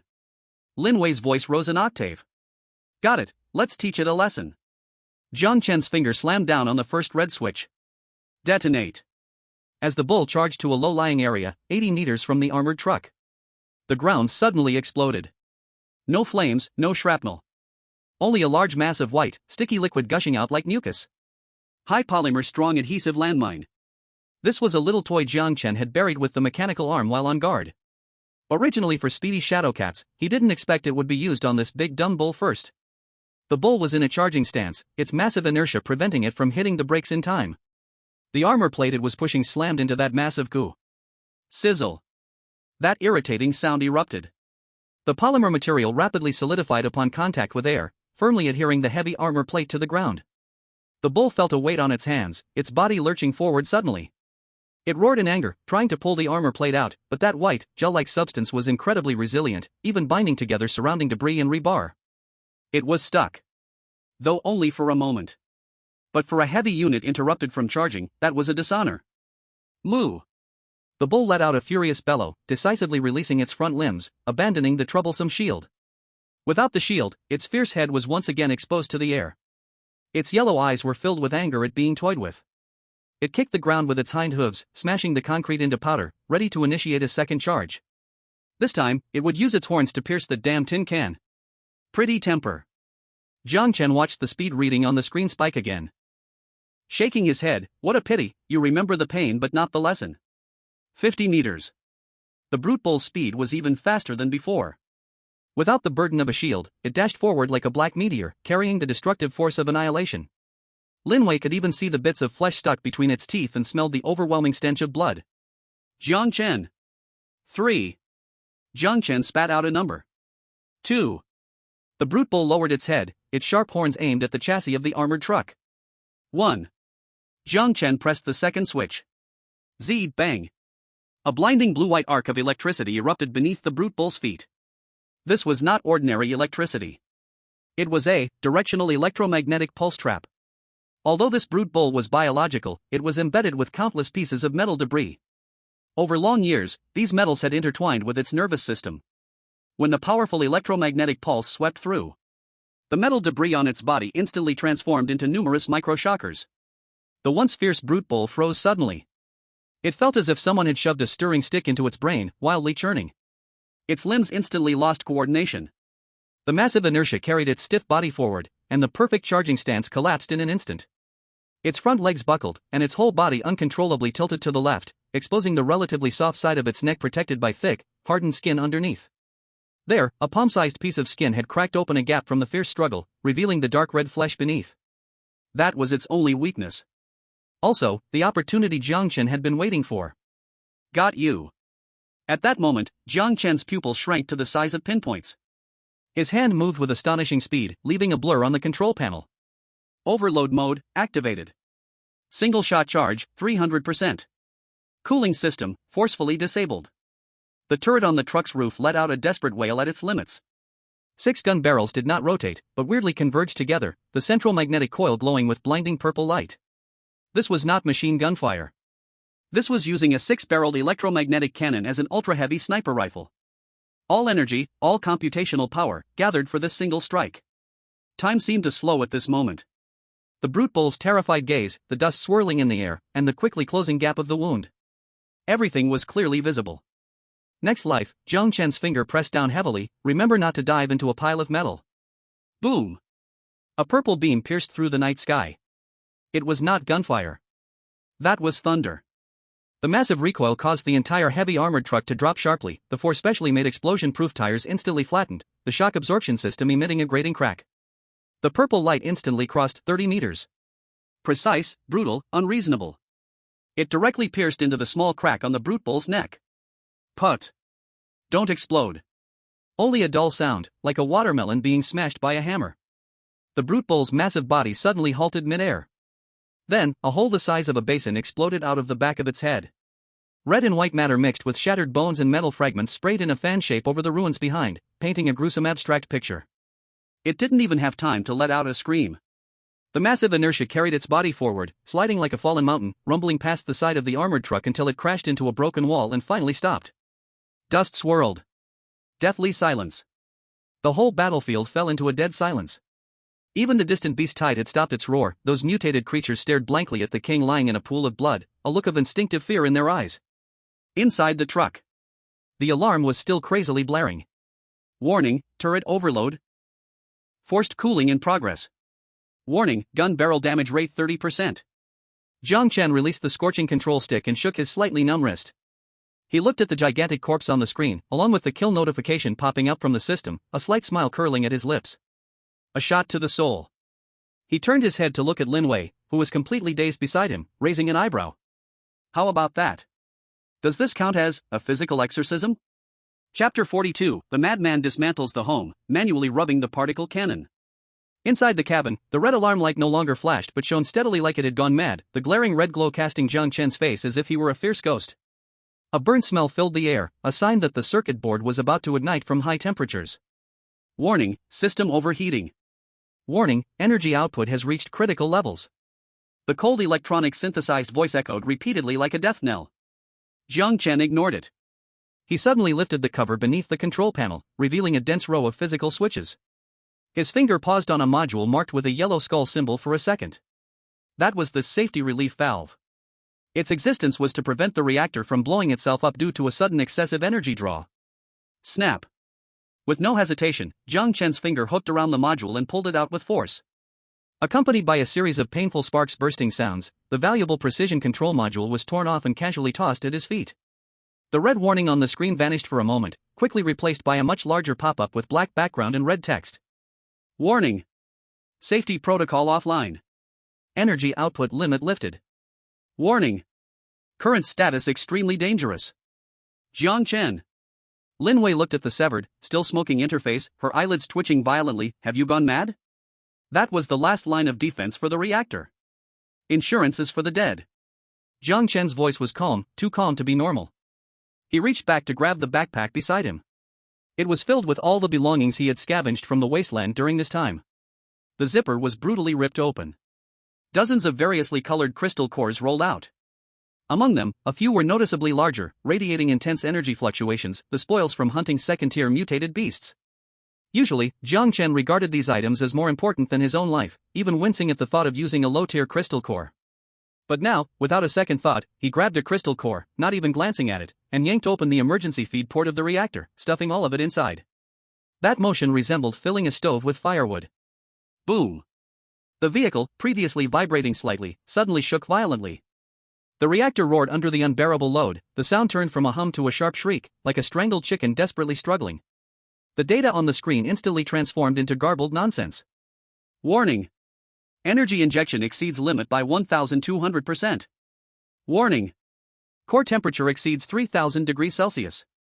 Warning! Magnetic confinement field about to collapse, countdown 30 seconds. You're going to blow us up together. Lin Wei tightly gripped the handrail, the terrifying heat had pierced through the insulation layer, causing the temperature in the cabin to rise sharply, sweat emerged only to evaporate instantly. Blow up? Jiang Chen sneered, his hands moving on the virtual keyboard like a blur. He was writing code. In this dire situation that could turn into a nuclear explosion at any moment, he was rewriting the low-level fire control protocol on site. I want it to explode.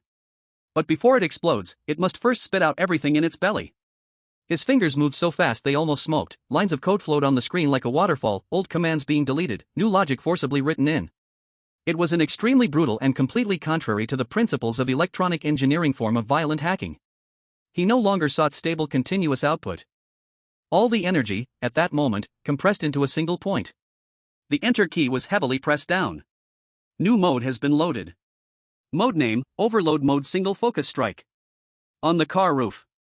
The 6-barreled electromagnetic machine gun, which was originally spinning wildly, suddenly stopped. The gun barrels glowed red, like 6 burning iron rods. But in the next second, this steel monster moved. ZZZZZT.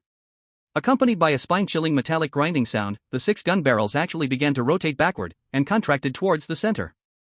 They tightly adhered together, using the metal's high-temperature flexibility to forcibly twist into an enormously thick gun barrel. It was no longer a machine gun. It was a cannon. Countless dazzling blue-white electric arcs jumped wildly at the cannon's mouth, and the surrounding air distorted due to intense ionization, emitting a ZZZZT wailing sound. The red mist was forcibly pushed back by this terrifying energy field, forming a vacuum zone with a diameter of 10 meters around the armored car. In Eagle Sauce Nation, Pentagon's strategic command room. The originally noisy room was now dead silent. Everyone stared at the wildly fluctuating energy readings on the big screen. An old gray-haired nuclear physicist suddenly stood up, his actions knocking over his chair. His trembling finger pointed at the screen, his lips quivering, madman completely mad. Doctor, what is he doing? Is that a self-destruct program? A nearby general frowned and asked. Self-destruct? No, it's crazier than that. The old expert nearly roared, he is using the fusion reactor as a disposable battery. He is releasing all the magnetic constraints, directing all the energy that erupts at that moment to the firing end. He is going to make a simple particle cannon by hand on the car roof. That's impossible. No material can withstand this energy level. So he's burning the gun barrel. The old expert held his head, his face collapsing. He is using the life of that machine gun to exchange for this shot. Wasteland scene. The heart-pounding pressure had reached its peak. In the distance, the giant tentacle that had just emerged seemed to sense something was wrong. That creature's instinct told it that the unremarkable little iron box ahead was brewing something that could evaporate its very soul. Its countless compound eyes turned simultaneously, the originally standing tentacles crazily trying to retract underground. Trying to run? Jiang Chen looked at the thermal signal on the screen that was quickly sinking, a fierce curve appearing at the corner of his mouth. His hand pressed on the launch button. At this moment, the launch button was extremely hot. Even through the glove, he could feel that burning sensation. Too late. Let me feast. His finger pressed down. There was no earth-shattering explosion sound. That was the silence produced when energy density reached a certain point. A light. A beam of purest light, even appearing dark golden due to excessive energy, shot out from the twisted gun barrel. There was no recoil. Because at that moment, the entire heavy armored car's suspension system shattered directly, the four tires instantly turning to charcoal. The dozens of tons heavy body was forcefully pressed half a meter deep into the concrete ground. Wherever the beam passed, the red mist was instantly evaporated, along with the dust in the air being annihilated into basic particles. It did not strike at the tentacle. What Jiang Chen aimed at was the hole where the tentacle was retracting.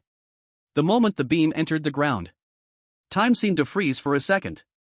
Immediately after, the earth bulged like a carpet flipped by a mischievous child, suddenly forming a huge mound. Boom! The ground shook the mountains. Not an adjective, it really shook the ground and the mountains. The ground within a radius of 500 meters instantly collapsed. Countless golden light pillars broke through the soil from underground, shooting straight up to the clouds. The giant tentacle monster that wanted to escape.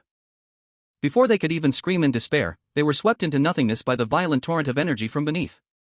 At the very center of the explosion, the cannon on top of the armored van had completely melted into a pool of red-hot molten iron after that strike, dripping down from the roof of the vehicle. Inside the van, all the screens were blacked out. Only the dim light of the emergency lamp illuminated Jiang Chen's sweat-covered face. He slumped in his chair, gasping for air as if he had just been pulled from the water. Cough, cough. Jiang Chen coughed a couple of times and wiped the black soot from his face. He turned his head and saw Lin Wei beside him, dizzy and holding her forehead while retching. How are you? Jiang Chen grinned, revealing 2 rows of white teeth. I told you this thing packs a punch. Chapter 43, All Are Equal. Warning, reactor core meltdown countdown. Warning, external armor damage rate 95%. The piercing electronic synthesized voice still echoed in the cabin, the suffocating smell of burnt material lingering in the air. Just as Jiang Chen expelled the last of his breath, the seat beneath him shook again. This time it wasn't aftershocks from the explosion. Thump. Thump. Thump. That familiar, dull thudding noise sounded like the Grim Reaper stepping on the ground in iron shoes. With each step, it matched the rhythm of their heartbeats. It's not over yet. Lin Wei suddenly opened her eyes, her pupils constricting sharply. The windshield had turned dark brown from the high temperatures, covered in spiderweb-like cracks. Through those cracks, she saw a scene of despair. Just beyond the edge of the vacuum created by that beam, a rolling red mist was forcefully pushed aside. A giant iron-hide bull, even bigger than the last one, barreled through the dust and electric sparks, charging like a mad beast. It was clearly enraged by the violent uproar from earlier or driven into a frenzy by the death of its kin. 20 meters. For a monster of this size, that wasn't even a distance. If it merely lowered its head and took 2 more steps forward, those strong, hammer-like horns would pierce through the already immobile armored van. The car won't move. Lin Wei instinctively reached for the ignition switch, but all that responded was the engine's mournful whine. For tires had already turned to charcoal, and the chassis was stuck tight in the concrete. They were just a tin can welded to a cutting board. Jiang Chen. Get out of the car now. Lin Wei unfastened her seatbelt, reaching to push the door open. It wouldn't budge. The high temperature had deformed the door frame, rendering the locking mechanism completely melted. We can't get out. Lin Wei's voice trembled as she looked at the looming giant, its murky, yellowed eyes reflecting their pale faces. It's over. That was the only thought in her mind. At this distance, no weapon could withstand a desperate charge from a peak-tier monster. Not even a tank. Lin Wei's hand drooped lifelessly as she leaned back against the chair, slowly closing her eyes, waiting for the final agony to arrive. Who says we have to run? That calm yet infuriating voice rang out again. Lin Wei blinked in astonishment. She saw Jiang Chen still sitting steadily at the control panel, the soot on his face being washed away by sweat, giving him a somewhat comical look, yet his eyes were frighteningly bright. He didn't reach for any escape device but pressed firmly on the already cracked launch button. On the screen, the red dot representing the target had aligned perfectly with the center point. Distance, 15 meters. The cannon has melted. What do you still want to do? Lin Wei screamed. The six-barreled machine gun on the roof had long since turned into a twisted heap of scrap metal. It was impossible to even identify the gun barrels. What could they possibly shoot? The barrel has melted. Jiang Chen grinned, revealing a white smile, but the magnetic field is still intact. As long as the magnetic field exists, the air is the cannon. His fingers forcefully pressed the red button deep into the control panel. Give it to me, die. Z, buzz. There was no earth-shattering explosion sound. Not even the crisp sound of gunpowder igniting was heard. In that moment, the world seemed to be sucked into a vacuum, all sounds swallowed. In the air, there was only a toothaking, muffled roar as if the space were being torn apart. The pool of red iron water on the car's rooftop suddenly floated against gravity, then elongated and spun under some terrifying magnetic force. Then, a light lit up. It was not the previous blue electric arc, nor the dark golden light column. It was a pure white, almost solid-looking fluid. It was so dazzling that everything around it appeared dim in comparison. It was like a long spear in God's hand or a scoop of magma dug from the sun's core, forcefully shoved into an invisible pipe, then shot out at sublight speed. High-energy particle flow. The true prototype of an energy weapon. 10 meters. The massive head of the iron hide bull had just lowered, ready to embrace the thrill of collision. Its thick half-meter armor, able to withstand rockets, appeared so fragile at this moment. Puff. Like inserting a red-hot knife into butter. There was no collision, no obstruction, not even a sound. The white light flow effortlessly entered the bull's forehead. Indestructible skull, complex brain tissue, strong cervical vertebrae, all materials in the path of the light flow were heated to tens of thousands of degrees upon contact, skipping the liquid state and turning into plasma gas. Vaporization. Thorough vaporization. The light flow showed no pause, piercing through the massive body of the bull, shooting out from its tailbone, carrying a cloud of blood mist and bone fragments, continuing to race backward. Boom. Boom. Boom. Behind the bull, the three abandoned armored vehicles that were supposed to be cover were instantly pierced as if made of paper. 3 smooth-edged circles, still dripping molten iron, were left in the thick steel plates. The light flow flew for hundreds of meters, finally crashing into the load-bearing wall of a distant abandoned building. Z. That half-meter-thick concrete wall instantly vanished to chunk, leaving a 2-meter diameter, bottomless melting hole with walls showing an eerie glassy crystallization. The battlefield fell into a deathly silence. Only the iron hide bull was still moving. Inertia carried its massive body forward. Its hooves subconsciously dug into the ground, furrowing deep grooves in the cement surface. It slid for a full 10 meters. Finally, stopping less than 2 meters from the front of the armored truck. Boom! That mountain of flesh collapsed, kicking up a cloud of dust. Lin Wei stared blankly at the scene before her. That once invincible pinnacle monster now resembled a soft candy with its head bitten off by a mischievous child. Nothing can't be solved by a particle cannon. If there is. He struggled to raise his hand and patted the dashboard, which was hot enough to fry an egg. Then take apart the reactor and fire again. In the global live broadcast room. The barrage stopped for a full 5 seconds before erupting into an unprecedented flood. What did I just see? What is that thing? Auroras? You upstairs, are you blind? That's a particle beam. It's a plasma cannon.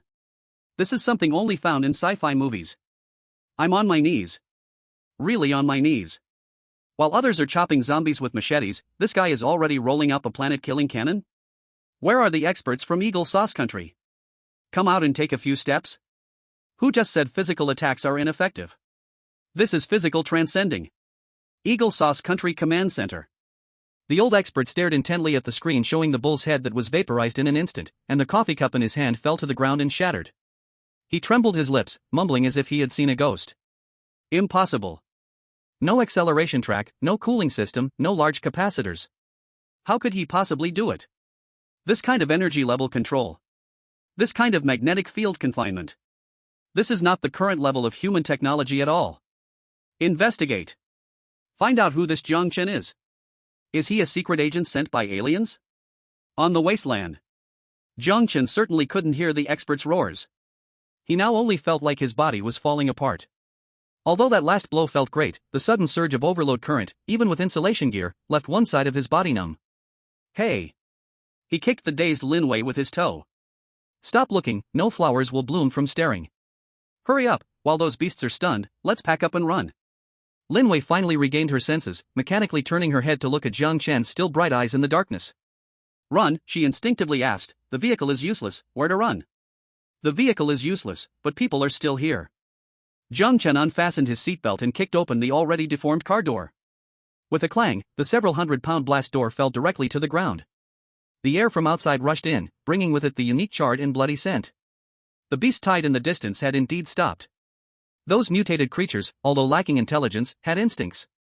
The energy waves that erupted a moment ago were a terrifying presence upon which their life level couldn't compete. It was the aura of a natural enemy. They were retreating. Even those bloodthirsty radioactive hyenas were tucking their tails and whimpering into the shadows. This is the rule of the wasteland. Jiang Chen jumped out of the car and stepped onto the burning hot concrete, pulling out a signal gun from his backpack. As long as you are ruthless enough, strong enough, the monsters will also give way. He raised his hand and pulled the trigger toward the sky. Boom! A red signal flare shot up, bursting into a brilliant firework in the pitch-black night. That was a signal for the personnel inside the vault, as well as a period to the chaotic slaughter. Let's go. Jiang Chen turned back and extended his hand to Lin Wei. Let's go see our spoils. The core crystal of that bull should be enough to fix this broken car, and by the way. He glanced at the giant body still emitting smoke in the distance, licking his cracked lips. Level up again. Chapter 44, Cannon Platform Sacrifice, Data Ascension. Click. A sound that made one's teeth ache shattered the silence. That was not the sound of bones breaking, but the stress disintegration of metal rapidly cooling after extreme high temperatures. Above the car roof, the six-barreled electromagnetic machine gun that had just created miracles and physically transcended a peak Tier 3 creature finally exhausted its last bit of life. The originally imposing gun barrel now drooped like a candle thrown into a furnace, soft and crumpled together. Dark red molten iron dripped down from the twisted receiver. Sizzle. Scalding liquid metal dripped onto the armored top of the cash transport vehicle, burning through the rust-proof paint and releasing a pungent blue smoke. Immediately following was the internal coil's detonation. Crackling sounds echoed. Like firecrackers lit during the new year, the precise capacitors and magnetic rail constraints inside the machine exploded one after another. Sparks flew everywhere. Thick black smoke billowed. In less than 10 seconds, this killing machine, which had gathered countless efforts from Jiang Chen and was once invincible, completely turned into a heap of scrap iron still steaming with heat. Even the old man at the scrap recycling station would shake his head at the sight. But the deterrent power of this pile of scrap iron did not dissipate with its scrap status. In the distance, those mutated beasts, driven mad by the smell of blood, seemed to have hit a pause button. They looked at the iron-skinned bull fallen in a pool of blood with its head completely vaporized, then glanced at the cash transport vehicle still emitting black smoke. Fear. A primal fear, inscribed deep in their genes, of higher-level powers, instantly overwhelmed their bloodthirsty desires. Woo! A few front-running radiation hyenas tucked their tails and emitted terrified whimpers from their throats. They began to retreat. 1 step, 2 steps. Then they turned and fled wildly. Like the first domino falling, the densely packed tide of beasts collapsed in an instant. Hundreds and thousands of monsters scrambled to escape into the depths of the red fog, fearing that if they lagged even a moment, they would be tagged by that terrifying white light. Even though the machine that emitted the white light had already turned into a heap of scrap iron. Within half a minute. Apart from the corpses scattered all over and the bull still smoking, there were no living creatures within 500 meters of the cash transport vehicle. Inside the vehicle, the emergency lights flickered erratically, and the voltage was extremely unstable. Lin Wei slumped down in the gap beneath the passenger seat, gripping the buckle of the seatbelt tightly, her knuckles turned white from excessive force. She breathed heavily, her chest rising and falling dramatically. Sweat dripped from her chin onto her bulletproof vest, quickly soaking a large area. The overload just moments ago was not just the limit of the machine, but also the limit of human physiology. That feeling of being about to have her soul pulled away left her still reeling. Is it over? Lin Wei's voice was as hoarse as if she had swallowed a handful of sand. She struggled to prop herself up, glancing through the cracked windshield at the empty street outside, then looking up at the heap of scrap iron still dripping molten metal above her. A sense of extreme absurdity surged in her heart. This is winning? By blowing up the weapons and instantly killing the enemy? This is what Jiang Chen calls science. This is clearly playing with their lives. Madman. Lin Wei leaned back against the seat, feeling every muscle in her body spasm. She looked at the man beside her, her gaze incredibly complex.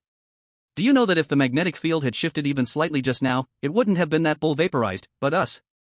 Facing Lin Wei's question, Jiang Chen showed no reaction whatsoever. Or rather, his focus was entirely not on Lin Wei or the fleeing monsters. He unbuckled his seatbelt, pushed open the deformed car door, and jumped directly onto the scorching concrete.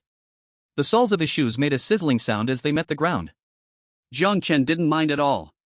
He climbed a few steps up to the top of the vehicle, squatting in front of the pile of scrap iron that was still emitting astonishing heat.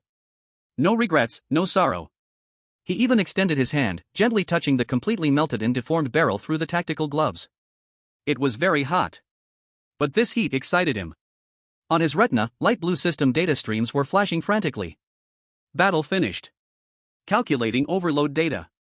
Weapon destruction rate, 100%, completely scrapped. Core component recovery rate, 0%. Jiang Chen's fingers gently slid through the void, directly skipping these red loss reports, and clicked open the folded detailed parameter bar. This was what he wanted. Peak energy level of this attack, 42 million joules. Electromagnetic energy focusing conversion rate, 12.5%. Particle flow binding stability, extremely low, on the verge of collapse. Evaluation, an extremely rough, gamble-like energy release. Using the most primitive gunpowder thinking to control energy weapons is like using a sledgehammer to strike a chip. Although the tactical goal was achieved, it was a disaster in engineering terms. Conclusion, a successful failure. Looking at that pitiful 12.5% conversion rate, Jiang Chen was not angry, but instead grinned, revealing 2 rows of white teeth. He laughed. 12.5%. Jiang Chen patted that lump of scrap metal, as if he were patting an old war comrade who had performed brilliantly. With a few civilian graphics cards and a bunch of scrap, this magnetic rail actually achieved a 12.5% conversion rate. What does this mean? It means this path is viable. It means that as long as the materials keep up and the algorithms are optimized a bit, he can truly create stable, outputting energy weapons on this wasteland. What kind of failure is this? This is the cornerstone of truth. Hey! From below the vehicle came Lin Wei's voice. She had already crawled out of the car, still tightly clutching that tungsten alloy dagger, vigilantly watching her surroundings. Although her legs felt a bit soft, her warrior instincts kept her from relaxing. How long are you going to hold that lump of scrap and laugh stupidly? Lin Wei looked at the back of Jiang Chen, which resembled a madman, and couldn't help but shout, "The car is wrecked, the cannon is gone, and the smell of blood here is so strong. Something more powerful will come soon." Jiang Chen put away his smile and jumped down from the top of the car. As he landed, he brushed off the black dust on his hands, feeling incredibly good. What's the rush? He pointed at the pile of scrap metal. Nothing new comes without getting rid of the old. Its mission is complete, and it was completed honorably. Jiang Chen walked up to Lin Wei, looked at her pale face tinged with anger, and reached into his backpack to pull out a bottle of water, twisting off the cap and handing it to her. "Drink some water, calm down." Lin Wei did not take the water, just stared at him intently.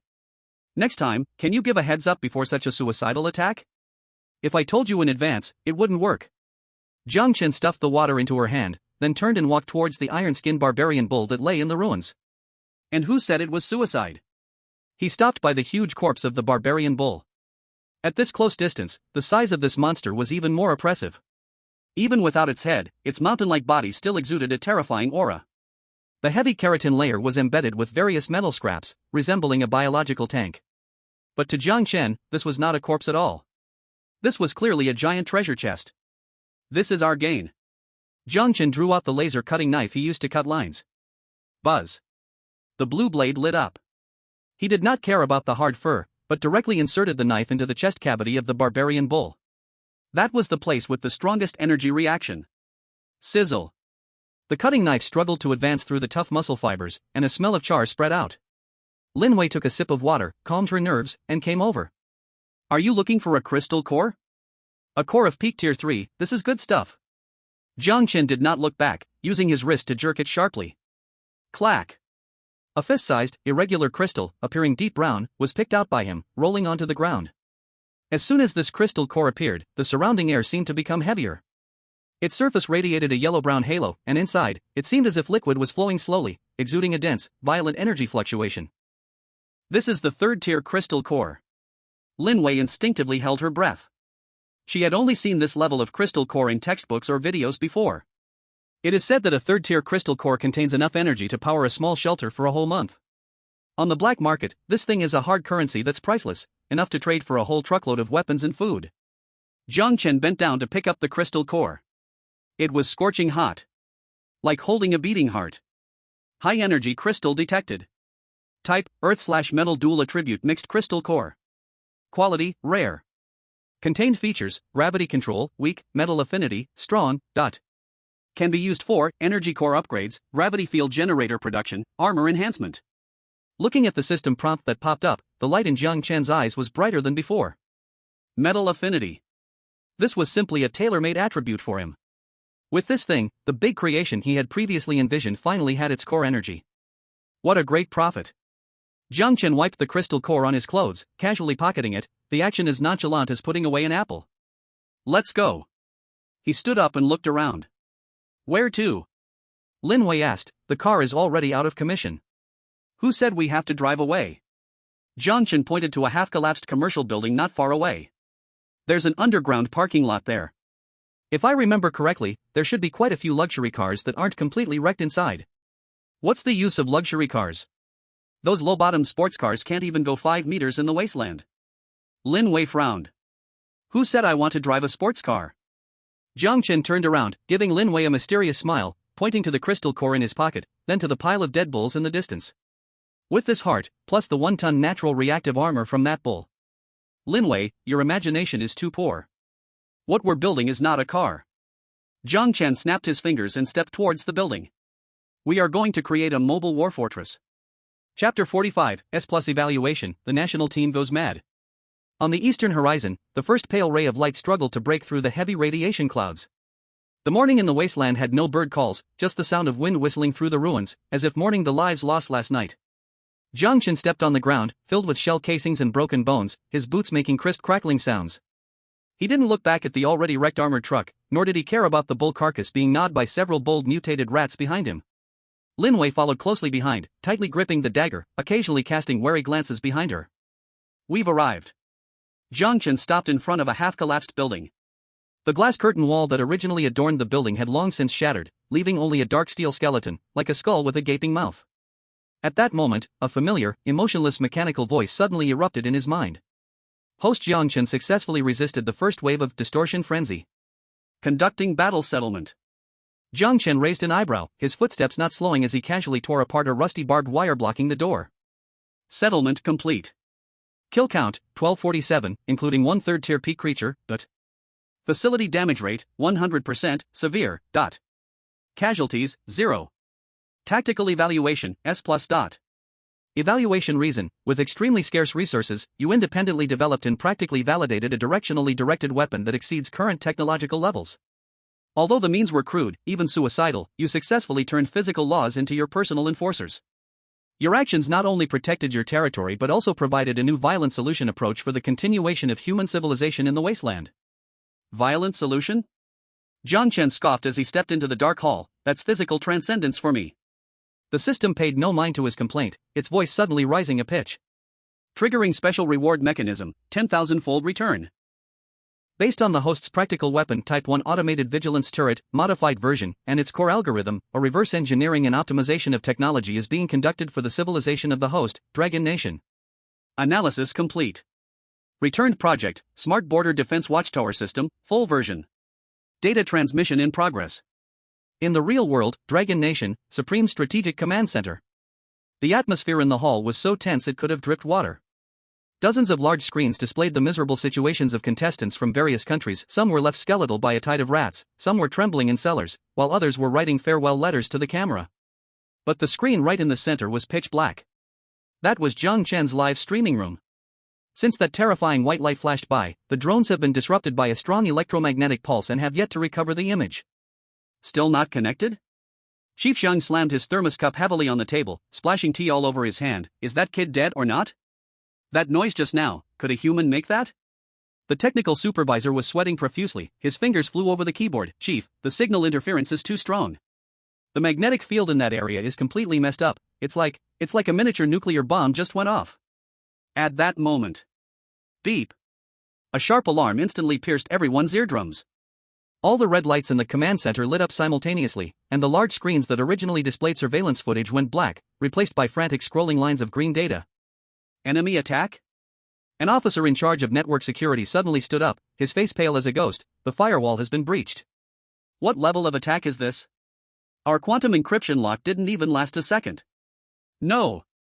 A white-haired old academic sitting in the corner suddenly lunged toward the control panel. He stared intently at the dizzying speed of the data on the screen, his murky old eyes bursting with a terrifying light. Don't move. Everyone, don't move. Don't cut the power. The old academic's voice trembled, as if he was facing a long-lost father. This is not an attack. This is a gift. The data stream on the screen gradually stabilized, self-extracting into breathtakingly precise engineering blueprints. Project name, Sky Dome 1 Type Smart Defense Watchtower. Energy core, cold fusion reactor, miniaturized version. Fire control system, multi-target dynamic targeting and weakness analysis algorithm. Weapon module, dual-installed high-energy electromagnetic railgun/high-frequency laser close defense system. Special coating, radiation-resistant self-healing nano-armor. The entire command center fell into deathly silence. Everyone's mouths were agape as they gazed at the slowly rotating 3D model on the screen. That thing looked a bit familiar. 6 gun barrels, a large round base, and next to it hung a reactor that looked like a pressure cooker. Isn't this the junk Jiang Chen had just made on top of the armored truck? But it was different. Jiang Chen's was junk, but the one before them was a work of art. Every part's size was precise to the micron level, and every circuit's path had gone through the most stringent fluid dynamics calculations. This was not something current technology could create, it was a war machine from the future. My heavens! The old academic trembled as he reached out, almost touching the designs on the screen. The design concept of this cooling system, genius. Absolutely genius. The overheating problem of the electromagnetic cannon that has troubled us for 5 years can actually be solved this way? Using liquid metal as a circulating medium, directly participating in magnetic field constraints. He suddenly turned his head to look at Chief Jiang, tears streaming down his face uncontrollably. Chief. We are about to get rich. With these blueprints, just give us 3 months, no, 1 month. We can build this thing. By then, forget about border defenses, even if aliens come. You have to hand out cigarettes even outside our borders. Director Zhang was still in shock when the cold voice from the sky resonated across the globe once again. Detected that long country contestant Jiang Chen successfully defended territorial integrity, and performed outstandingly. Additional national fortune reward, fertile land blessing. Effect, all soil fertility within long country increased by 30%, saline alkali land and desert land will start a natural reversal process, crop growth cycle shortened by 20%, significantly improved resistance to pests and diseases. As soon as the voice finished. In the northwest, in a desolate saline alkali experimental field. A young researcher recording data suddenly rubbed his eyes. The land beneath his feet, which had been barren and covered in white salty soil, was now visibly becoming moist and dark. A few stalks of salt-tolerant wheat, which had been drooping and nearly dying, suddenly stood up straight as if injected with a stimulant, their yellow leaves turning green again and even sprouting new shoots. Teacher! Teacher, come quick! The researcher threw away his notebook, knelt down, and picked up a handful of soil. In that soil, there was a long-lost, life-giving fragrance. The live stream of Long Country finally restored the screen. The comments exploded in an instant. Holy crap! Was that blessing real? My grandpa just called to say that the barren sandy land at home, which has been empty for over a decade, suddenly has grass growing. Upstairs, I'm from the Agricultural Research Institute. Our monitoring data just skyrocketed. This is definitely a miracle. Jiang God is amazing. One person's success lifts the entire nation. The neighboring American country must be furious. I heard their contestant is still fighting rats in the sewer for bread, while we're soaring into technological advancement in fertile land. This isn't a survival game, it's clearly Jiang Chen's personal showcase. In the Wasteland world. Jiang Chen knew nothing about what was happening in the real world. Even if he knew, he would probably just shrug and say, just focus on the basics. His attention was fully on the dusty roller shutter door before him. Underground parking lot. Jiang Chen wiped the door with his hand, his fingertips covered in greasy black dust. Hope it has some good stuff left. This place has been rummaged through 1,000 times. Lin Wei leaned against the wall, wrapping her dagger with new tape, her tone filled with doubt. Even if there are cars, they've probably been stripped down to skeletons. That's true for ordinary people. Jiang Chen grabbed the handle of the roller shutter door, his arm muscles bulging. Creak. The rusty spring let out a piercing scream as the heavy roller door was forcefully pulled up by him. A musty smell mixed with the scent of motor oil hit him hard. Jiang Chen turned on his flashlight, the beam piercing through the darkness. The empty parking lot was indeed in shambles. Shattered glass was everywhere, and cars stripped of tires lay on the ground like corpses. But Jiang Chen's gaze did not linger on these ordinary items. He walked straight to the depths of the parking lot, where there was a VIP area enclosed by barbed wire. The barbed wire had long been torn apart, and inside were a few luxury cars. A red Ferrari, its roof smashed in. A black Rolls-Royce, its hood missing, and the engine inside had been emptied. See? Just scrap metal. Lin Wei caught up, shaking her head. These delicate cars aren't even worth scrap iron in the wasteland. The chassis is too low, they can't even be driven. Who said I need to use their chassis? Jiang Chen walked to the hollowed-out Rolls-Royce, reaching out to pat the thick car door. What I want is this skin. He then moved to the corner, where a huge, dust-covered engineering excavator was parked. The excavator's tires were taller than a person, and though its massive bucket was rusty, it still radiated a sense of raw power. And the heart of this big guy. Jiang Chen turned around. The flashlight in his hand flickered wildly, illuminating his face with a fervent smile. Lin Wei, take out that third-tier crystal core. We are going to do a big project. Lin Wei instinctively covered the crystal core in her pocket, stepping back warily. What are you up to again? Don't tell me you want to weld this Rolls-Royce onto a bulldozer? Bingo! Jiang Chen snapped his fingers, a crazy light flashing in his eyes that made Lin Wei's scalp tingle. Not only that. We also need the skin of that wild bull, and the bulletproof steel plates from those armored trucks. He spread his arms wide, as if embracing a pile of scrap metal. Ordinary vehicles are too boring. I want to build a monster that can crush all rules. I've even thought of a name. Jiang Chen grinned, showing his white teeth. Let's call it the Tyrant. Chapter 46, The whole country is boiling. Is this a defensive tower? In the real world, it had only been 12 hours since Jiang Chen's physical elimination. But these 12 hours felt longer than a century for intelligence agencies around the globe. Long Country, capital city. The first release hall of the Ministry of Defense, usually only used on major holidays, was now packed to the brim. Cameras with long guns and short cannons filled every corner, and a restless atmosphere hung in the air. The phones of foreign journalists in China buzzed incessantly, their screens filled with urgent messages from their superiors back home, all with the same content: find out what Long Country has really acquired. Tap, tap, tap. The sound of military boots echoed against the marble floor. The previously noisy venue fell silent in an instant. The spokesperson for the Long Country Ministry of Defense, Tan Gang, strode onto the stage. This hard man known for his hawkish stance was not in his usual uniform today but was dressed in sharp combat camouflage, the medals on his chest shining under the lights. He didn't bring a script. Nor did he offer any polite opening remarks. I am Tan Gang. He leaned forward, resting his hands on the lectern, his fierce eyes scanning everyone in the audience, finally landing on the front row of blonde, blue-eyed Western reporters. Half an hour ago, our top commander officially approved the first phase of the Heavenly Canopy project deployment. Tan Gang snapped his fingers. Behind him, a massive LED screen lit up instantly. A high-definition CG video began to play. It was not a movie special effect, it was a real project simulation demonstration. In the video, towering white giants, 20 meters tall, rose from the ground, standing in snow-covered plateaus, on East China Sea reefs, and in the northern desolate wasteland. They had an incredibly sci-fi hexagonal prism structure, with a set of slowly rotating magnetic track coils at the top instead of a traditional radar dome. The camera zoomed in. A hypersonic missile model codenamed Invader came roaring in, extremely fast, with an unusual final maneuvering trajectory. The coils atop the watchtower were not even fully aligned with the target. SZZZ. A white flash, almost invisible to the naked eye, shot past. There was no explosion. The hypersonic missile, worth over $100 million, directly disintegrated in mid-air, turning into a cloud of burning metallic steam. Next came the saturation attack demonstration. Hundreds of drones swarmed in, along with dozens of cruise missiles. The coil atop the watchtower instantly ramped up to incredible speeds, weaving countless white lights into an impenetrable net of death. Any object entering the 10-kilometer absolute defense zone, no matter how fast or stealthy, was instantly erased by physics. The image froze on a line of bright red text. Intelligent Border Defense Watchtower System, Sky Canopy 1 model. Measured interception rate, 100%. Cost per shot, 0.5 yuan, electricity. Hiss. A synchronized gasp rose from the crowd. The reporter from the BBC fumbled, dropping a lens cap worth several thousand yuan, which rolled far away, but he didn't even bother to pick it up, just gaping in shock. Staring intently at the 0.5 yuan on the screen.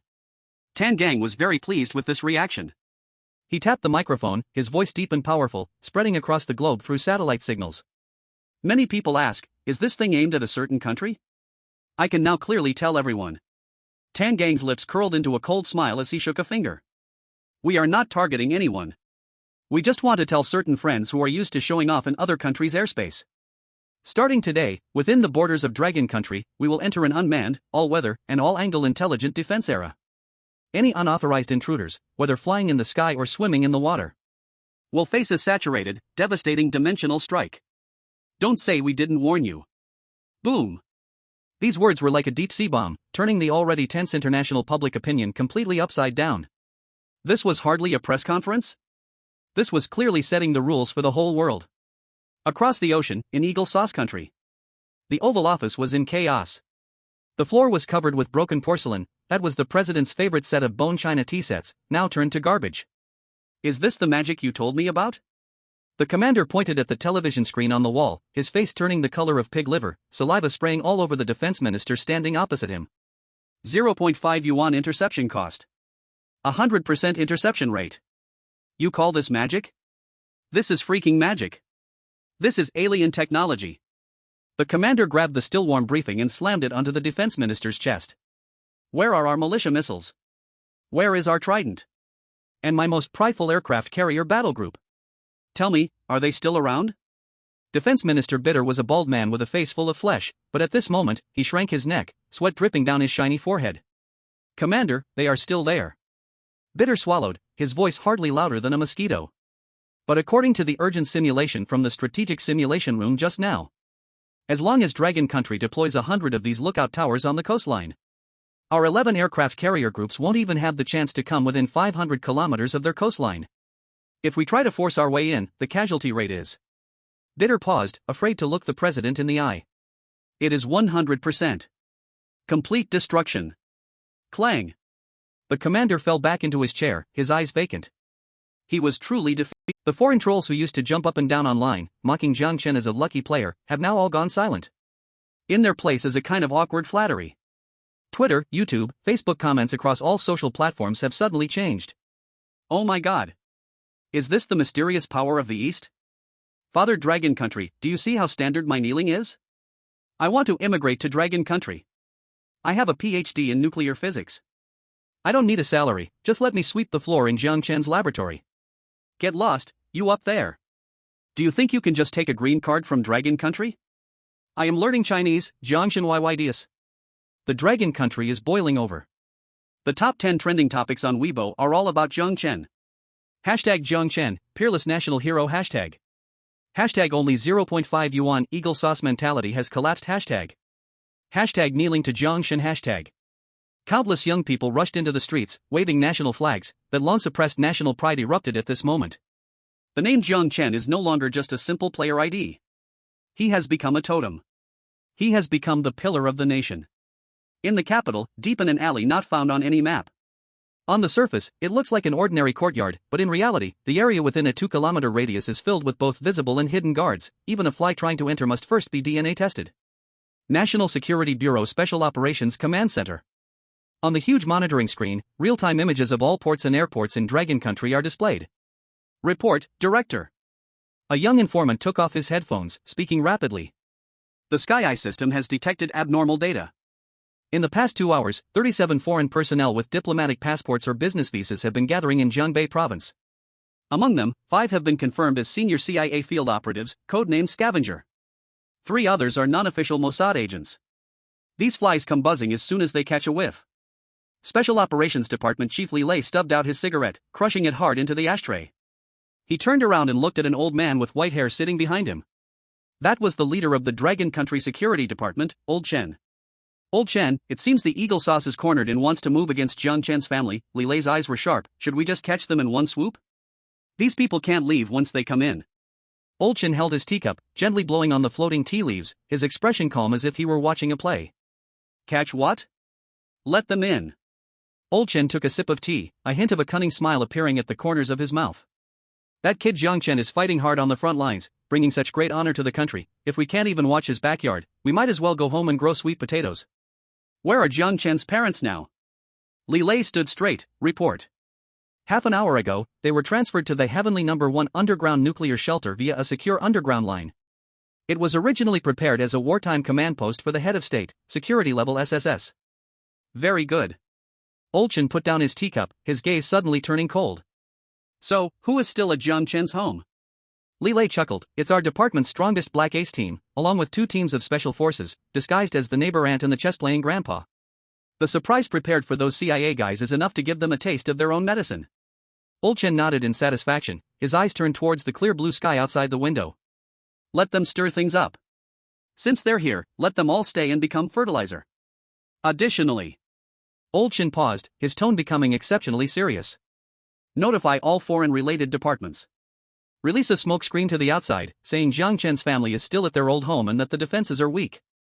We not only need to guard, but we also need to fish. I want to take this opportunity to clean out all those spies lurking within the country in one fell swoop. In the Wasteland world.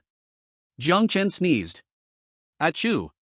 He rubbed his nose and muttered, who was cursing me? Maybe it's those mutated beasts that you scared away. Lin Wei stood beside him, holding 2 heavy toolboxes, looking at the scene in front of her with a face full of doubts about life. The abandoned underground parking lot has now been transformed by Jiang Chen into a temporary car repair shop.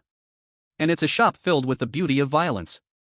That once relatively intact Rolls-Royce is now stripped down to just its chassis. The expensive handmade leather seats are thrown aside, covered in footprints. The priceless starry roof has been torn down and spread on the ground as a moisture barrier. And in the center of the lot, that huge yellow excavator stands like a beast waiting to be fed, with its massive bucket wide open. Jiang Chen, shirtless and showing his strong build, holds a welding gun, sparking electricity towards the excavator's cabin. He welds pieces of the thick, tank-like skin he has stripped off the bowl onto the key parts of the excavator. Each piece has been carefully polished by him, maintaining its defensive power while considering aerodynamics, though this thing likely won't need much aerodynamics when it runs. Bring me that crystal core. Jiang Chen shuts off the welding gun, wipes the grease off his face, and waves to Lin Wei. His eyes shine with frightening brightness. The foundation is laid. Now, it's time to put a heart into this beast. Lin Wei sighs, pulls out the warm third-stage crystal core from her pocket, and hands it over. Are you sure this will work? Putting a biological crystal core into an internal combustion engine? That completely violates mechanical principles. Principle? Jiang Chen takes the crystal core and feels the surging energy within it, a smile spreading from ear to ear. He points to the engine compartment he has already emptied, filled with coils made of copper wire and unknown metals. Lin Wei, remember this. In this wasteland, my skill is the principle. Just watch. Jiang Chen takes a deep breath and forcefully presses the crystal core into the complex energy slot. Buzz. A visible pale yellow energy ripple instantly bursts forth from within the excavator, sweeping across the entire underground parking. That once lifeless steel giant is alive. Chapter 47, First Kill in the Whole Server. This is simply a feast of wealth. Jiang Chen doesn't care what the outside world looks like now. Even as billions of people outside roar over that defense tower, even if the president of the Eagle Sauce country throws cups in the White House, none of it is as real to him as this steaming mound of meat before him. The first rule of surviving in the wasteland, don't waste. Especially not this third-stage peak takeout delivered right to your door. Jiang Chen stands next to the half-vaporized head of the metal bull, skillfully swirling the laser cutter in his hand. At this moment, the bull's corpse looks like a volcano that has just extinguished its fire, thick deposits of skin still sizzling with oil. With such a big chunk, how do you plan to deal with it? Lin Wei stands a few meters away, covering her nose. The smell, mixed with burnt meat, engine oil, and radioactive dust, is quite overwhelming. Deal with it? Of course, we'll package it and take it away. Jiang Chen crouches down, tapping on the shoulder armor thicker than a security door. Clang clang clang. The sound is dull, the feeling solid enough to be moving. Though that particle beam obliterated the bull's head, this good skin is basically intact. This isn't just skin, it's ready-made tank reactive armor. System, get to work. Jiang Chen silently thinks to himself. There are no flashy effects or magical circles. Only a familiar and pleasing pale blue data stream wildly scrolling across his retina. Target locked, third stage mutated creature iron skin bull, corpse. Beginning structural analysis. Decomposition program initiated. Jiang Chen's palm rests on the rough skin of the bull. The next second, a shocking scene unfolds. The once hard and unbreakable outer layer, which even heavy machine guns could not penetrate, was unexpectedly peeled away and disassembled by some invisible force. The scene resembled a time-lapse video of blocks collapsing, as the giant armor plates were severed at a microscopic level and transformed into streams of light, diving into Jiang Chen's system space. Ding!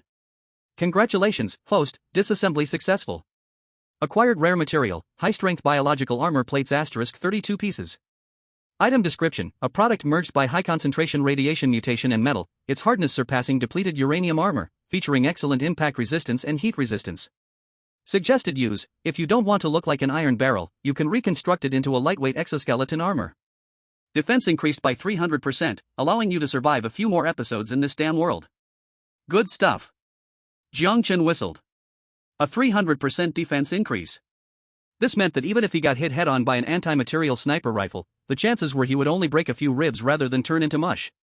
Lin Wei's eyes widened as she watched the thick layer of armor that had covered the bull disappear in just seconds, revealing the dark red muscle tissue beneath. You can do magic?" She instinctively took a step back, gripping her dagger tighter. This was beyond the realm of technology, it was simply sorcery. This is technology. Jiang Chen did not look back, his hands continued working. After peeling the skin, it was time for the bones. This bull, growing to 5 meters tall and bearing tons of armor to charge, certainly had a skeleton that was top-tier structural material. Disassembly continuing. Acquired rare material, high-density biological alloy skeleton * 1.2 tons. Description: bone density is extremely high and naturally fused with iron elements, with strength comparable to aerospace titanium alloy. Suggested use: don't use it for soup, that would be a waste. This thing is the perfect choice for making heavy mechanical arms or large vehicle ribs. Jiang Chen nodded in satisfaction. With this pile of bones, the tyrant bulldozer he planned to modify would have no issues with frame strength.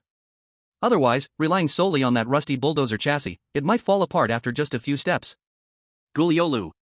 An untimely sound suddenly broke the tense atmosphere. Jiang Chen paused, turning to look at Lin Wei. Lin Wei's face flushed, and she turned her head away. "What are you looking at?" "It's normal to be hungry after working all night, right?" "Normal." Jiang Chen grinned, his gaze landing on the bull's robust muscle. This cow must have worked out all its life, those muscle lines, wow. And after the system scan, this part had safe radiation levels, suitable for consumption. "Want to eat that?" Lin Wei followed his gaze, her face turning pale. "This is a radioactive creature. Eating it will cause mutations." "Who told you it would cause mutations?" Jiang Chen had already cut off a piece weighing 20 pounds from the tenderloin. The meat displayed an enticing marbled pattern, red and white intertwined. Just looking at it made one imagine the tender, juicy taste. Disassembly complete. Acquired high-quality ingredient, high-energy protein muscle fiber * 500 kilograms. Description: although this cow looks ugly, its meat is top-notch. Rich in high calories and active protein, long-term consumption can slightly enhance one's physique, and the taste is comparable to premium Wagyu beef. This thing is hard currency on the Wasteland. Jiang Chen held a freshly cut piece of meat, and without starting a fire, he directly seared it with the residual heat from the laser knife. With a sizzle, the aroma of meat filled the air. That pure fatty scent instantly overpowered the surrounding burnt smell, making one's mouth water. Jiang Chen tore off a strip and put it in his mouth, chewing a few times, and his eyes lit up instantly. No fishy taste, only the satisfying sensation of fat bursting. "Really can eat it?" Lin Wei watched Jiang Chen's expression of pure enjoyment, her throat involuntarily swallowing. "Besides being a bit hot to the mouth, there's nothing wrong with it." Jiang Chen threw the remaining big piece of meat to Lin Wei. "Grill it yourself, don't burn it, this is my food for the road." Lin Wei hurriedly caught the heavy piece of meat, feeling the heat on it, and her inner defenses completely shattered. Who cares if it's a mutated creature or not? As long as it doesn't kill me, even if I end up growing 3 hands, I'll accept it. After dealing with the skin and flesh, Jiang Chen reached into the charred cavity of the wild ox's burnt head. This was the main event of the day. He fumbled around in the mass of blurry brain tissue for a bit. The texture was sticky and warm. Suddenly, his fingertip touched a hard, scorching object. "Found it." Jiang Chen yanked it out forcefully. Puff. With a soft sound, a fist-sized crystal was pulled out by him. In an instant, the surrounding light seemed to dim a few notches. It was an incredibly perfect earth-colored polyhedron, not smooth on the surface, but covered with layers of wrinkles resembling rocky textures. Inside, it seemed alive, flowing with a golden glow.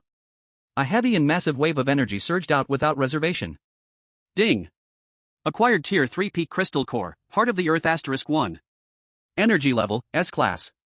Energy reserve, approximately 12,000 times that of a standard Tier 1 crystal core.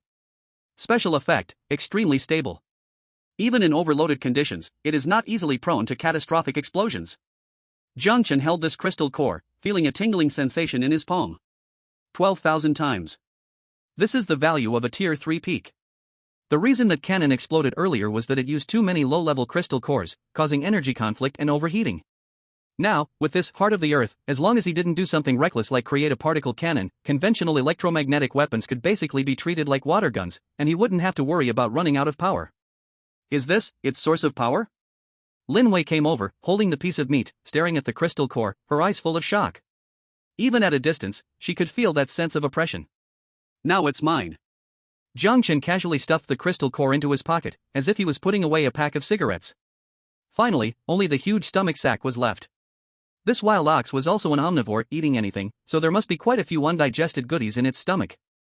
Jiang Chen used a laser knife to cut open the stomach, which was bigger than an oil drum. Splash! A big pile of messy things spilled out. There were twisted steel bars, a half-car tire, and even a few pieces of concrete blocks that had been corroded beyond recognition. Jiang Chen covered his nose and rummaged through the pile of stinking stomach contents. The system did not prompt anything valuable. Just when he was about to give up, the blue scanning box suddenly froze at an inconspicuous corner. Warning, unknown high-energy reaction remains detected. Jiang Chen raised an eyebrow and used the tip of his knife to poke at a blob of black goo. What it revealed was a palm-sized metal fragment. It wasn't corroded like other scrap metal, instead, it retained a strangely silver-gray luster. The edge of the fragment had neat break marks, and it bore a half-complete logo. It was a shield logo wrapped in double wings. This is... Jiang Chen picked up the fragment, heavy and impressively dense. Item analysis in progress. Material composition, ultra-high-strength nanocarbon tube woven layer plus titanium memory alloy.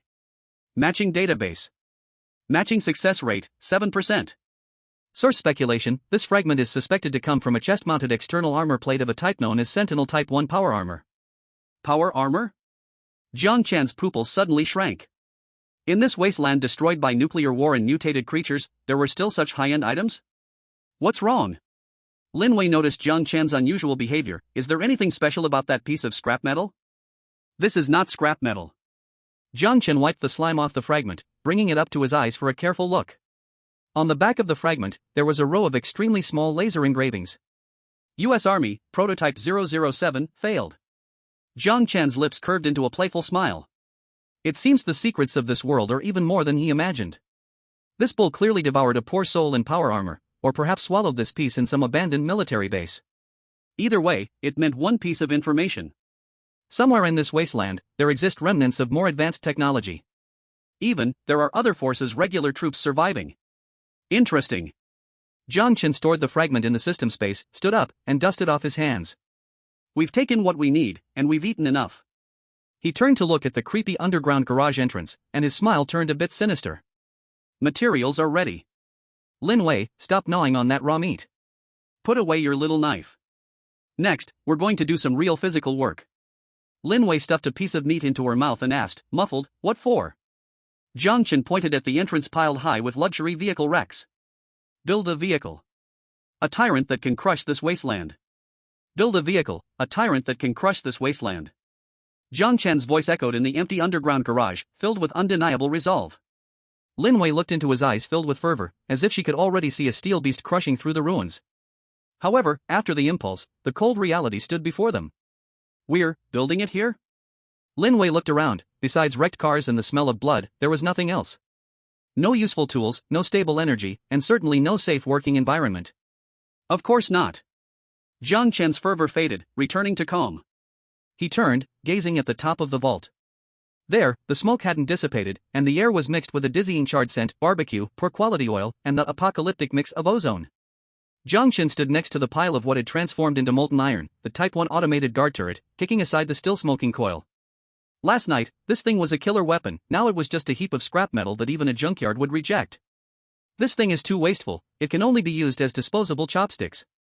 Jiang Chen picked up the overloaded chip he had just removed, crushing it under his foot, listening to the crisp sound. A hit to the soul, a physical exorcism was indeed satisfying, but this method was nothing but a money-burning machine. If another beast tide occurred like last night, or that third-level bull brought people over, relying on just this fixed firepower point, the two of them would soon be done for. Guerrilla warfare can save lives, but it can't help us grow strong. Jiang Chen turned back, his gaze sweeping over the thick vault door behind him. This place is tough enough, deep enough, a perfect shell. But now, it was merely a tin can with iron walls. Once surrounded, the people inside would either wait to die or starve to death. To live like a human in the wasteland, just having guns is not enough. Infrastructure must be built. Lin Wei. Jiang Chen shouted towards Lin Wei, who was on guard downstairs. Bring that bulldozer over and push all this garbage to the back door unloading area. Lin Wei had just cleaned the blood from her dagger, raising her head with a look of concern on her face. Garbage? You mean these mutated beasts' corpses? All around were broken limbs and severed arms, piled higher than a man, blood flowing like a river, enough to give someone nightmares.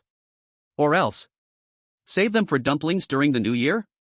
Jiang Chen had already jumped down from the roof of the car, holding a modified tablet, his fingers quickly swiping across the screen without looking up. No more nonsense, those are top-quality fuel, don't waste the delivery that's right in front of us. Half an hour later, at the underground energy room behind the vault. This used to be the bank's backup diesel generator room, now it has been transformed by Jiang Chen into an energy conversion center filled with industrial violent aesthetics.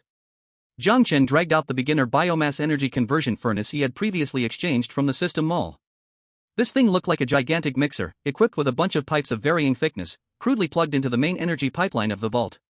Pour it in. Jiang Chen pointed at the feed inlet that looked like a monster's big mouth. Lin Wei, driving the loader, held back the turmoil in her stomach and dumped an entire bucket of mutated rat corpses inside. Buzz. The machine started, a deep rumbling sound arose. There was no imagined R-rated scene of flesh flying. Inside the conversion furnace, a ghostly green light flickered, and those corpses were instantaneously decomposed, dehydrated, and carbonized under the high-frequency microwaves and catalytic enzymes, with terrifying efficiency. A few seconds later. Ding! The outlet spat out a palm-sized cube, glowing faintly blue. Standard biomass energy block. Purity, 89%. Energy value, equivalent to 50 liters of aviation kerosene. Beautiful. Jiang Chen picked up the still-warm energy block, tossed it in his hand, unable to suppress the smile at the corner of his mouth. This is called a circular economy. The enemies deliver us experience, materials, and now, energy. This wave, we clean it all up. Continue, dispose of all those outside. Jiang Chen stuffed the energy block into the backup slot of the reactor, watching the energy reserve bar on the main control screen that had previously turned red, now starting to rise. With food in hand, one feels at ease, with energy full, the back is straight. He walked to a dusty engineering desk, swept away the clutter, and called up the architectural blueprint of the vault. The blue holographic projection unfolded in the dim basement, its soft light illuminating his focused face. The original design of this place was utterly inhumane, all meant for storing money, with nearly no living facilities, even a dog would shake its head. Must change, big change. Jiang Chen's fingers tapped in the air, slicing the original blueprint into fragments as if cutting fruit. Area A, the core of the vault on the lowest level, will be transformed into a living area and dormitory. The radiation there is lowest, the defense is highest, so we can sleep soundly. Area B, the 2 layers below the ventilation shaft, has good lighting conditions, will be turned into a planting area. Planting area? Lin Wei had just parked the loader and happened to hear this, eyes wide like copper bells. You want to grow crops? In this kind of place? What's wrong with Wasteland? Does Wasteland not eat food? Jiang Chen didn't even look up, drawing a green circle at the location of Area B, his tone as natural as discussing tomorrow's weather. I have dozens of kilograms of radiation-resistant potato seeds, along with the fertile land buff from the last reward. As long as the light and water keep up, I can have you eating freshly fried fries in a month. Lin Wei's throat moved a bit. Fries.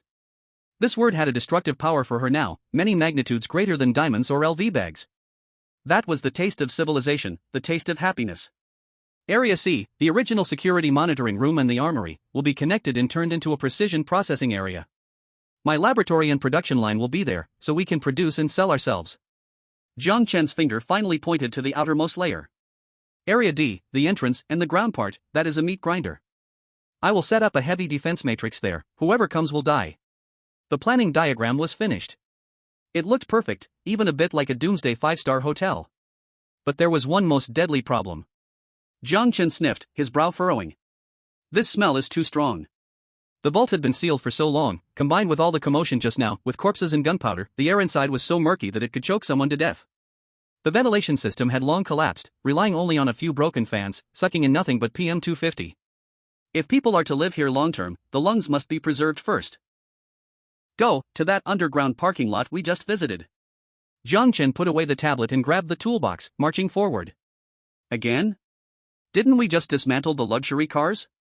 Lin Wei felt her arms ache at the mention of dismantling cars, feeling like a laborer at a scrapyard. Not thorough enough. Jiang Chen strode forward, a certain wild light flashing in his eyes, the air conditioning filter from that Rolls-Royce, and the turbo systems from those supercars, they're great materials for an air circulation machine. A few $1 million cars, we might as well make use of them. 2 hours later. Living Hall of Vault Area A. A machine, extremely bizarre in shape and filled with a cyber wasteland style, stood in the corner. Its base was a wild V8 engine block, crudely connected with 5 or 6 different models of luxury car air filters, topped with a gigantic industrial fan blade a piece Jiang Chen forcibly removed from the outdoor air conditioning unit. This was Jiang Chen's handmade, multi-filter air circulation machine, luxury edition. Ugly it may be, but this contraption integrated electrostatic adsorption, activated carbon filtering, ultraviolet sterilization, and a negative ion generator, costing no more than a few luxury cars. Witness the moment of miracle. Jiang Chen powered it on. Click. The relay clicked into place. Whoosh. That monstrous machine let out a low roar, an immense suction instantly creating a small cyclone in the room. The black, filthy air was forcibly sucked into the intake at the bottom, filtered through layers of million-dollar filters, and finally surged out from the outlet at the top. The originally murky air, tainted with mold and a metallic smell, was visibly transforming into clear air at a steady pace. Lin Wei had just moved in the last batch of energy blocks, sweating profusely, her face marked with streaks of dirt like a calico cat. She removed her gas mask, instinctively wanting to hold her breath. Removing the mask here usually meant a slow suicide. But the next second, a cool, fresh breeze, even with a hint of mint, Jiang Chen had stuffed half a tube of toothpaste into the filter, rushed toward her. Lin Wei froze. She tentatively took a deep breath. Her lungs expanded, oxygen flowing through her blood to every part of her body. That long-lost, clean feeling made her scalp tingle, as if she had instantly returned to a clear morning before the disaster. The air. Lin Wei's voice trembled slightly. In the wasteland, though clean water and food are precious, they can still be found to some extent. But clean air, that's a top luxury that even the largest shelters can't guarantee. The survivor camp she used to stay at was always filled with the stench of sweat, feet, and the smell of fermenting waste. But now, the air quality here was astonishingly better than before the disaster. Why are you crying? Jiang Chen was adjusting data on the testing instrument when he turned around and saw Lin Wei's eyes reddened, frowning involuntarily. This is just basic metabolism. Moisture is precious, don't waste it. Lin Wei wiped her eyes, ignoring Jiang Chen's steel-hearted remark. You really turned this place into a place for people to live. Jiang Chen interrupted her, casually tossing the testing instrument onto the table. The screen displayed PM 2.5 index, 0. Radiation index, trace amounts, safe range. Boosting morale is beneficial for work efficiency. Jiang Chen brushed the dust off his hands, looking at the empty walls around. The light in his eyes hadn't dimmed with the air success, but rather, it glowed brighter. That was the unique gleam of a construction maniac. The air is done, next is water circulation, then the lighting system. He felt a certain dormant DNA within him awakening. That was the innate talent flowing in the blood of the Dragon Kingdom people. Just give him a piece of land, a hoe, or a laser cutting knife, and he could not only grow a magnificent feast but also build a great wall on top of it. What zombies, what beast tides, what end times? In front of the construction maniac, those were just construction obstacles. Take a 10-minute break. Jiang Chen pulled out a pack of compressed biscuits from his backpack and accurately threw it into Lin Wei's arms. Eat it and then get back to work.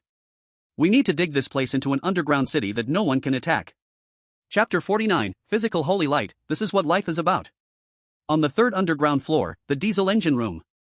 There was a strong smell of number 0 diesel in the air, but to Jiang Chen's nose, this scent was more thrilling than any perfume costing tens of thousands a bottle. In front of him stood 3 big machines.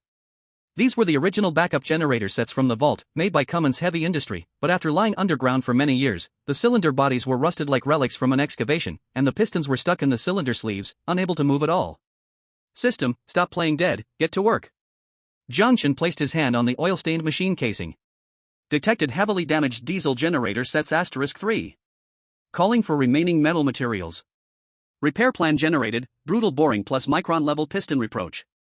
Blue data streams spread along Jiang Chen's arm, covering the piles of scrap metal. The leftover scraps from the shovel truck he had just dismantled finally had a place to go. After a series of painfully screeching metallic twists, the once rusted machines were rejuvenated. Jiang Chen didn't do any flashy exterior renovations, that was something only a sissy would do. He poured all his computing power into the core components. The high-pressure common rail injection system was changed to direct injection, and the intake was fitted with a turbocharger taken from a sports car. Even the exhaust pipe was modified into a low-back pressure drum. This was no longer a generator, this was a beast with 3 heads tied to iron chains. Lin Wei. Go open the oil supply valve. Jiang Chen grabbed a wrench and struck the thick oil supply pipe with a loud clang. A few seconds later, the sound of liquid flowing came from the pipeline. That was the corpse oil extracted from the mutated rats. No, it was high-purity biomass fuel. Jiang Chen took a deep breath and held onto the main switch knife on the wall, which was as thick as his arm. Let there be light. Click. Accompanied by a crisp metallic impact sound, blue electric sparks exploded at the switch. Boom! The three generators roared at the same time. The modified engine's RPM soared instantly, and the tremendous roar shook the dust from the ceiling. The voltage gauge needle shot up like crazy, instantly hitting the red zone, then steadily stopping at the 400 V mark. In the living area hall, Linwei was using a pitiful amount of light from a flashlight to wipe the grease and mud off her face with a rag. The surroundings were as dark as a coffin. Even though Jiang Chen had fixed the air circulation, the suppressive darkness made it hard to breathe. Just then, zzz pop. The sound of electricity flowing through the light tubes came from above. The next second, dazzling white light exploded without warning. It was not just one lamp. It was the entire living hall of Area A, including the hallway, restroom, kitchen, hundreds of industrial-grade explosion-proof light tubes, all lit up at that moment. That feeling was like someone had detonated a sun deep in the ocean. Ah! Linwei screamed and instinctively covered her eyes. It was too bright. Bright enough to make one want to cry. After adapting for a few seconds, she slowly relaxed her fingers. The once eerie underground shelter was now as bright as day. The stains on the wall that originally looked like blood now revealed their true nature under the strong light, coffee stains spilled by former bank employees. The supplies piled in the corner were no longer just a dark mass. Every box of compressed biscuit packaging was shimmering. Linwei stared at all this dumbly, then turned around to look at the huge floor-length mirror on the wall. The mirror reflected a woman wearing a tactical vest, covered in dirt, her hair a mess like a bird's nest. That was her own reflection. If it were before, seeing this face, she would definitely collapse. But now, looking at the reflection in the mirror, clear enough to count every pore, Linwei suddenly grinned and smiled. As she smiled, tears began to fall. This is electricity. This is light. This is the most basic and greatest symbol of human civilization. With this thing, this place is no longer a grave waiting for death, but a home. Don't be silly, go see if the induction cooker works. Jiang Chen's voice came through the speaker, with a tone lacking any romantic nuance. If it explodes, remember to stay away. That thing is a bit overpowered right now. Linwei wiped her face, chuckling through her tears, and gave a middle finger to the camera with the flickering red dot. This bastard always finds a way to turn touching moments into the urge to hit someone. Main control room. Jiang Chen sat in the boss's chair, not as optimistic as Linwei. He stared at the newly lit surveillance screen in front of him. 9 screens covered all entrances and exits inside and outside the vault.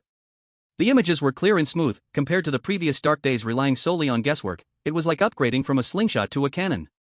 But his attention was focused on the energy consumption gauge in the lower left corner. The numbers were jumping wildly. Minus 0.5 liters per minute. Minus 0.8 liters per minute. As Linwei turned on the induction cooker and heater below, the number shot up to minus 1.2 liters per minute. This is awkward. Jiang Chen lit a cigarette, his brow furrowed. The pile of rat corpses from earlier produced quite a bit of oil, but if they opened the valve now, it would only last for 3 days at most. And that's without powering up the defense tower. Once the heavenly domed watchtower was built, it would be a major energy eater. Relying solely on a few diesel engines would likely not even load the start screen. Just sitting and watching the mountains empty out. Jiang Chen exhaled a puff of smoke, the mist swirling and rising under the bright lights. Diesel is something you use less of, and less in quantity. The surrounding mutated beasts were not like leeks, sprouting up immediately after being cut. Even if they went hunting every day, if one day was met with heavy snow or more extreme radiation storms, once the generator stopped, this place would instantaneously revert to its original state. They must get something big. A real, sustainable energy core. Jiang Chen tapped his fingers on the table, the rhythm growing faster. Solar energy? Don't joke. The layer of radiation clouds outside is thicker than the city wall. When sunlight comes down, it appears green and eerie, covering the whole hill. Probably wouldn't generate as much as this diesel generator. Wind energy? Outside, the winds howl often, but once those massive wind turbines are erected, it would announce to all mutated creatures within 50 kilometers, "Hey, it's a buffet here, come eat me." Geothermal? That would require drilling several thousand meters underground. The project is too massive, and they currently don't have the resources for that. It's still nuclear. Jiang Chen squinted, his gaze falling on the remains of the high-pressure reactor that had broken down from overload earlier. That was the embryonic form of cold fusion. The principle was correct, but the materials were too lacking. If he could get proper fusion fuel rods or even higher-grade high-temperature superconducting materials, even a civilian-level microreactor would be enough to power this vault for the next century. But in this wasteland, where could he find such high-quality goods? Jiang Chen was pondering whether to head hundreds of kilometers away to that suspected military base in hopes of luck. ZZZ. The tactical communicator hanging on his chest suddenly erupted with a loud sound without any warning. That sharp electronic sound in the quiet control room was extremely jarring. Jiang Chen jumped in shock, nearly dropping ash on his pants. This thing hadn't made a sound since he picked it up. He nearly forgot it was still a communication tool. "ZZ, is anyone there?" Cough cough. The voice was intermittent, accompanied by severe background noise, like two sheets of metal scraping against each other. "It's a man. He sounds very young, but clearly not in good condition right now. His throat feels as if it's stuck with old phlegm. ZZZ. This is Longwei, cough, contestant. Wang Defa. I am trapped in the tunnel, ZZZ. Oxygen, almost out of oxygen. That thing is banging on the door. Help. Anyone, please help." Jiang Chen raised his eyebrows. Wang Defa? This name is quite distinctive. And he's actually a contestant from Longwa? That's a surprise. Since the sky curtain fell, apart from Linwei, this is the first time Jiang Chen has received a signal from a living person. Jiang Chen did not rush to reply, but quickly called up the signal tracking module on the control panel. Performing triangular positioning. Signal source locked. Distance, 12.5 kilometers. Direction, northwest by north, underground depth about 40 meters. Location marker, abandoned subway line number 3, Zhongbei Hub Station section. He's actually a mole. Hiding in the subway is indeed a good survival strategy. It avoids most surface radiation and beast tides initially. But now, it seems this guy is not very lucky. The tunnel lacks oxygen. Something is banging on the door. Jiang Chen looked at the red dot on the map, fingers rubbing his stubble. To save, or not to save? After all, he's a Longwa person, and someone is needed for the nearby base construction. It seems he should go save him. Jiang Chen grabbed the communicator and pressed the launch button. His voice was calm and cold, yet carried an undeniable strength, penetrating through kilometers of electromagnetic interference. "Hey, you called Wang Defa. Catch your breath. I want your life. ZZZ." The sound of electricity was like a saw pulling, mixed with the man's wheezing that made one's scalp tingle. Is there really a survivor in this hellhole? Linwei was about to throw the wrench back into the toolbox, but upon hearing the noise, she leapt to the control panel, staring at the old communicator with a seeing a ghost expression. The signal is so strong? It's nearby? This is a nuclear explosion zone. Apart from us hangers-on, there are actually other Longwa contestants alive? In the Wasteland, those who survived the first wave of distortion frenzy were tough characters. And those who could still manually operate radio in such a radiation-filled sauna are the technical experts among the tough, commonly known as big shots. Jiang Chen took no notice of Lin Wei's surprise, fingers tapping on the oil-stained mechanical keyboard creating ghostly shadows. On the screen, green code was crazily flashing. He was stripping down the signal source's hidden layers. The frequency encryption is military grade, but this makeshift way, it looks like a craft developed from stealing cables on a construction site. Jiang Chen lifted his eyebrow, looking at the user profile parsed on the screen, his eyes brightened instantly. ID, CN9527 Wang Defa. Occupation, Senior Civil Engineer / Demolition Genius / Honorary Alumnus of LPCO, Excavator Major full score. Current status, extremely dangerous, lack of oxygen / trap / sanity dropping rapidly. Seeing the name Wang Defa along with a long glittering list of job descriptions, Jiang Chen's fingers on the keyboard abruptly paused. The light-hearted smile instantly turned into the ecstasy of winning 5 million in the lottery. Damn. Jiang Chen rarely swore, unless he couldn't hold it back. Is it really this guy? What kind of divine luck is this, pulling gold in one go? Lin Wei was taken aback by Jiang Chen's reaction, peering over at the screen. Do you know him? This name is quite distinctive, Wang Defa? What the F? Not just distinctive, this is practically a wild treasure. Jiang Chen brutally extinguished the cigarette he just took 2 puffs of in the ashtray, stood up suddenly, his eyes shone green, like a hungry wolf seeing a piece of braised meat falling from the sky. If it were someone else, I might have had to calculate the fuel cost and whether it was worth it. But since it's Wang Defa, even if I have to tear down the gates of the treasury and sell the scrap iron for gas, I must bring this grandson back. Jiang Chen stared intensely at the lines of golden job descriptions on the screen, his heart racing. Senior Civil Engineer? Demolition Genius? Full marks on excavators? This was no mere user profile, it was clearly the heaven-sent gift, delivered right into his hands, according to his wish list. System notification, detected T0 level construction talent, compatibility with the host's current development route is 99%, recommend recruitment at all costs. Just from looking at this job makeup, Jiang Chen could imagine a fierce man capable of building an underground fortress using tons of concrete and steel in the radioactive core area. Give him a shovel, and he could dig to the center of the earth, give him a pile of explosives, and he could install an elevator in the Himalayas. What does Jiang Chen lack the most right now? He has the blueprints from the system, the materials he can decompose, and the firepower he can conjure. What he solely lacks is a pair of golden ghost hands that can perfectly turn these blueprints into reality. He only has 2 hands. Even if he worked around the clock, exhausting himself, he couldn't handle that massive underground city expansion plan. But Wang Defa could. This person was born for construction, a natural civil engineering body. If Jiang Chen was the chief designer of this wasteland empire, Wang Defa was the chosen chief engineer, the kind who would work to death for just a meal without needing a salary. Lin Wei, grab your weapon. Jiang Chen yanked the tactical jacket hanging from the back of his chair, zipped it up to hide his chin, radiating a fierce aura. This person's life is worth more than those 10 automated turrets combined. We must protect him. Although Lin Wei didn't understand why a civil engineer could make Jiang Chen so agitated, she had one quality: she listened to advice. Especially Jiang Chen's advice. Click. She skillfully checked the assault rifle in her hands, chambered around, and made the magazine slap sharply, her eyes turning fierce in an instant. Where to? How many to kill? Northwest direction, abandoned subway station. Rescue him, and by the way, teach those blind monsters a lesson. Jiang Chen waved his hand, and a blue ripple emerged in front of him. System space activation. Buzz. A heavy off-road motorcycle, entirely black and wild like a steel monster, crashed onto the floor out of thin air. This was not an ordinary motorcycle. This was the land aircraft Jiang Chen had modified from the remains of a Harley-Davidson, using a turboshaft engine taken from an armed helicopter.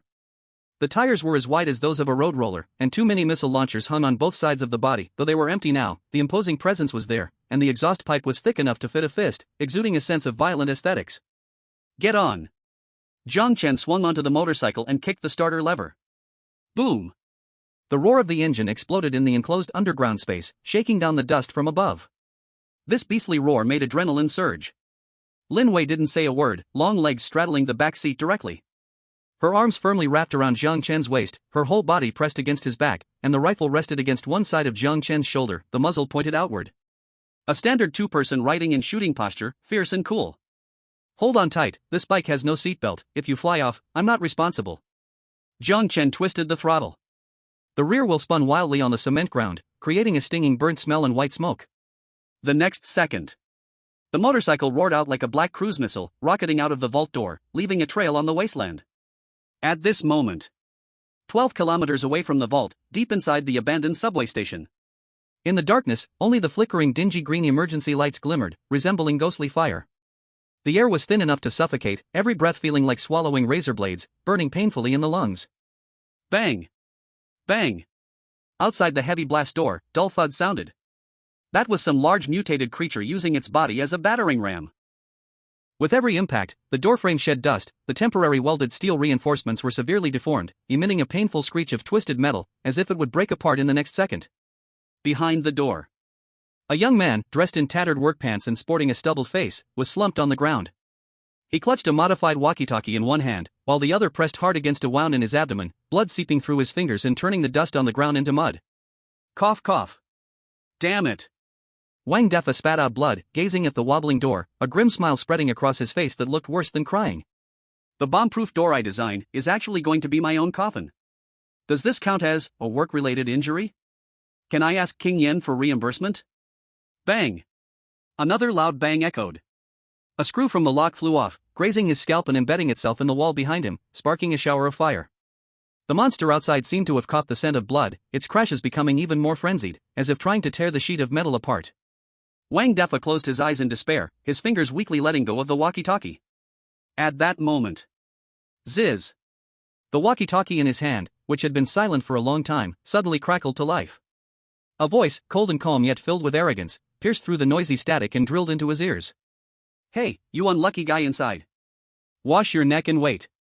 Your life, I have reserved it, even King Yen can't take it away. Booming thunder. Immediately after, even with dozens of meters of soil in between, Wang Defa could still feel a faint tremor coming from the ground. It was the roar of a high-powered engine approaching at high speed. That was the sound of hope, as well as the sound of violence. Chapter 51 Abandoned Subway Station, The Road to Rescue. Boom! The heavily modified turbo shaft engine of the heavy off-road motorcycle let out a roar like a tyrannosaurus, instantly tearing through the silent air of the wasteland. This all-black steel beast was currently racing at a near-suicidal speed down a road filled with craters and ruins. The wide all-terrain tires rolled over the gravel, kicking up dust like a black dragon raging across the surface. Jiang Chen crouched low, nearly pressing his body against the fuel tank, his hands gripping the handlebars tightly, his goggles reflecting the collapsing ruins retreating quickly on either side, the fallen buildings appearing as blurred photographs flung behind him. Jolts. Severe jolts. If an ordinary person were to drive at 120 on such rough terrain, their organs would have already been jostled to bleed. But the enhanced physical quality allowed Jiang Chen to stick to the seat like a nail, even having the presence of mind to adjust the engine's air intake. 2 o'clock. 3 of them. A sharp voice from behind suddenly called out, too loud for the wind. Lin Wei's voice seemed to roar. Bang! Bang! Bang! Almost as soon as she finished speaking, gunfire erupted. 3 mutated wild dogs that attempted to leap down from the roof of an abandoned bus were shot in midair, their heads exploding from precise shots. Red and white matter burst into the air, and the bodies fell heavily on the roadside, immediately left behind by the motorcycle's exhaust. Lin Wei sat on the back seat, her legs clamped around the bike like iron pincers, while her upper body remained steady as a mountain. The barrel of her assault rifle was still smoking, hot casings clanging down onto the asphalt, creating a crisp sound. Good shooting, you've improved. The wind noise was too loud, so Jiang Chen had to raise his voice, a smile curling up at the corners of his mouth. Stop talking. Focus on driving. The road ahead is blocked. Lin Wei's pupils suddenly contracted, and she slapped Jiang Chen hard on the shoulder. 50 meters ahead, the elevated bridge that originally connected both sides had long been broken, a terrifying chasm of over 10 meters blocking the way. In the pitch-black abyss, the roar of an underground dark river could be faintly heard, like a giant mouth waiting to devour life. Brakes? No time. The audience in the live stream held their breath instantly, and the barrage fell into a 1-second vacuum. Damn. We're gonna die. At this speed down, it'll be a puddle of flesh. However, Jiang Chen did not slow down. On the contrary, his eyes sharpened, and he suddenly twisted his wrist, flooring the accelerator. Hold on tight, I'm taking you for a ride. V-room. The turbocharger let out a sharp, piercing whistle, and the exhaust pipe instantly spewed a half-meter-long dark blue flame. The motorcycle shot forward like a cannonball, launching off a lifted cement slab at the edge of the broken bridge, soaring into the air with the force of inertia. At this moment, time seemed to stand still. The heavy body carved a perfect parabola in the air, leaping over the deep abyss of over 10 meters. Boom! The motorcycle landed heavily, the shock absorber compressed to the bottom instantly, making a teeth-grinding metallic crash, and then it rebounded violently. The body shook fiercely twice, the tires crazily gripped the ground, and it roared forward again steadily. Lin Wei's heart skipped a beat, the intense feeling of weightlessness made her almost think she was going to die here. She instinctively tightened her grip around Jiang Chen's waist and only breathed a sigh of relief when she confirmed they had safely landed. Crazy. She muttered softly, although separated by helmets, a hint of barely detectable excitement flickered in her eyes. In the apocalypse, this thrill of brushing past death was indeed intoxicating. Zzzzzzzzzzzzz.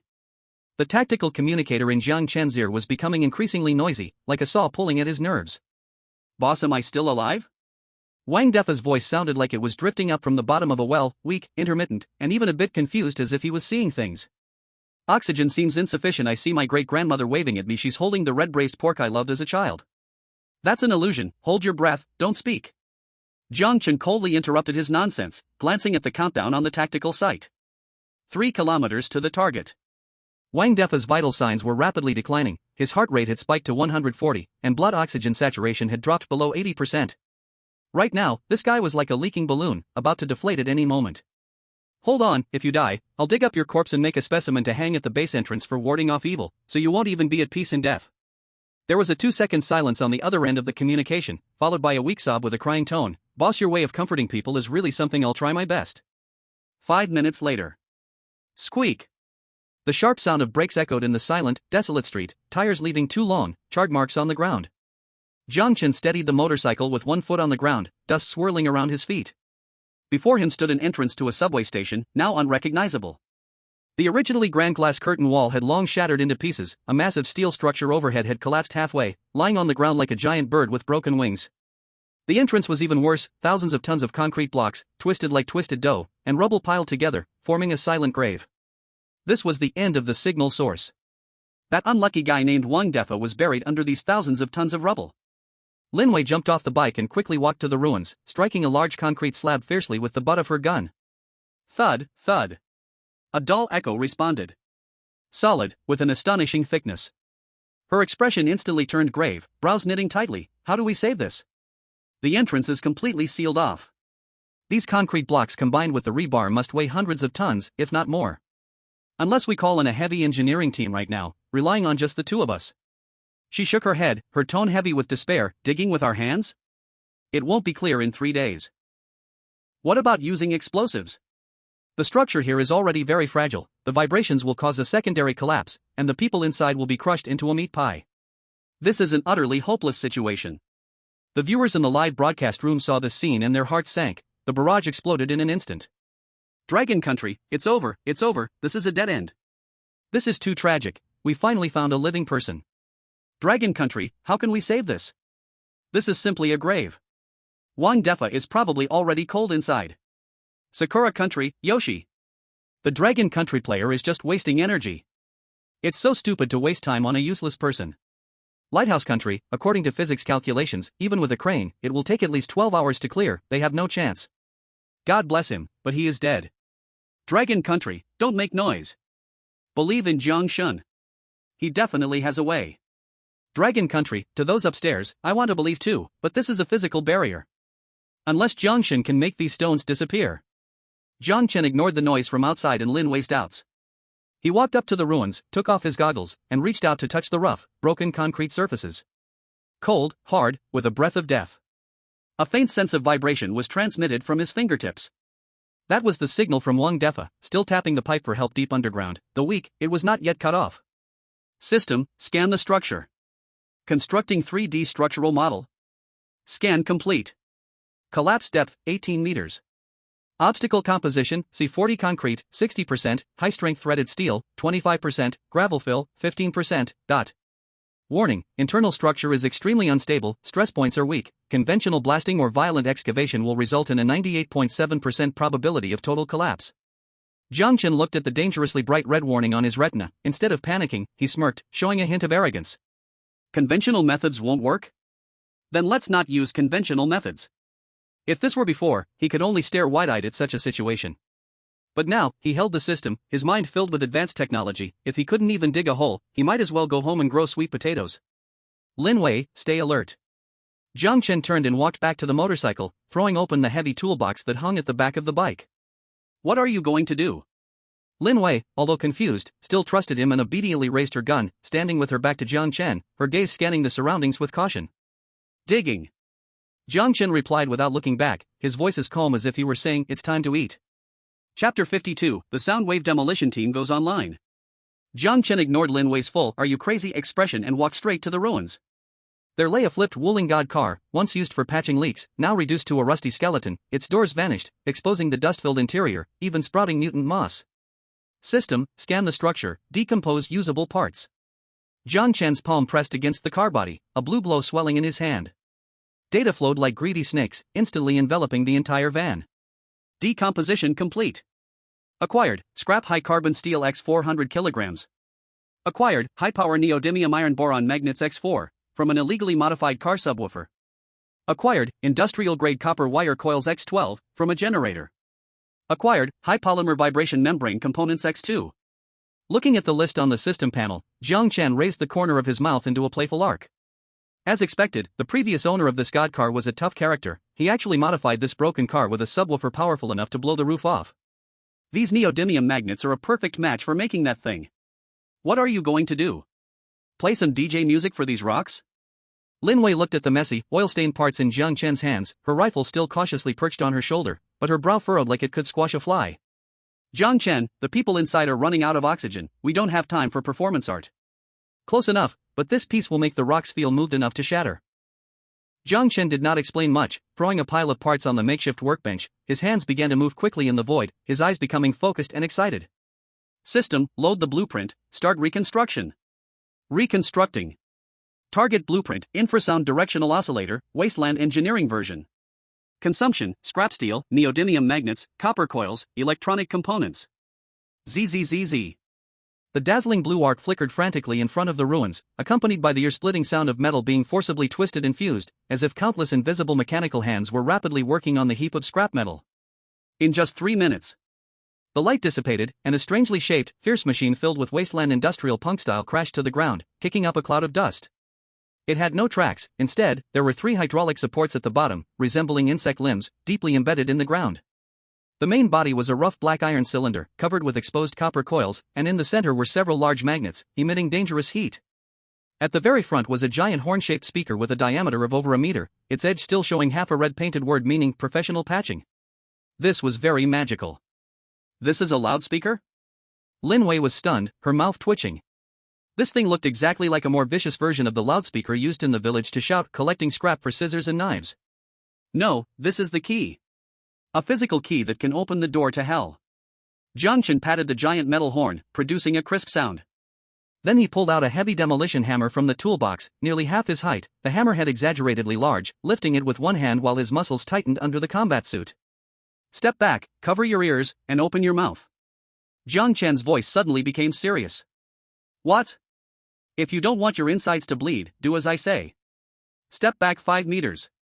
Though Lin Wei didn't understand, trust in Jiang Chen's miracles instinctively made her obey his command, quickly stepping back, covering her ears, and opening her mouth to balance the pressure on her eardrums.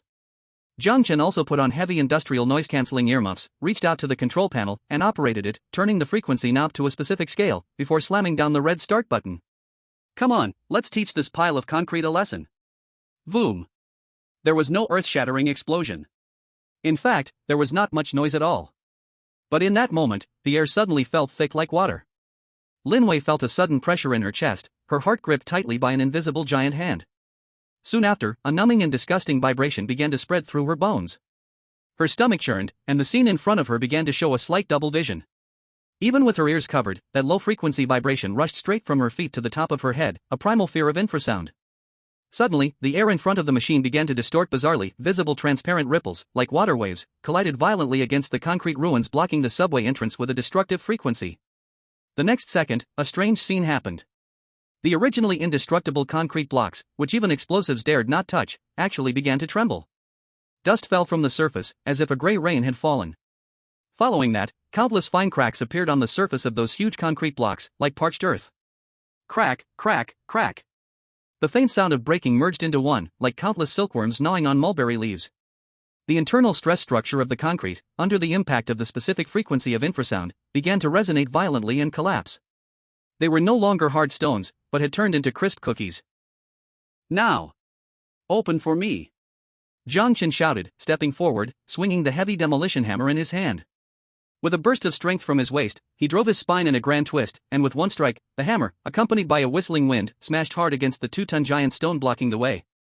If this were a normal time, this one hammer would leave nothing but a white mark, and the tremendous recoil could shatter a person's hand. But now... Puff! A dull sound echoed. No sparks flew, no deafening noise. That massive concrete block crumbled as if it were a sand castle, collapsing completely the moment the hammer made contact. Crash! The entire stone disintegrated in an instant, turning into a cloud of dust and fist-sized rubble, revealing steel bars inside that had long been rendered brittle and broken, resembling dry branches. What the hell? Lin Wei's eyes almost popped out, a classic saying slipping from her lips, forgetting to close her mouth. Is this smashing stone? This is simply hitting tofu dregs. This is unscientific. This seriously violates the physics knowledge she had built for over 20 years. The live stream exploded at that moment, bullets of comments covering the screen, and the server even lagged. Dragon Country, am I blind? Is that concrete? That is 2 tons of C40 concrete? How is it like a wafer cookie? Dragon Country, is physics non-existent? Newton's coffin can't hold it down. I want to help Newton push it, but I kneel too. Bear Country, Sukabrel. What is this black technology? Sonic weapon? Used for mining? You Dragon Country people are too extravagant. Eagle Sauce Country, cheating. This is definitely cheating. How could someone use a Wuling Hongguang's horn to shatter rocks? I want to report it. Dragon Country Physics Class Representative, everyone sit down. Basic operation. This is the principle of resonance. Tesla claimed he could shake down the Brooklyn Bridge with a small oscillator. Jiang Chen is doing a replica. As long as the frequency matches, even diamonds can be turned to dust. This is the power of knowledge. Jiang Chen had no time to look at the comments, he was now a demolition machine with no emotions. Buzz. The sound waves continued to pound, the heart-pounding low-frequency hum echoing among the ruins. That huge horn was like an invisible heavy cannon, hitting wherever it pointed. The previously tangled steel-reinforced concrete structure quickly collapsed under the precision strike of the infrasound waves. Concrete turned to dust, steel bars lost their grip, becoming loose, even the rust was shaken off during the vibrations. Jiang Chen wielded the hammer, a spark flying like lightning, as if walking into a no-man's land. Smash! Smash! Smash! Each strike was accompanied by the sound of cracking, the once insurmountable mountain of rubble disappearing at a visible speed. Fragments cascaded down like a waterfall, and the rising dust hadn't even had the time to spread before being settled by the sound waves, forming a clear passage. This was not excavation. This was a dimensional strike.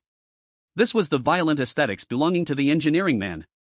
Lin Wei stood behind, watching the back of the man sweating in the dust, watching him slice through hundreds of tons of rubble as if cutting a cake, feeling her throat dry, an inexplicable sense of security rising within her. Is this the key Jiang Chen was talking about? Isn't this key a bit too violent, too hardcore? Don't just stand there. Move the stones. The machine can't hold for too long.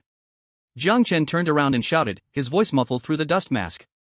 That temporarily assembled machine had begun to shake violently, black smoke rising from the motor, emitting a pungent burnt smell. Oh! Coming! Lin Wei snapped back to reality, quickly securing her gun, rushing out to help clean the shattered debris. The workload that was originally expected to take a heavy machinery team 3 days and nights was now advancing wildly at a rate of half a meter per minute. 10 minutes. 20 minutes. The metro entrance, once completely sealed, was forcefully carved out into a 2-meter-wide tunnel, enough for a single person to pass through. The surrounding walls were cut neatly, as if sliced by some giant laser, but upon closer inspection, they were all just shaken particles. The greatest advantage of this digging method is stability. The sound waves targeted only the specific frequency of the concrete structure, leaving the surrounding supporting rock layers completely unharmed, even making them more solid due to stress release. There were no secondary collapses, no violent vibrations. Only pure, efficient advancement. Ha! Jiang Chen stopped his heavy hammer, wiped the dust off his goggles, his chest heaving violently, sweat dripping from his chin. Warning, core coil temperature too high, expected to burn out in 30 seconds. The system's prompt echoed in his mind. How much farther? Lin Wei, gasping for breath, kicked away a piece of rubble, her face covered in dust, only her shockingly bright eyes visible. Once we get through this layer of floor, we'll reach the ticket hall. Jiang Chen glanced at the structural diagram on his tactical goggles. The red obstacle markers had already disappeared by more than half. That one defa is right below. Boom, boom, boom. At that moment, deep in the dark ahead, through the last layer of thin concrete, a faint yet rhythmic knocking sound came through. 3 long, 3 short, 3 long. SOS. That was the thirst for survival, the last cry for help and despair. He's still alive. Lin Wei exclaimed joyfully. Jiang Chen's lips curled into a cold smile, hefting the slightly deformed heavy hammer onto his shoulder. As long as he's alive, if he were dead, who would reimburse me for the material costs of this machine? He glanced again at the smoking sonic excavator. The coils were glowing red, as if about to melt any second. Old buddy, this is the last push. Jiang Chen harshly twisted the adjustment knob, cranking the power into the red zone, completely ignoring the overload alarm. Let's go! Buzz bang. This time, the frequency of the sound waves was sharp to the extreme, with visible arcs of electricity flickering in the air. The final concrete wall blocking their path collapsed with a mournful wail, accompanied by the explosive sound of internal components burning out, revealing a dark, deep space behind it. A cold, damp gust mixed with the stench of decay and a certain fetid odor rushed out from the cave entrance, chilling the back of their necks. That was the scent from deep underground. It was also the scent of danger. Jiang Chen stored away the overheated sonic instrument and drew out a reinforced tactical flashlight from his waist. The blinding beam instantly pierced through the underground darkness like a sword. Let's go, we need to fish out that billion-dollar fat man. He stepped over the pile of rubble, his figure merging into the darkness. Lin Wei followed closely, raising her rifle. The click of the bullet chambering echoed as her wide eyes shifted from shock to cold determination. Although the path was cleared, her instincts told her there was definitely more than just one defa down here. That chilling feeling was like something soft was sliding against her skin. It was the sensation of a top predator stalking its prey. Chapter 53, Strong Killing of the Earth Dragon. Buzz. The low-frequency vibrations echoed in the deep underground space. That cobbled-together sonic excavator was like a tireless steel beast, gnawing a path through the collapsed ruins. Lin Wei followed Jiang Chen. The rubble underfoot was shaken into uniform particles, feeling soft and pliable, like walking on a beach. She reached out to touch the wall of the tunnel beside her. Smooth, firm. There were no signs of looseness at all. This didn't look like the makeshift dog hole dug out in a disaster site. It was more like a standard tunnel pushed through by a precision shield tunneling machine. Is this what you call violent demolition? Lin Wei withdrew her hand, only a thin layer of stone powder on her fingertip. This skill would be wasted if not used to repair the royal tomb. Jiang Chen did not turn back, holding a modified tactical crossbow, its body wrapped with several glowing wires. Repairing the royal tomb is a business for the dead, I only deal with the living. He kicked aside a broken piece of timber blocking the way, the beam of the tactical flashlight piercing through the darkness ahead. As they went deeper, the air began to grow murky. The musty odor mixed with the stench of sewage drilled into his nose, and before he could take 2 breaths, his throat started to itch. Surrounding them was no longer just a concrete wasteland, the exposed subway tracks twisted into shapes like a dead giant python coiled in the darkness. Tick. Tick. Besides the low rumble of the excavator, a dripping sound of some thick liquid faintly echoed from the depths of the shadow. Jiang Chen suddenly halted his steps. He raised his left hand, making a tactical stop gesture. Lin Wei reacted quickly, instantly kneeling down, her gun pointing towards the dark depths, her finger resting on the trigger. "What's wrong?" she whispered, as if an ice block was stuck in her throat. "Turn off the excavator." Jiang Chen's voice was soft but carried an undeniable cold hardness. Lin Wei immediately obeyed, reaching to cut the power to the soundwave device. The humming stopped abruptly. The world instantly fell into a dead silence. In this silence, that eerie sound became clearer. Sizzle, rustle. It was the sound of some soft-bodied creature scraping against the rough ground, accompanied by a nauseating swallowing noise. "What is that?" Lin Wei felt the hair on the back of her neck stand up. Jiang Chen said nothing, only adjusted the beam of the tactical flashlight to its widest setting and slowly swept it over the ground ahead. In the interplay of light and shadow, several thick shadows writhed. Those were some grotesquely large earthworms? No, these things were thicker than an adult's thigh, exhibiting a sickly dark red color, their skin secreting a repulsive slime. They had no eyes, and at the front was a circular mouth filled with sharp teeth, blindly probing the air. PFF. One of the earth dragons suddenly contracted its body and violently sprayed a stream of yellow-green liquid, striking a nearby rusty steel column. Sizzle, sizzle, sizzle. The steel column instantly erupted in white smoke, a visible hole corroding at an alarming rate, molten iron mixing with acid spilling everywhere. Strong acid earth dragon. Jiang Chen coldly pronounced the name, a mutated segmented animal, blind, but extremely sensitive to vibrations and sounds. The noise from the excavator just now attracted this bunch of local monsters. Lin Wei stared at the melted steel column, swallowing hard. If this sprayed on a person, it would probably leave not even a bone fragment. Should we fire? Lin Wei aimed at the head of the nearest earth dragon. "I can make a headshot." "Don't move." Jiang Chen pressed her gun barrel down. "This thing is filled with high-pressure acid sacs. If you blow it up, it's a strong acid bomb." In this narrow space, both of us would become familiar acquaintances. "Well done, that kind." Just as the words left his mouth, those earth dragons seemed to sense their heat and faint heartbeat, their dark red bodies arching sharply, their mouthparts opening towards them. SSSS. The sharp hissing sound hurt their eardrums. What to do now? Talk to them? Lin Wei's forehead broke out in a fine sweat. Talk to animals? Talk physics. Jiang Chen's lips curled into a cruel arc as he stepped over to the now silent soundwave excavator.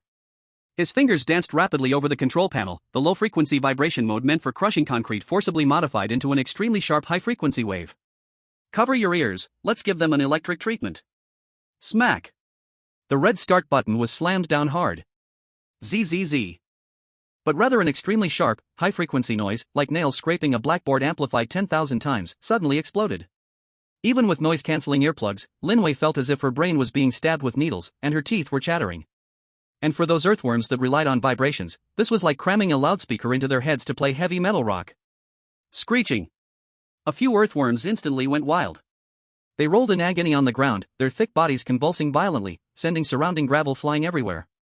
That sonic attack targeting their nervous systems made them completely lose their sense of direction, only able to instinctively chase the direction where the vibrations were strongest, which was exactly the area of the track that Jiang Chen had deliberately guided them to. Go, Pikachu.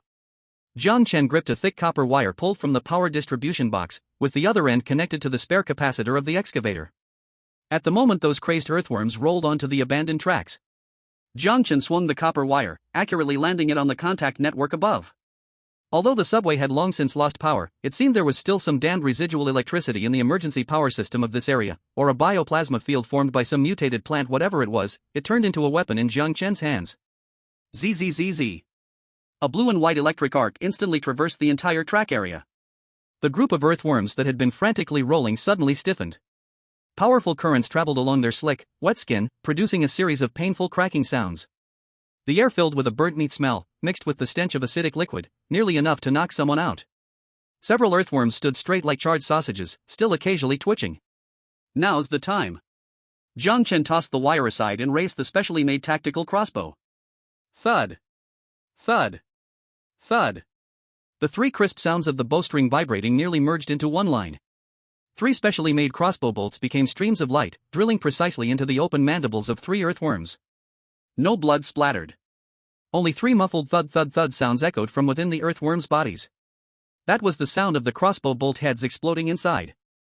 These specially made internal explosion warheads, using sudden high temperature and shock waves, directly shattered the earthworm's central nervous systems and acid sacs from within, but were still encapsulated by their thick skin, without a single drop of acid splattering out.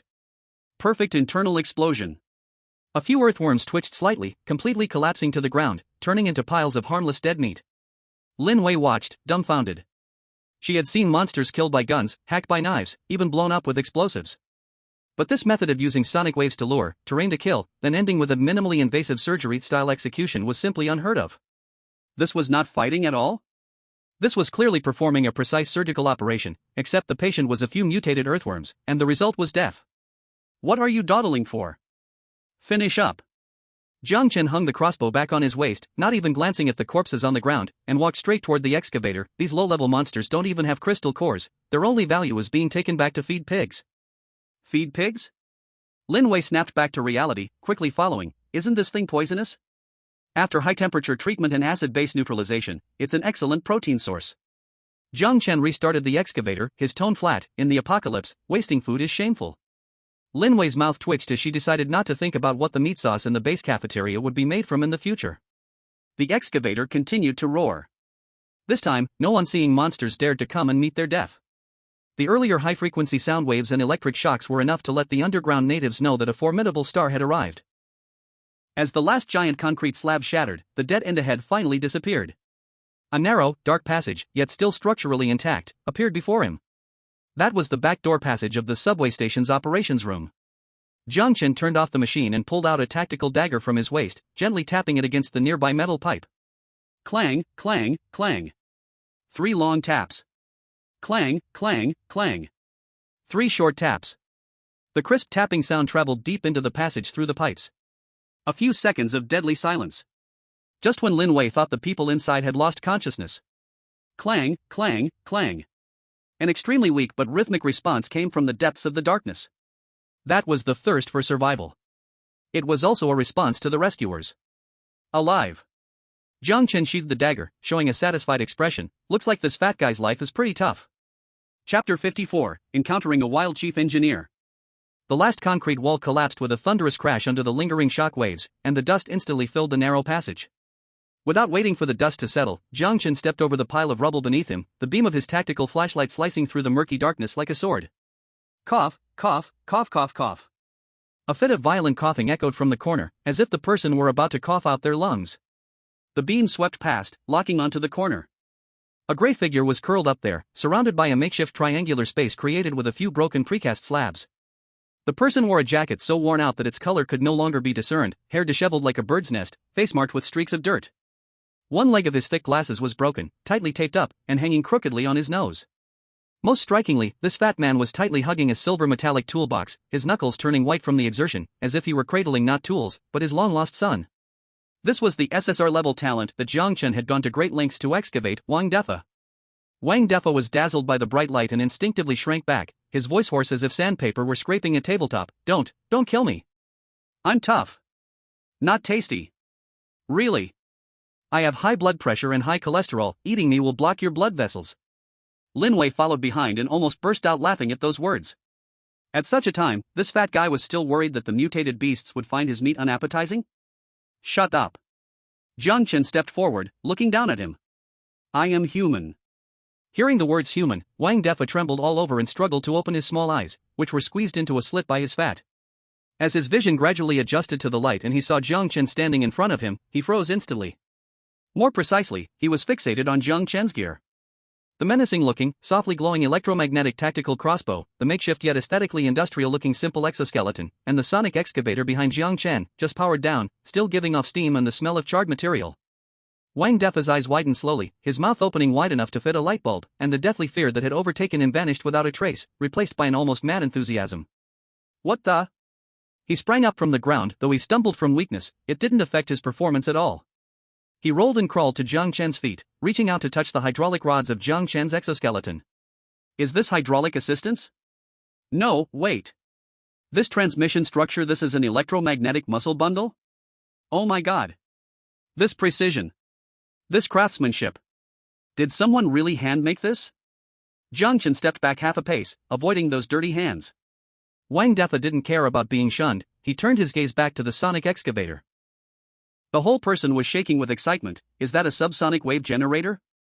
Modified from the Wuling Hongguang's horn? Genius. Simply genius.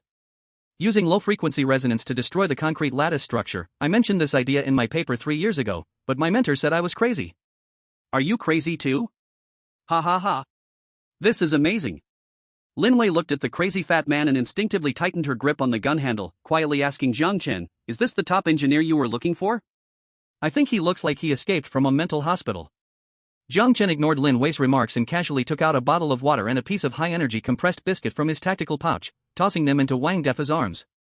Can you walk? If you can walk, then eat, and after eating, get to work. Wang Defa was stunned by the impact, looking down at the water and food in his arms, his Adam's apple moving violently.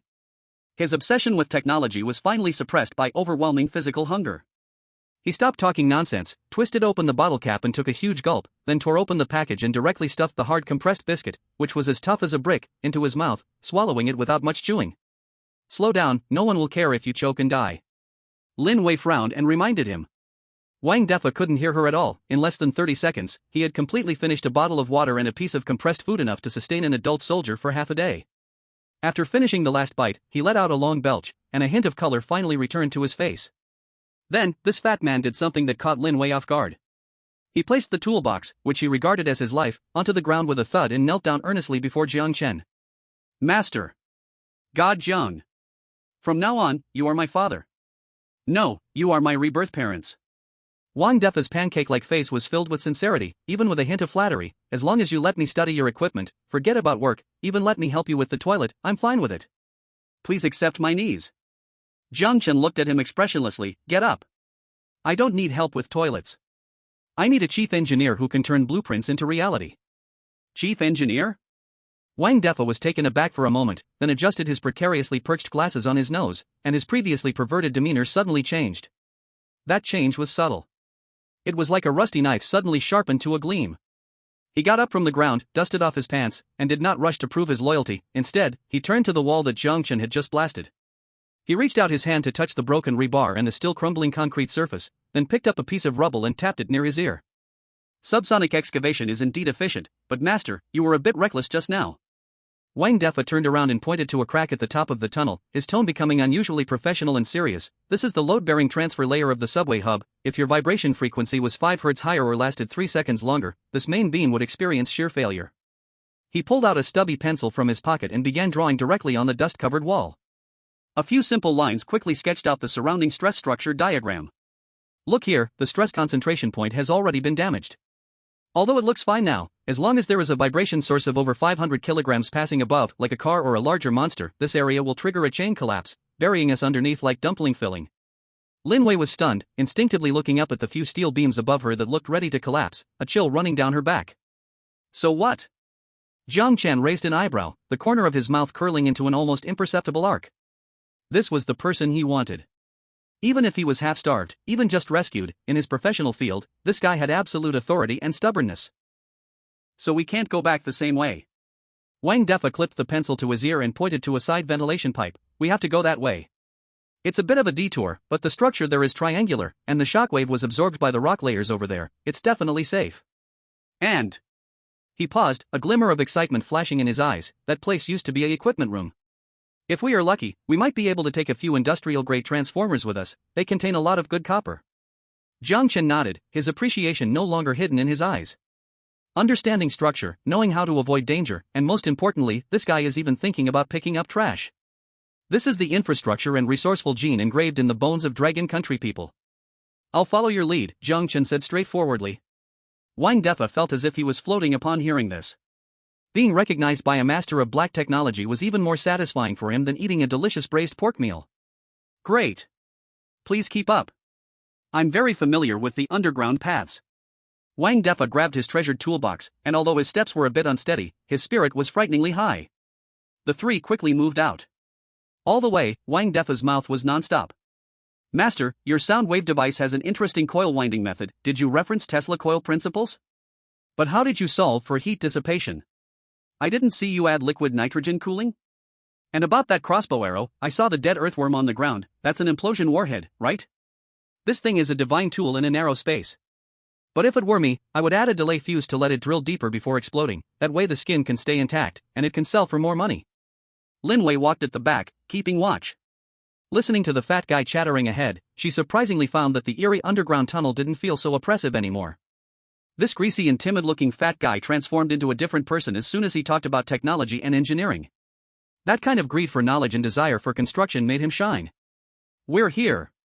Wang Defa stopped in front of a rusty iron door, skillfully pulled out a homemade master key from his toolbox, actually just 2 pieces of wire and a decoder. Click. With a slight sound, the electronic lock opened in response. This is a backup passage, straight to the parking lot above ground. Wang Defa pushed open the door with a smug look, and there's something good here.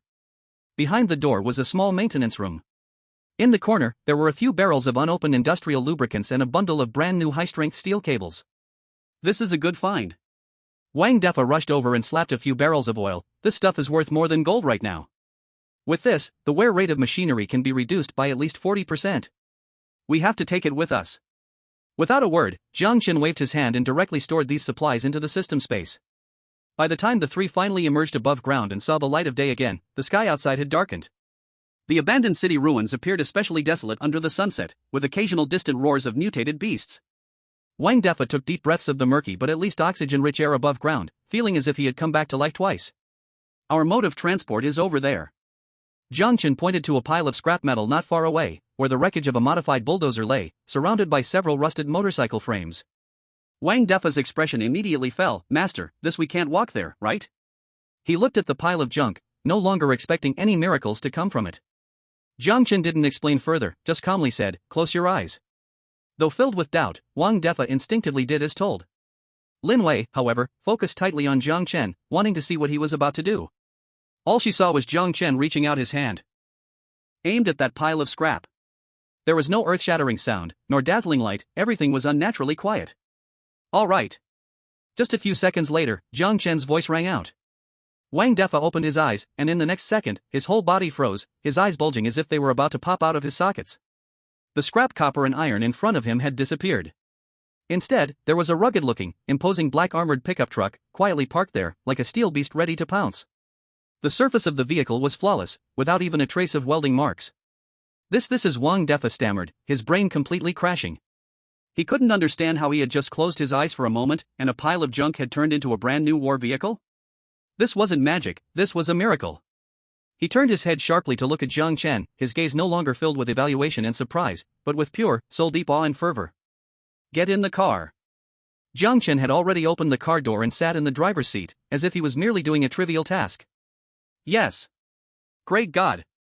Wang Defa was awakened by that shout, almost crawling into the back cargo area with all his limbs, not daring to breathe too loud. Lin Wei quickly jumped into the passenger seat, her eyes filled with shock as she looked at Jiang Chen. The modified pickup's engine let out a low roar, the huge tires crushing the gravel beneath, kicking up dust as it raced towards the vault.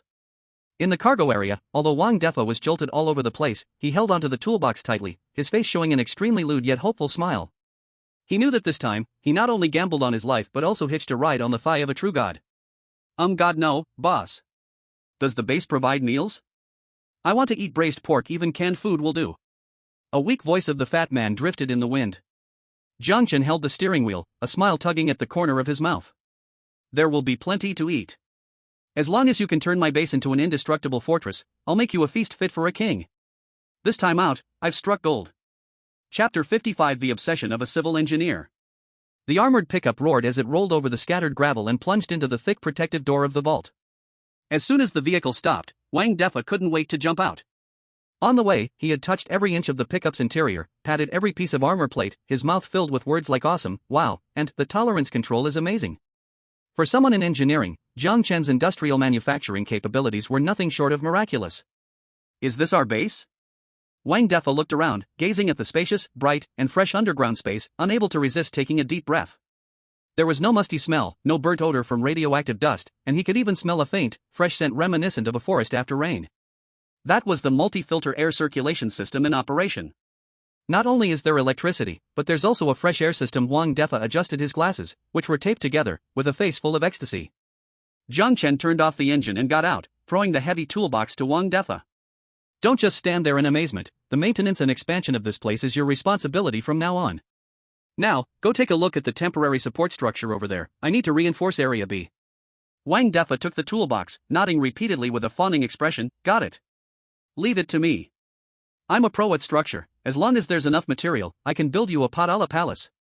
He carried the toolbox and hurried towards Area B.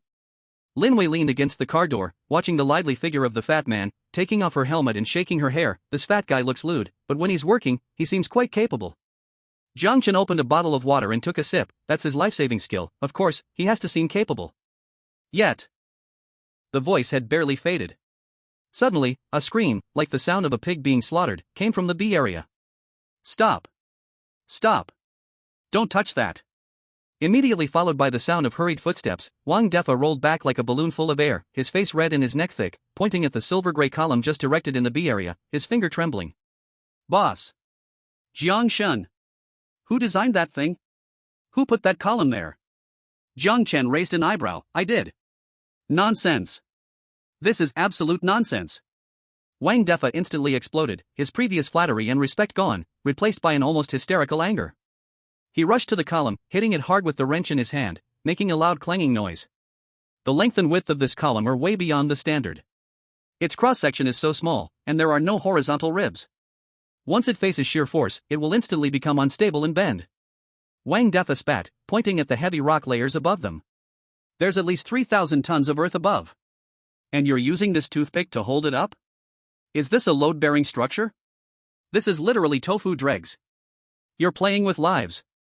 Lin Wei frowned and walked over, resting her hand on her gun. Engineer Wang, calm down. Jiang Chen's designs have never failed. I don't know much, but civil engineering is a science. It's serious. 1 + 1 = 2. Wang Defa wasn't having any of it. He even dared to stare at the gun in Lin Wei's hand, his neck veins bulging. I'm the chief engineer. Since you put me in charge of the project, I can't allow such suicidal designs. This column must be torn down. Replace it with a reinforced concrete column, and the cross-section must be 3 times wider. The atmosphere instantly became tense. Wang Defa panted, glaring at Jiang Chen, not budging an inch. In his eyes, this thin, futuristic-looking metal column was nothing but a tombstone for a funeral procession. Jiang Chen looked at the trembling, enraged man, not angry at all. Instead, a playful smile appeared on his lips. Interesting. Daring to question the boss in a professional field meant this guy was serious, not just here for the paycheck. You say it will break? Jiang Chen walked over to the column, which Wang Defa had just criticized so harshly, and touched its cold surface. It won't just break, it will definitely break. Absolutely. Wang Defa replied firmly, according to classic mechanics formulas, this structure simply can't withstand the shear force caused by lateral vibrations. Classic mechanics? Jiang Chen chuckled lightly, his finger lightly pointing in the air. System, activate the holographic simulation. Import the surrounding geological data, and load the 72-hour geological activity prediction model. Buzz. A pale blue light curtain instantly unfolded in front of the 3 of them. Countless complex data streams cascaded down, followed by an incredibly detailed 3D model of the base floating in the air. Wang Defa was stunned, his mouth slightly open, staring at the floating blueprint. Is this BIM modeling? No, the precision. This is real-time calculation? Watch. Jiang Chen slid his finger, pulling the timeline to 48 hours later. According to geological monitoring, in 2 days, there will be an aftershock of magnitude 4.2 here. The epicenter is at a depth of 12 kilometers, and the shear waves will directly impact the vault space. On the screen, a red ripple immediately swept across the model. Jiang Chen first loaded the so-called standard plan that Wang Defa had mentioned, the heavy, bulky reinforced concrete columns. In the simulation, as the seismic waves hit, the massive concrete column, although extremely strong in compression, was too rigid to absorb the lateral shear force. Crack! Accompanied by the sound of simulated cracking, cracks appeared at the base of the concrete column, rapidly spreading, and eventually, the column snapped. The rock layer above collapsed, burying the entire B area. Wang Defa's face turned ashen. This can't be. The stiffness should be enough. Stiffness makes it brittle. Jiang Chen said calmly, then switched to his own design. In the picture, there is still that thin, long metal pillar, mocked by Wang Defa as a toothpick. The shockwave hit again. A magical scene unfolded. The metal pillar did not resist harshly, instead, at the moment the vibration was transmitted, its internal structure made visible micro-adjustments. It twisted and leaned slightly as if it were alive, using an incredibly strange elastic deformation to instantly release the terrifying shear force deep into the energy-absorbing layer of the foundation. When the shockwave passed, the pillar remained unharmed, not even a crack. This is... Wang Defa stared hard at the simulated image, his eyes almost glued to it. Nonlinear elastic deformation? Adaptive stress dispersion? What the hell is this material? Memory alloy and carbon nanotube composite material, with an internal structure mimicking the fiber direction of bamboo. Jiang Chen turned off the holographic projection, looking at the now completely petrified Wang Defa. Your classical mechanics are not wrong, but that is based on traditional materials. Here, empiricism will kill you. Wang Defa opened his mouth, making a few meaningless ha-ha sounds from his throat. He felt as if his worldview was being rubbed on the ground over and over again. His proud 30 years of civil engineering experience, in the face of Jiang Chen's epic-making materials science and computational power, felt like a caveman teaching a modern person how to start a fire with wood. This was simply not on the same dimension. Convinced? Jiang Chen asked. Thud. Wang Defa knelt down again. This time he knelt more decisively than in the subway tunnel, his knees hitting the floor with a crisp sound. I'm convinced. Completely convinced. Wang Defa hugged Jiang Chen's thigh, tears and snot flowing, his face filled with an extreme desire to learn. Master. What is the stress formula of this material? What is the elastic modulus? Can you teach me? I'm willing to be a cow or a horse. Just let me learn this, I'll do anything.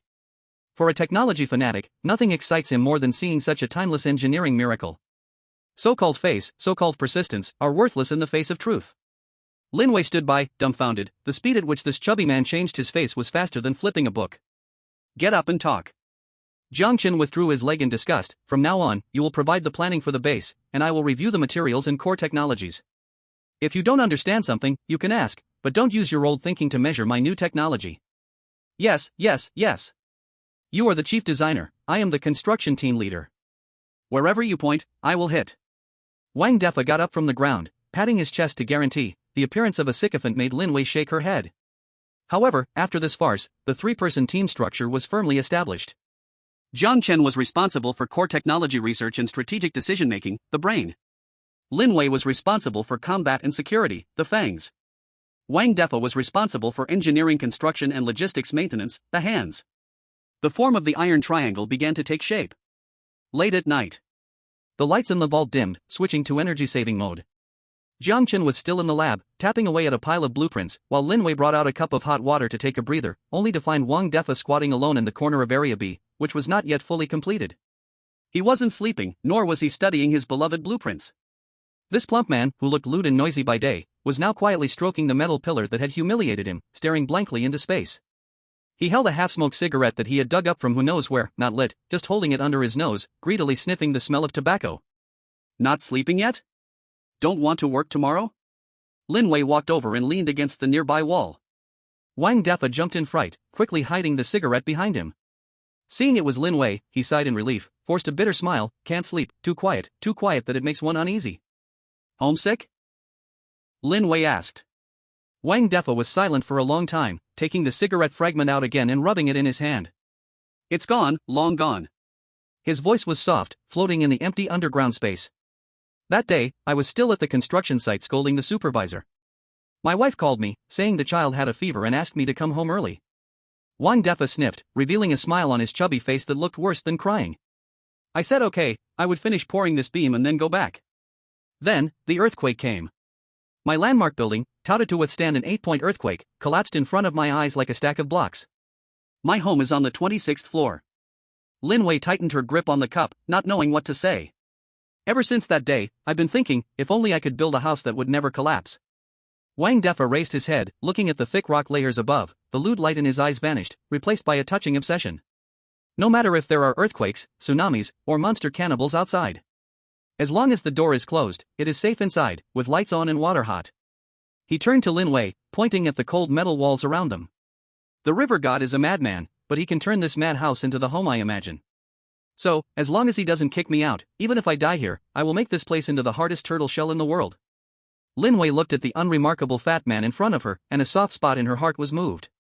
She had always thought this fat man was just a cowardly opportunist. Unexpectedly, beneath this greasy skin, hid such a deep thorn. Then let's work hard. Lin Wei straightened up and handed him the hot water she hadn't drunk. Don't embarrass Jiang Chen, and don't embarrass yourself.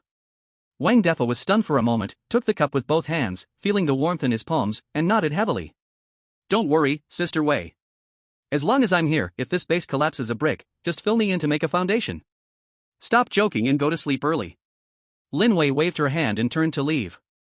In the dark, Wang Defa held the cup of hot water, drinking sip by sip. The warmth flowed down his throat into his stomach, driving away the chill of the long night of Wasteland. The next morning, Jiang Chen had just come out of the laboratory when he saw Wang Defa standing in the hall with two huge black circles under his eyes, yet he looked spirited.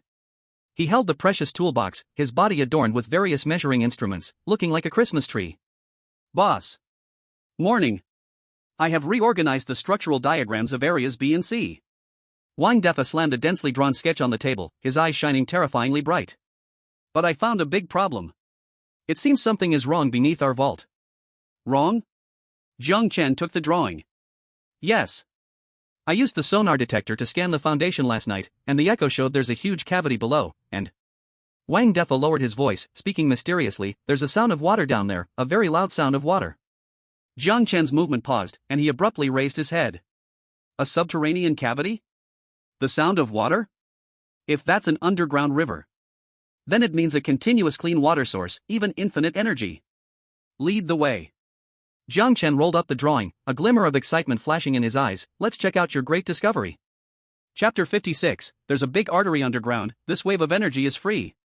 The three stood at the end of the equipment room at the very bottom of the vault. This was originally a dead corner for piling up discarded server cabinets, with dust thick enough to bury one's neck. Wang Defa pointed at the heavy metal wall riddled with rust and even growing a layer of bizarre glowing moss. His chubby face was flushed, uncertain if it was from excitement or from running too fast just now. Right behind this. Wang Defa pressed his ear against the cold metal plate, as if listening to a heartbeat. The expression was even more exaggerated than hearing his wife was pregnant. Boss, listen. This noise, it's definitely not the sound of a leaking sewer, it's a torrent. It's a roar. There's a big dragon down there. Lin Wei leaned closer to listen, frowning slightly. It's just a buzzing sound, like a broken exhaust fan. That's low-frequency resonance. Wang Defa was so anxious he started patting his thighs. There's a double-layer soundproof vacuum behind this wall, ordinary people can't hear it, but my ears are trained by the decibels at the construction site. Trust me, it's definitely a big rush of water. Jiang Chen didn't waste words and directly stepped forward. A blue light flickered in the palm of his right hand, and the plasma-cutting dagger that had been enhanced multiple times appeared. Sizzle! The high-temperature plasma beam penetrated the metal wall like a hot knife through butter, instantly creating a pungent cloud of metallic vapor. As Jiang Chen twisted his wrist, a 1-meter square cut quickly took shape. Clang! The heavy metal plate crashed to the ground, stirring up a cloud of dust. Rumbling! The moment the seal was broken, a wave of damp, chilly air filled with a strong earthy smell rushed towards them. Following that was the deafening roar of rushing water, as if a heavy train was racing through the abyss beneath their feet. Lin Wei instinctively took a half step back, covering her mouth and nose. This smell, it's a bit overwhelming. Jiang Chen snapped his fingers, and the floating lighting drone behind him immediately flew into the opening. On the holographic screen, darkness was torn apart by a strong light. Beneath the foundation of the vault, about 20 meters deep, a wide and turbulent underground river was surging. The black water rolled with white foam, crashing against the rock walls with thunderous roars. Occasionally, some glowing plankton drifted by on the surface, like the eyes of ghosts. Holy crap! This is it. It's really happening. Wang Defa leaned over the edge of the opening, not caring about the stench, his eyes shining as he stared at the black water below. The flow speed is at least 5 meters per second. Estimated flow rate over 200 cubic meters per second. This isn't just an underground river, this is an underground artery. He suddenly turned to Jiang Chen, his eyes burning with excitement. Boss! If we install a turbine generator here, not only can it power the base, it could even supply 10 more factories. This is unlimited energy. The viewers in the livestream were also stunned by this sudden scene. Dragon Country, am I seeing this wrong? An underground river? There are resources like this beneath the wasteland? Dragon Country engineering dogs, the flow rate is insane. If it can be harnessed, Jiang Chen's base will leap from the diesel age to the hydroelectric age.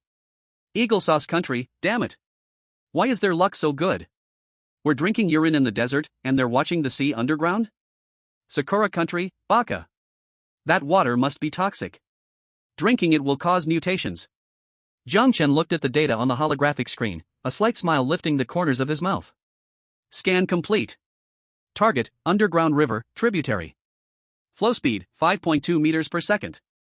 Main components, H2O, heavy metal ions, trace radiation dust, unknown organic acids. Evaluation, a bit dirty, but powerful. Hydropower. Jiang Chen said 4 words, setting the tone directly. The current base was barely held up by a few modified diesel engines, and the fuel had to be refined from mutated beast carcasses, which not only smelled strong but was also inefficient.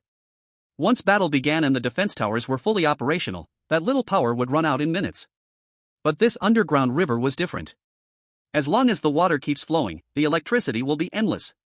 This was true energy freedom. I want to build a turbine hydropower station here. Jiang Chen looked at Wang Defa. You provide the blueprints, lead the construction team, and I want to see the first kilowatt-hour connected to the grid within 3 days. 3 days? Wang Defa's ecstatic expression instantly froze, turning into a bitter melon face. He scratched his messy hair, stammering, "Boss, I've got the designs in my head already, and construction isn't a problem. Digging a diversion channel is quick work." But what? The materials. Wang Defa pointed at the black water below. Look at those rocks by the water, they have been washed smooth like mirrors. The water is not only full of sand, but it surely contains strong acids or corrosive substances. Ordinary steel turbine blades, once immersed, would corrode into a sieve in less than 2 days. At that point, let alone generating electricity, we wouldn't even be able to create a spark. He took a coin from his pocket and casually tossed it into the dark river below. There was no splash, instead, they saw a small puff of white smoke rise as the coin touched the water's surface. Did you see that? This water is more toxic than sulfuric acid. Wang Defa spread his hands. To run long-term, the turbine blades must be made of special materials. Either aerospace-grade high-polymer ceramics or those incredibly expensive corrosion-resistant special alloys. Right now, all we have is scrap copper and iron. Are we supposed to headbutt this high-end stuff? A clever woman can't cook without rice. This is the reality. Lin Wei also noticed the seriousness of the problem. What can we do? We can't just watch a mountain of gold and beg for scraps, right? Jiang Chen said nothing, quietly pulling up the map of the city's ruins. His finger slid across the screen, ultimately stopping at an industrial area 30 kilometers away from the base. That area was marked as a high-risk red zone, with the toxic gas index off the charts. Polymer Material Research Institute. Jiang Chen lightly tapped the red, his eyes flashing with brilliance. Since we're short on materials, let's go procure some. Wang Defa leaned in for a look, his neck retracting in fear. Boss, are you serious?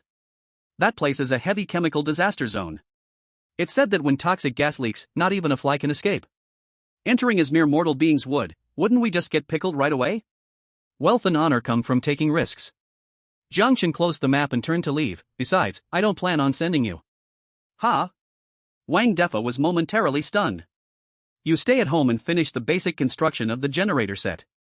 The water diversion channel, turbine room, and substation, I will send you the blueprints. Jiang Chen tossed him a tablet. Once I bring back the materials, we can assemble it directly. Wang Defa took the tablet and looked at the dense parameters and the prominent words S-Class Confidential Project, feeling his shoulders grow heavy. But he quickly reacted, looking touched. Boss, you're worried about my 200 pounds of meat.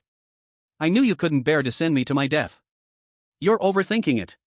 Jiang Chen didn't look back. That place has too much toxic gas, your hazmat suit size is hard to find.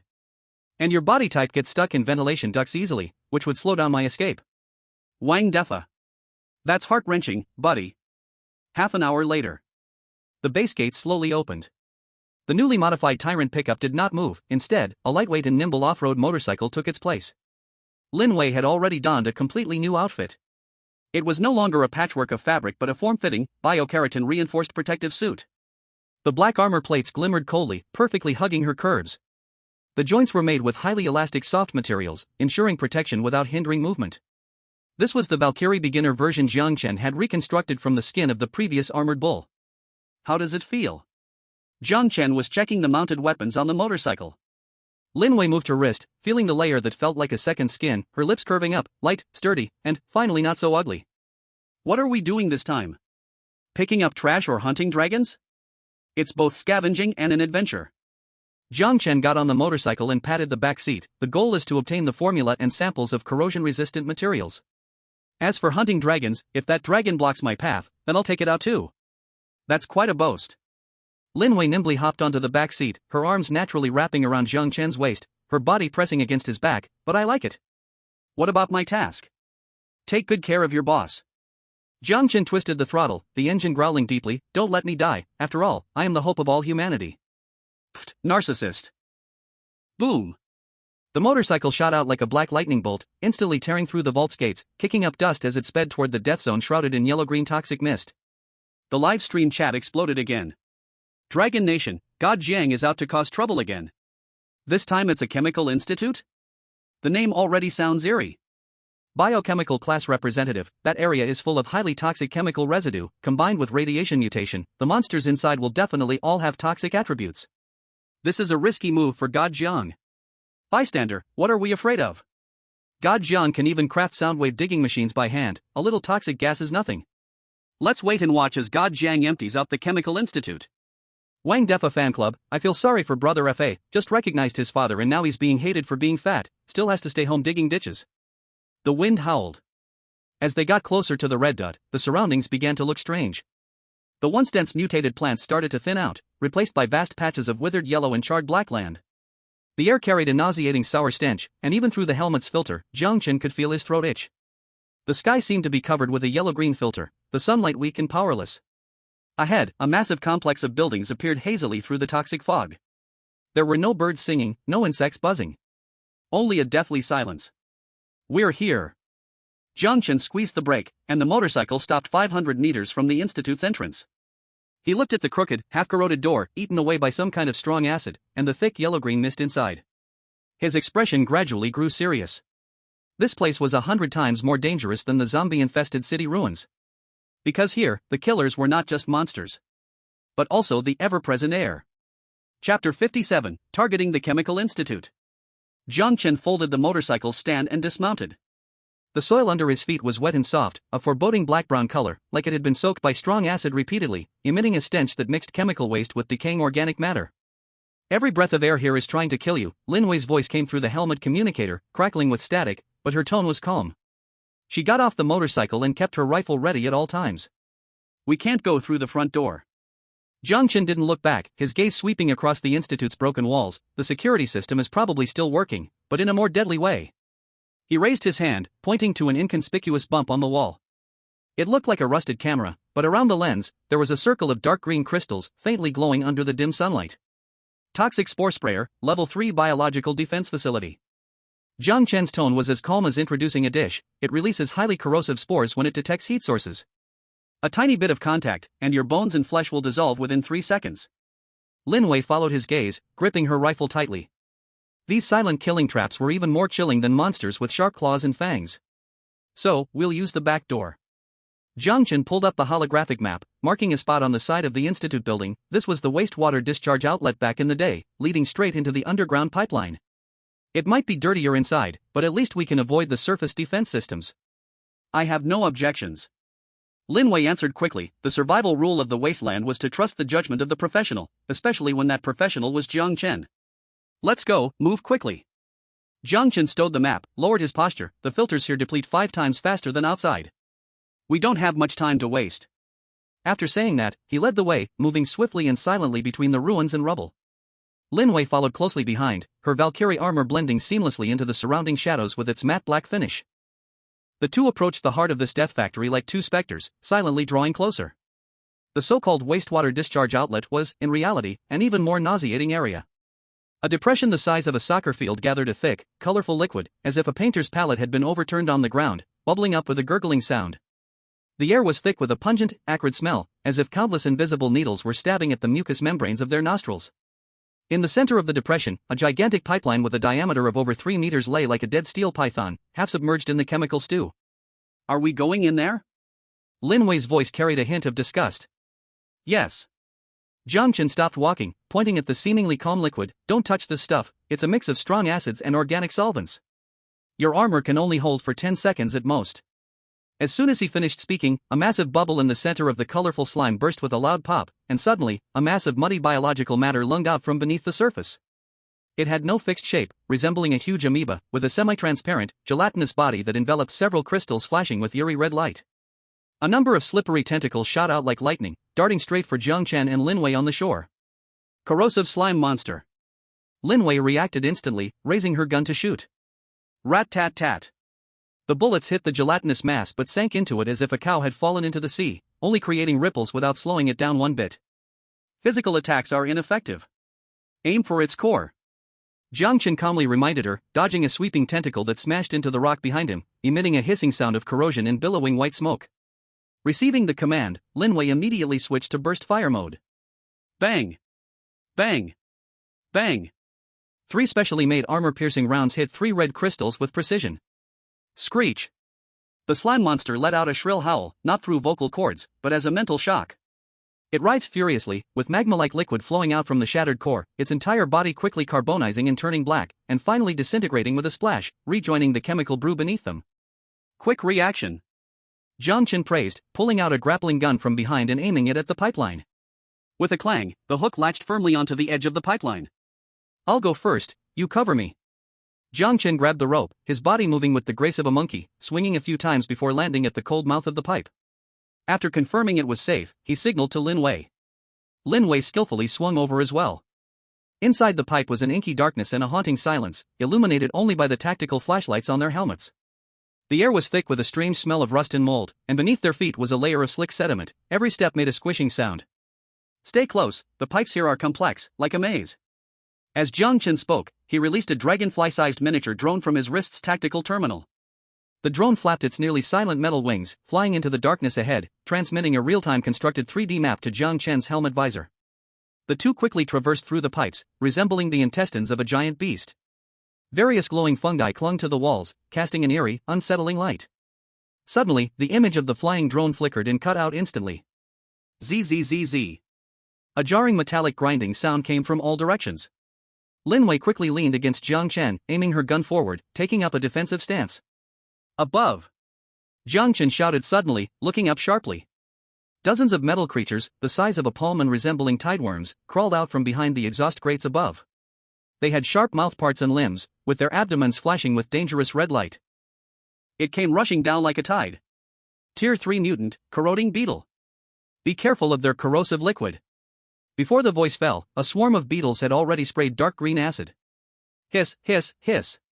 The acid landed on Lin Wei's Valkyrie armor, rising with billows of white smoke, but it only corroded the surface coating and did not damage the armor itself.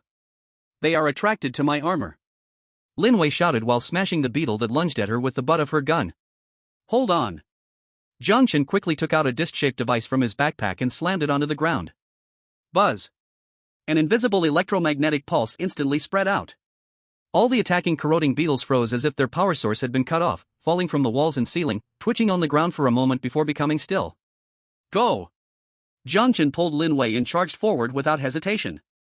According to the last images relayed by the reconnaissance drone, there was a vertical maintenance passage leading upward not far ahead. Sure enough, around a corner, a rusty metal ladder appeared at the end of the flashlight beam, extending upward and disappearing into the darkness. I'll go first, you keep watch.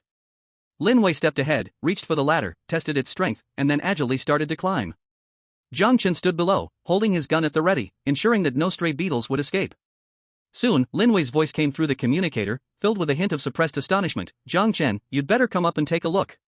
Jiang Chen quickly followed her up. After climbing about 30 meters, a heavy circular sealed valve blocked their path. Lin Wei stood motionless in front of the valve. What's wrong? Jiang Chen asked. Listen. Jiang Chen leaned in, pressing his ear against the cold valve. There were no monster growls, no footsteps of mutants. What he heard was an extremely steady, rhythmic low-frequency hum. That was the sound of large machinery operating. In a death zone shrouded in toxic fumes for decades, there were still machines running? Jiang Chen's gaze instantly sharpened. This completely exceeded his expectations. No longer hesitating, he exchanged glances with Lin Wei, gripped the valve's wheel with both hands, and exerted his muscles fiercely. Creak! With a piercing metallic groan, the long-sealed valve slowly turned open. A gust of dry, cold air, with a faint smell of ozone, surged out from the gap, clearing the filth inside the pipe. As the valve was pushed fully open, a dim blue emergency light illuminated their visors. Before them was a vast underground machine room. Rows of massive server cabinets loomed like silent steel beasts, their indicator lights flickering in a regular pattern. And in the deepest part of the machine room, within a heavy lead glass-covered core area, a large energy device was rumbling low, providing endless power to this dead land. Here, it was still operational. Chapter 58, Master of Poison? No, it's a mobile biobomb. The blue light of the underground machine room did not bring any sense of security. Instead, it made the surrounding deathly silence feel even more chilling. Jiang Chen did not linger in front of the still operating servers. His goal was clear corrosion-resistant materials. Such things were usually found in upper-level core laboratories or material warehouses, not in this data-only basement. Let's go, up. The two climbed up a spiral maintenance passage. The higher they went, the stranger the smell in the air became. At first, it was just a faint ozone smell, gradually turning into a pungent acrid scent, eventually evolving into a suffocating burnt chemical smell. Beep, beep, beep. Lin Wei's tactical terminal on her wrist suddenly went into a frenzy of alarms. Warning! External environment toxicity index has peaked. Filter cartridge saturation 98%, 99%, failure. Sizzle. Lin Wei only felt a sudden gasp, a fiery pain shot through her nasal passage straight to her lungs, and her throat felt as if it had swallowed a handful of burning coal. Cough, cough, cough. This poisonous gas, it can penetrate the filter layer. She quickly covered her mouth and nose, staggering against the wall, tears streaming uncontrollably down her face. The proud Valkyrie battlesuit, in the face of the pervading high-concentration chemical fog, had turned into mere decoration. The surrounding space was already filled with a thick yellow-green mist, visibility less than 5 meters. The paint on the walls had long peeled off, revealing a pitted concrete surface, as if it had been gnawed by countless insects. Jiang Chen frowned and glanced at the readings on his mask. Environment analysis, high-concentration nerve toxin mixed with strong acid aerosol. Lethal time, 30 seconds. Hold your breath. Jiang Chen quickly pulled Lin Wei and pressed her into the corner, his right hand swiftly sweeping around. In the corner were several already desiccated corpses, dressed in tattered orange protective suits, with some scattered rubber hoses and discarded filter canisters nearby. System, decompose. With a flash of blue light, the stinking garbage instantly transformed into the most primal particles of material. Reconstruct. Jiang Chen's fingers danced rapidly in the air, the light screen of the control panel reflected complex data streams in his eyes. In just 3 seconds. 2 oddly shaped, fully sealed silver-white helmets appeared in his hands. These things looked less like gas masks and more like astronaut helmets from a sci-fi movie, with a one-way transparent high-strength polymer visor, connected to a small backpack-like circulation box at the back. Put it on. Jiang Chen directly placed one helmet on Lin Wei's head and skillfully activated the circulation system at the back. Click. The sound of the airtight lock clicking was crisp and pleasant. With a slight hum, a cool breeze with a hint of mint immediately filled the inside of the helmet. Lin Wei gasped deeply, the burning sensation in her lungs finally fading. Through the transparent visor, she looked at the still thick toxic fog around, but she could no longer smell any foul odor. Fully enclosed internal circulation breathing system. Jiang Chen donned his helmet, his voice coming through the built-in communication channel, clear and magnetic, equipped with liquid oxygen circulation and molecular-level filtration. Even if you throw someone into a sulfuric acid pool, it can keep you alive for another half an hour. Lin Wei touched the smooth visor, her sense of relief from surviving the ordeal hadn't faded before Jiang Chen's absurd handcrafted black technology once again shocked her. How many blueprints are crammed in your head? Lin Wei couldn't help but tease, was that just junk picked from a garbage pile? And it turned into a spacesuit in the blink of an eye? Junk is just resources misplaced. Jiang Chen adjusted the communication frequency, no time for chit-chat, keep close. The natives of this place may not welcome us. The two passed through the last airtight door, officially entering the first floor hall of the research facility. This place was simply a prototype of hell. The massive floor-to-ceiling windows were already shattered, and the outside light refracted through the toxic fog, casting a sickly pale green hue. Countless corpses lay sprawled on the floor, most of them already skeletonized, with bones displaying an eerie black-purple color. Several mutated vine plants hung down from the ceiling, with thick leaves dripping with a purple-black slime, sizzling corrosively as they hit the floor. Silence. Apart from the heavy footsteps of the two, no other sounds could be heard. Something's wrong. Lin Wei raised her gun, the muzzle swiftly moving with her sight. Though the toxic gas is heavy here, how come there isn't even a mutated rat? Because they've all been eaten. Jiang Chen coldly replied, his gaze locking onto a few corpses in the center of the hall that looked relatively fresh. These corpses hadn't completely rotted, instead, they appeared to be covered by a thick layer of translucent yellowish-brown wax wrapped around, swollen like an overfilled balloon. At the moment the two approached. Creak, creak, creak. A sharp, bone-grating sound suddenly broke the silence. The several wax corpses that were originally lying on the ground suddenly twitched without warning. Then, they violently sprang up in a way that defied human biomechanics. Roar! A hoarse, muffled roar squeezed out from their throats, accompanied by a large cloud of yellow-green smoke. Be careful!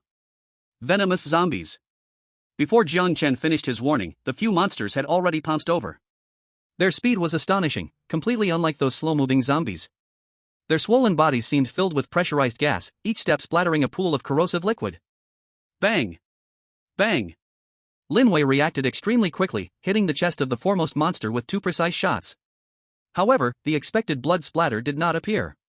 The bullets hit that layer of yellow-brown wax skin, actually sinking into it like glue, simply swallowed up, only producing a wisp of blue smoke and leaving no hole behind. Such high physical resistance? Lin Wei gritted her teeth, drawing her tactical dagger from her waist. Since bullets couldn't penetrate, then it was time to cut it open. The venomous zombie had already rushed to the front, swinging its claws dripping with acidic liquid towards Lin Wei's face. Lin Wei dodged to the side, her form like electricity, the dagger glinting coldly as it fiercely slashed towards the monster's neck. Don't cut! Jiang Chen's furious shout exploded in the communication channel. But it was too late. The sharp alloy dagger instantly sliced through the monster's swollen outer layer. No blood gushed forth. In that moment, the high-pressure chemical gas and strong acidic liquid that had long been trapped inside the monster found an outlet. Boom! That venomous zombie exploded like a biochemical bomb. A torrential downpour of yellow-green acidic liquid splashed everywhere. Lin Wei's pupils shrank suddenly, with no time to react. In a critical moment, a dark shadow suddenly crashed into her, the huge force directly sending her flying 5 or 6 meters away, rolling behind an overturned laboratory table. Hiss! Acidic liquid splattered on the floor, walls, and the spot where Lin Wei had just stood, instantly rising a large cloud of white smoke. The hard terrazzo floor corroded into deep pits, bubbling up with nauseating gas. If she had still been there, even wearing the Valkyrie, she would have surely suffered damage. Are you a pig? Jiang Chen's voice carried a hint of anger as he stood not far away. A few drops of acidic liquid splattered on his trench coat, burning holes and revealing the external exoskeleton armor beneath. These things are full of compressed strong acids and toxic gas. You think you can stab them with a knife? Do you want to die? Lin Wei got up from the ground, looking at the ground that had been corroded beyond recognition, her back chilling. Then what do we do? Guns can't penetrate, knives can't cut, should we reason with them? The 3 remaining venomous zombies didn't give them time to argue. The self-detonation of their companion instead ignited their ferocity, the intense chemical odor seeming to act as a stimulant, driving them to charge even more violently. Reason? Jiang Chen sneered, casually tossing aside the rifle in his hand that had been corroded and was slightly jammed by acidic mist. He raised his right hand, and the exoskeleton device on his palm suddenly split open, revealing a dark, gaping nozzle. This was a modified approach he had used against the Earth Dragon in the subway tunnel, but this time, he had changed to a more violent filling material. When dealing with these balloon monsters filled with gas, the best way is to cool them down. Jiang Chen suddenly pulled the trigger. Hiss! A stream of white cold air howled out. That was not ordinary cold air, but a high-pressure liquid nitrogen jet stream compressed by Jiang Chen's system.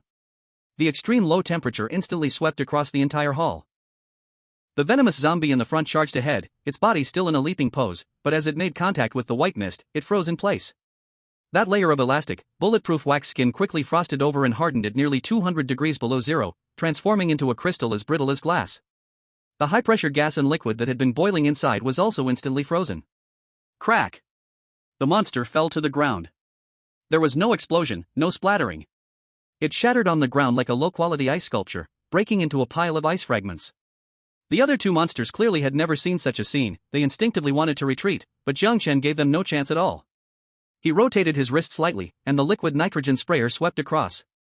2 more ice sculptures formed. Shatter! Jiang Chen snapped his fingers. He picked up a piece of rubble from the ground and casually threw it. Bang!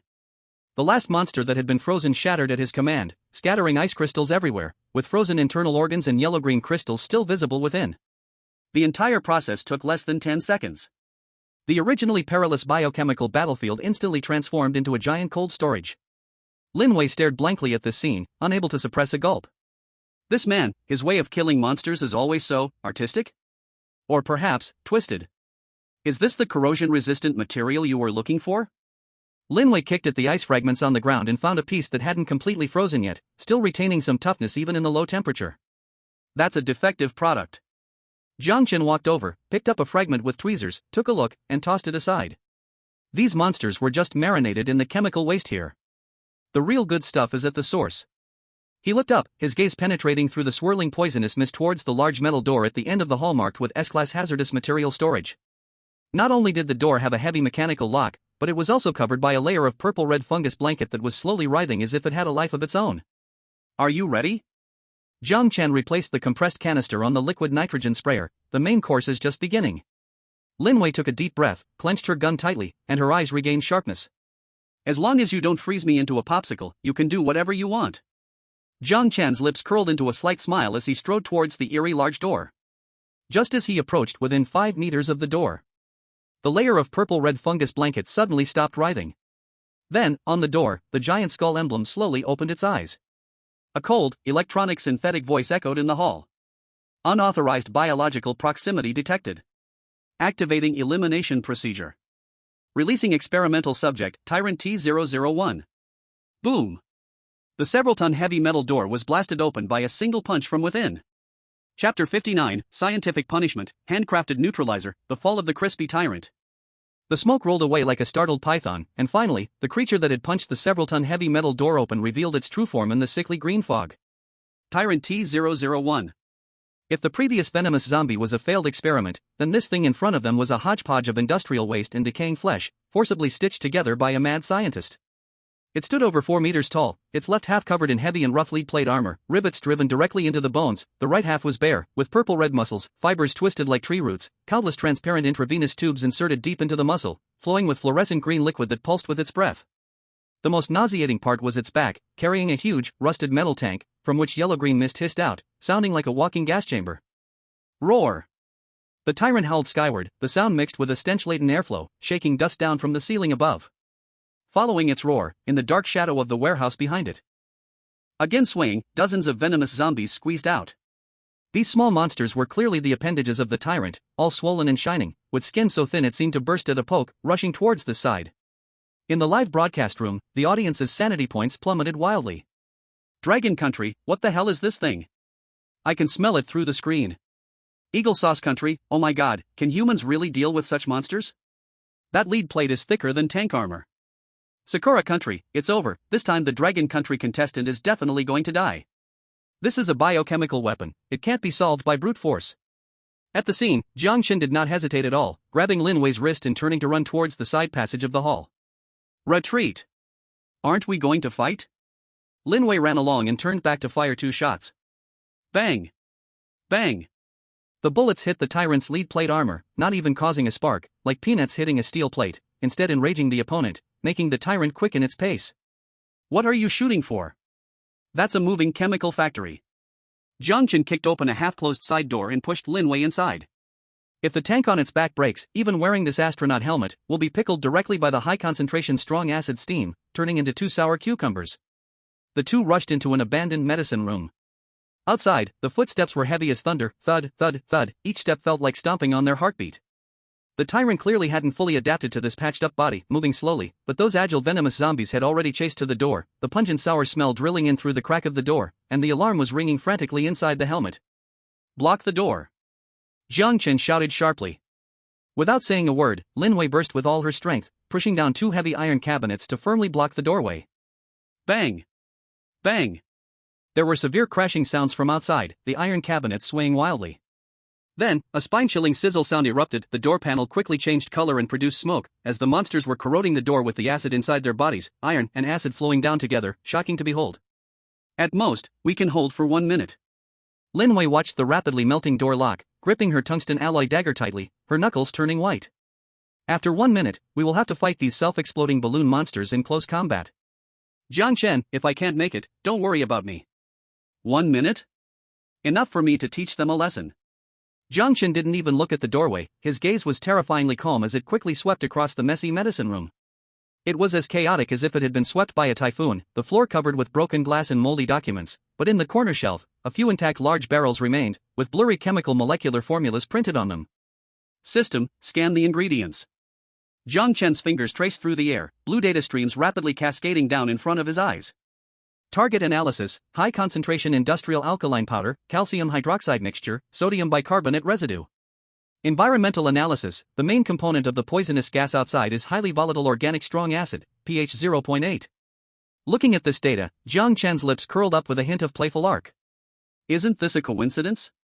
He walked quickly to the corner, kicked over the chemical barrel marked danger, and the white powder instantly spilled all over the ground. Immediately afterward, he dragged out 2 dusty red dry powder fire extinguishers from the nearby fire cabinet. Lin Wei looked at the door that was about to collapse, her voice somewhat urgent. What are you going to do? Put out the fire? Jiang Chen, wake up. That thing has acid inside, not fire. The fire extinguisher won't work. Who said I was going to put out the fire? Jiang Chen picked up the fire extinguisher with one hand and pressed his right hand on the white powder, a flicker of madness flashing in his eyes. Lin Wei, didn't you learn junior high chemistry? The blue data streams danced wildly in his palm, as if not just data, but some kind of power to reshape the world. Decomposition and reconstruction system of all things starting. In Lin Wei's shocked gaze, the red fire extinguisher and the white alkaline powder on the ground instantly broke apart, transforming into countless glowing particles that wove and spun in the air. Do you understand acid-base neutralization? Jiang Chen quickly manipulated his hands in the air, as if playing an invisible piano piece, those particles rearranging and recombining under his will. Reconstruction. Item acquired, high-pressure neutralizer injector, customized version. In just 2 seconds. The light faded, and the original red fire extinguisher disappeared, replaced by a sci-fi-styled silver-gray metal canister. The nozzle was lengthened and thickened, connected to a complex turbo valve, and a faint flow of light glimmered across the canister. Jiang Chen shook the canister, and a dull sound of liquid shifting came from inside. This is specially brewed extra-potent beverage for them. The live streaming room erupted instantly. Dragon Country, what the heck? What kind of operation is this? Created out of thin air? Chemistry rep, I get it. That's strong alkali. Jiang Chen is going for acid-base neutralization reaction. Knowledge is changing fate. Onlookers, damn the middle school chemistry, which middle school chemistry was can whip up a high-pressure injector? At this moment, the door finally couldn't hold up anymore. Crack. The heavy security door was completely corroded into a large hole, and a toxin zombie squeezed its swollen head in, its twisted face full of greed, ready to spit deadly acid. Get back. Jiang Chen pulled Lin Wei behind him, raising the silver canister in his hand, aiming at the hole with a cold gaze. Please drink milk tea. He slammed down the lever. Puff. A thick white mist-like liquid, as creamy as milk, gushed out violently, shooting up to 10 meters away under the effect of the pressure valve. The moment that white mist touched the toxin zombie, it emitted a violent sizzling sound, like boiling oil splashing in water. The monster, which had been clawing and grabbing, suddenly froze, a violent chemical reaction generating a large amount of heat and salt crystals in an instant. Its shiny wax skin turned gray and dried at a visible speed, moisture was instantly drawn out, even starting to crack like a parched earth. The originally deadly acid was neutralized by the strong alkali, turning into a salt shell coffin that locked itself in. This. Lin Wei's eyes widened, looking at the gray-white zombie, her worldview was rocked. Don't be dumb, finish it off. Jiang Chen threw her another newly modified injector, spray it in the face, don't hold back, go all out. Lin Wei caught the canister, its heavy feel giving her instant confidence. Boom. The door completely collapsed. Dozens of toxin zombies roared as they rushed in, but in Lin Wei's eyes, they were no longer deadly bombs, but a group of lambs waiting to be slaughtered. Come on. Weren't you fierce just now? Lin Wei raised the injector and unleashed a frenzied spray at the horde of corpses. Hiss hiss hiss. The white mist instantly enveloped the doorway. Those self-exploding monsters, which usually made people tremble with fear, now seemed to meet their nemesis. Just a touch of the white mist would cause the acid inside them to boil and crystallize in an instant. Their movements became slow and rigid, their surfaces rapidly hardening and cracking, creating a series of pleasing crisp sounds. One zombie charged in front of Lin Wei, and before it could self-explode, it was sprayed in the face with neutralizer. It writhed in pain, its once limp body becoming as hard as cheap plaster. Lin Wei smiled, lifted her leg clad in exoskeleton boots, and with force from her waist, she kicked hard. Crash! There was no blood and guts flying, nor acid splattering. That monster shattered like an ancient porcelain doll weathered by time, turning into a pile of gray-white powder and fragments. So satisfying. Lin Wei couldn't help but shout. The thrill of brutally slaughtering monsters was indescribable. It was simply addictive, adrenaline soaring. All the previous frustrations were swept away as she, holding the sprayer, took the initiative and dashed forward, moving like lightning. Wherever she passed, zombies turned into crispy skin, and with a kick, she shattered each into pieces.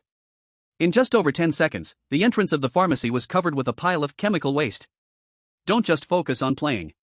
Jiang Chen stepped over the debris and walked out of the pharmacy, calmly brushing off a bit of white dust from his sleeve. In the hall, the tyrant T-001 stood dumbfounded. Its pitiful biochemical intelligence clearly could not understand why its little brothers turned to dust after just one trip inside. This was unscientific. It roared in anger, the metal canister behind it opened wide, and thick yellow-green poisonous fog surged out again, trying to use this tactic to kill the two bugs. Still using this trick?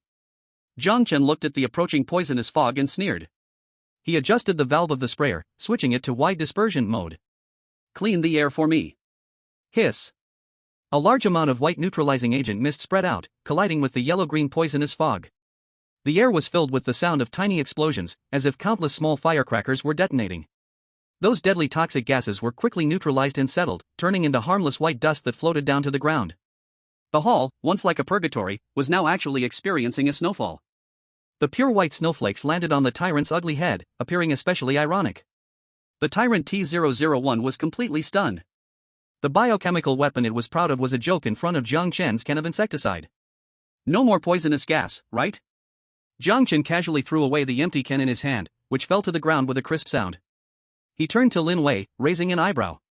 Did you enjoy kicking them? Lin Wei crushed the last zombie's skull with a kick, smashing the empty canister to the ground, and swiftly drew out a tungsten alloy combat knife from her waist. Amid the drifting white dust, her eyes, visible under the mask, shone terrifyingly bright. That was the look of a hunter seeing its prey. That was just warm-up. She fixed her gaze on the tyrant not far away, the blade glimmering coldly in the air, filled with murderous intent. Now, it's time to take apart the big guy. With the advantage of poisonous gas lost, the tyrant T-001's anger reached its peak. It let out a deafening roar, taking heavy steps like an out-of-control heavy truck, charging towards the two. Its left half is lead plate armor, with extremely high physical defense, and its right half has a weakness. Jiang Chen quickly issued the command, I'll draw its attention to the front, you find a chance to attack its right muscle group and infusion tube. Understood. Lin Wei crouched down and dashed out, using the scattered debris in the hall as cover, her movements quick as a ghost. Jiang Chen advanced instead of retreating, rushing towards the tyrant. At the moment they were about to collide, he suddenly slid to the side, while spraying the last half can of neutralizer onto the ground beneath the tyrant's feet. Hiss. A large layer of smooth ice formed instantly on the ground from the salt crystals.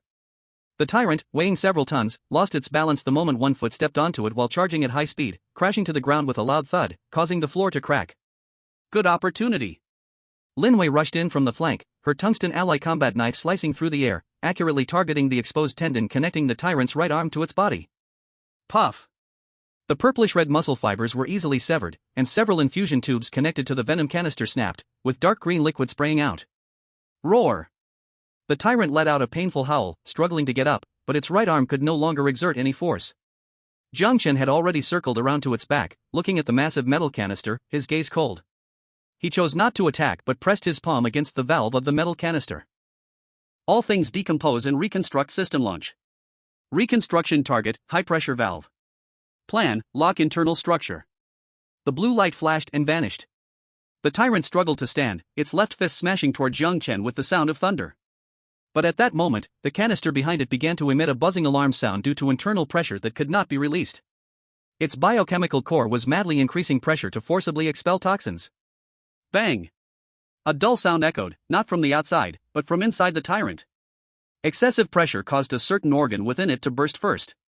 Then, a chain reaction occurred, and cracks began to appear in its seemingly indestructible right half of the body, dark green acidic liquid oozing from the fissures, corroding its own body. It painfully knelt on the ground, its body twitching violently, and finally fell silent amidst a roar of unwillingness. Chapter 60, Extreme Explosion, Top-Level Corrosion-Resistant Material in Hand. Although the battle in the medicine room had ended, the suffocating sense of oppression in the air had not dissipated. This smell, the gas mask filter is issuing an alarm.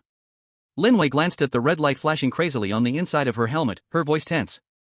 The two followed the vicious gap created by the tyrant T-001 deeper into the facility. The further they went, the more bizarre the scenery became. The core laboratory is just ahead. Jiang Chen raised his wrist, the tactical terminal screen filled with snowflakes, the signal interference severe. Back then, these madmen transformed this place into a huge biochemical culture dish to create a new humanity that could adapt to the wasteland.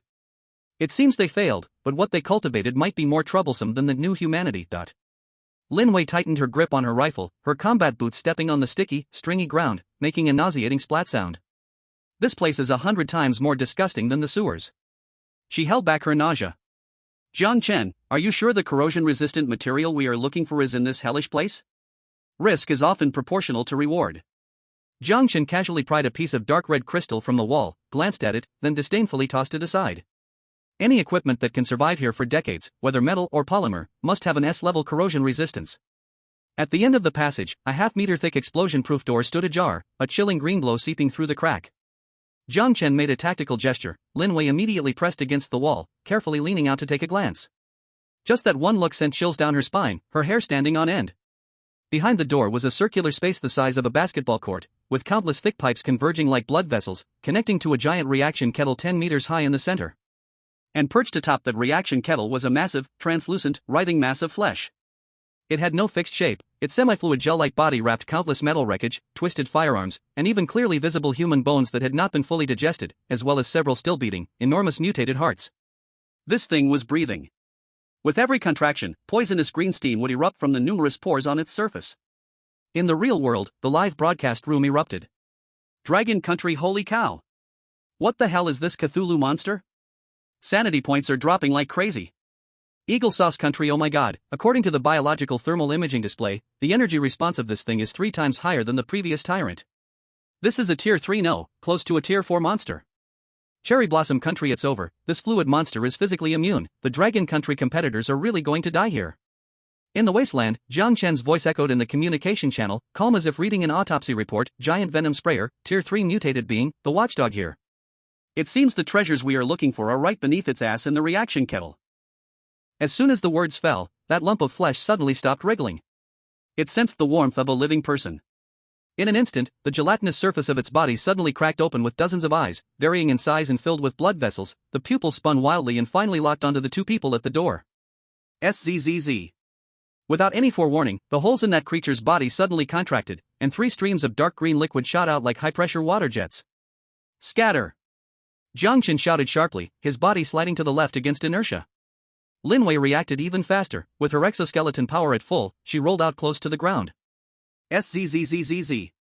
The place where the two had just stood was instantly eroded into a trench half a meter deep. This thing has a range of at least 50 meters. It's still on high-pressure water jet mode. Lin Wei landed after rolling through the air, kneeling with her gun raised to counterattack. Day. Specially made armor-piercing rounds whistled out, accurately hitting that lump of meat. However, the bullet went straight through its body, splashing a few green droplets. The wound healed instantly. The thing was half liquid, and physical attacks were almost useless against it. Don't waste bullets. Jiang Chen slid behind a discarded centrifuge, his eyes shimmering with blue light as he quickly scanned the monster's data. Target analysis: high-pressure fluid organism, internal pressure 30 MPa, main component is highly acidic cell fluid. Weakness analysis: fluid circulation core, hidden at the connection of the reactor, protected by a high-strength biological membrane. Roar! The monster let out a wet, almost drowning-like hiss. Seeing its attack fail, the holes on its surface cracked open again. This time, it did not aim for the darting Lin Wei, nor did it care about Jiang Chen hiding behind cover. Several streams of high-pressure acidic liquid streaked through the air, smashing into several load-bearing pillars around the laboratory. Boom! Boom! Accompanied by a teeth-gritting cracking sound, 2 thick load-bearing pillars were instantly severed, rubble flying everywhere.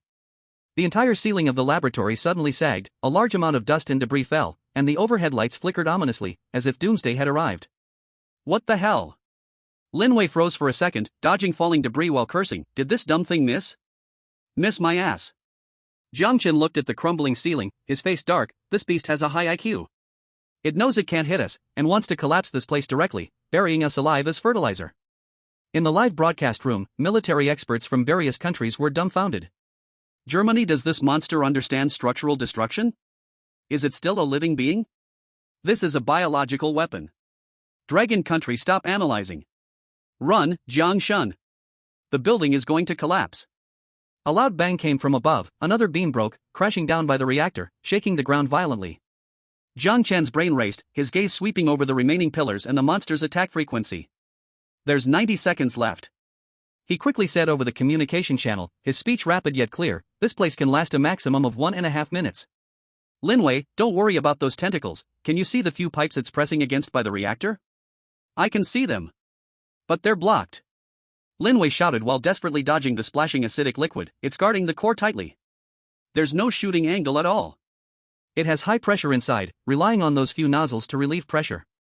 Jiang Chen took out a high-energy fission battery he had dismantled from Tyrant T-001 from his backpack, his fingers quickly wrapping copper wire around it, a glint of madness in his eyes. Since it wants to play tactics, let's teach it what human cunning is. Listen, I want you to be a decoy. I'm experienced at this.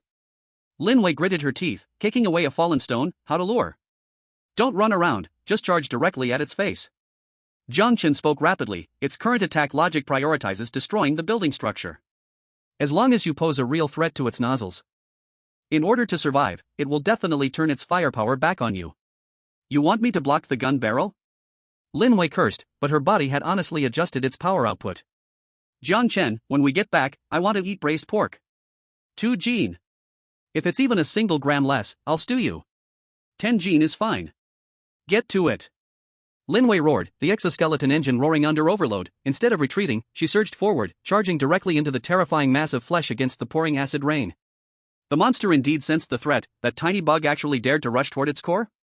It instinctively withdrew several columns of acid attacks and adjusted its direction, with all its nozzles aimed at Lin Wei. Come on. You piece of mud. Lin Wei skillfully weaved through the dense net of acid. A large piece of armor on her left arm scratched off, revealing a hissing servo motor inside. She seized the moment, leaped up sharply, and her tungsten alloy battle knife, with an unstoppable momentum, stabbed into the largest spray nozzle right in the center of the monster. Put. This stab went in very deep, directly blocking the monster's sphincter structure. Roar. The monster rolled in pain, the largest pressure relief port blocked, the high-pressure acid inside instantly flowed back, stretching its semi-transparent body like a balloon about to burst. Now's the time. The monster's attention was fully on Lin Wei, and its body briefly stiffened due to pain and internal pressure imbalance. Jiang Chen stepped on a broken pipe, jumping up to the top of the reaction kettle in a few moves. He was now standing directly above the monster, with that squirming mass of disgusting flesh beneath him. Let me vent it back. Jiang Chen held the modified high-energy battery in his hand and pressed it directly against the infusion tube connecting the monster to the reaction kettle. Universal decomposition and reconstruction system activated. Target, high-energy fission battery plus biological pump body. Reconstruction plan, overload electrolytic backflow device. Ziz. Blue light burst forth, like thunder descending from the heavens. The battery in Jiang Chen's hand instantly shattered, turning into countless frenzied arcs of electricity that rushed madly into the monster's body through the infusion tube. This was not an ordinary electric shock. Jiang Chen utilized the system's reconstruction ability, instantly changing the electrolyte properties of the fluid inside the monster. The stable high-pressure acid created a violent chemical reaction under the intense current electrolyzing water. 2H2O 2H2 plus O2. A massive amount of hydrogen and oxygen was instantly generated within the monster's body. Its body instantly transformed into a high-pressure gas cylinder about to explode. Gulyolu. The monster's body swelled at a visible speed, its originally dark green body turning into a bizarre pale color, indicating it was filled with bubbles. It desperately tried to release pressure, but all the nozzles had locked during its earlier stiffness, and the only exit was still stuck with Lin Wei's knife. Retreat. Jiang Chen completed all this without looking back, turning to jump off the reaction kettle, grabbing Lin Wei on the ground, and lunging into the adjacent observation room. Boom! A muffled and wet massive sound erupted behind them. That was not an explosion of gunpowder, it was a more disgusting, physical explosion. The giant venom sprayer exploded due to excessive internal pressure, bursting itself apart. The sky was filled with acid mixed with chunks of flesh, raining down like a storm, drenching the entire core laboratory. In the live broadcast room, the comments paused for a second, then went crazy. Physics representative, wow. Electrolyzing water? Filling the monster with gas to blow it up? Could this idea have come from a carbon-based lifeform? Dragon country, God Jiang, I not only know chemistry, my physics is pretty good too. Onlookers, monster, I'm cracking open. Real cracking open. The outer wall of the reaction kettle was completely blown clean, leaving only the bare metal tank. In the observation room, Jiang Chen patted the dust off his helmet, looking through the bulletproof glass at the devastation outside.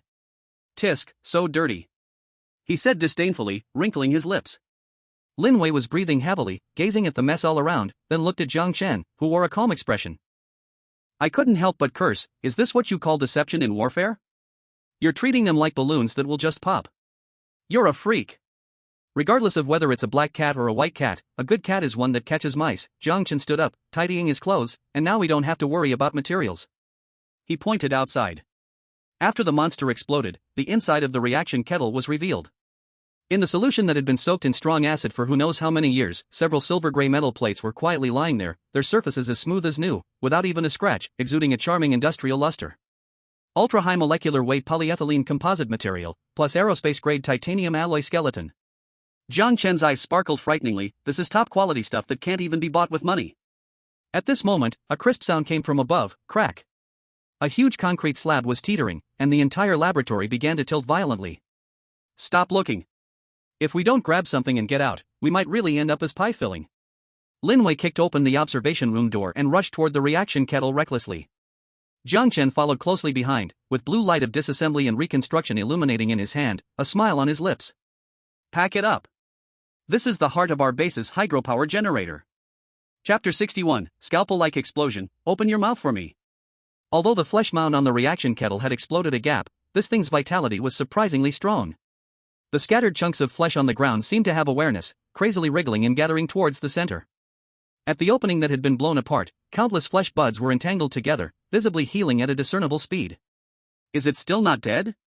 Lin Wei looked at the mass of rotting flesh that was swelling again, her scalp tingling. Is this thing related to earthworms? Can it live even when cut into pieces? It's a fluid creature. As long as the core doesn't perish, it can regroup even when blown to bits. Jiang Chen stared at the center of the flesh mound, where a dark green core was beating violently, surrounded by a thick translucent protective membrane. The previous electrolyzed water explosion was fierce, but it only blew apart its outer defense. Now this thing had learned, pressing the core tightly against the lid of the reaction kettle, with high-pressure acidic liquid spray mouths all around, making it impossible to get close. We need to perform a minimally invasive surgery. Jiang Chen spoke quickly. I need to send a bomb into its belly, directly blowing up the core. But right now, it's all curled up, so I need it to open its mouth. Lin Wei immediately understood what he meant. I'll draw its attention, you only have one chance. Without any hesitation, she replaced the last magazine in her rifle, took a deep breath, and leaped out from behind the cover. Hey! That pile of rotten flesh! While running, Lin Wei opened fire, bullets raining down on the monster's face, if those spinning eyes could be considered a face. Weren't you able to spray a lot a moment ago? Come on! Tap, tap, tap. The bullets hit the monster's exterior, splattering green juice everywhere. Although the damage was not high, it was extremely insulting. Sure enough, the mound of flesh became enraged. It stopped healing, and the more than 10 spray holes on its body turned at once, locking onto the rapidly moving Lin Wei. Hiss! Several jets of high-pressure acidic liquid swept towards her like laser beams.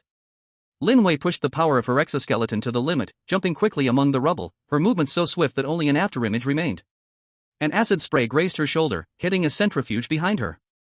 The half-done machine was instantly corroded through, emitting billowing white smoke, turning into scrap metal. Jiang Chen! You better hurry! Lin Wei slid to dodge a fatal blow, cold sweat dripping down her back. I'm running out of stamina. At that moment, while the monster was focused on chasing Lin Wei, a shadow silently slid down from the vent at the top of the laboratory. Jiang Chen used a grappling gun to suspend himself from the ceiling. Like a spider waiting for its prey, it silently hung above the monster. He held in his hand a thing he had just shaped. It was a high-explosive armor-piercing round made from high-energy explosives in a blank shell, mixed with powdered iron from a tough bovine skeleton. The shell was rough, even bearing traces of hand polishing, but the dark golden sheen at the tip radiated a dangerous aura. System, calculate the landing point. Blue light flickered in Jiang Chen's eyes. The monster below was opening its largest liquid storage pouch, preparing to strike Lin Wei hard. The mouth of that pouch was aimed directly upward. Now is the time. Jiang Chen released the hook and fell freely. The wind howled around him. He adjusted his posture in mid-air, landing precisely on the slippery goo covering the monster's back. The monster sensed something on its back and was about to turn. Too late. Jiang Chen held the special bomb in his right hand and forcefully jabbed it into the crack of the charged liquid pouch. Enjoy your meal. Puff. His arm sank into the monster's body. The wet, sticky sensation made him feel nauseous. Jiang Chen had no time for disgust. He pushed the bomb deep inside, pulled the ring, and kicked off forcefully to launch himself backward. Boom! As he hit the ground and rolled behind a pillar, a muffled explosion erupted at the center of the hall. This was not an explosion with soaring flames. It was more like tossing a watermelon full of water into a blender. The armor-piercing round detonated in the monster's most vulnerable core area, instantly shredding its protective membrane, and the high-energy explosive released its energy right after. Roar! The monster's scream changed pitch as it shot out. Its body suddenly ballooned into a sphere, then puff! Gore and flesh splattered everywhere. The strong acid inside it lost its constraint and violently backfired, dissolving its own flesh into bubbling black water. The formerly invincible third-level mutant was instantly reduced to a boiling pool of chemical waste. The entire laboratory was filled with a suffocating smell of acid and burnt matter. Lin Wei sat on the ground, gasping for breath, looking at the sizzling black water, lingering in fear. This thing, finally dead? It couldn't be more dead. Jiang Chen stepped out from behind the pillar, brushing off the dust on his clothes. He walked into the center of the pool of black water. There, the giant metal reactor, although corroded and pockmarked, still stood intact. The material of this thing truly had some merit. Don't tell me you are planning to carry this iron lump back. Lin Wei pushed herself up with her knees, looking disgusted. Carry it back? That sounds like manual labor, I won't do it. Jiang Chen pressed his hand on the cold metal outer wall of the reactor. Blue light flared from his palm. What I want is its soul. Universal decomposition and reconstruction system, initiating. Target, high-pressure polymerization reactor, military-grade prototype. Analyzing. The giant metal tank began to disintegrate in the blue light, transforming into countless fine data streams and light points, which entered Jiang Chen's palm. Moments later, the colossal object that had occupied most of the laboratory vanished. A crisp alert sound rang in Jiang Chen's mind. Ding! Decomposition successful. Obtained core technology blueprint, corrosion-resistant polymer ceramic formula, military grade. Obtained materials, special acid-resistant alloy X 500 kg, high-purity polyethylene granules X 200 kg. Jiang Chen's mouth curled into a smile. It worked. With this formula and these ready-made materials, not to mention water turbine blades, even laying down an acid-resistant floor for the base would be sufficient. Energy freedom, secured. Let's go. Jiang Chen slipped his hand back into his pocket, feeling quite good. Let's go home and build a generator. Lin Wei looked at the empty ground, then at the calm-faced Jiang Chen and couldn't help but roll her eyes.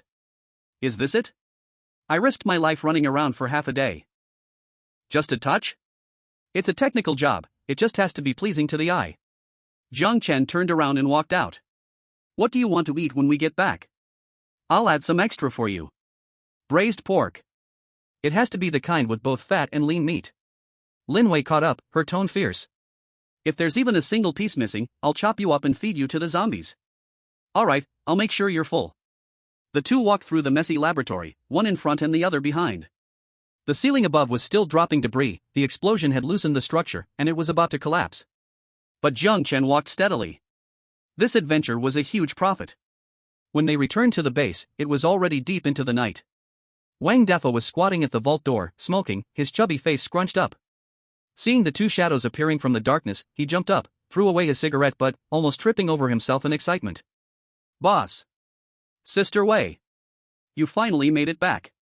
Wang Defa rushed over, circling the two multiple times, confirming that they were not missing any limbs before he finally relaxed. I was just thinking, if you didn't come back by tomorrow morning, I'd seal off this base and put up a tombstone for you. Shut your crow's mouth. Let's get to work.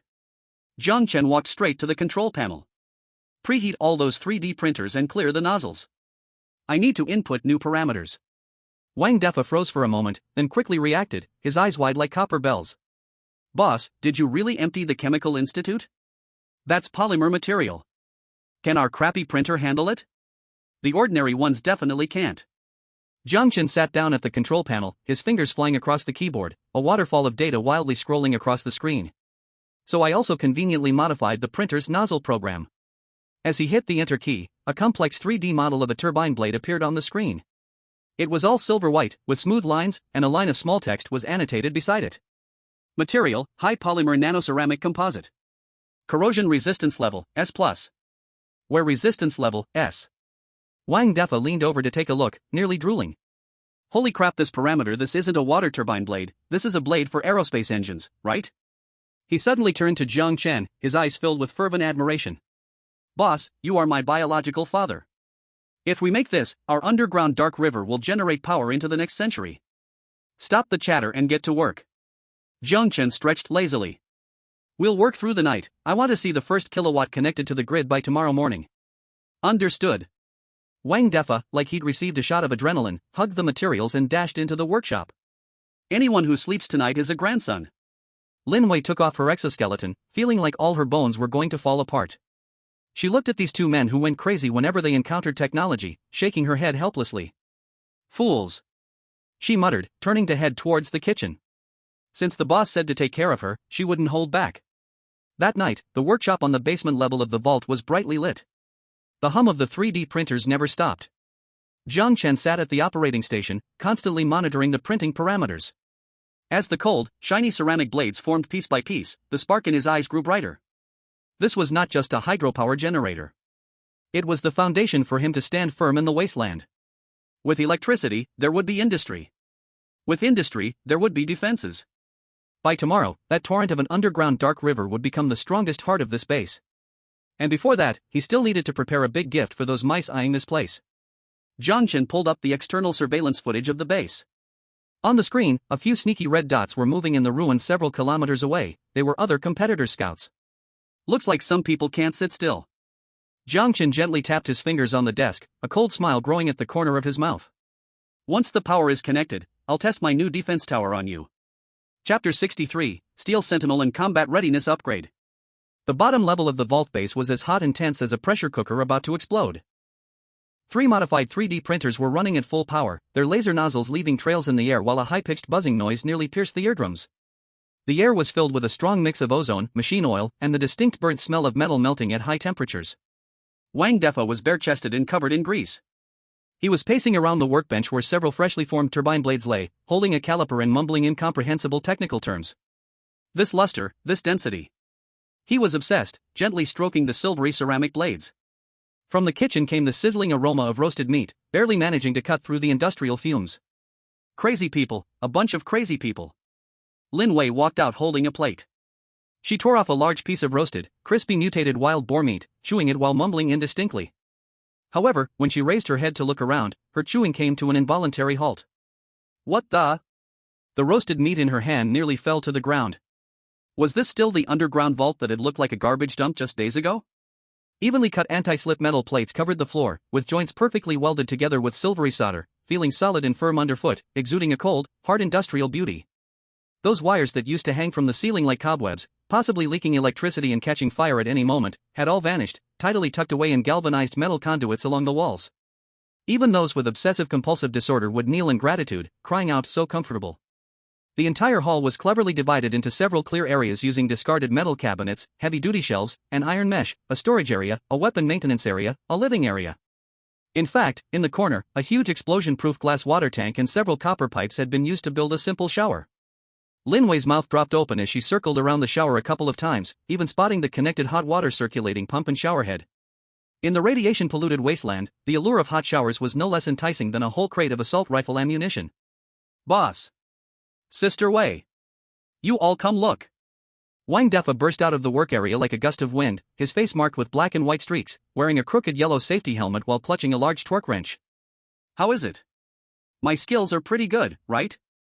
I told you, give me some time, and I can definitely meet safe production standards.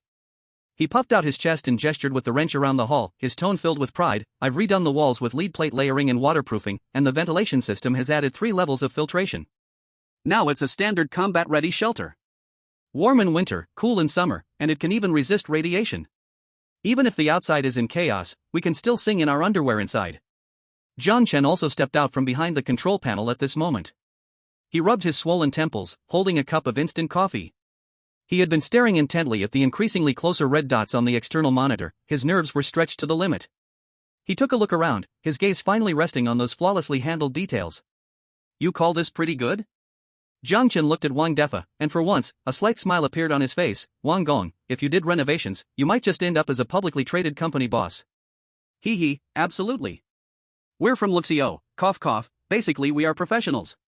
With the boss's praise, Wang Defa became even more pleased with himself, thumping his chest and assuring, boss, rest assured, in our base, not to mention fighting off a few mutated beasts, even if missiles came, as long as it's not a nuclear bomb, I guarantee it won't even shake. Stop boasting. Lin Wei stuffed a piece of roasted meat into his mouth, shutting him up, but her eyes became sharp. How's the generator that the boss asked you to make? Our guests are almost at the door. As soon as the generator was mentioned, Wang Defa instantly put away his playful smile. He swallowed the grilled meat in 2 or 3 bites, wiped his mouth, and his eyes became fervent. The blades have all been printed. We're using that military-grade ceramic formula you gave us, boss, and it's outrageously hard. We're currently doing the final dynamic balance adjustments, and in half an hour at most, we can hoist it into the underground riverway. Half an hour. Jiang Chen turned around, his fingers tapping a few times on the keyboard, projecting the external surveillance feeds onto the big screen. The screen was divided into 4 panels, showing different angles of the ruins surrounding the base.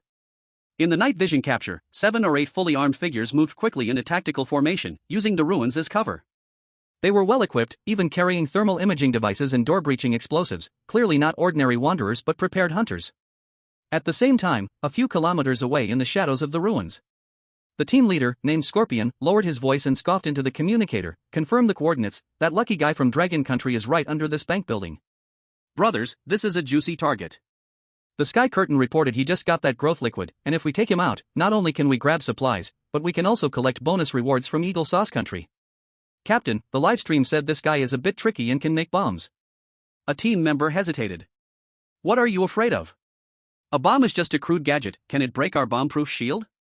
He's just a lucky scavenger.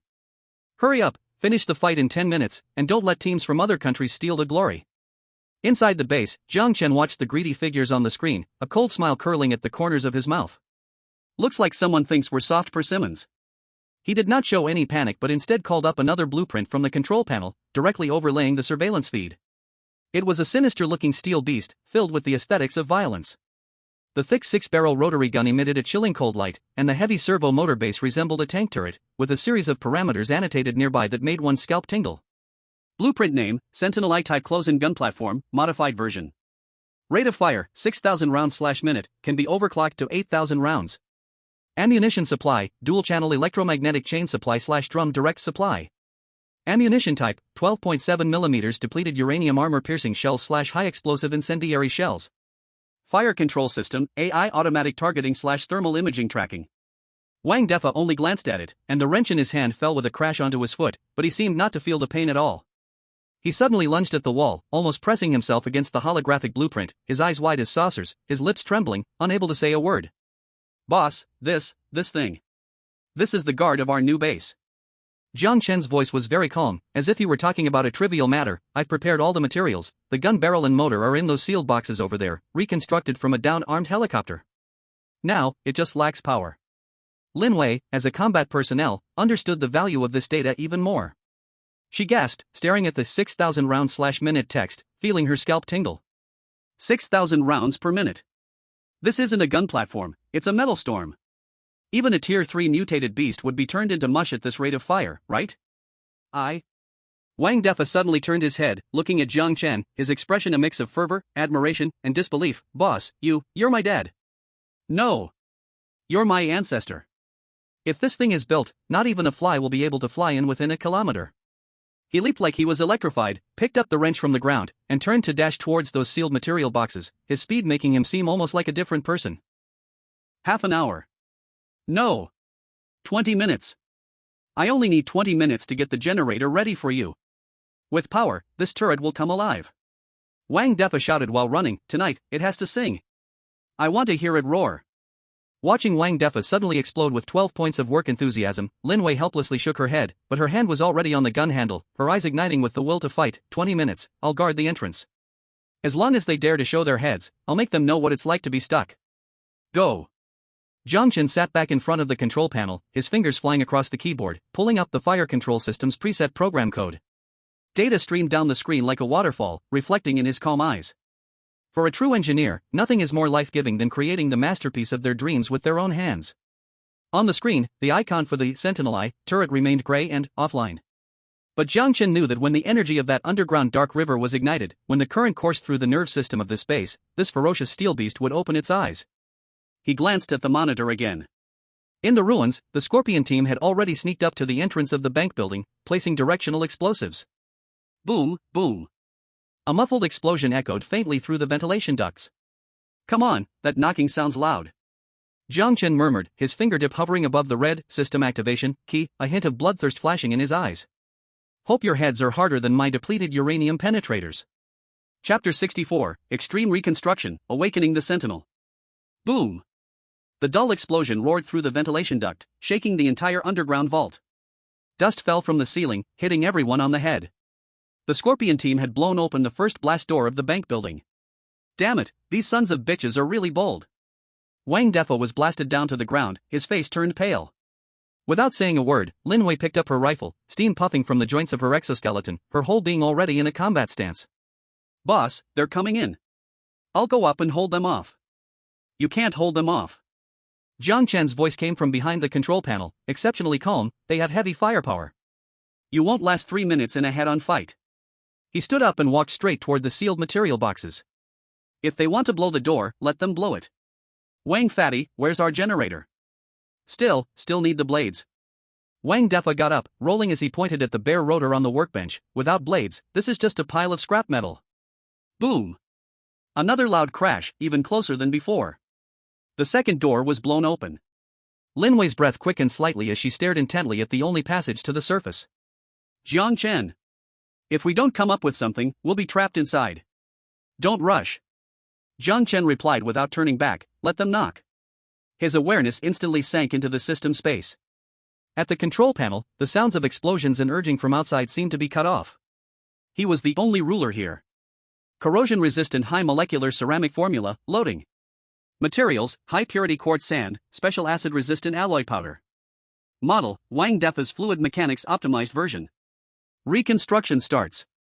Without a second of hesitation, he pressed both hands down lightly.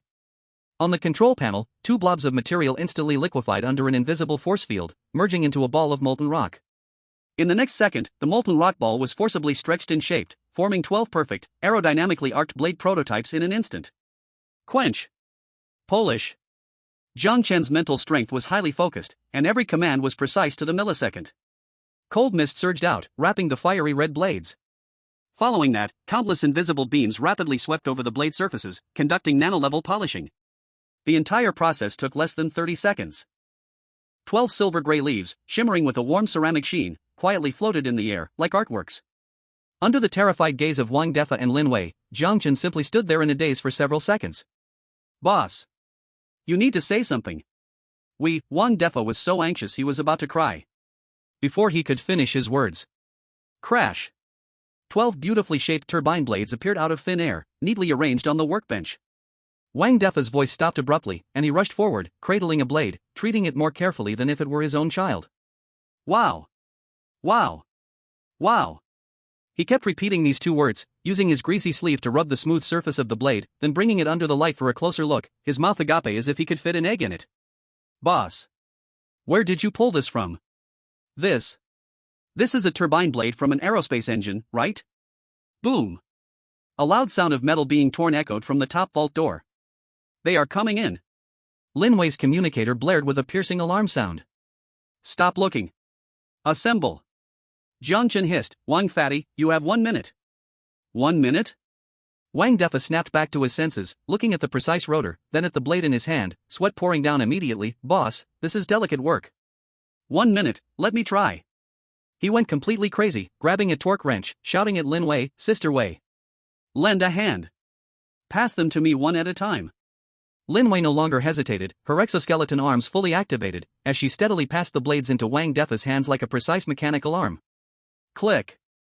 The first blade was inserted into the slot. Wang Defa's hand speed soared to the limit, twisting screws faster than shadows. Torque 120. Just right. Second blade. Seal ring aligned. Third blade. At this moment, this fat man was like a precise human machine tool, shouting while working meticulously. Every screw's torque, every seal's tightness was all based on muscle memory and his crazed intensity upholding him. Jiang Chen stood aside, already connecting the thick power cables to the main control system. 40 seconds later. Last screw. Wang Defa tightened the final screw, shouting like he was exhausted. Done. Hoist. Jiang Chen waved his hand. The 3 worked together, pushing the heavy generator to the entrance of the dark river as fast as possible, directly releasing the winch lock. Boom. The generator unit, with a whistling iron chain, slammed into the pre-port concrete base. The rushing dark river water instantly found its outlet, crazily crashing against those brand new ceramic blades. Whoosh. The entire base heard a deep and powerful hum. The rotor began to spin, faster and faster. At the control panel, the voltage reading skyrocketed from 0. 100 V. 220 V. 380 V. And still rising. At the same time, in the surveillance footage, the Scorpion team had already rushed down the stairs, their captain kicking open the last fire door leading to the basement. Ha ha ha. Whoever is inside, come out and die. Wang Defa stood beside the switch, looking at the stable green indicator light on the dashboard, shouting hoarsely to Jiang Chen. Boss. It's ready. The moment of witnessing a miracle has come. Let them witness. Jiang Chen looked at the several brash red dots on the screen, his finger pressing down on the blood red, system activation, button. Wang Fatty. Close the circuit. Understood. Wang Defa used all his strength, suddenly pushing down the huge switch. Give it to me, spin. Wang Defa's shout cracked his voice, his 200 pounds shaking violently with the movement, as he hung on the insulated handle and pressed down hard. Click. The copper switch engaged, sparks exploding. The steel plate beneath trembled, as if a giant beast was turning deep within the earth. The underground dark river, suppressed for millions of years, finally found its outlet, and tons of water rushed down the conduit, crashing hard into the 12 freshly baked, still warm specialty ceramic turbine blades. There was no piercing metal friction. The blades, perfectly optimized through fluid mechanics, sliced through the water like a hot knife through butter. Whoa! A deep, rich hum instantly filled the underground space. On the control panel, the voltage gauge's needle shot up like a mad dog kicked, leaping from the 0 mark. 50 V. 220 V. 380 V. The needle shook crazily twice and then pinned itself firmly at the top of the green safety zone. Steady. Steady as an old dog. Wang Defa's eyes nearly bulged out as he stared at the instrument panel, babbling, 3,000 kilowatt unit. Enough to power a county. Before Lin Wei could grasp the value of this string of data. Bang. A light sound came from above. In the next second, everyone's pupils shrank sharply. Light. A white light so bright it made tears spring to the eyes.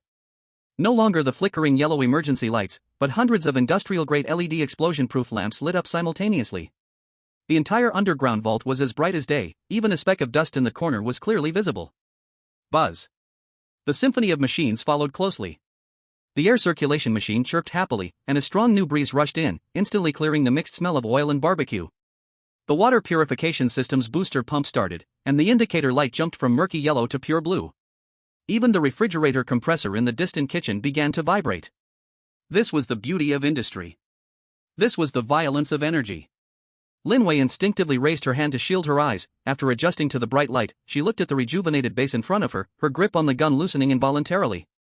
The feeling of oppression, confinement, and the struggle of living on the edge of survival vanished like smoke. Here, as long as one did not go outside, it could even create the illusion of still being in a civilized society. It's done, it's really done. Wang Defa plopped down on the ground, took off his hard hat and used it as a fan, his greasy face beaming with a silly grin. Jiang Chen. Did you see that? This is electric freedom.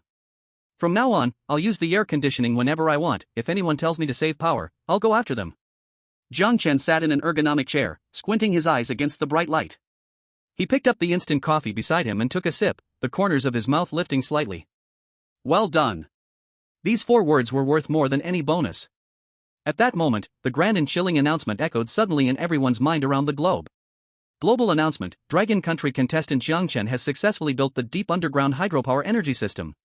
Judgment: the first contestant to achieve industrial-grade electric freedom in the Wasteland world. Evaluation: S grade. Energy is the heart of civilization. You have lit the first everlasting lamp in the Wasteland. Triggered national fortune reward: all citizens of Dragon Country receive the blessing of light of wisdom. Research thinking activity increases by 20%. Special reward: related technological breakthroughs are being manifested into the real world of Dragon Country. In the real world, in the southwest heart of Dragon Country. In a top-secret underground laboratory. An elderly academician with white hair was troubled, staring at the blackboard filled with controllable nuclear fusion magnetic confinement formulas. At the moment the announcement rang out, the chalk in the old academician's hand suddenly stopped. His chaotic mind felt as if it had been split by lightning, and rigid data rearranged itself, revealing a remarkably clear chain of logic. I was on the wrong path, it was this simple.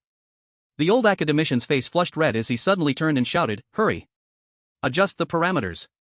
This is the damn constant. Start the ignition test now." The entire laboratory erupted in chaos. The livestream's bullet chat completely overwhelmed the server. Dragon country, wow. Electric freedom? The neighbors are still using friction to make fire. Dragon country, this light is blinding. Jiang Chen is awesome. Dragon country news pop-up. Major breakthrough in the nuclear fusion project. Jiang Chen has enlightened the old academicians. Cheating. It's definitely cheating. How could a wasteland possibly have a hydroelectric power plant? That's thousands of kilowatts. Wasteland world, underground vault. Jiang Chen didn't have time to care about the commotion outside. Boom. A loud bang drowned out the roar of the generator. Directed explosion. The last double-layered blast door leading to the underground hall was blown open, leaving a 1-meter-wide hole. Smoke and dust filled the air, with debris flying everywhere. Ha ha ha. Rush in. Drag that Dragon Country kid out. Kill the men, keep the women. All the supplies are ours. The arrogant shouts mixed with chaotic footsteps as the Scorpion Squad mercenaries, like hyenas smelling blood, rushed to squeeze through the hole. In their minds, it must have been pitch black inside, with those Dragon Country people huddling in a corner, trembling. However, the moment they rushed into the hall, they were all stunned. What greeted them was not darkness, but a photon baptism made up of hundreds of high-power LED lights. Ah! My eyes. The captain, who was at the front, screamed in pain and instinctively covered his eyes. It felt like being in a pitch-black movie theater and having a searchlight shoved into your face. When they finally managed to adapt to the light, their jaws almost hit the floor. Was this really a shelter? The smooth floor, neat cable channels, a working ventilation system, and the blindingly bright lights. This was more like the lobby of a 5-star hotel. In the center of the hall, the Dragon Country kid who was wanted for a bounty was sitting with his legs crossed, holding a steaming cup of coffee, with a look of "You've gotta be kidding me." The fat guy beside him was playing with a large wrench, and the woman leaned against the table, spinning a military knife in her hand. The scene was bizarre beyond belief. It seems the guests don't know how to behave. Jiang Chen put down his coffee cup and lightly placed his finger on the enter key. The Scorpion Squad captain, being an old hand, was nervous but quickly let his greed take over. Fooling around. Brothers, this is just an empty shell. That kid is bluffing. Kill them, and this place is ours. He raised his rifle, ready to pull the trigger. Bluffing? Jiang Chen smiled. The smile was cold, as if he were looking at a bunch of dead people. Fatty Wang, is the power enough? Wang Defa chuckled, pointing at the instrument panel. Enough. Don't even mention one turret, even if we bring 10, it'll be enough to make this thing dance. That's good. Jiang Chen's finger fell. He pressed enter. Ding. A crisp electronic sound rang out. On the right side of the entrance, the seemingly ordinary metal wall suddenly cracked open. With the hum of servo motors, a fierce steel contraption slowly emerged. 6 thick, rotating gun barrels glowing with a faint blue light. Heavy armored shields, complex hydraulic transmission devices. And a long chain of depleted uranium armor-piercing rounds, each as thick as a finger. Sentinel I-type, online. The Scorpion Squad, who had been shouting just moments ago, instantly fell silent, as if their throats were being squeezed by an invisible hand. The 6 dark gun barrels, guided by infrared sights, slowly rotated, locking onto their heads. What kind of monster is this? The Scorpion Squad captain's gun was trembling in his hands. He had never seen such an exaggerated personal defense weapon in his life. This must be a close defense gun from a warship, right? Let me introduce myself. Jiang Chen's voice echoed in the hall, clear and cold. This is my new doorman. It has a bad temper, just ate, and is looking for someone to work off the food. Whir. The preheating sound of the motor exploded, and the 6 gun barrels began rotating faster and faster, blurring into a massive motion. Jiang Chen's finger hovered over the red fire key, his eyes indifferent. Next time, remember to knock. As his voice fell, he pressed the button of death. Da-da-da-da-da-da-da-da. It wasn't the sound of gunfire, but the roar of steel being torn apart. The 6 gun barrels of the Sentinel I-type instantly became a gray whirlwind of death, with bluish gunfire filling the air. A devastating halo was formed. What does a firing rate of 8,000 rounds per minute mean? It's not just bullets, it's an unstoppable metal torrent made up of depleted uranium armor-piercing shells. The Scorpion captain, charging ahead, wore a greedy and fierce expression that didn't have time to fade before his upper body was turned into a cloud of blood missed by hundreds of rounds in just 0.1 seconds. His rifle in his hands shattered like a fragile toy, breaking into countless parts in an instant. Next, a metal storm swept through the entire entrance. Human bodies, tactical gear, bulletproof vests against firepower comparable to that of a shipborne close-in weapon system, all were as fragile as paper. The screams had barely begun before they were cut off completely, as the organs producing the sounds were utterly shredded. Flesh and shattered bones mixed with hot shell casings, putting on a primal and violent symphony in the cramped space. 10 seconds. Only 10 seconds. As the rotation of the barrel slowly came to a stop, the acrid smell of gunpowder and blood spread.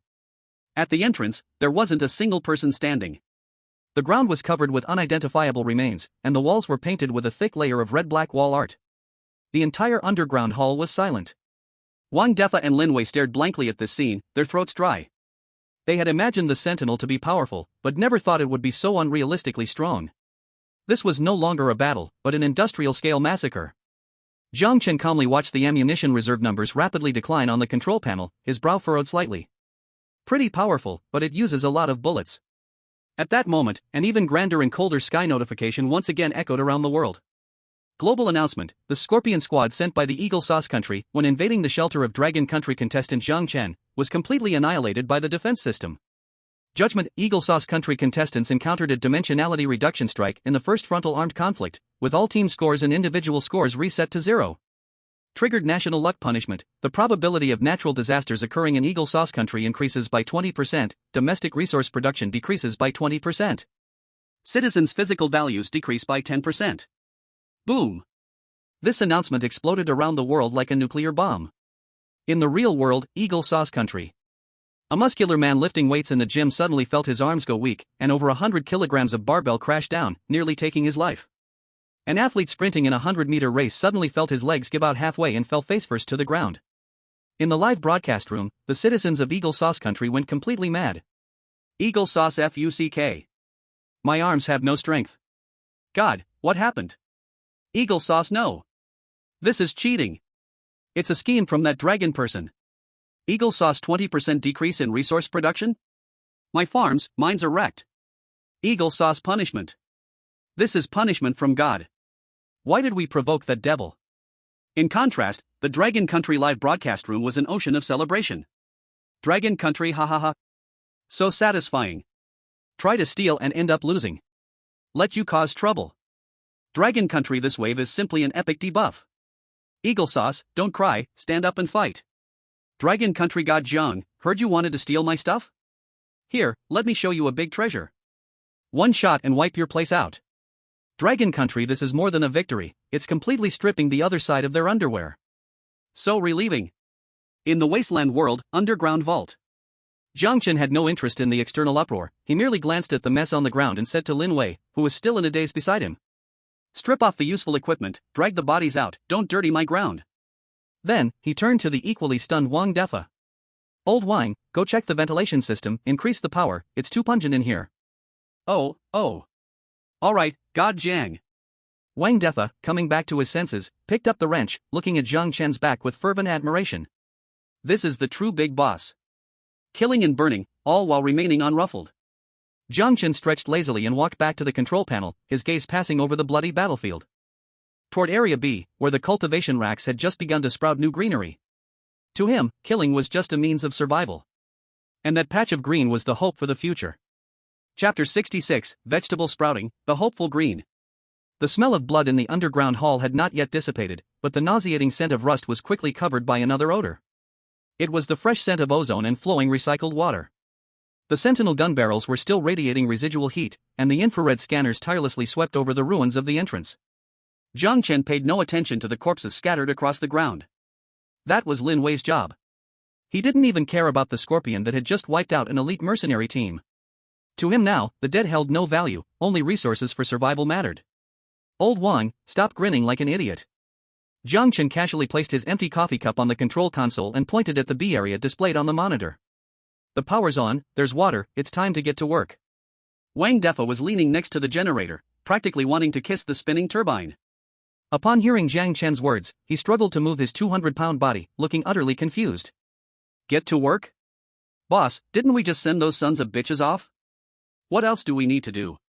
Is there still an enemy? Plant crops. Jiang Chen uttered 2 words, turning toward the sealed door leading to Area B. Wang Defa paused for a moment. Then, the middle-aged fat man's eyes burst forth with a more fervent light than when he saw the generator running. It was an instinct etched into the genes of every Dragon Country person. You could be broke, could be homeless, or even be without a wife. But you cannot see a patch of empty land without planting something. Wow! Plant crops? Wang Defa picked up his toolbox, moving as nimbly as a rat stealing oil, taking 2 steps at a time to catch up. Boss, you should have said earlier. I thought the area's ventilation shaft structure was perfect for soilless cultivation. I even hid half a bag of dry chili seeds I snuck out from the construction site cafeteria. Area B. This was originally the ventilation and circulation hub of the vault, connecting to the enormous ventilation shaft that led directly to the surface. Now, this place was converted into a completely sealed greenhouse. The glaring industrial lights had been turned off by half. In their place were dozens of rows of newly installed full-spectrum UV grow lights. A purplish-red glow filled the entire space, casting an eerie and enchanting hue over the cold metal walls. Rows of cultivation racks pieced together from PVC pipes and stainless steel troughs were neatly arranged in the center. This was hastily assembled by Wang Defa while waiting for the generator to heat up. Though the materials were salvaged junk, the craftsmanship was absolutely master-level. Every joint was leak-proof, and the height of each level was meticulously calculated to ensure there were no dead spots in the light. Water circulation system is normal. Jiang Chen walked to the control panel, his fingers swiftly gliding over the touchscreen. Buzz. A faint hum of the water pump began to sound. Clear underground river water, after going through 3 layers of filtration and UV sterilization, flowed into the cultivation trough through transparent pipes. The water level slowly rose, just enough to submerge the bottom of the planting baskets. Boss, where's the soil? Or the substrate? Wang Defa rubbed his hands, looking expectantly at Jiang Chen. Without substrate, hydroponics is fine, but we need nutrient solution. Just relying on this underground water isn't enough for trace elements, the shoots will grow yellow. Jiang Chen said nothing. His palm turned over. The lead-sealed constant temperature box, derived from the high-pressure polymer reaction kettle, appeared out of nowhere in his hand. Condensation droplets hung from the surface of the box. Wang Defa and Lin Wei, who had just finished dealing with the bodies and rushed over, were instantly captivated by this exquisite little box. Lin Wei instinctively tightened her grip on the dagger at her waist. She could feel Jiang Chen's importance placed on this thing. Jiang Chen entered the password. Hiss. The sound of air pressure being released. The box lid popped open. A white, cold air rushed out, revealing a glass test tube the size of a thumb inside. In the test tube, a vibrant green liquid swirled. That green was so rich it seemed ready to drip out. Just one look could make anyone feel a powerful, almost domineering vitality. T3 type high-efficiency plant growth liquid, epic grade. Description: the pinnacle of pre-civilization biological technology, it can shorten the growth cycle of crops by over 90% and endow plants with strong radiation resistance and pest resistance. Good stuff. Wang Defa swallowed hard, although he didn't know what it was. His instinct told him that this thing was worth 10,000 times more than gold. Jiang Chen carefully took out the test tube. He walked to the large prepared water tank. The tank was filled with a full ton of purified water. Boss, what are you going to do? Wang Defa's eyes widened. Is this going to be diluted? Diluted 1,000 times. Jiang Chen's voice was steady. This thing is too strong. If not diluted, the seeds will burst from being overstressed. He pulled off the bottle cap. And poured. 1 drop. Just 1 drop of the emerald liquid fell into the 1-ton tank. The originally colorless, transparent water suddenly rippled with a faint green hue visible to the naked eye. An indescribable, fresh grass scent immediately spread throughout Area B. That aroma was like a forest after rain, and like freshly mowed grass. Lin Wei's originally tense shoulders relaxed the moment this scent entered her nose. She greedily took a deep breath. This was a smell absolutely unattainable on the Wasteland. The Wasteland only had decay, sulfur, and smoke. Let's start. Jiang Chen resealed the remaining growth liquid and put it back into his personal space. He rummaged in his pocket and pulled out a wrinkled Ziploc bag. Inside were dozens of shriveled seeds. These were what he had snatched from a mouse hole while scavenging in an abandoned supermarket warehouse. A few cabbage seeds, and 2 potatoes that had sprouted then dried out. In this world full of radiation and mutated creatures, these shriveled bits were the last spark of civilization. Wang Defa trembled as he took the seeds. His large hands, used to heavy wrenches and covered in grease, felt gentle as if cradling a newborn baby. Cabbage, potatoes. The fat man murmured, his eyes turning a bit red. He carefully placed the seeds into the rock-wool substrate of the planting basket. His movements were soft, afraid of hurting the little things. Lin Wei also stepped forward, silently taking a cut potato piece and burying it in the perlite. Jiang Chen stood aside and pressed the switch for the nutrient liquid circulation. The light green diluted liquid flowed through the pipes, soaking the dry substrate and enveloping the sleeping seeds. Time passed second by second. The 3 of them did not leave. Even though their stomachs were growling with hunger, even though it was already deep into the night outside. They sat on the floor next to the cultivation rack, staring intently at the dark planting baskets. Jiang Chen leaned against the wall and closed his eyes to rest. But he could hear Wang Defa's heavy breathing and Lin Wei's fingers rhythmically tapping on her knee. In this apocalypse, where death could come at any moment, waiting for new life was a luxurious torture. 2 hours. Just 2 hours had passed. It's moving. Damn. It's moving. Wang Defa suddenly shouted, jumping up, his face nearly pressed against the cultivation slot. In the black rock wool crevices, a little tender yellow sprout cautiously poked its head out. Then came the second, and the third. That was the miracle of life. Under the powerful catalysis of the T3 growth liquid, these seeds that had slept for who knows how long were like they had been injected with steroids. They crazily absorbed water and nutrients, their cells dividing at an unprecedented speed. Proliferation. Tender yellow turned to emerald green. 2 seedling leaves stretched out, greedily capturing the purplish-red light above. In just a few short minutes, the once empty cultivation rack had already taken on a light green hue. That was not withered yellow weeds, nor mutated toxic vines. That was orderly, delicate crops representing order and civilization. Lin Wei slowly walked over. She removed her tactical gloves. That hand, calloused from years of gripping a gun, hovered above the tiny cabbage seedling that had just sprouted an inch high. She wanted to touch it but dared not. Her fingertips trembled. Even while facing the claws of a third-stage mutated beast, even when surrounded by poisonous gas, this woman's hands had never trembled. It's alive. Lin Wei's voice was hoarse, carrying a trace of disbelieving tremor. It really is alive. She finally gently touched the tender leaf. Cool. Soft. Fragile enough to crumble at a touch. But this fragile thing felt like a heavy hammer, pounding fiercely against her hardened defenses. Once my mom used to grow this on the balcony. Lin Wei lowered her head, her bangs covering her eyes, making her expression impossible to see. Back then I found it annoying, full of dirt and bugs. Water droplets slid down her cheek. They dripped onto the edge of the cultivation trough. I want to eat cabbage stew with tofu. Wang Defa sniffed beside her, wiped his face hard with his sleeve, and grinned, smiling in a way that looked worse than crying. Boss, these potatoes are growing really fast. Look at the roots, they've penetrated the rock wool. At this speed, in half a month, no, in 10 days. In 10 days we can have fried potato chips. Jiang Chen watched the scene. He didn't feel the urge to cry. But he sensed that the weight pressing down on his chest seemed to lighten a bit. In this steel-forged underground coffin, this bit of green was the only bright color. It meant they were no longer merely survivors. They were producers. As long as they could produce, civilization would not be severed. At this moment, in the real world, in the Dragon Country livestream, hundreds of millions of viewers watched the tiny sprout breaking the soil on the screen, and the comment section fell into a brief vacuum. Then came an overwhelming wave of madness. Dragon Country is crying. Even a big man like me is in tears. Is it just a sprout? Why can't I stop my tears? Dragon Country, this is the talent of the flower planting family. Give the Dragon Country people a fulcrum, and we can lift the earth. Give us a piece of land, and we can fill the universe with crops. Dragon Country, next door, Eagle Sauce is still eating expired dog food, while Jiang Chen has already started an agricultural revolution. Dragon Country, that is hope, that is our confidence to survive on a wasteland. Bear Country, hooray! Is this the magic of the Dragon Country? Growing vegetables underground? Incredible! Jiang Chen stood up, brushed the dust off his pants. He walked to the control panel and adjusted the intensity of the ultraviolet lights. All right, enough of the sentimentality. His voice broke the somewhat heavy atmosphere in Area B, returning it to its usual laziness and calmness. Old Wang, keep an eye on the nutrient solution's concentration. If you burn the seedlings, I'll stew you as fertilizer. Lin Wei, go rest. I'll take the night watch tonight. Jiang Chen looked at the vibrant green and a slight smile appeared at the corner of his mouth, forming a faint curve. In a few days, we'll have hot pot.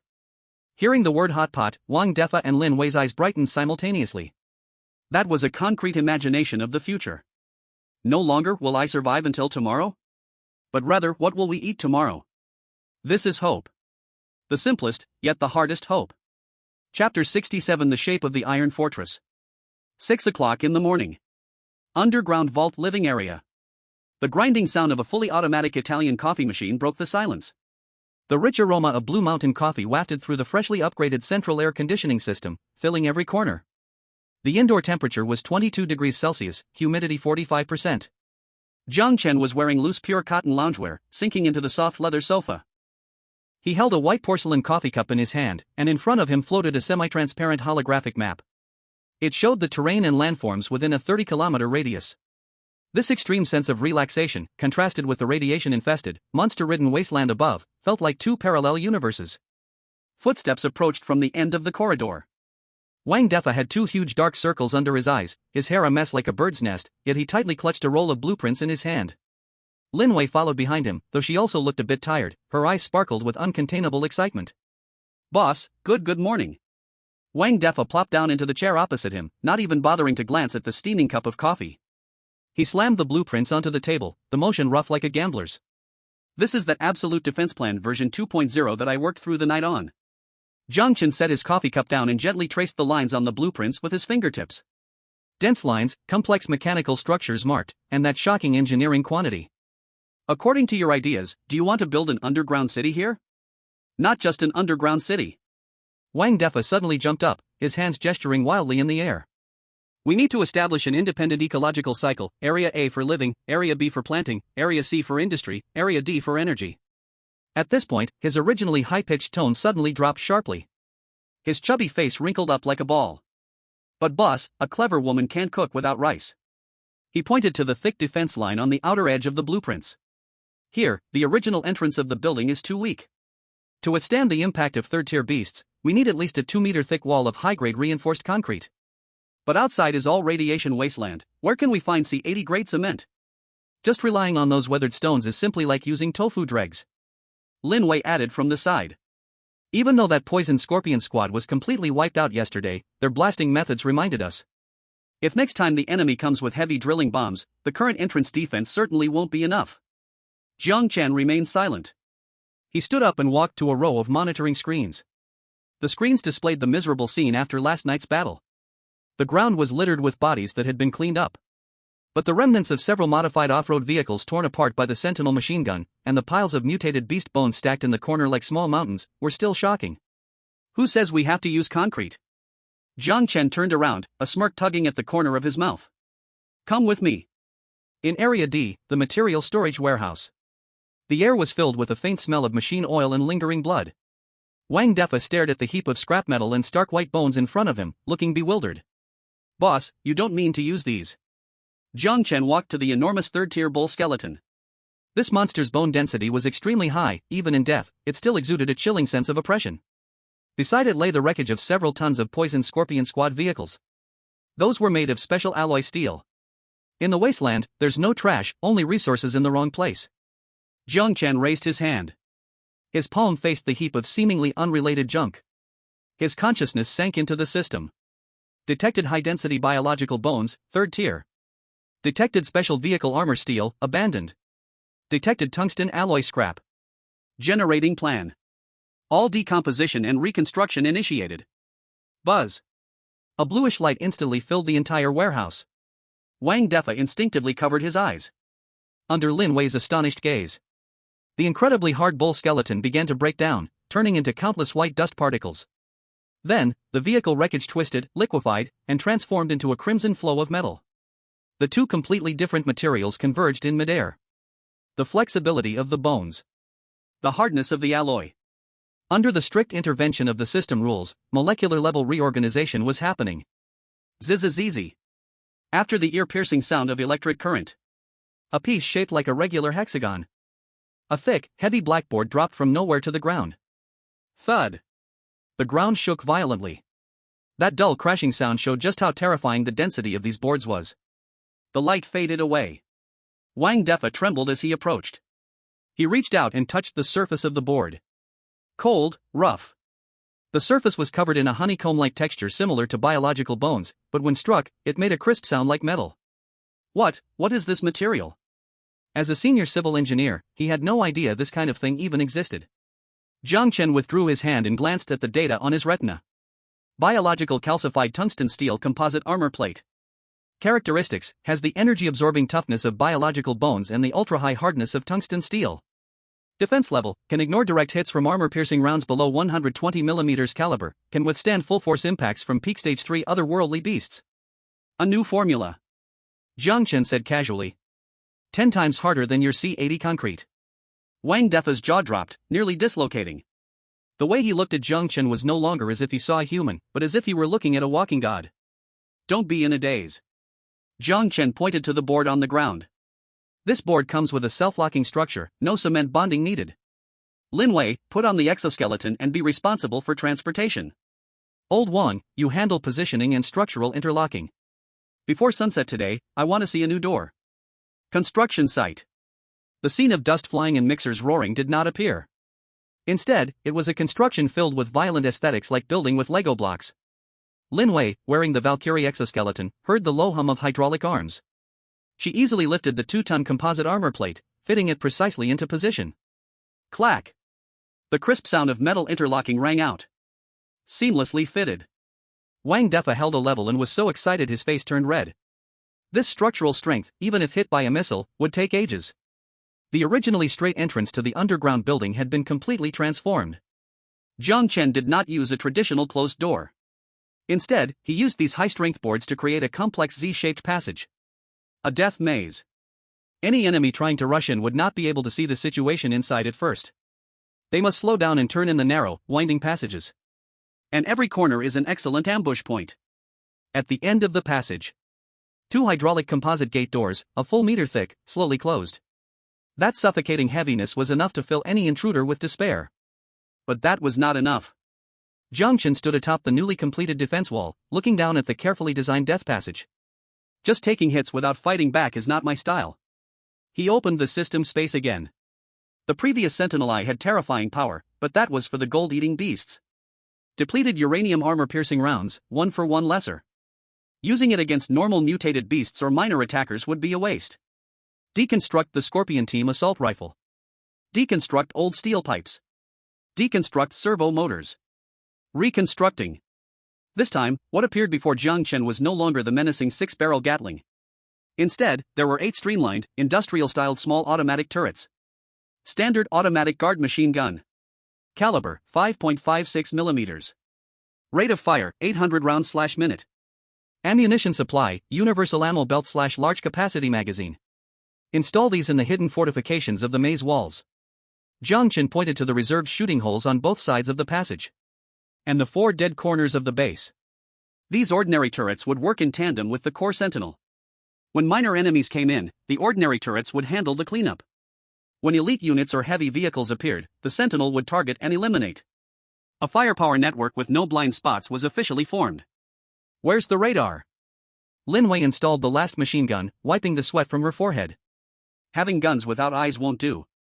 Jiang Chen pointed towards the control console. The Scorpion's command vehicle had a nice phased array radar, and I dismantled it.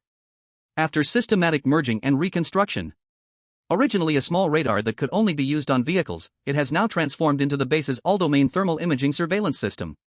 The detection range has expanded to 2 kilometers in radius. Whether it's stealthy mutated creatures or humans with optical camouflage. Under the dual scans of infrared thermal imaging and vibration sensors, nothing will escape detection. The final step. Jiang Chen used the remaining copper wires and transformers to set up a high-voltage electric fence along the outermost wall. He also buried remote-controlled directional mines on several crucial paths. As the sun set, the dying sun spilled a blood-red light on the newly completed entrance of the base. The once-ruined bank building wreckage had vanished.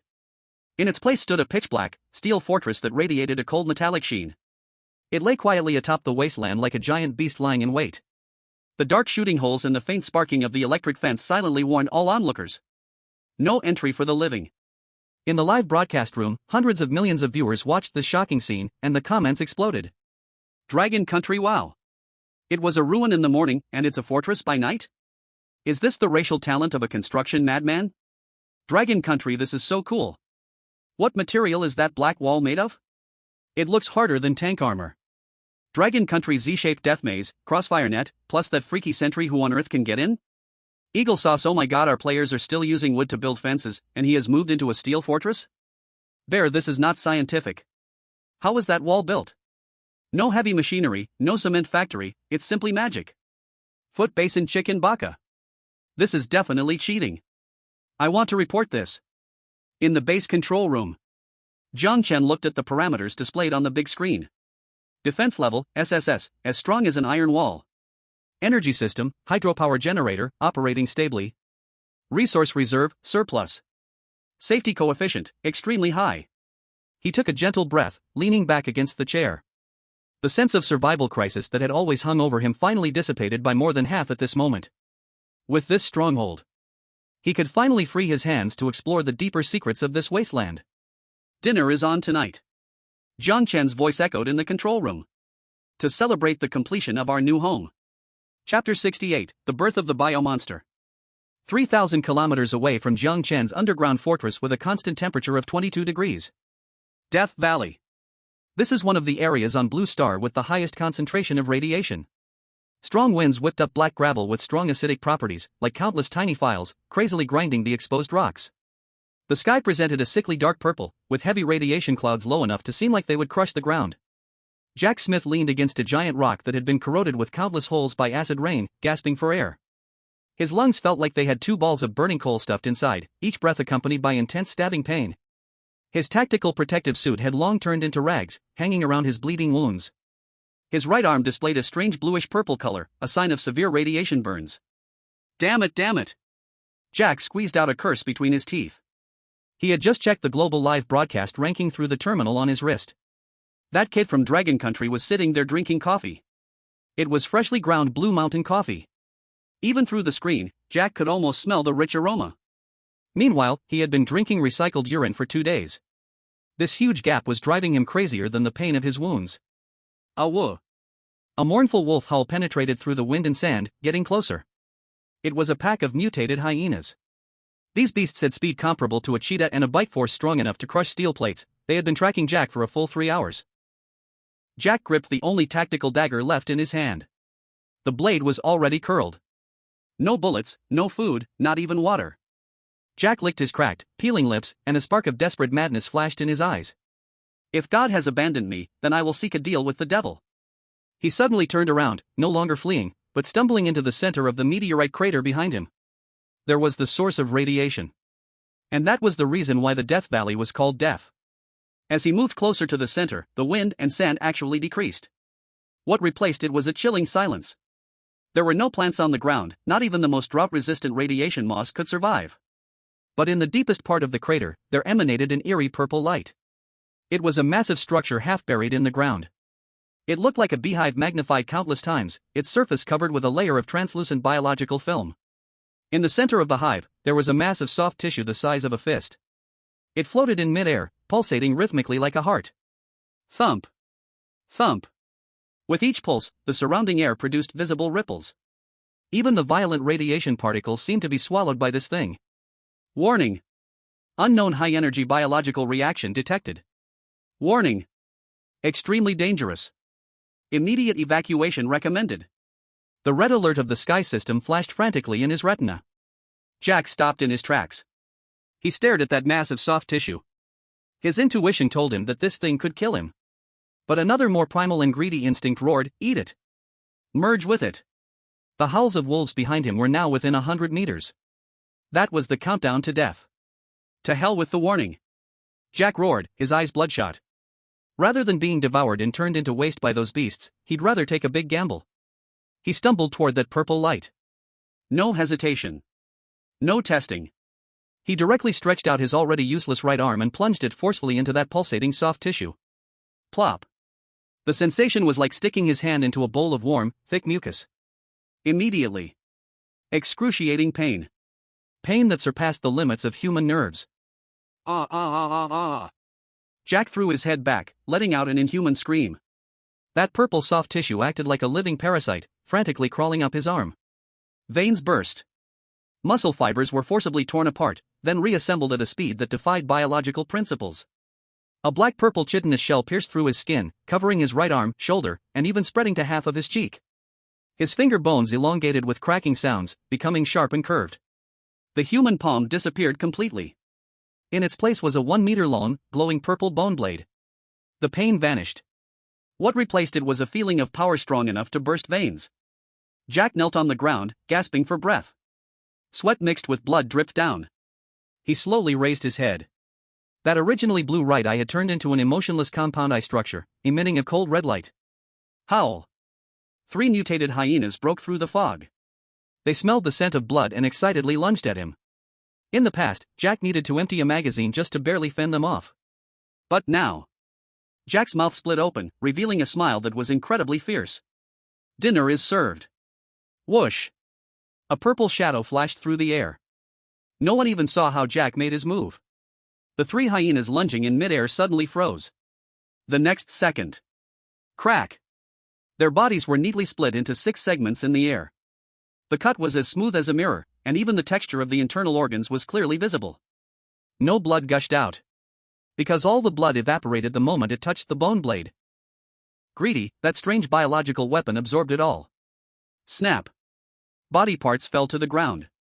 Jack stood up, looking at his bone blade that was still slightly writhing. A warm flow surged up his arm into his heart. That was the essence of life. He was eating. Abnormal life signs detected in host.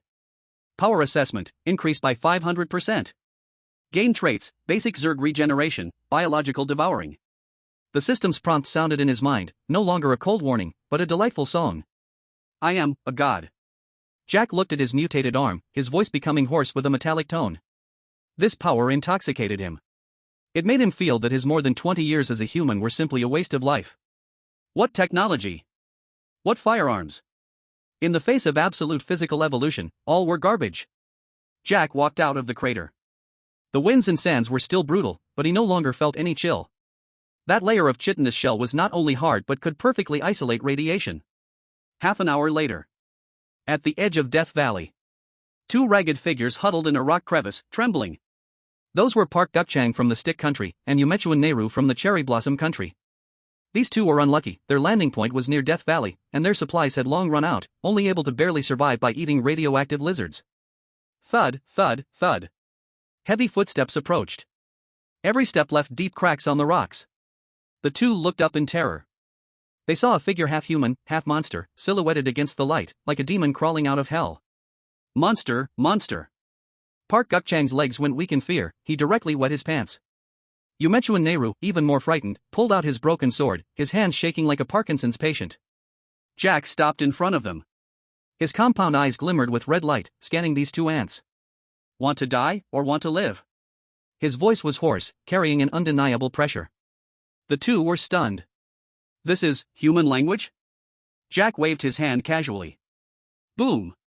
A 2-ton boulder beside them exploded instantly, shrapnel flying, hitting their faces painfully. Kneel. No nonsense. Park Gukchang and Yumechuan Nehru looked at each other, seeing the fear and a hint of desire in each other's eyes. This is a strong backer. Though he looked disgusting, this power was solid. Thud. Both knelt down, banging their heads noisily. Dad. Take me with you. Jack-san. From now on, you are my master. Jack laughed disdainfully. This feeling of controlling others' lives and deaths was more intoxicating than drugs. Very good. Now that you are my dogs, you must learn to bite. Jack raised his bone blade, pointing to the distant wasteland. There, a gigantic second-stage peak mutant ironclad bear was wandering. Launch the drone. Jack twisted his neck, creating a cracking sound from his bones. I want the whole world to see what true evolution is. 5 minutes later. Global live broadcast room. Originally quiet due to Jiang Chen sleeping, the bullet screen suddenly exploded. On the screen. That ironclad bear, known for its defensive strength, was letting out a mournful scream. Its 10-centimeter thick keratin armor was as fragile as a piece of white paper before Jack's bone blade. Jack didn't even dodge. He allowed the mutant bear's fan-like paw to slap against his chest. Bang! The power capable of shattering rocks only left a white mark on his chitinous shell. Instead, the mutant bear's claws were rebounded, leaving it bleeding profusely. Too weak. Too slow. Jack sneered, swinging the bone blade. He looked like he was sculpting an art piece, carving away the flesh of the mutant bear piece by piece. Until that gigantic creature fell with a crash, leaving only a twitching skeleton. Jack stepped forward. He extended that mutated claw, directly inserting it into the mutant bear's chest cavity. He pulled out a heart that was still beating violently. That heart was the size of a basketball, radiating dense energy fluctuations. Under the terrified gaze of hundreds of millions of viewers, Jack opened his mouth and bit down. Blood splattered everywhere. He resembled the most primitive beast, greedily devouring raw flesh. As he ate, the color of his shell deepened, and his breath became increasingly terrifying. After finishing the last bite, Jack turned around. The live broadcast room of Eagle Sauce Country erupted completely. Oh my god. This is power. This is the warrior of our great America. Captain America? No. This is a superhero. That guy from Dragon Country is doomed. Ha ha ha. Look at that Dragon Country guy, how can he still be arrogant? In the face of absolute power, what good is farming? Jack.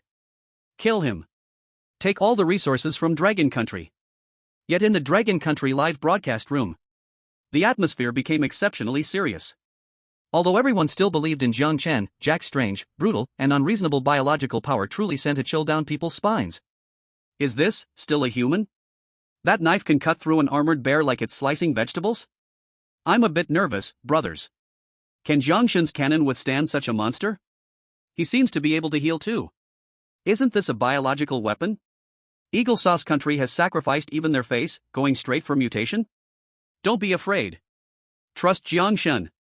No matter how strong carbon-based life forms are, can they compete with depleted uranium armor-piercing shells? Though they said this, a shadow loomed over everyone's hearts. The rules of the Wasteland, it seemed, had changed in that moment. From a simple survival competition to an ultimate showdown of technology and mutation. Chapter 69, The Resource War begins.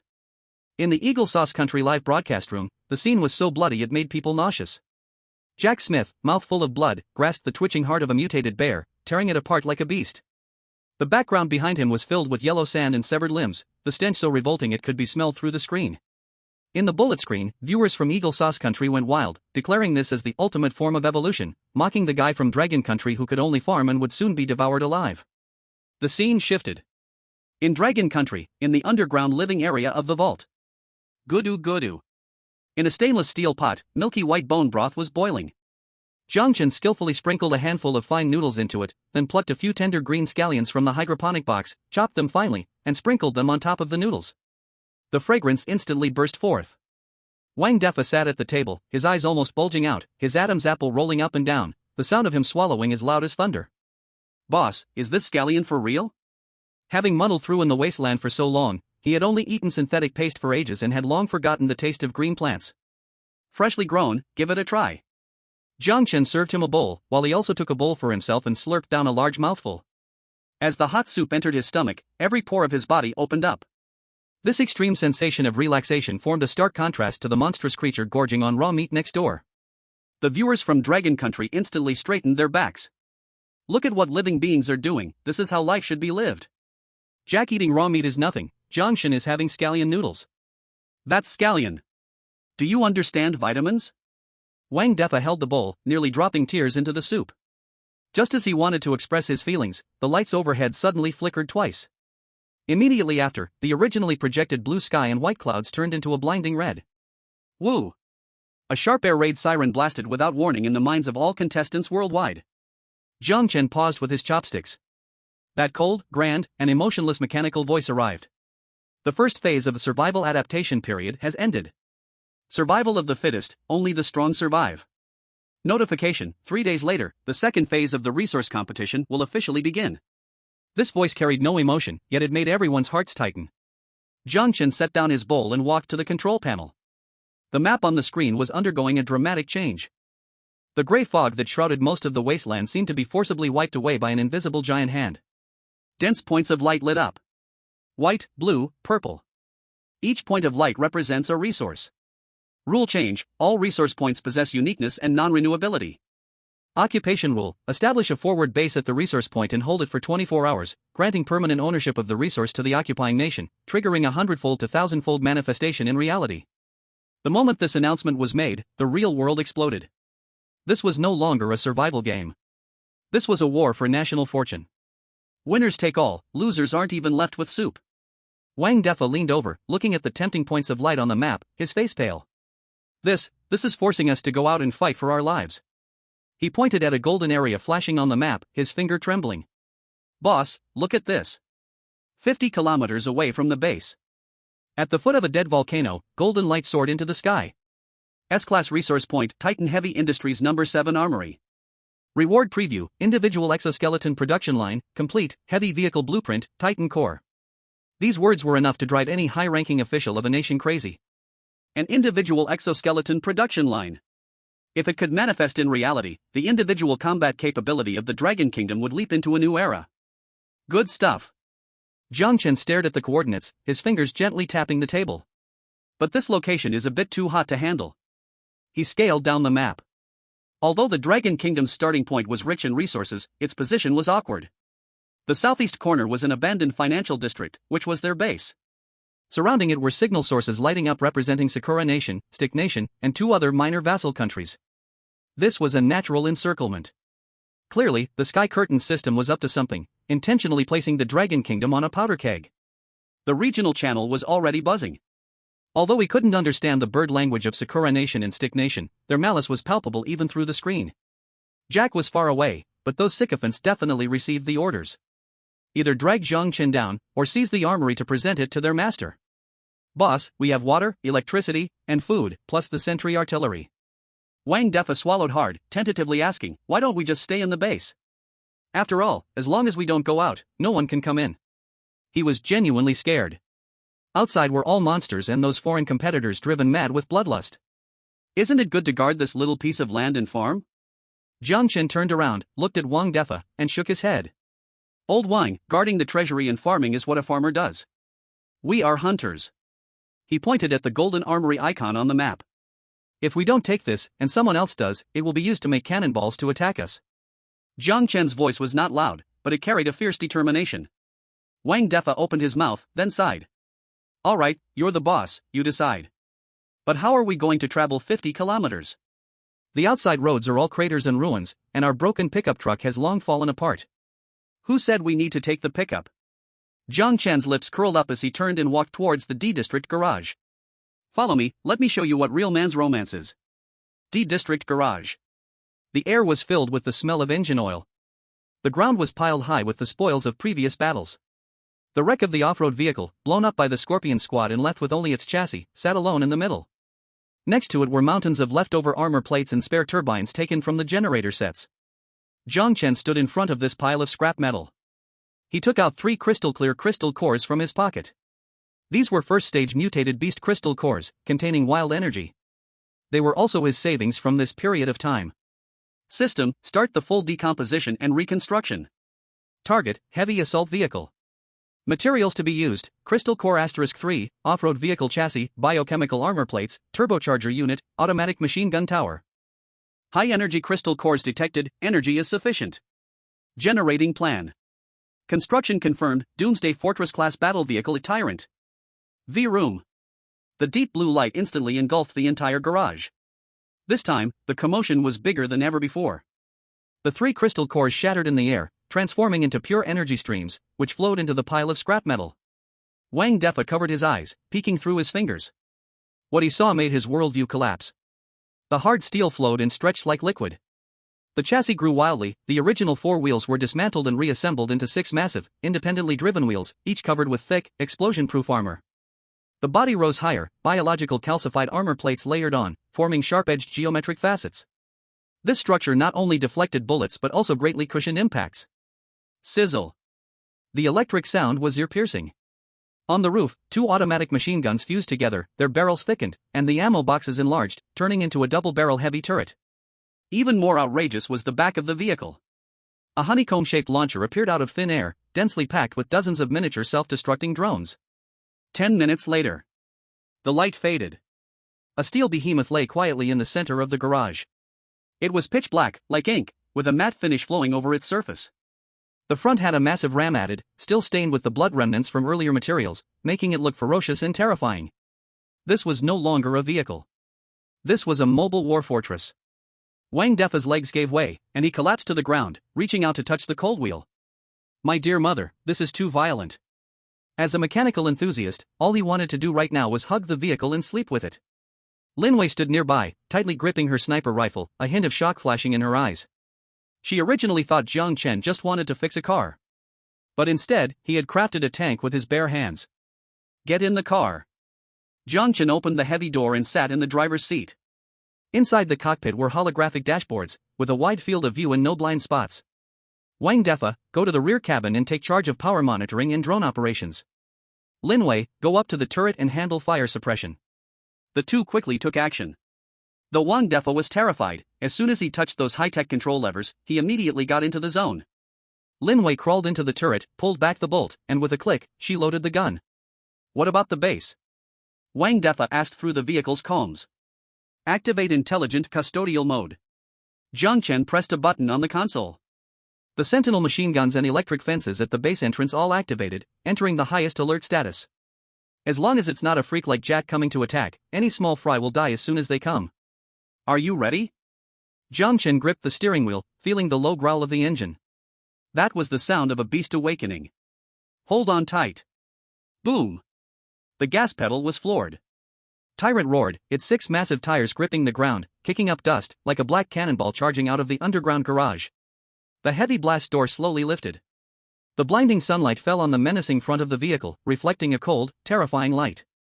In the live stream, hundreds of millions of viewers watched the steel monster erupting from the ground, and the bullet comments paused for 2 seconds before exploding in a frenzy.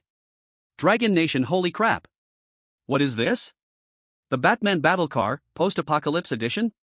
Dragon Nation, I knew it. Jiang Chen will never disappoint me. Who was just saying they were going to run 50 kilometers? Come out and get beat. Eagle sauce, this is unscientific. Where did he get the production line from? How did he make this car? Dragon Nation science? In front of Jiang Chen, science is just a little brother. Jiang Chen put on his sunglasses, staring at the desolate wasteland ahead. The land of Dragon Nation cannot be stained by others. This time, we're not just taking resources. We're here to clean up the trash. Tyrant kicked up a storm of yellow sand and charged at the golden coordinates at full speed. However, not long after Jiang Chen left the base. Above a must-pass canyon leading to the armory. Several sneaky figures were lying behind a sand dune. They were Park Gukchang from the Stick Country and Mei Chuaniaiku from the Cherry Blossom Country. They were cloaked in optical camouflage cloth, holding the biochemical inducement agents given to them by Jack. And below in the sandy ground of the canyon, hundreds of self-exploding zombies, with rotting skin and cloudy eyeballs, were quietly lying in ambush. This was Jack's first appetizer prepared for Jiang Chen. Park Gukchang watched the dust rising in the distance, a sinister smile spreading across his face. Here they come. As long as we blow up his vehicle, he will be a living target in the wasteland. Get ready to act. Chapter 70, The Magnetic Storm Descends. At noon, the blazing sun was like a furnace. Behind the sand dune above the canyon, the air twisted into strange ripples from the high temperature. Park Gukchang lay in the scorching gravel like a dead dog, gripping a black detonator tightly in his hand. Sweat dripped into his eyes, stinging painfully, but he didn't dare to blink. Next to him, Mei Chuaniaiku from the Cherry Blossom Country was wiping his serrated samurai sword with a rag, his eyes cold like a snake waiting to strike. Is the intel accurate? Park Gukchang's voice was hoarse, as if he had swallowed shards of glass. Will that guy really take this dead-end road? This is the only path to the armory, Mei Chuaniaiku sneered, greed flashing in his inverted triangle-shaped eyes. Unless he wants to take a detour of 100 kilometers and run out of fuel. Park Gukchang licked his cracked, bleeding lips, his gaze sweeping over the seemingly calm sandy ground below the canyon. There lay Jack's grand gift. 300 self-exploding zombies filled with highly corrosive acid. As soon as that dragon countryman enters the ambush zone and presses the button. Boom. Don't say it's just a car, even a main battle tank could instantly melt into a puddle of molten iron. Once he's dead, that woman belongs to you. Park Gukchang cackled, Lin Wei's figure appearing in his mind. But all the water and food in his vehicle are mine. I heard he even has fresh vegetables. Damn, I almost forgot what green leaves taste like.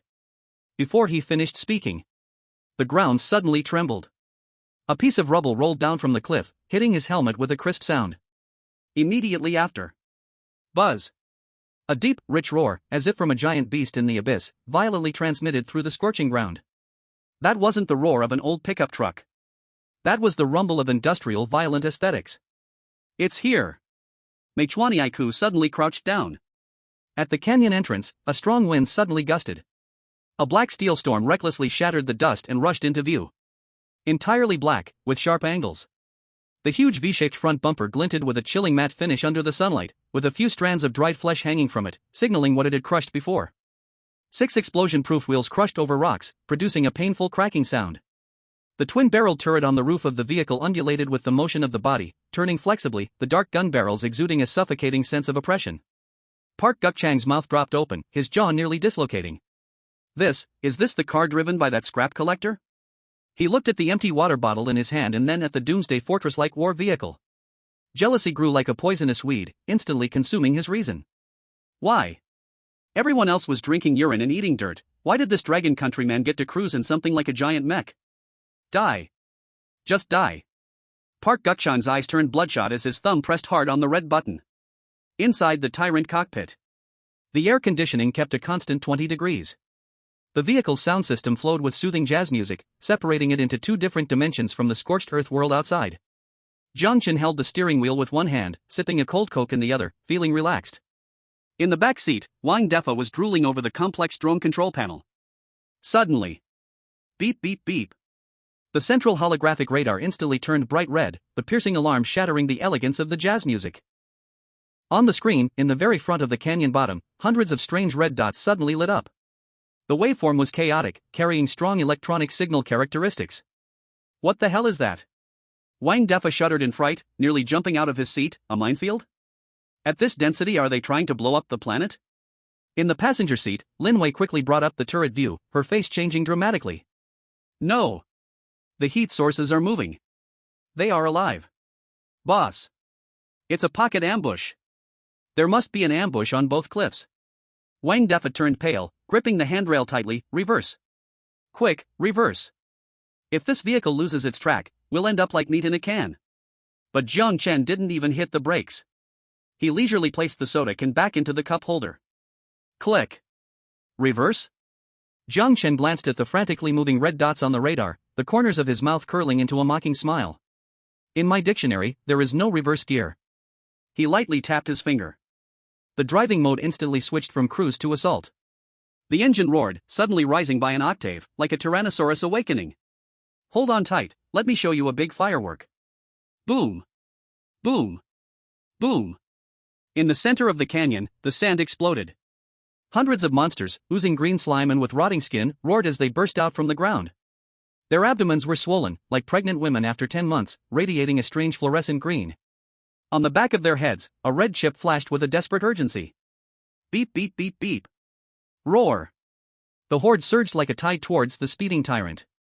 Some reached for the tires, while others tried to climb onto the roof. The densely writhing scene was enough to make someone with a fear of clusters faint on the spot. In the live broadcast room, the Eagle Sauce Country audience erupted in excitement. Ha ha ha. Idiots. They really rushed in. That's Jack's biochemical bomb. If one explodes, the strong acid can eat through the armor. It's over. Dragon Country is finished this time. Inside the vehicle, staring at the disgusting faces plastered against the glass, with red lights flashing, Wang Defa closed his eyes in despair. It's over, we're really going to be roasted pig. Countdown to detonation. 3 seconds. 2 seconds. At the critical moment, Jiang Chen looked calm, reached out, and opened the transparent cover on the far right of the center console, marked with a yellow nuclear radiation symbol. Underneath was a blue button. EMP magnetic storm pulse. In the face of an absolute technological gap, playing with such remote control toys. Jiang Chen chuckled lightly, pressing down heavily on the button. Isn't that underestimating humanity too much? Buzz. A visible light blue ripple exploded from Tyrant at its center. No explosive fire. No deafening roar. Only an extremely piercing sound of electrical overload swept across the entire canyon. Zzzzz. The world seemed to be paused. Those clawing, about to self-destruct zombies froze in their actions. The chips on the back of their heads emitted smoke, the desperate red light extinguished. Like toys whose power had been pulled, hundreds of zombies remained frozen in their attacking posture. Even the raging biochemical reactions inside their bodies fell completely silent under the suppression of the strong magnetic pulse. On the sand dunes, Park Guo-chan was still desperately pressing the detonator. Click, click, click. No matter how hard he pressed, the button was even pressed into the shell, and those monsters below showed no reaction at all. What the hell? What's going on? Explode. Explode for me. Park Guo-chan was sweating profusely, frantically banging the detonator like a madman. Meichuan watched with trembling hands holding the binoculars. Huh? Why aren't they moving? This is unscientific. Just at that moment of confusion between the two, Jiang Chen hit the gas pedal to the floor. Tyrant roared again, its 6 massive tires spinning wildly, kicking up a sandstorm. If they couldn't explode, then let them not block the way. Bang! Bang! Bang! The steel war machine crashed into the rigid horde like a meat grinder at full power. The V-shaped ram smashed the zombies, blocking the way into pieces, limbs flying through the air. The heavy explosion-proof tires ruthlessly rolled over the fallen bodies. PFF. PFF. The sound of bones breaking and flesh exploding clearly came through the chassis. The vehicle jolted violently, but the speed did not decrease at all. Jiang Chen gripped the steering wheel, feeling the feedback of crushing everything, his face expressionless. This road condition is a bit bumpy. Wang Defa opened his eyes and looked outside at the ground turned to meat mud, completely dumbfounded. The zombie army that was just fighting for their lives had now turned into speed bumps? This is the magnetic storm pulse? Wang Defa swallowed, looking at Jiang Chen's back, his gaze shifting from admiration to awe. This boss is so ruthless. Those bombs buried with great effort were dealt with by you, directly pulling the fuse and flattening the bombs. In just a few seconds. The tyrant carved a bloody path through the pile of bodies and burst out of the encirclement. The tires were covered with sticky red and green goo, looking fierce like a demon. After rushing out of the canyon, Jiang Chen did not continue moving forward. Screech! The harsh sound of brakes rang out. The huge vehicle suddenly spun around and blocked the road. The swirling dust had not settled, and the dual-barrel turret had already turned its guns. The dark cannon barrels precisely locked onto an inconspicuous small sand dune a kilometer away. Behind the dune, Park Guochang and Meichuaniaikul, who were preparing to escape in the chaos, suddenly felt a chill down their spines. The two stiffly turned their heads back. They just happened to meet those two cold cannon barrels. That feeling of being targeted by death made their knees go weak, and they directly knelt on the hot sand. The vehicle's loudspeaker turned on. Jiang Chen's lazy voice echoed in the empty canyon, carrying a hint of mockery and a chill. "Two rats in the gutter, since you're here, don't be in such a hurry to leave." The turret made slight adjustments, emitting a soft sound of the motor turning. "Just right, my new turret hasn't been calibrated for accuracy yet. Could you two please cooperate with your heads?"